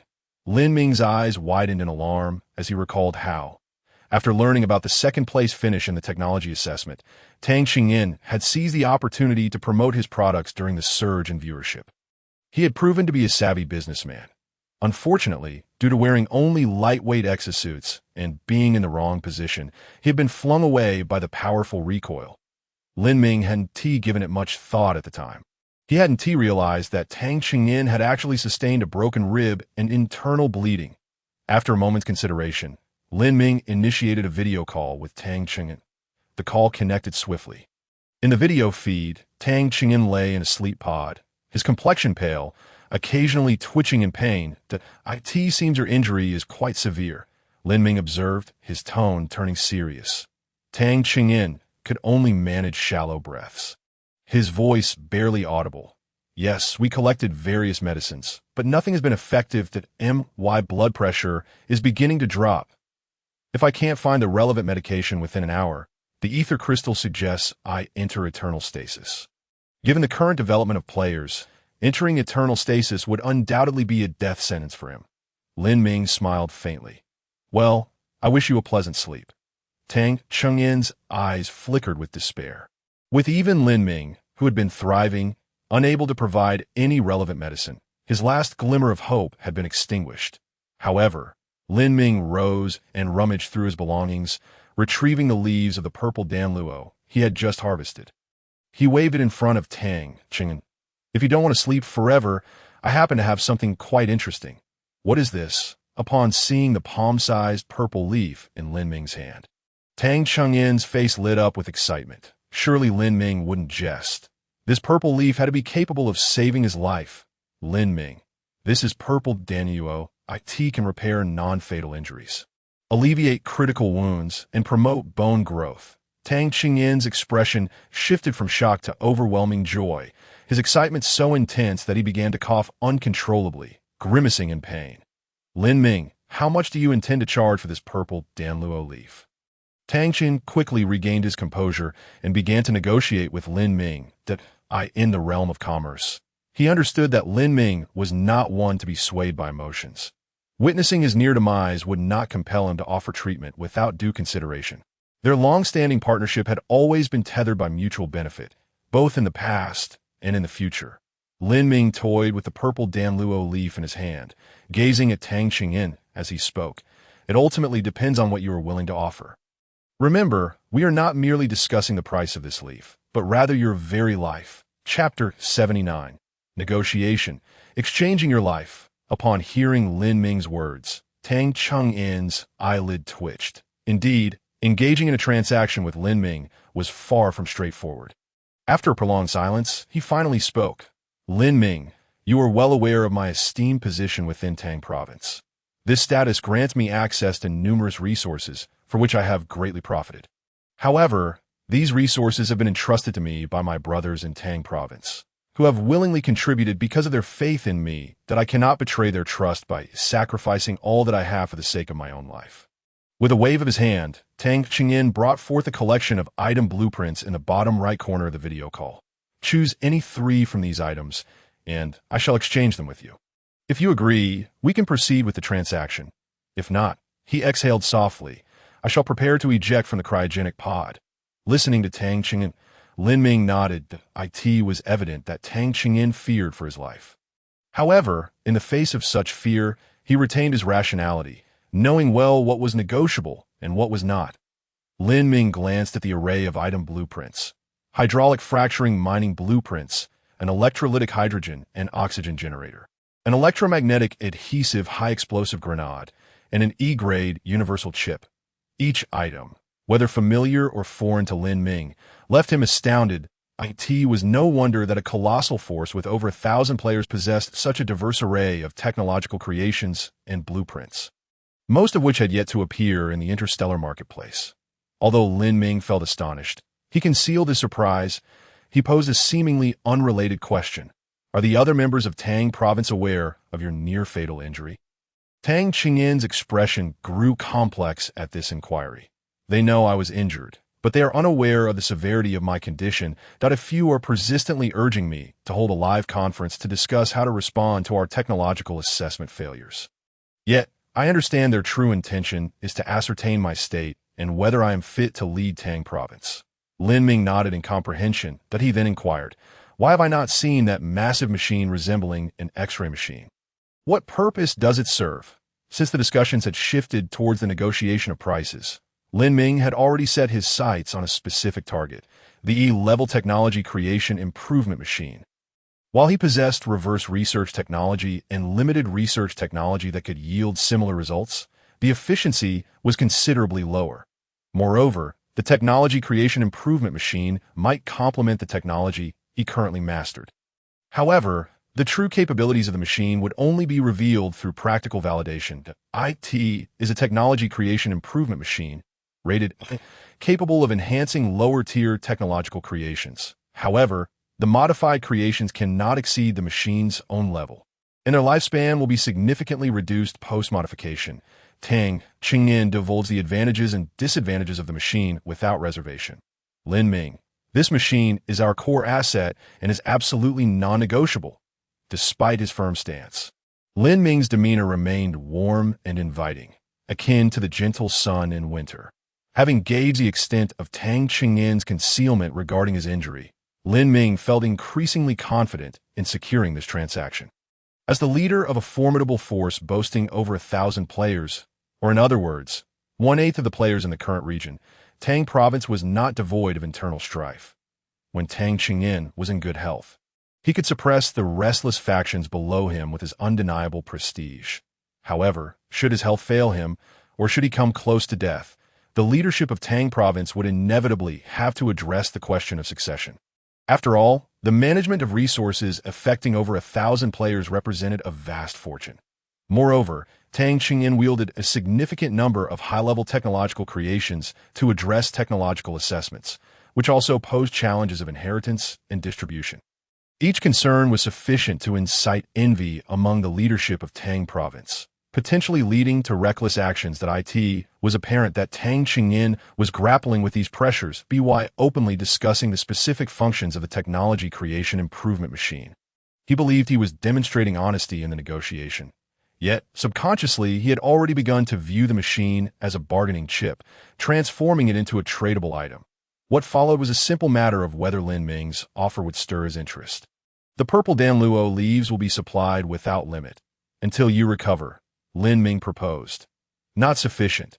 Tang Qingyan's expression turned grave. That I cannot sacrifice the interests of Tang Province for my own benefit. Observing Tang Qingyan's serious demeanor, Lin Ming recalled the famous line, "You need to add more money." The notion of not sacrificing public interest for personal gain was merely rhetoric aimed at extracting more. After some contemplation, Lin Ming continued, "Let the machine be considered a rental. I will utilize it for 10 days and return it in its original condition thereafter." Tang Qingyan countered, "That's not feasible. We have daily needs for this machine, and there cannot be any gaps in its use. How about this, Lin Ming?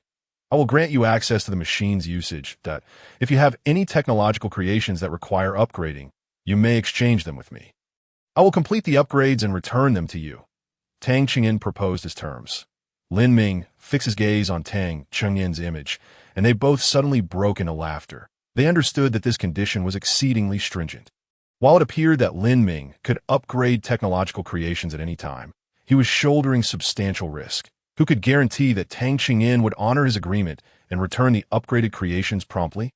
Even assuming he consistently kept his word, the information regarding the technological creations Lin Ming possessed would become known to Tang Qingyan, effectively leaving him with no secrets. This proposal is quite agreeable, and I find it feasible. However, the machine must remain with me. Lin Ming smiled and told Tang Qingyan that I promise that the upgraded technological creations will be returned promptly, and I will prioritize the upgrade for the technological creations you send me. Tang Qingyan gritted his teeth. At this moment, the initiative lay with Lin Ming, rendering Tang Qingyan unable to dictate the course of the negotiation. After a prolonged silence, he finally conceded, "Let us each take a step back. The machine can remain with you. However, you must join Tang Province and become one of our members. You will enjoy certain privileges without the corresponding obligations, making it easier for me to place the technology creation improvement machine in your care." Upon hearing Tang Qingyan's terms, Lin Ming replied directly, "I refuse. Joining Tang Province while enjoying privileges without fulfilling obligations sounds appealing, but regardless, I would still be under your jurisdiction in name, leading players in the area to flock towards Tang Province. This would essentially mean that I am endorsing Tang Province with my own reputation, that I cannot pay such a steep price for a technology creation improvement machine. Furthermore, the current market is in the seller's favor, and I hold the initiative in this transaction." Lin Ming fixed his resolute gaze upon Tang Qingyan. "The machine shall be considered a rental. It will be returned in its original condition after 10 days. During this period, I will allocate 8 hours each day to upgrade your technological creations, returning them immediately upon completion. Unlimited supply of purple Danluo leaves at a rate of 1 per day. Until you recovered, if you agree, we can proceed with the transaction. If not, then so be it, Pitatus. I express my heartfelt gratitude for your unwavering support, as previously mentioned, to give back to everyone, starting tomorrow throughout December. I will be posting 3 updates daily. The tentative update time is set for 12 noon each day, that if I am unable to complete it, I will inform you in the chapter's conclusion. Once again, thank you all for your support.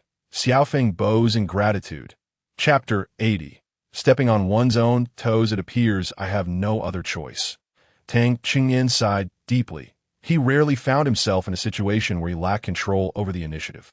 Recalling his past negotiations where he had relentlessly pressured others, he couldn't help but notice the striking similarity to his current predicament.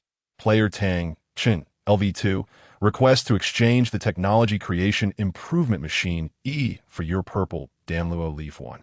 Do you agree? Yes. Lin Ming promptly accepted the transaction.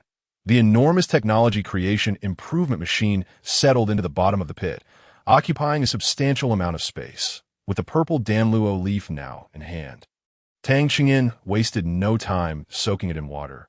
He simply swallowed it whole, crunching a couple of times before downing it with water. It resembled the way I consume cold medicine. Observing Tang Qingyan consume the purple Danluo leaf, Lin Ming chuckled. Looks like you enjoyed that. Tang Qingyan, rarely one to joke, responded with a rare smile. Lin Ming noted that the painful expression on his face had eased considerably. How do you feel? Tang Qingyan nodded slightly. I feel quite well. This remedy seems to take effect remarkably swiftly. I can even sense a gentle warmth and a tingling sensation in my abdomen. As long as it proves useful, that's all that matters. Lin Ming felt a sense of relief. The efficacy of Zaidanlu was clearly delineated by the ether crystal that it was precisely for this reason that Tang Qingyan placed such unwavering faith in its effects. And indeed, the results seem to corroborate this belief. By this time tomorrow, if your injuries have not healed, come find me for another leaf of Zaidanlu. Lin Ming said. A soothing expression graced Tang Qingyan's face. All right. Given the current situation, it seems that one more leaf should suffice. With that, Tang Qingyan astonishingly sat upright from the hibernation pod and performed a chest expansion exercise. I can no longer feel any pain. Observing Tang Qingyan pacing within the survival pod, testing the recovery of his body, Lin Ming continued, I am quite intrigued by your E-grade universal chip. What price do you propose? Tang Qingyan immediately halted his movements. Not chance. Currently, we possess only this one E-grade universal chip. It is exceedingly precious. Noting Tang Qingyan's earnest expression, Lin Ming couldn't help but smirk. Were it not for Tang Qingyan previously presenting the E-grade chip for him to select, he might have genuinely believed him. Not wishing to engage in further discourse, Lin Ming directly sent a pictorial reference. Simulated crabot. A delightful little gadget, though it falls significantly short of being worth an E-grade chip. 50 of these. A transaction was swiftly concluded between the two, but the quantity is limited, so grant me some time, and no problem. I shall reserve the chip for you. Once you gather the requisite number, feel free to contact me. Tang Qingyan's demeanor grew increasingly serious, a glint of coldness flashing in his eyes. Those fellows keep urging me to convene a meeting. Very well. I shall have a proper discussion with you, my brother Lin Ming. Until next time, farewell. After terminating the video call, Lin Ming gazed upon the colossal technological artifact enhancement machine. With such a valuable item at hand, it was imperative to conduct a test. Grasping an electromagnetic gun, he placed it at the entrance of the enhancement machine. The ether crystal emitted a prompt. To modify the electromagnetic gun, the following materials are required. Superalloy 1, electrical energy 10. Energy storage blocks 5, electromagnetic coils 5. Shall we commence the enhancement? More materials are required. Lin Ming confirmed it was only logical. The technological enhancement machine would indeed consume resources to upgrade an item, as nothing could be created from nothing. He placed the necessary materials along with the electromagnetic gun into the machine's entrance and pressed the start button. The conveyor belt began to operate, transporting the gun into the sealed chamber. With a series of sounds reminiscent of laser engraving, Lin Ming observed the enhancement progress displayed on the machine. Current enhancement progress: 5. Estimated remaining time: 6 minutes. The efficiency was commendable. Lin Ming was quite satisfied. After all, the technological enhancement machine was an E-level artifact, easily capable of modifying an F-grade electromagnetic gun. 6 minutes later, the buzzing from the enhancement machine gradually subsided, and a larger electromagnetic gun was slowly delivered from the other side of the conveyor belt. Lin Ming examined the modified electromagnetic gun. The originally slender barrel had increased in length by 1/3, and the caliber had visibly expanded. 0.5 energy storage blocks had transformed into 10, now capable of storing a maximum of 10 units of electrical energy. Dressed in a heavy-duty exosuit, Lin Ming effortlessly lifted the electromagnetic gun and opened the pictorial reference. Upgraded electromagnetic gun F description: a weapon capable of converting electrical energy into kinetic energy. Lightweight and portable. With average firepower, each shot requires the consumption of 2 units of electrical energy, and the barrel must be replaced after 100 shots. Still average firepower? Observing the nearly unchanged description, Lin Ming felt somewhat deceived. Furthermore, the upgraded electromagnetic gun consumed double the electrical energy per shot and had a limited barrel lifespan. It appeared to be a losing trade. Yet the true efficacy could only be validated through practical application. Commanding a 3D metal printer to produce appropriately sized superalloy ammunition, Lin Ming took the upgraded electromagnetic gun and exited the pit. He found a suitable direction and loaded the superalloy bullet into the barrel. Having learned from Tang Qingyan's experience, Lin Ming, even in the heavy exosuit, cautiously opted for a two-handed grip. Firmly grasping the electromagnetic gun, he aimed and gently squeezed the trigger. Whoosh, a flash of silver streaked past, and Lin Ming felt an immense force thrusting against him, propelling him backward over 10 meters. Goodness, such a powerful recoil. Lin Ming swallowed hard. All right then, this is still classified as average firepower? The ether crystal then projected a prompt. Electromagnetic gun data calculation complete. Muzzle initial velocity: 10,000 meters per second. Effective range: 20 kilometers. In initial velocity of 10,000 meters. Lin Ming was exhilarated to see the data indicating a more than threefold increase in initial speed. However, he noted the anomaly regarding the range. It had only doubled. Opening the complete data analysis interface from the ether crystal, he identified the issue.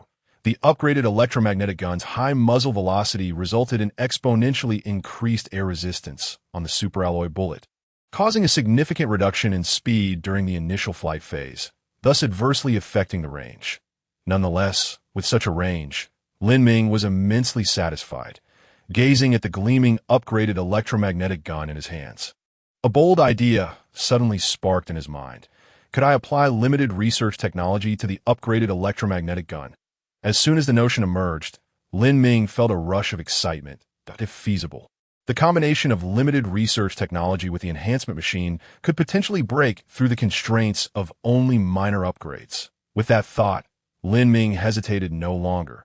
Modular upgraded electromagnetic gun. Before long, the modular upgrade of the electromagnetic gun was complete. Lin Ming observed that the upgraded electromagnetic gun bore no significant difference from the original model. He then declared, utilizing limited research technology, conduct a limited study on the electromagnetic conversion module of the upgraded electromagnetic gun. Please select the research direction. Enlarge dimensions, increase length, enhance power. Please select the chip for research F-grade universal chip. According to the computational capacity provided by the current chip, the estimated duration for limited research was 5 minutes, with a consumption of 1 unit of electrical energy per hour. Shall we commence limited research? Yes. 5 minutes later, the ether crystal illuminated with a prompt. Limited research completed. Manufacturing. Lin Ming commanded the 3D metal printer. Ziz. The 3D metal printer immediately sprang into action. In no time, a massive electromagnetic gun with a robust barrel was produced.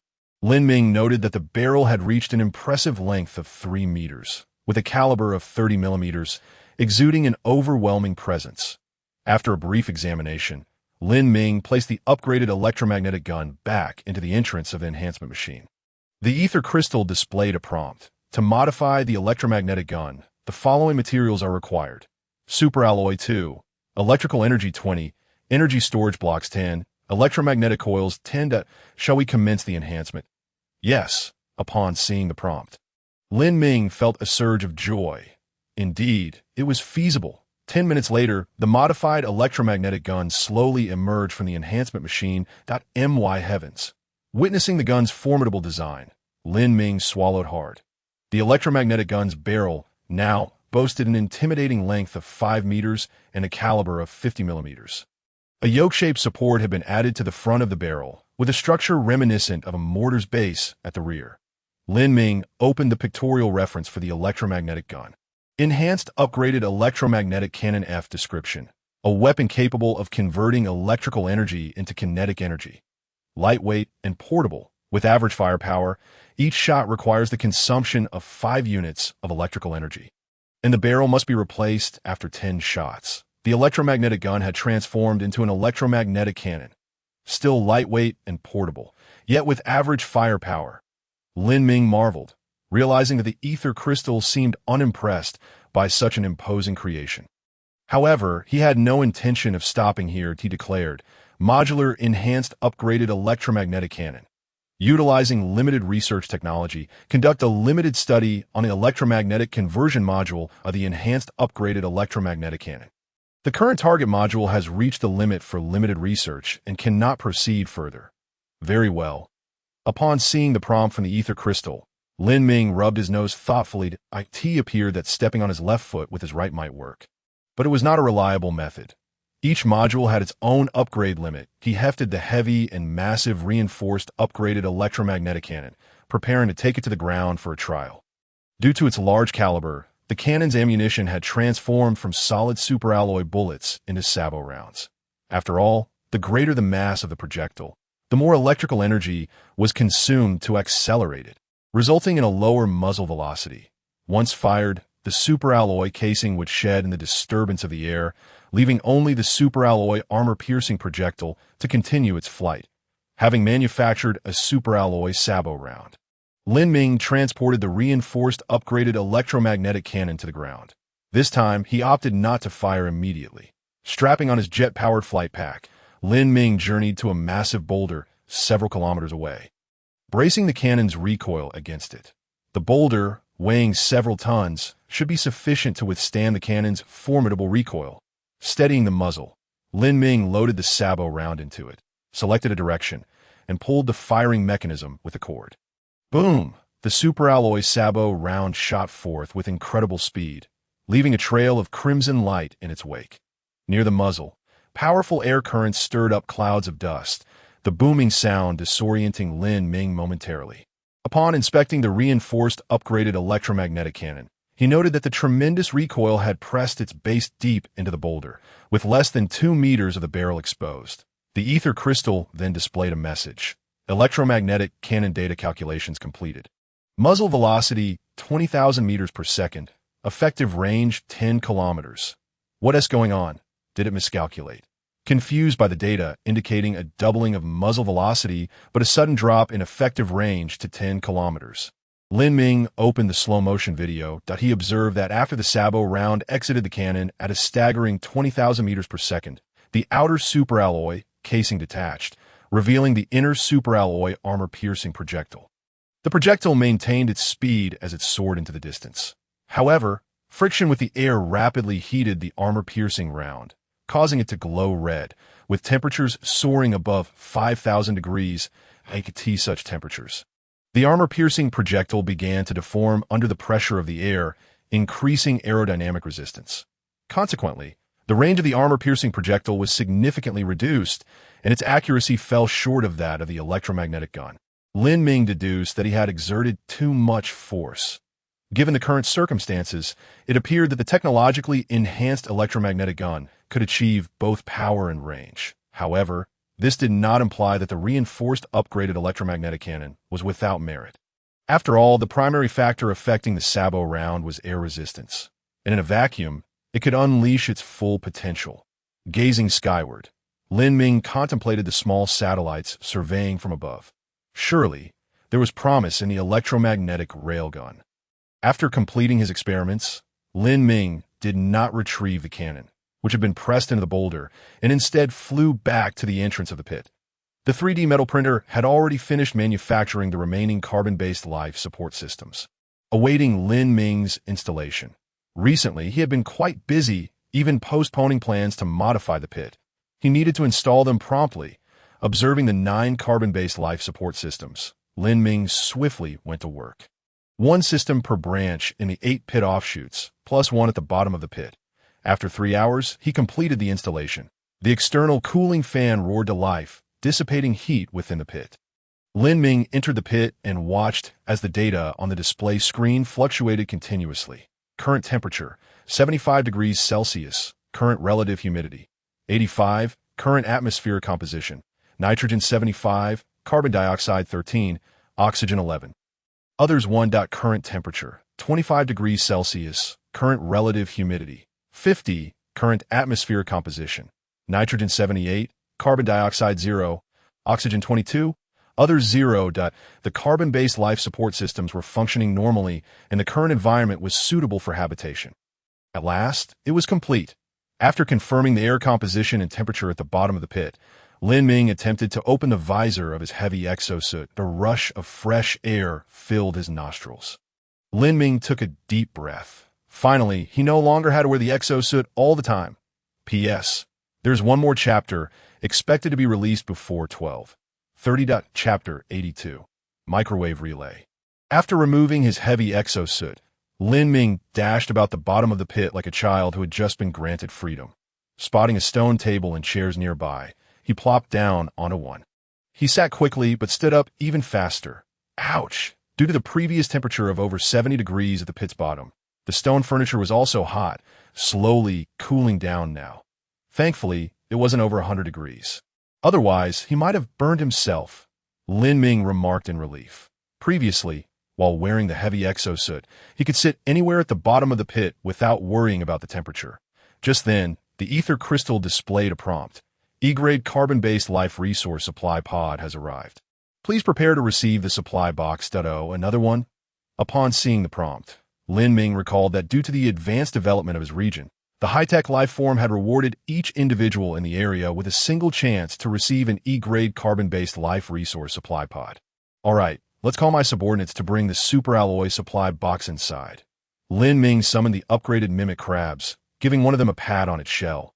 Predictably, he was met with a burning sensation. Ugh, I should refrain from touching it carelessly in the future. Lin Ming cursed softly, shaking his right hand. Soon, mimic crabs descended to the bottom of the pit, carrying the superalloy supply box, followed by another upgraded mimic crab gesturing with its claws as if directing traffic. All right, I haven't produced any mimic crabs yet. I need to trade the E-grade chip with Old Tang. Lin Ming issued a manufacturing command to the 3D metal printer on the surface, then watched as the survival pod's decomposition core reclaimed the superalloy supply box. The E-grade resource supply box has been retrieved. This time, you have obtained Superalloy X10, Carbon-Based Body Enhancement Nutrient Solution X3. Microwave Relay Manufacturing Blueprint X1. It looks like quite a bounty.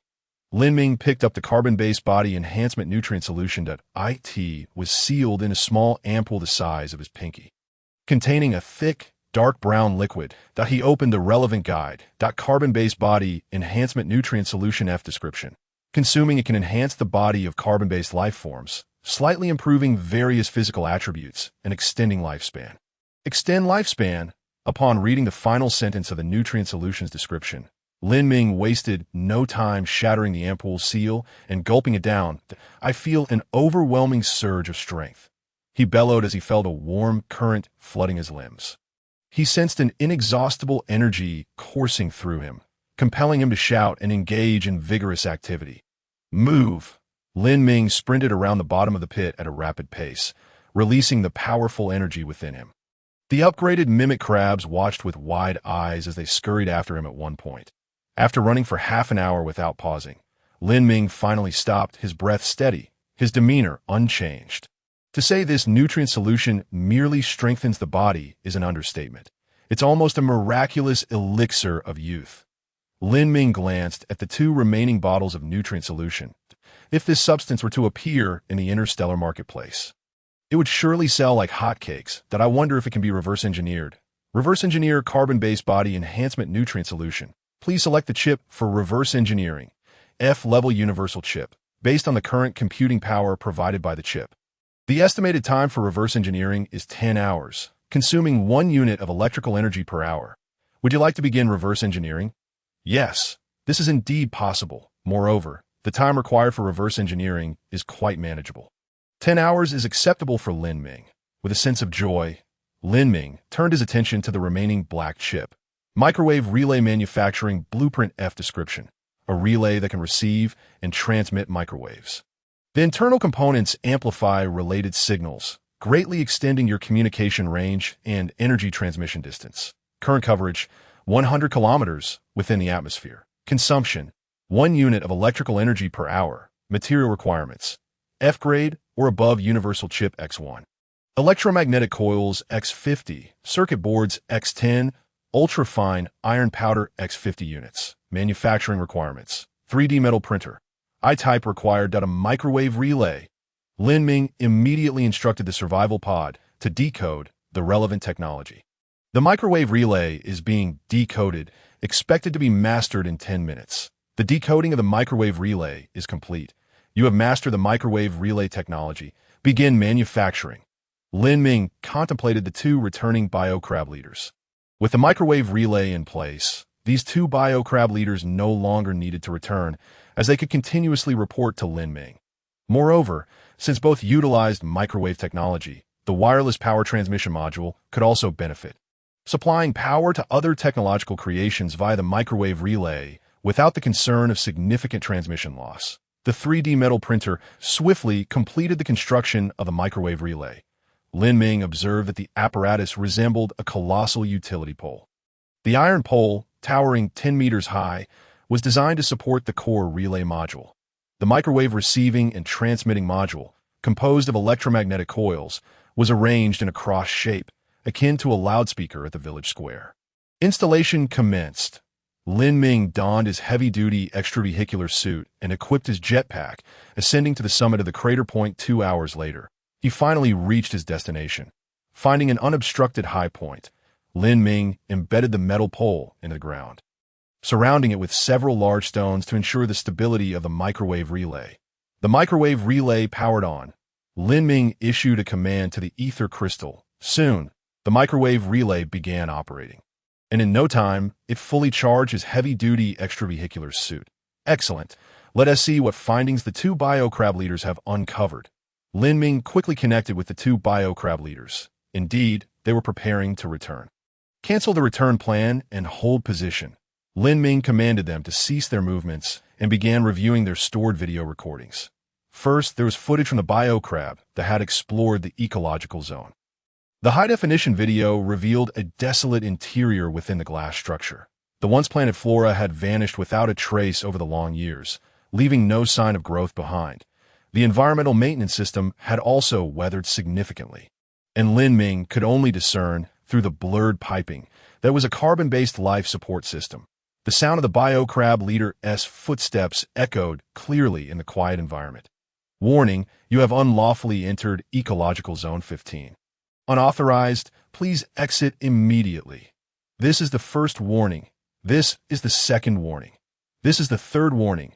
Warning ineffective, deploy the Sentinel troops. The shrill alarm rang out in succession, yet the bio-crab leader, not receiving Lin Ming's command, continued to explore within the glass structure. As shadows darted swiftly from a nearby corner, Lin Ming's eyelids twitched. There were people inside the glass structure. Chapter 83. The journey begins. Lin Ming observed that the humanoid figure resembled the urea, intelligent life forms he had encountered before. Possessing crab-like legs and claws. It was notably taller, standing over 2.5 meters. The figure was entirely enveloped in a black material akin to a bulletproof vest, wielding a firearm-like weapon in its claws. Aimed at the bio-crab leader and fired. Boom! A deafening sound erupted as the bullet pierced through the bio-crab leader's body. Such a minor injury did not impede the bio-crab leader's movements, although Lin Ming had not equipped them with electromagnetic guns. The assaulted bio-crab leader propelled itself forward using the thrust from its jetpack, striking the assailant's head with its claw. Lin Ming felt his eyelids twitched. T cradled in his arms was a solar panel, while in each hand he grasped a jetpack as a backup. Beneath each jetpack dangled two artificial crabs, swaying precariously. After more than an hour, Lin Ming finally arrived at the summit of the ring-shaped mountain. He paused briefly at the peak, waiting for the microwave relay to fully charge his combat-grade exosuit, before continuing his flight. Soon, as he soared over the towering ridge, Lin Ming beheld an endless expanse of darkness. The black tide devoured all color, leaving behind an abyss of inky blackness, resembling viscous black oil that enshrouded the surface of the planet. In the sunlit regions, the black ocean lay still and untroubled. Even the wind could not stir a ripple. However, in the area shrouded from the sunlight by the ring mountain, the black tide surged violently. Towering waves, reaching several dozen meters, relentlessly crashed against the mountain. As if attempting to rend it asunder, it seemed that the presence of Lin Ming in the air intensified the fury of the tide. Waves several meters high surged forth, resembling dark hands yearning to grasp the airborne figure. Listening to the thunderous roar of the waves and witnessing the relentless onslaught of the black torrent below, Lin Ming shouted, "Hold on tight, everyone. If you fall, it could cost you your life." Chapter 84. Destruction with a resounding rumble. After flying for over 3 hours across the ocean of black tide, Lin Ming finally spotted the ring-shaped mountain guarding another crater at last. A sense of relief washed over him, even though he had activated the jetpack's autopilot mode. Maintaining the same posture for an extended period left his limbs feeling weary. 10 minutes later, he descended to the ground, placing the artificial crabs and solar panel down. After adjusting the solar panel to an optimal angle, Lin Ming began to charge his combat exosuit. Before long, the charging was complete, and he set off towards the site where he had discovered the remnants of a factory. It did not take long for him to spot the massive liquid distillation tower looming in the distance. "Let's take a look around," he commanded the 4 artificial crabs to scout ahead. One particularly audacious upgraded artificial crab even ventured inside the massive liquid distillation tower. Lin Ming observed that within the tower, remnants of dehydrated black tide powder lingered. The passage of time had rendered these deposits inactive, transforming them into cracked, solid black masses. Lin Ming took to the air, reaching the lower discharge outlet of the vast distillation tower. Here, he found some residual products that bore a striking resemblance to the dehydrated black tide powder. His eyes glimmered with excitement as he noticed the floating frame. Nutrients. 103 units. It appeared that this large liquid distillation tower was incapable of performing multiple distillations to yield high strength, lightweight materials. It could merely conduct simple dehydration. Lin Ming mused to himself. He continued to ascend around the towering structure, only to discover numerous large holes in the thick iron shell, likely caused by explosions. Could it be that the tower had suffered explosions due to operational failures? After examining the tower, Lin Ming proceeded to explore other industrial remnants, float glass factories, titanium purification plants, and spacecraft manufacturing centers. Majestic industrial ruins stood like monuments, showcasing the once glorious achievements of the Urea intelligent civilization. As the jetpack's thrust gradually decreased, Lin Ming landed softly at the entrance of the spacecraft manufacturing center. Given that the Urea intelligent beings were capable of retrieving meteorites from space, they must have possessed the technology to establish a sustainable base on the far side of the moon. Thus, it was plausible that he could acquire relevant technological advancements. He directed the 4 artificial crabs to investigate, keeping a vigilant eye on the shared perspective. Lin Ming's anticipation grew, yet he found nothing of particular interest in the shared views. Compared to the liquid distillation tower, the damage inflicted upon the spacecraft manufacturing center appeared far more severe. This indicated that the traces of destruction were not merely due to equipment malfunction, but rather caused by human intervention. Suddenly, through the shared view of one artificial crab, Lin Ming spotted a blue light. Unstable electromagnetic adhesive high-explosive grenade. 1 unit. An electromagnetic grenade. Upon seeing the fist-sized object lying on the ground, Lin Ming finally understood the source of the explosive damage. Observing the word unstable in front of the grenade, He instructed, retrieve that electromagnetic grenade, but do so gently and with caution. After a long passage of time, the energy within the grenade had been depleted, rendering it incapable of adhering to metallic objects. However, Lin Ming remained uncertain if its explosive components were still functional. Point 1 Artificial crab hurriedly approached, intending to grasp the grenade with its pincers, only to be sharply nudged by the upgraded artificial crab. Click, click, click! The two pincers clamped down rapidly, as the upgraded crab chased away the other three and positioned itself before the electromagnetic grenade. After a moment's hesitation, the upgraded crab cautiously lifted the grenade with its pincers. Carefully maneuvering it outward, Lin Ming had already distanced himself from the entrance of the spacecraft manufacturing center. Keep it at a distance. The upgraded artificial crab meticulously transported the electromagnetic grenade to a clear area over 500 meters away from the entrance, gently placing it down. Once secured, the upgraded crab scuttled away swiftly, its pincers still clacking as if celebrating its narrow escape. Once the upgraded crab reached a safe distance, Lin Ming took aim at the grenade on the ground, firing an ultra-alloy armor-piercing round from his electromagnetic gun. Boom! A colossal explosion erupted, sending clouds of dust swirling into the air. As the smoke gradually dissipated, Lin Ming's pupils constricted in astonishment. The electromagnetic grenade had created a massive crater with a diameter exceeding 10 meters. He was well aware of the ground's hardness, which could only be penetrated slowly with an ultra-alloy drill bit. The power of the electromagnetic grenade was indeed impressive. Lin Ming recalled that Tang Qingyin seemed to possess a stable version of the electromagnetic grenade. Perhaps he could procure one for reverse engineering purposes. That if he could combine the electromagnetic grenade with an electromagnetic cannon, could he not create a high-explosive rocket? The sudden idea thrilled Lin Ming immensely. However, all of this would require further exploration upon his return. His current primary objective was to investigate the spacecraft manufacturing center. After confirming that there were no additional electromagnetic grenades hidden inside, he stepped forward. The ground and walls were riddled with craters from the grenade's explosion. After such a long time, Lin Ming worried that the structure might collapse at any moment. Fortunately, the ultra-alloy framework remained sturdy. The original entrance had been violently displaced by the explosion, leaving behind a gaping hole that allowed for easy access. Lin Ming stepped inside. Upon entering the building, Lin Ming discovered that most of the primary equipment had been dismantled, leaving behind a series of empty rooms. Some equipment that had not been removed was severely damaged by the explosion, rendering it unrecognizable. Warning, you have unlawfully entered Spacecraft Research Center number 507. Unauthorized personnel must exit immediately. This is the first warning. This is the second warning. This is the third warning. Warning ineffective. Deploying security forces. Damn. Hearing the familiar warning, Lin Ming immediately readied his electromagnetic gun, bracing for a potential attack. Yet, nothing emerged. The four artificial crabs had dispersed rapidly to conduct their own investigations, with no sign of any artificial beings appearing.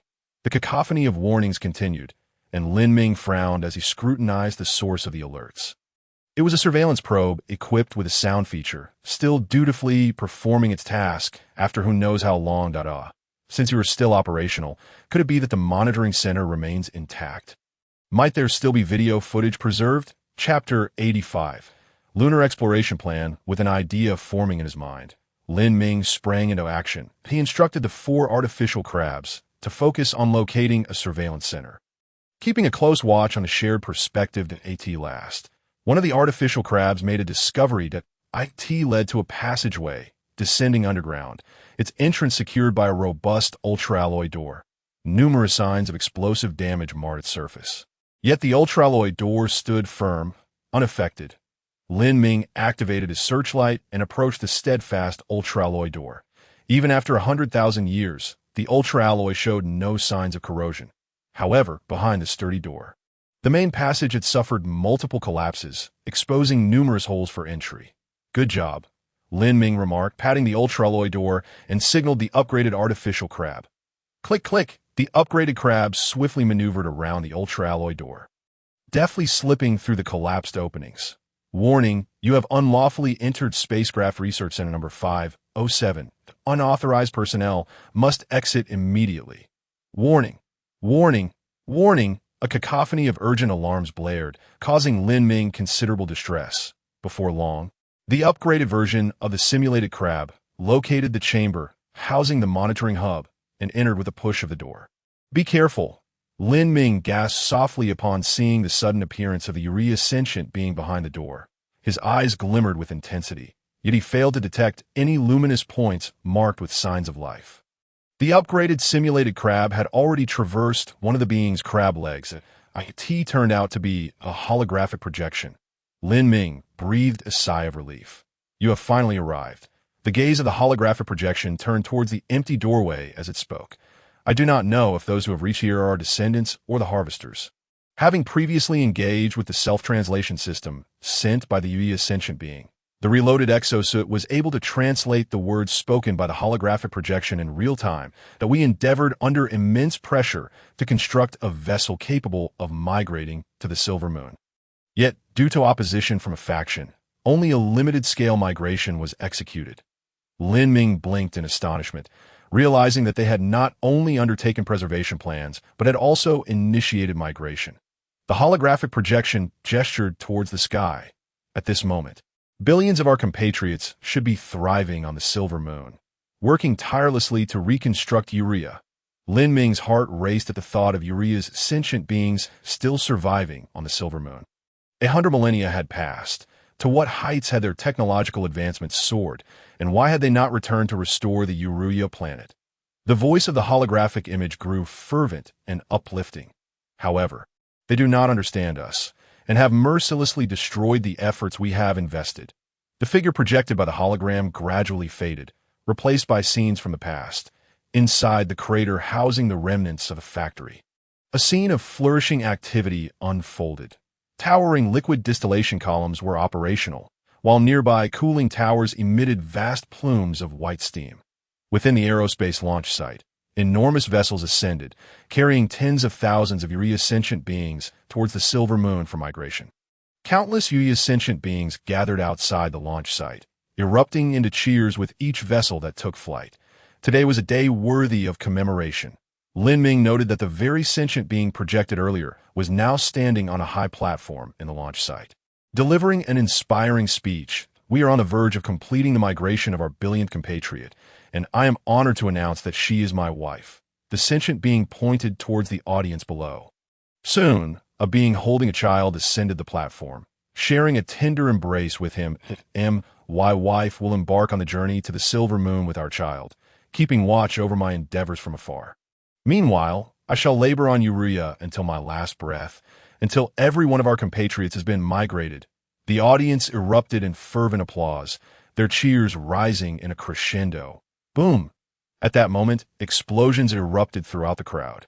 Simultaneously, a nearby massive liquid distillation tower detonated, spewing scalding black liquid that incinerated numerous Urea sentient beings hard at work. An assault. A meticulously orchestrated attack. The speaking sentient being ushered his family onto a vessel before plunging into the chaotic throng. You wretched fiends, why do you persist in thwarting our grand migration plans? You are the sinners of Urea. No one answered him, or perhaps the responses came in the form of even more violent explosions. The scale of this assault far exceeded his expectations. Every factory and technological center fell victim to the explosions, obliterating Urea's industrial infrastructure in a single blow. The holographic projection slowly faded, plunging the room back into darkness. Only that voice continued to resonate. Our sacrifices go unrecognized, and perhaps millennia, hence our efforts shall remain unacknowledged.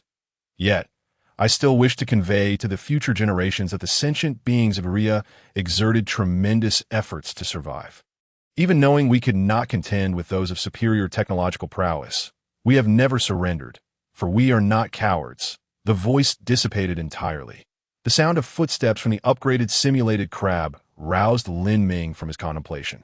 He exited the spacecraft manufacturing center and gazed up at the colossal Silver Moon. The small satellite deviated its trajectory, fully engaged in probing the lunar surface.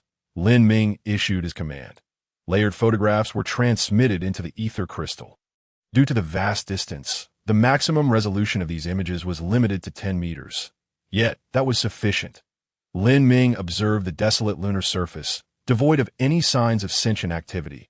Could they all be operating on the far side of the moon? Lin Ming murmured, feeling an acute sense of urgency. He needed to ascertain the state of the moon's far side without delay, lest he be unable to find peace in sleep or sustenance. 3D metal printers constructed in modules, construction list, small satellite, upgraded electromagnetic gun, microwave relay. Lin Ming incessantly issued commands that he was determined to initiate a lunar exploration plan. First, he aimed to utilize a small satellite to launch a microwave relay to the Lagrange point between the Urea planet and the Silver Moon, preparing in advance. Secondly, he would launch a small satellite to orbit the Silver Moon for mapping, gathering specific information about the far side, which would then be transmitted to Lin Ming via the microwave relay. Finally, if feasible, a small satellite carrying simulated crabs would attempt to land on the far side of the Silver Moon for on-site exploration. Ultimately, if possible, the small satellite would return with samples for research. The uniquely Chinese lunar exploration trilogy, Orbit, Land, Return, Chapter 86. Simulated beings. 4 hours later, Lin Ming returned to the crater. The leader of the simulated crabs had brought back the dismembered body and placed it in the glass farm.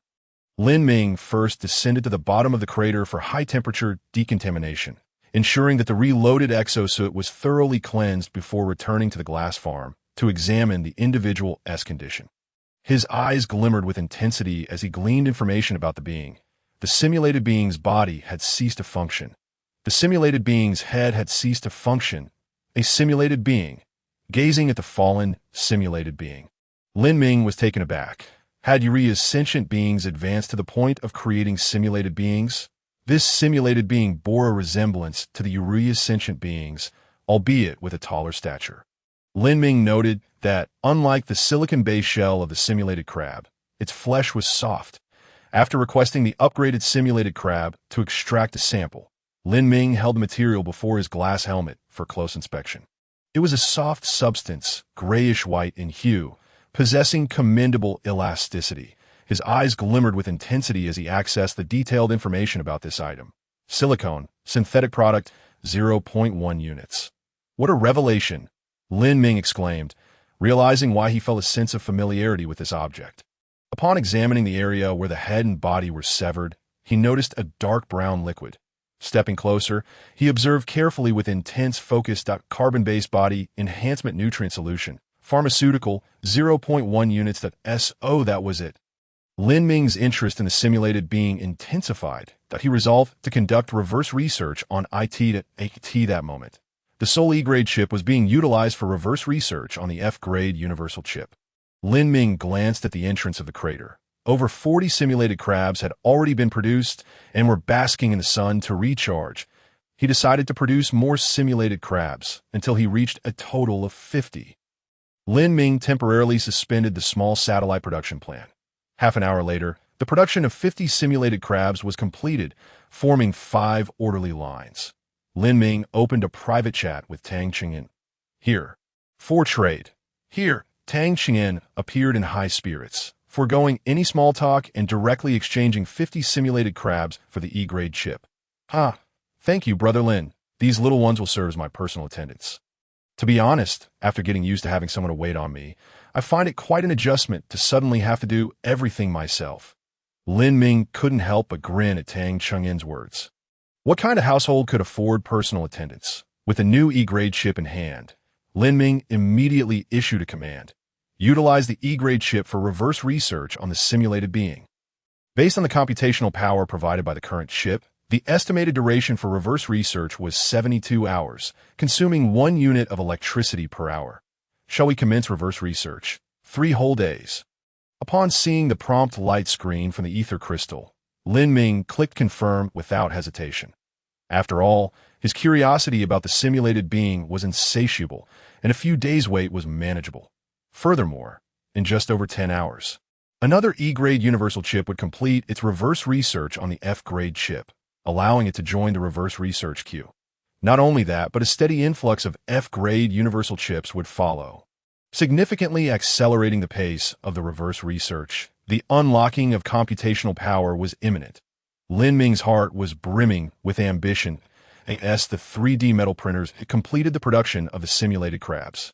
They immediately engaged in the intense manufacturing of small satellites and electromagnetic guns. Before long, several small satellites along with a number of propulsion modules and fuel storage modules were successively completed. Each small satellite was equipped with 5 propulsion modules arranged in a cross pattern, which Lin Ming then enhanced. He doubled the fuel storage modules to 8 and increased the propulsion modules by 4, distributing them in a circular formation. The 3D metal printers promptly commenced the modifications on the small satellites. Consequently, the fuel capacity of the small satellites was elevated from 40 units to 80 units. And the number of thrusters was augmented from 5 in parallel to 9 in parallel. One of the propulsion modules was centrally located, while the remaining 8 thrusters were symmetrically positioned in 8 directions. Emphasizing a powerful thrust, Lin Ming opened the catalog of the small satellite. Medium Exploration Satellite F Overview. This satellite significantly expands your field of vision, capable of detecting surrounding terrain and imaging, predicting short-term weather, and conducting limited exploration of interstellar space. Equipped with robust thrusters and ample fuel, it can not only maintain a continuous orbit around planets, but also escape the gravitational pull of the current planet to traverse other spaces within the galaxy. Though it cannot achieve the third cosmic velocity of the current stellar system, consumption, launching consumes 10 fuel units, maintaining orbit consumes 3 fuel units every 24 hours, and fuel consumption doubles when traveling to other targets within the galaxy. The Medium Exploration Satellite. Observing the satellite, which stood nearly 5 meters tall, Lin Ming felt a deep sense of satisfaction. The final task was to add a microwave relay module. The coverage range of the microwave relay module is 100 kilometers. But this is within the atmosphere. Due to atmospheric attenuation of electromagnetic wave signals, the coverage area is relatively small that in the near vacuum of space, the microwave relay module could cover a vast area. More than sufficient for the exploration of Inu. Since Lin Ming had already mastered the technology for manufacturing microwave relays, there was no need for reverse engineering. Modular microwave relays. Adding microwave relay modules and solar panel modules to the medium satellite. With these 2 commands issued, the 3D metal printers once again equipped the medium satellite with new modules while welding suitable superalloy fairings. Quite satisfactory. Upon seeing that the medium satellite was fully constructed, Lin Ming issued the command. Small satellite. Map the relative orbit of Urea and Inu while simultaneously calculating the Lagrange points. Soon, the small satellite provided the relative coordinates of 5 Lagrange points. Generally, relay satellites tend to choose points along the line connecting 2 celestial bodies, favoring the side closer to the smaller body. Here, the gravitational pull is most stable and the interference is minimal, allowing the satellite to maintain orbit without expending fuel. Lin Ming observed that this point was on the side of Inu, approximately 500,000 kilometers from Urea.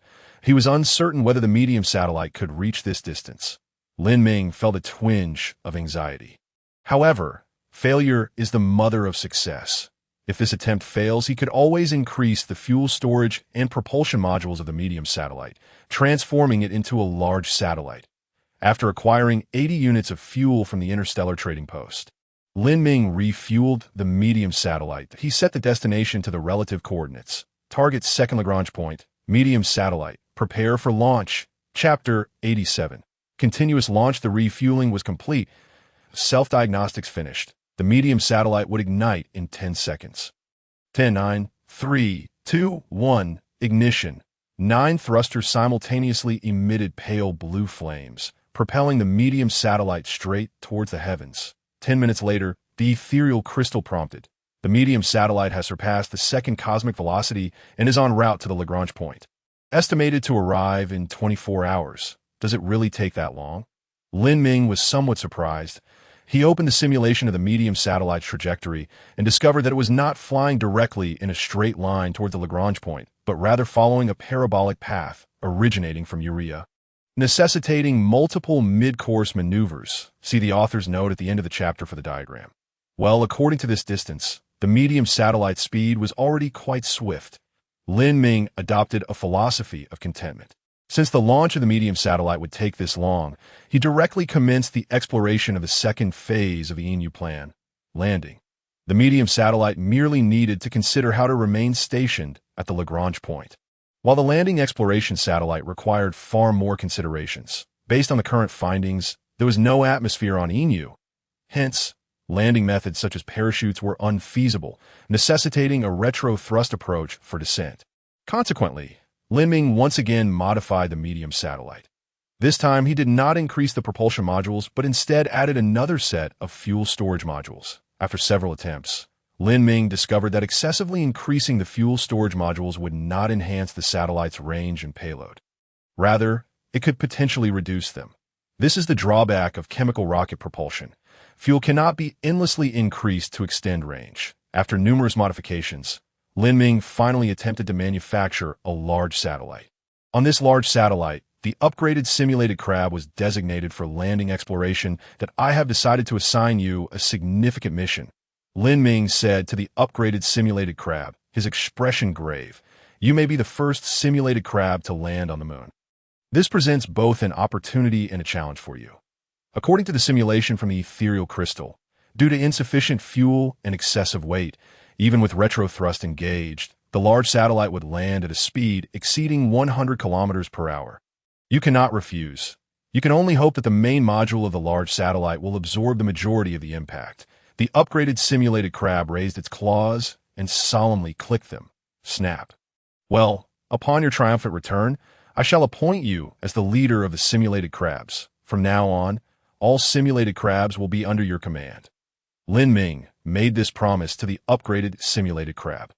Snap, snap, snap. The excited clacking of the upgraded simulated crab's claws responded to him. Given the extreme dangers of this landing mission, Linming ensured that the upgraded simulated crab was outfitted with ample shock-resistant measures.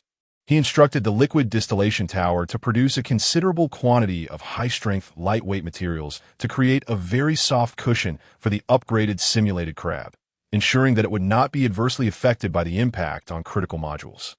After all, Linming hoped for a successful landing on Inu, granting him sufficient understanding of the conditions on the moon's far side. Rest assured, you need not worry about power depletion. The relay satellite above will recharge you.